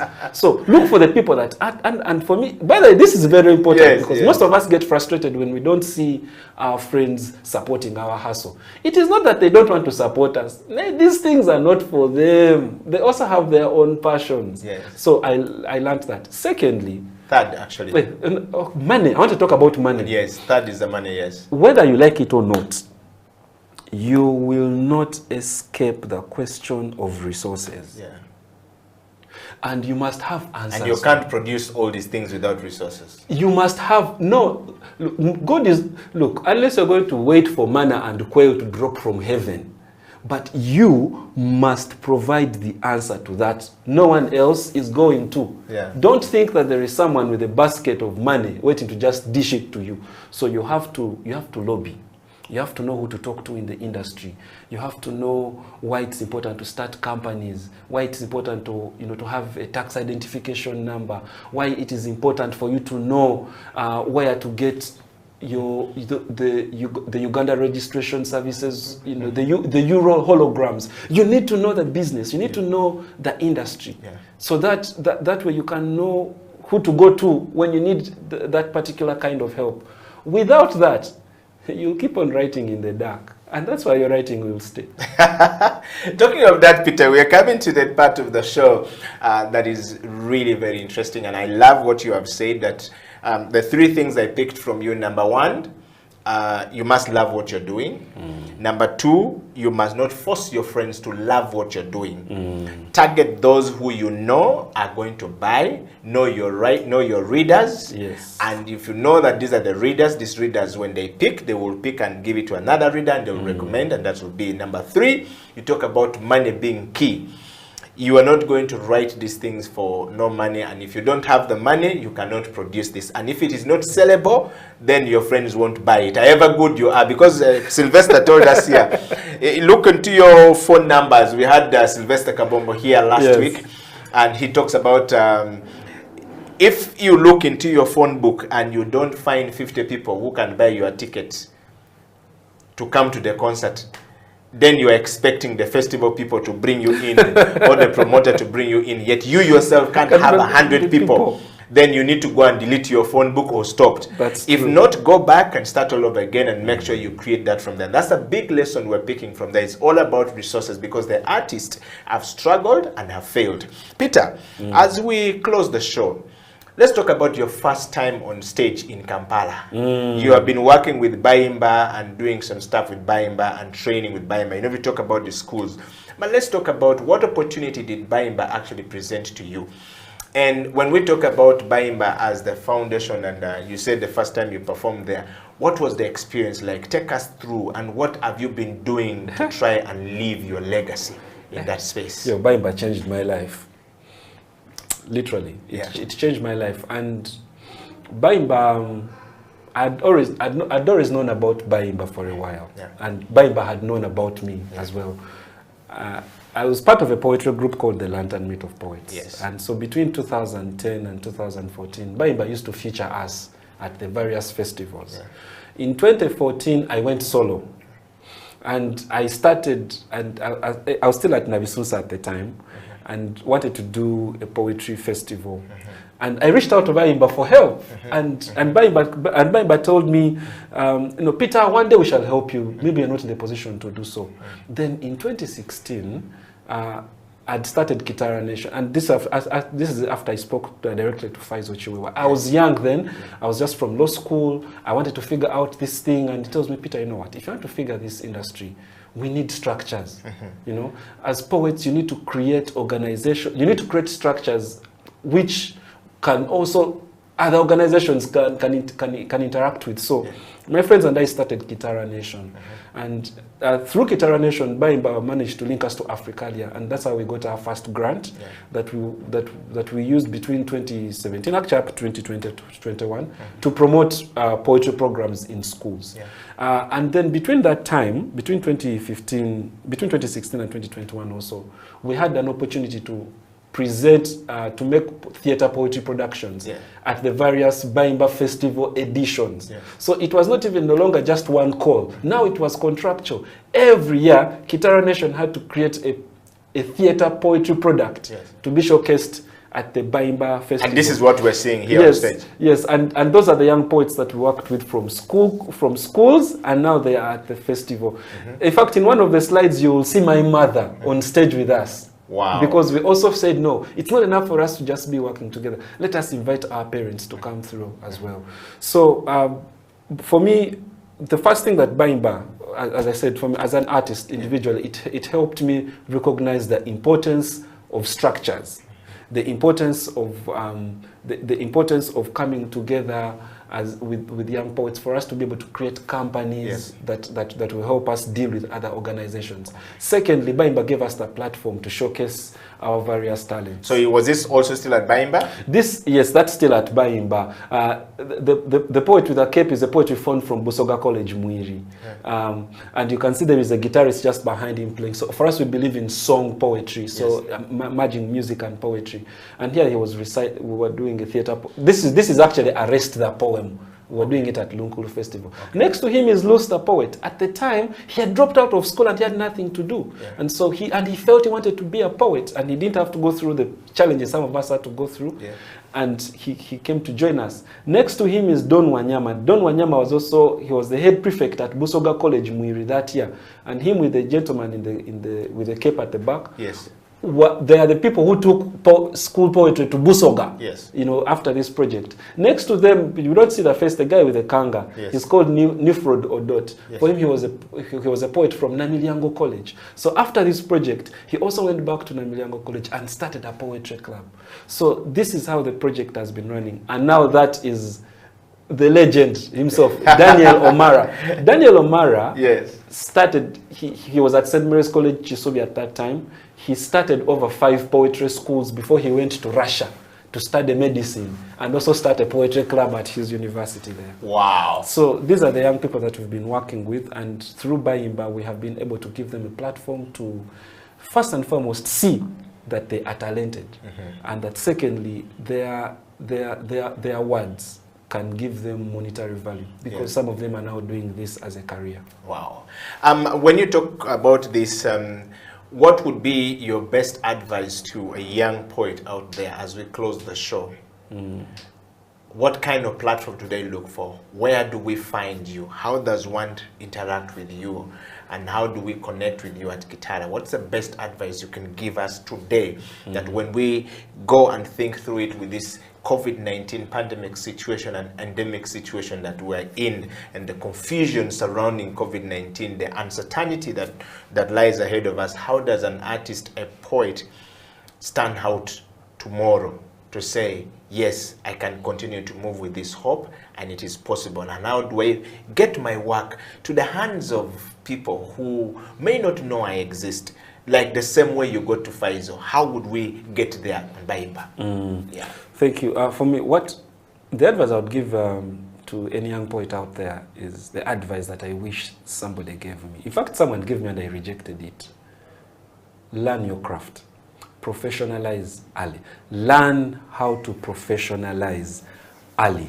It doesn't matter whether you're 10 or 20 or 30 or 40.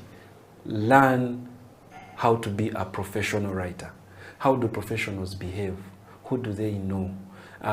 Secondly, invest in knowing the people in your industry.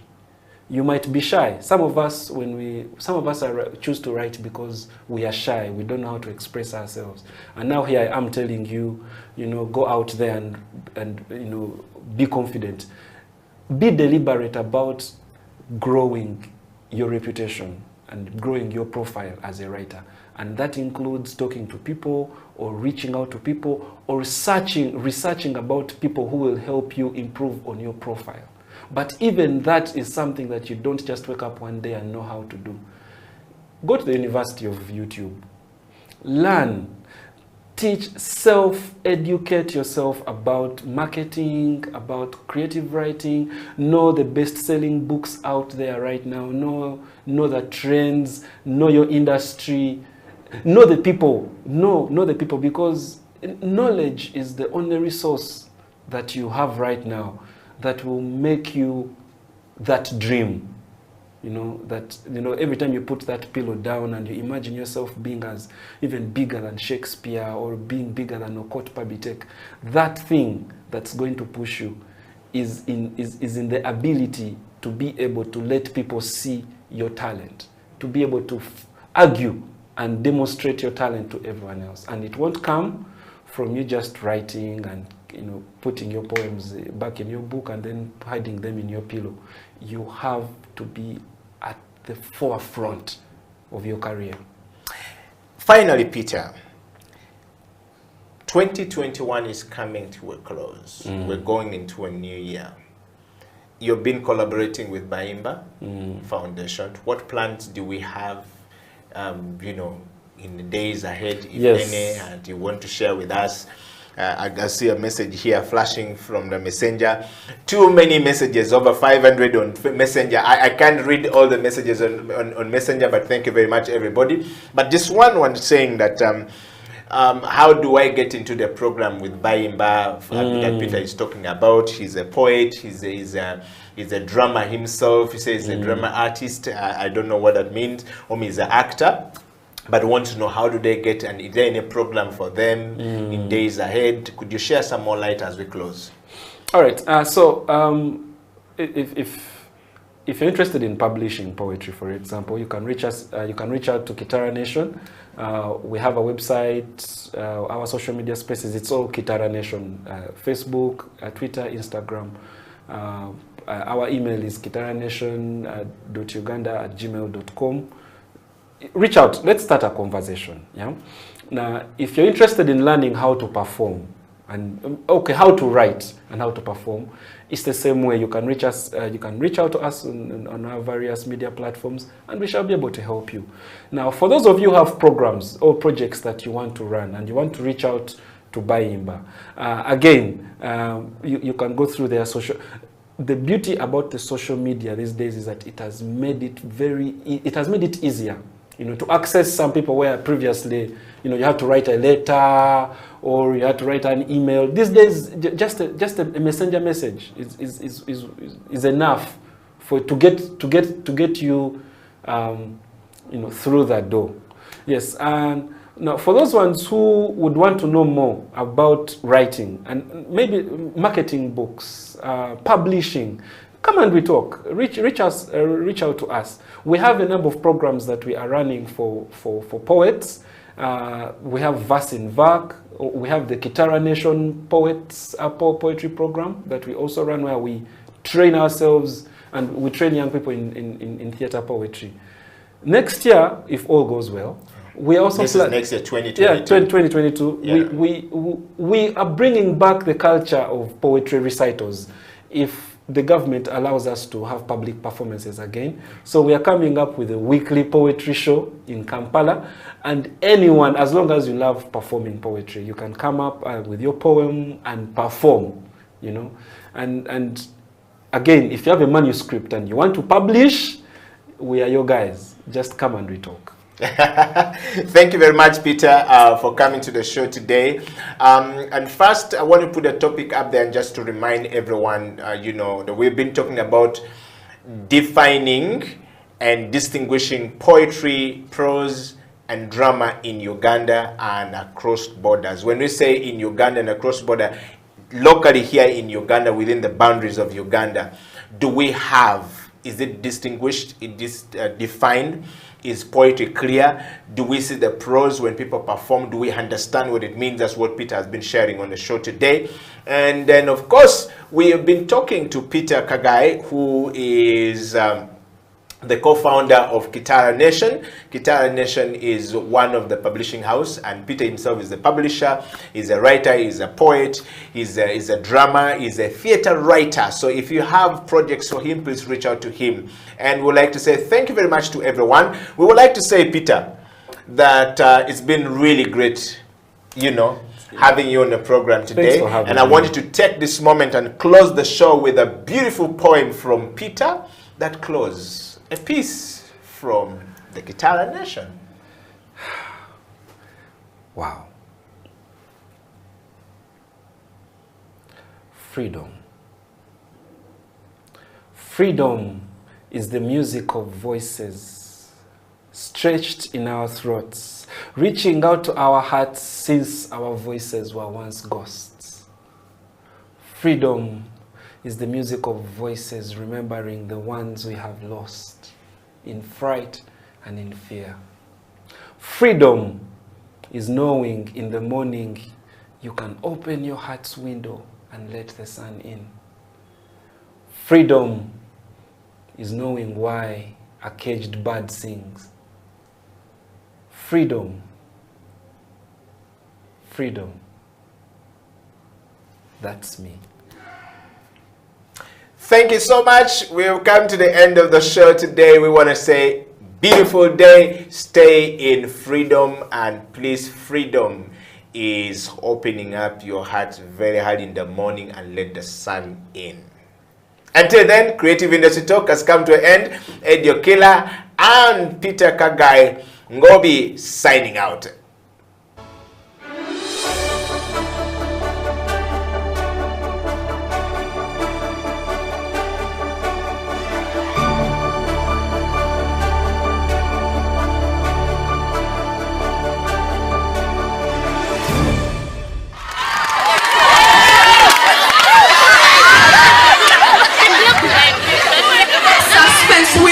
Wonders and circumstances.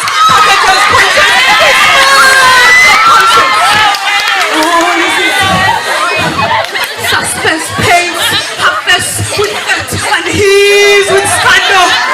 All silence, silence. A shell shocked rattle. Leave the broom in the corner of the room. And when the shadow is behind your heels and the moon is full, go to the well and you will find a black stone. Pick it up. Pick it up. Move and don't look back. Don't look back. Don't look back.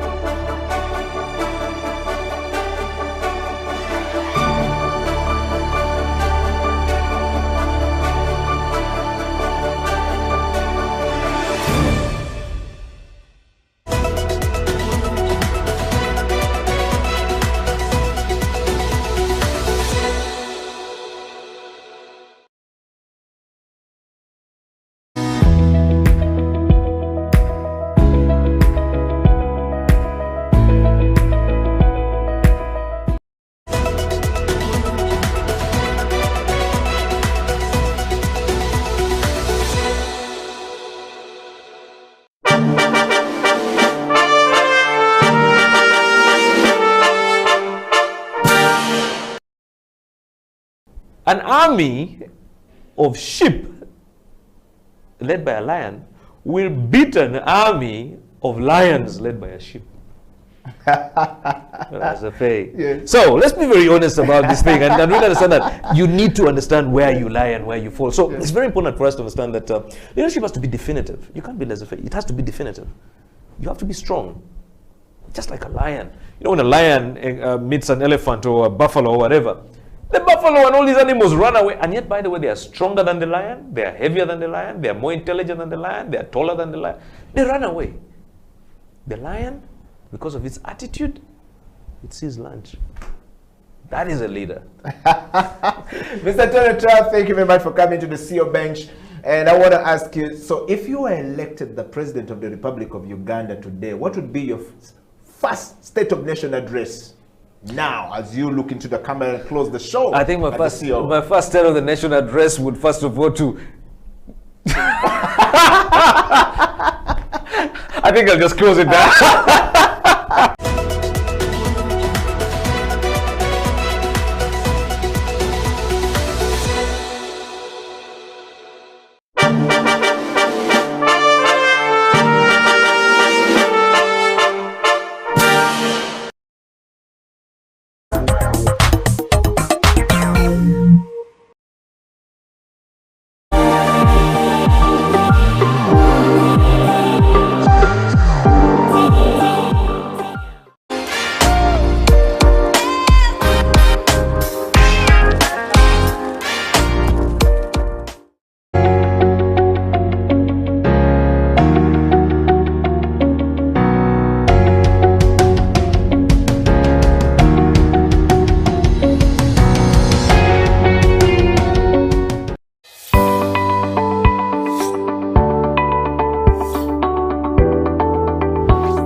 Can we hear some more from Jaja? Of course, Jaja is going to play for us that song, Kitenge. You've heard it, the sound, beautiful, and we're going to dive into how Kitenge is going to make it to the world stage as planned by Latif Shah.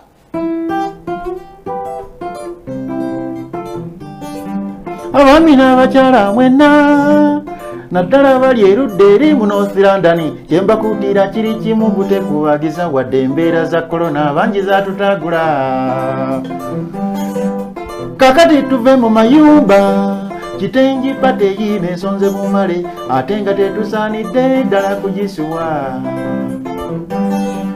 mwani yabagamba okwambala engoye z'emivumba tujja kwambala bitengi byokka designer Latifu Uganda omurasita owakabye yatunga mu nnyonyi Maliki Jeni ne Hawa abo basibi banviri alo tujja kuba nabo Anifa wa makeup Mariamu yedikoleta konne popini ebyokulya bingi nnyo ebyekifirika Madamu Sara Shoshi ebitaddemu umukono Olivia Katharini Nalima Maka manyinga ulira Kulono twambala ebitengi byokka Kulono twambala bitengi byokka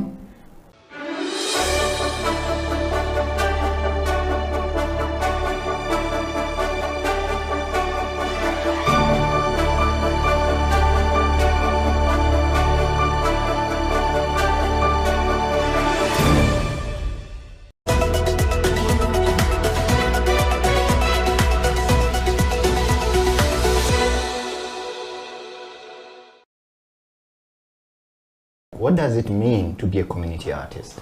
What does it mean to to work within a community whereby you are all in the same boat, but maybe no, what did they say? You are in the same storm, but in different boats. Yes. Yeah. So I think here for me, if you are working for a community, there are certain things that you have to do for the sake of the community and where you're not expecting to earn from.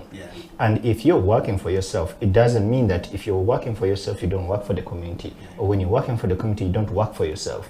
So I think there is a need for a differentiation here in terms of like, what do I do for my community and what do I do for myself?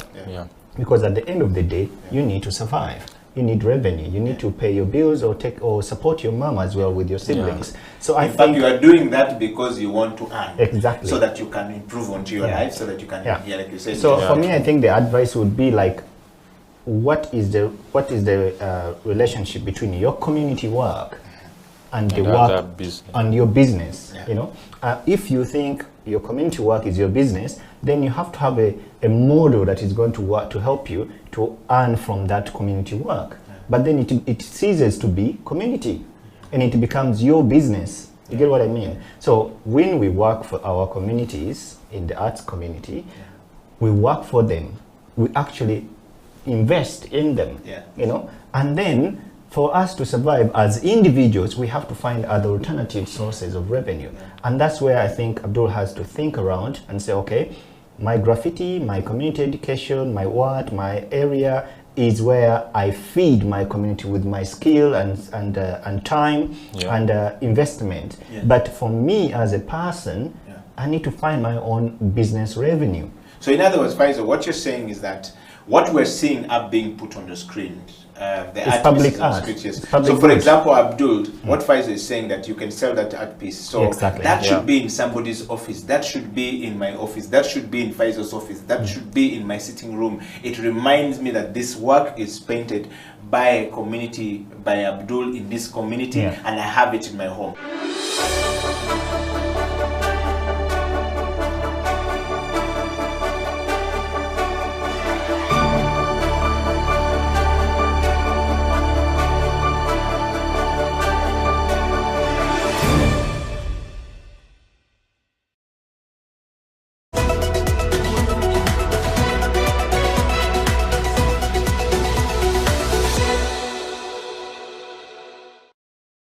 If you look at City Oilers, I mean, we've been, you know, champions for the last, 7 years, and I can tell you that it's because of the players that we have on the team, and I would say that we have, some of the best players in the Ugandan league, on the City Oil. So as a coach, you want to pick your best players in the country to play, and but a lot of those players are City Oilers, and I really don't want to see it that because I'm a City Oilers coach and management is City Oilers, it's just purely on statistics, and in summary, you're saying it's purely based on merit. It's definitely based on merit.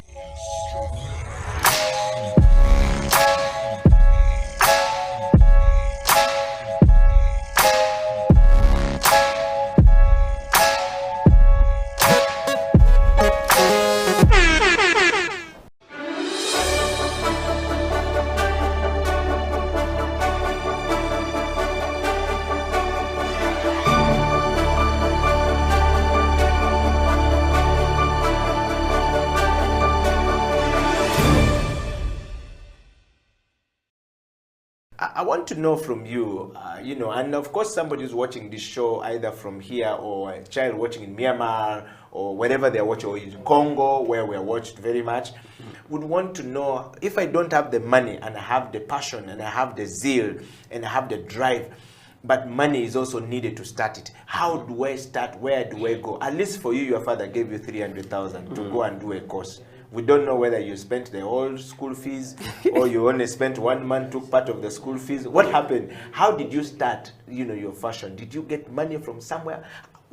How should one start if I want to start? And I was like Kasozi. I think we should try to be close to people who love what we do, basically. Because even me, I managed to skip from that low level to another level because I had networks. Yes. just me and Mia meeting Gloria Wavamuno changed my mind. Because I used to be Muyayona Street.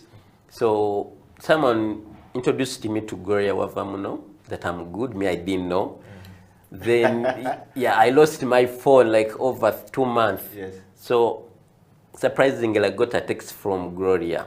Customers have been looking for you over the last 3 months. Yeah. Then my mind was like, the daughter of a tycoon is looking for me. I was even moving on Loom Street. Yes. So that changed my mind and started respecting myself a bit. Like, somehow I'm important. If someone important is looking for me, that's opened my mind and started to know that I need to be serious, have a skill, have a business, and also work more with my fashion, because by then I was still an amateur. Yeah. So I never had money to go to buy books, and no designer could invite me, So I got to know basically all the knowledge through Aristotle, but I couldn't afford any book. I could go open and feed the mind. I move out, I make notes before I forget.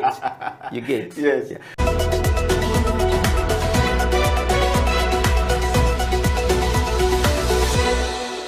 We sit in the darkest corner of my vast mind. Rhymes, metaphors, and I. A friendship for 15 years and a million demons we share. Our feet shackled together. Today is just another day in prison. Another failed attempt to escape this compulsion. Compelling my resistance to this attraction of paper and pen. The urge to pick up this ink and stain this white is overwhelming. An agonizing ecstasy. My mind brimming and bursting at the seams with words and sentences. Drowning me, choking me with desire to write. So dark, so painful, so sweet, allowing me no peace until these words are allowed to flow from the gooey matter of my brain. Through my veins, out of my fingers, into this pen, through the ink with which I jot this down. In this moment, I realize I've become a prisoner of my talent. Yes, I say talent not with vanity, I say talent because in days such as this, it ceases to be a privilege.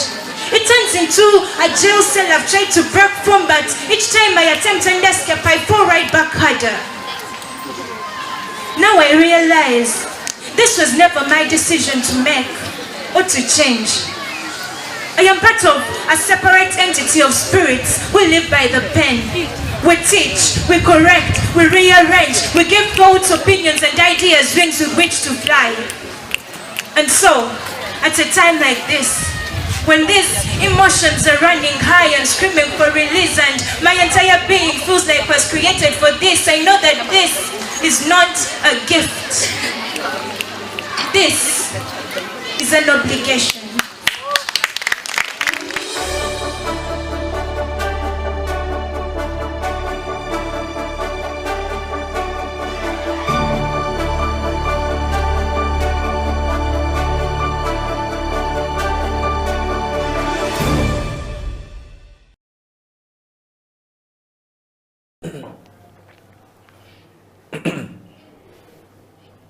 Welcome back from that break. This is the Creative Industry Talk. My name is Eddie Okela, talking to Mr. Peter Kagai, who is a poet, a writer, a theater writer, and a drama writer. That's the man in the studio today on Creative Industry Talk. Peter, welcome back to the program. Thank you. I want to just remind everyone out there that we're live on Twitter, on Facebook, on YouTube. Go there, share it far and wide. And I want to take a moment, Peter, to just read a couple of questions coming in from people in the diaspora here. I'll start with one person in Germany. Eddie Okela, thank you very much for bringing my OB to the show. That guy, I was with him in school, and the stories talked about is true. He's always been a bookwormer. Not little wonder he's ended up as a writer. Obi, what's up? Good to hear from you. Yes, and another one here. So I got another lady here called Susan, all the way in the US. I stayed up the moment I watched, and I read that Peter was coming into the program. Thank you very much. Busoga, oh yeah! Oh yeah! And of course, I want to read a 2 or 3 more questions. There's somebody in London says, Edukila, thank you very much for bringing Mr. Peter Kagai on the show. I'm a writer, and I wish we could amplify what Peter just said before we went for a break.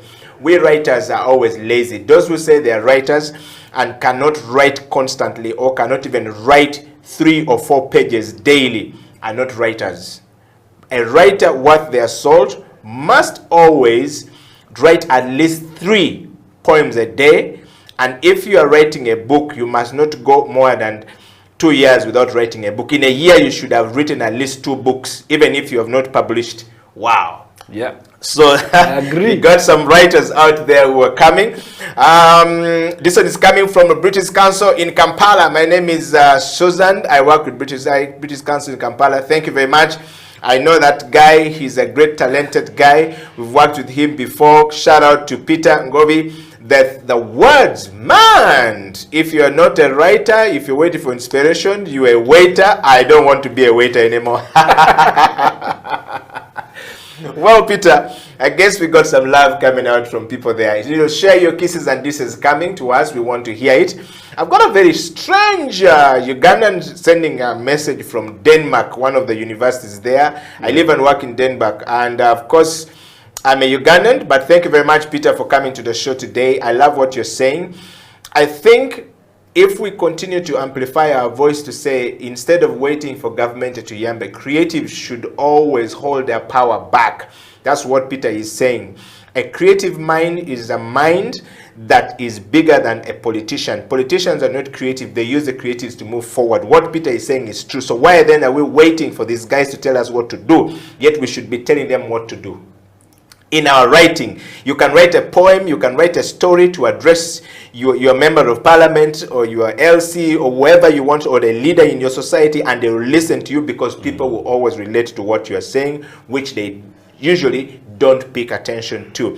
Thank you very much, Creative Industry Talk, for bringing such great, interesting minds to the show. Peter, over to you. I think you can see that a lot of people were reaching out, are talking about the same thing, making this possible and allowing this opportunity to come to people. I want to take you to your next question as we hasten to the close of the show. Peter, what would you say is your interesting writing quirk? What quirk? Yes. Oh, what do you mean quirk? If you don't mind me asking. The word quirk is Quirk. Ah. Yes, the one that you poets likes to use the most. Quirk. Yes. What is your most interesting, what I would say, the most interesting writing time of the day? I'll break it down that way, yes. Okay, I write anytime. Okay. Point is, when do I edit? That's where you've got the quirk, yes. My quirk is at 3 a.m. Okay. I believe in the night. I believe in the quietness. When the dog feels like the world is fast asleep, and you attend. I mean, when silence speaks to you. Yeah. But for me, the effort in writing, actually, the great work in writing is not in the writing itself. Yeah. It is in the polishing of the writing. Okay. Yeah. So I can even write a poem right now, off air. I can think of lines. But now the whole idea of now, interrogating the thoughts, developing the patterns you want it to have, thinking of, the listening audience, all those, 3 a.m. Wow. And my next question is, how do books get published? This is a question that came in from somebody. A viewer wrote and said, can you ask him how do books of poets get published? Let me just break down. Okay, two ways. there is self-publishing, and then there is traditional publishing. Self-publishing is where the writer wants to do it themselves. You want to be in control of the production process from the word get-go up to the end point. So from the word get-go, I mean from preparing the manuscript to printing the book at the end of it all. So, but the processes are simple. So you develop a manuscript. Now, according to Makerere University, and I'm giving a standard that at least is that can be publicly interrogated. Yes. According to Makerere University, your manuscript should have about 30 poems. At most. least, Yes. at least 30 poems. Then after that, you take the work to an editor. And then that editor is the person who helps you to polish it up to make sure that it is legible and it is worthy being consumed by readers. Yes. Then after that, the book is the manuscript is forwarded to the designers, the layout designers and cover and designers and illustrators if you wanted to have some pictures. Then you have to go to the Uganda Society Library to get the international standard book number. It is only 30,000 shillings. It is that barcode that each book should have, so that it can be internationally sold in all public places and be catalogued in all libraries. Then after that, the book goes to printing. You have to find the appropriate printers for you. And of course, there are the proofreaders that you also have to hire. Then after the book has been printed, now the book has to be sold to the market. So now thinking about now distributing the book and making and giving it visibility, and that's it. Now that is a process that you can do as an individual. You can hire people to give you those services. You can even have your own logo that you'd want to attach to your books. There is that.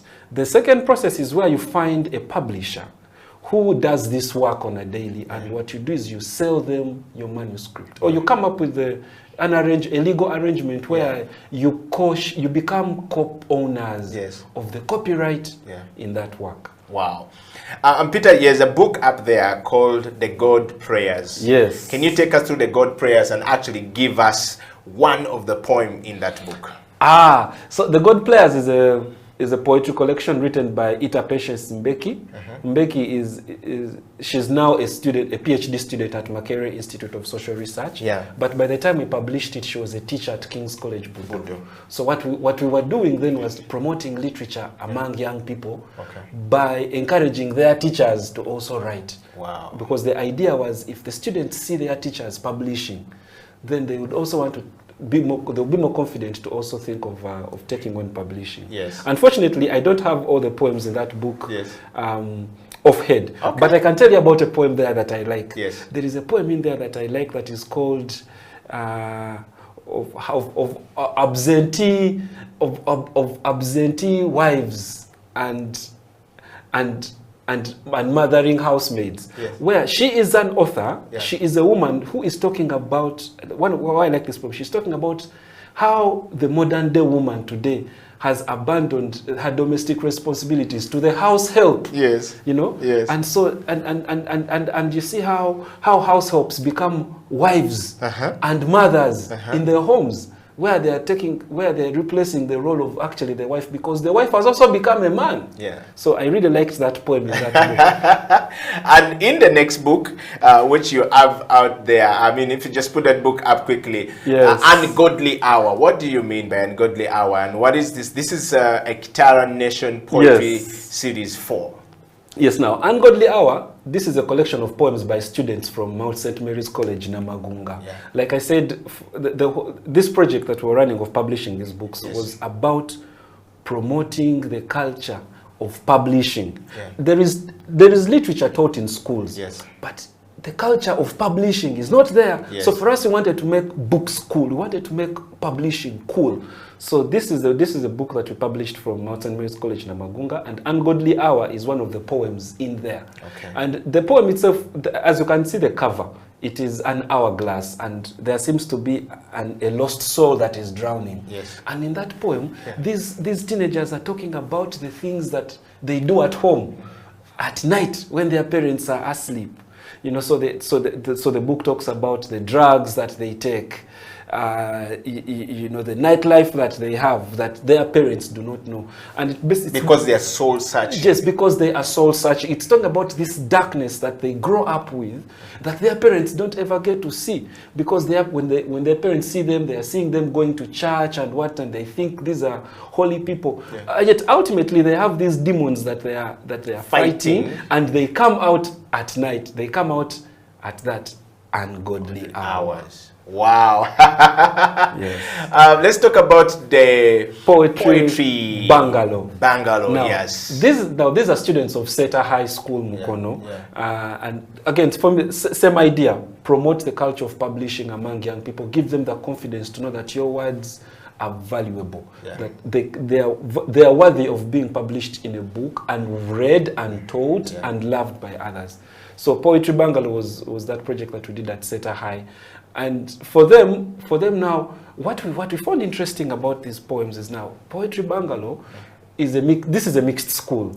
So the poems that we have in here talk about the artificial relationships that students develop in mixed schools, where, you know, the school tells you you should not mix with boys. It's a mixed school, but boys sit the other side, girls sit this side. We went through it in a Seventh-day Adventist school. Very strict. No, there's always a line drawn in between here, boys. You cross, you get enough stroke. Continue. Yes, I'm telling you. And this book actually interrogates that culture. So there are these poems that talk about how, you know, students live in plastic atmospheres where they are always competing with each other, comparing each other's flaws, and not willing to help each other grow. And yet they're living in an environment that is not allowing them to express themselves honestly. Poetry bungalow. That's the poetry bungalow. Wow. Well, if you're joining us, it's a Creative Industry Talk. We're talking to Mr. Peter Kagai Ngobi, who is a poet, a theater poet, a drummer, a lawyer, and is the man who is the publisher's world. He is the co-founder and editor-in-chief of the Kitara Nation, right? And you can see the work of Kitara Nation right out there, you know, showing far and wide. Peter, I want to ask a question coming from the viewer up here that says, thank you very much, Peter, for that answer on the publishing. That's really good. I wish we could have people talk more about this for young writers like some of us. I didn't even know that you have to go through this. It looks so very elaborate, but thank you. My question goes to Peter. Where do you get your information or ideas for your books, Peter? The viewer is asking, where do you get your, where do you get your information or ideas for? I guess she's saying, how do you develop your ideas? So I know we talked about it, but you could throw more light on it again. Everything comes from research. Research and reading. And probably this is what I mean. The process of, when I write a poem, I'm not thinking about writing. Okay, the process of compiling a book is not the same process of compiling a poem. When I'm compiling a book, I'm getting a collective of my thoughts I have gathered over time, and I want you to know me through my poems I have written. So that means that first thing that I have to consider is what are my interests? What are the things that speak to me when I'm writing? You know, because when you want people to know you, you want them to know you about the things that are personal to you. So that's the first thing you consider. Second thing you consider is who is going to read? In what language do they speak? In what language do you write? So I am a Musoga, but right now I mostly write in English language. So when I'm putting my books together, I know that I am targeting English language readers. Where do I find them? How do I find them? How do I market to them? So you think about, for me, most importantly, a book, even a poetry book, it is a storybook. Any book you put together, why they call that book a page turner is because whatever you put on that page is going to encourage that person to open the other page, to go deeper and deeper. So you have to be careful on what you put on the first page, the second page, the third, the fourth, because it must be connected from the first cover to the next cover. Eddie, thank you very much. Just before you end the show, can you please ask Peter, when did he first publish his first book and how old were you?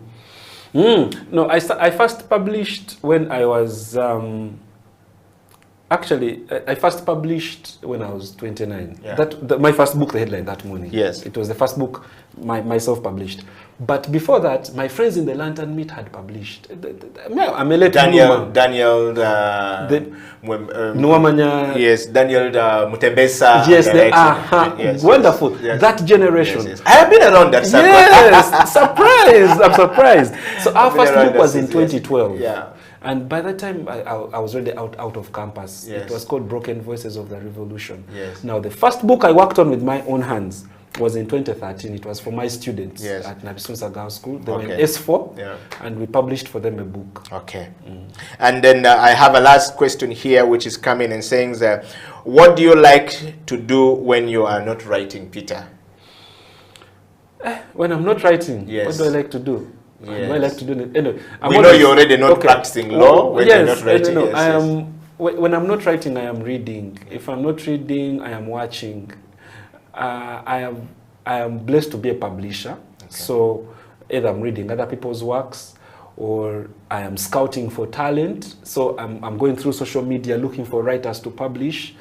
My work is, honestly speaking, I am a writer. Yes. I do most 99% of my life. I'm either writing or reading. Yes, and as we hasten to the close, before we take, the next steps of question about, being on stage and performing on stage, Peter, what does one, or rather, what was one of the most, surprising thing that you learned in creating your books, or creating books for others, or writing books for others? What's the surprising thing that you can talk about as a publisher, as a writer, as a poet? Yes, those ones are many. Remember, we're talking about defining and distinguishing. I think the poet, the prose, and the drama in it.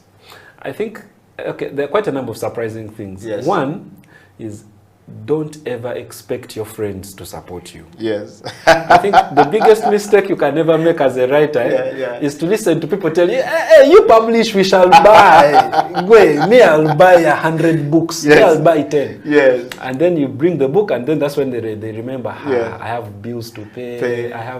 I think for me, the biggest lesson I have learned in publishing is ultimately, if you want to make this a career, and you want it to be a success, avoid marketing to friends and family. Okay.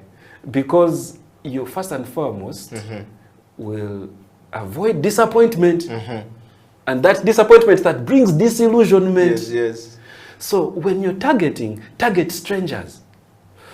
We see how you go to a show and you don't expect to see only family and friends. Yeah. The people that turn up are the people that matter. Yeah. So for me, because all over time I've been producing books and wanting my friends, but your friends are your friends not because your friends like you because of you, not because you are a writer.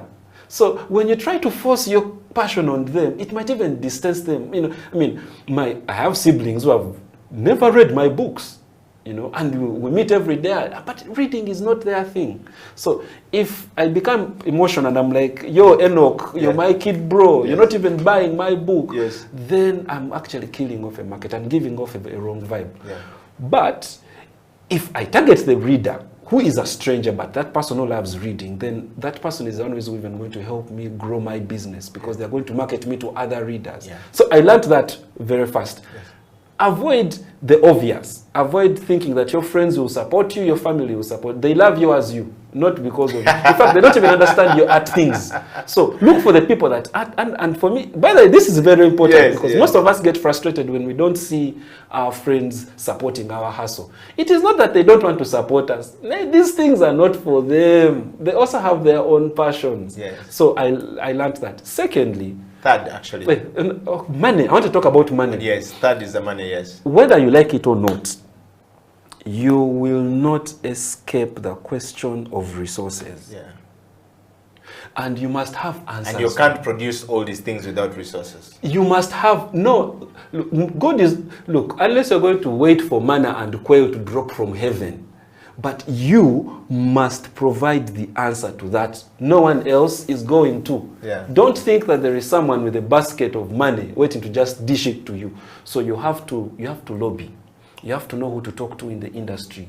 You have to know why it's important to start companies, why it's important to, to have a tax identification number, why it is important for you to know where to get the Uganda registration services, the Euro holograms. You need to know the business. You need to know the industry, so that way you can know who to go to when you need that particular kind of help. Without that, you'll keep on writing in the dark, and that's why your writing will stay. Talking of that, Peter, we are coming to that part of the show that is really very interesting, and I love what you have said, that the 3 things I picked from you. Number 1, you must love what you're doing. Number 2, you must not force your friends to love what you're doing. Target those who you know are going to buy. Know your readers. Yes. And if you know that these are the readers, these readers, when they pick, they will pick and give it to another reader, and they will recommend, and that will be number 3. You talk about money being key.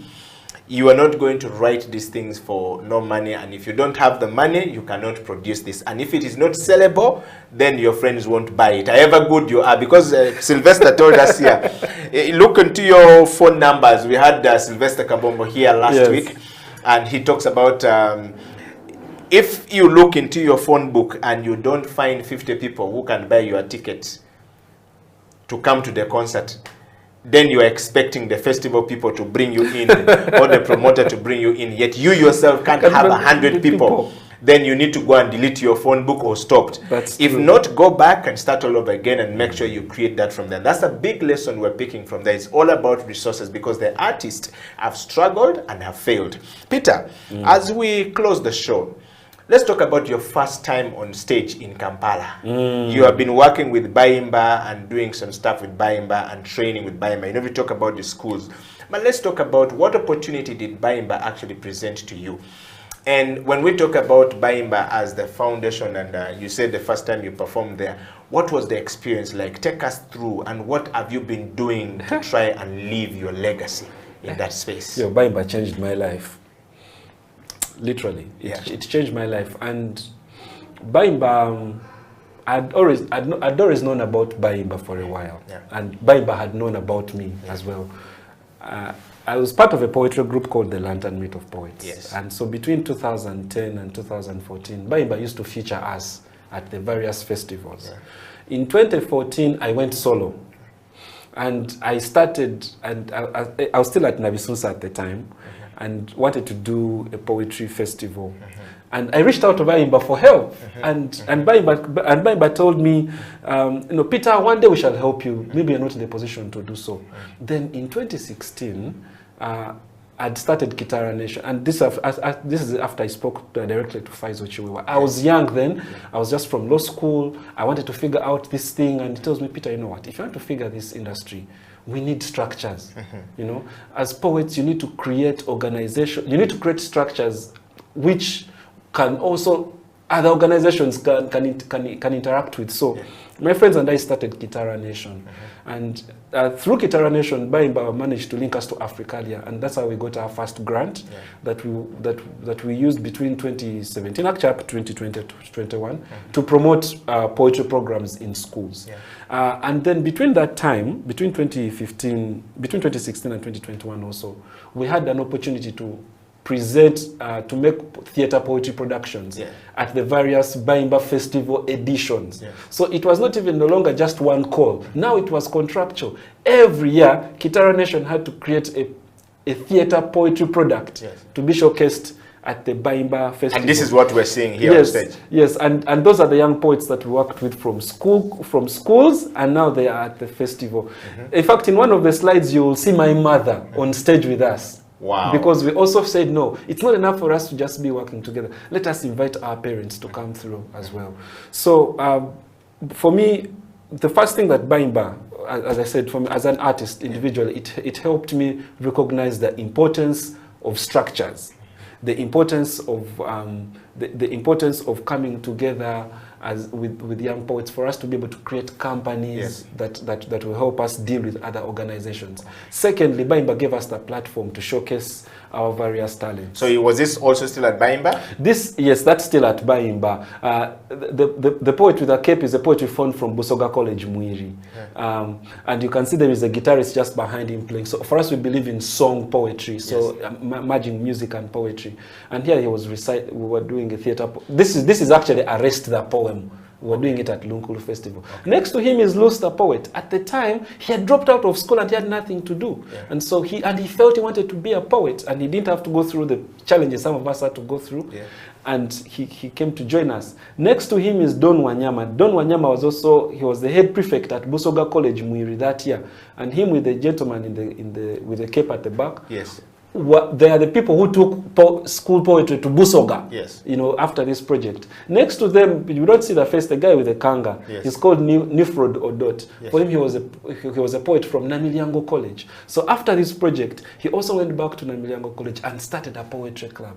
So this is how the project has been running. And now that is the legend himself, Daniel Omara. Daniel Omara started, he was at St. Mary's College, Chisobi at that time. He started over 5 poetry schools before he went to Russia to study medicine club at his university there. Wow. So these are the young people that we've been working with, and through Bayimba we have been able to give them a platform to first and foremost see that they are talented, and that secondly their words can give them monetary value, because some of them are now doing this as a career. Wow.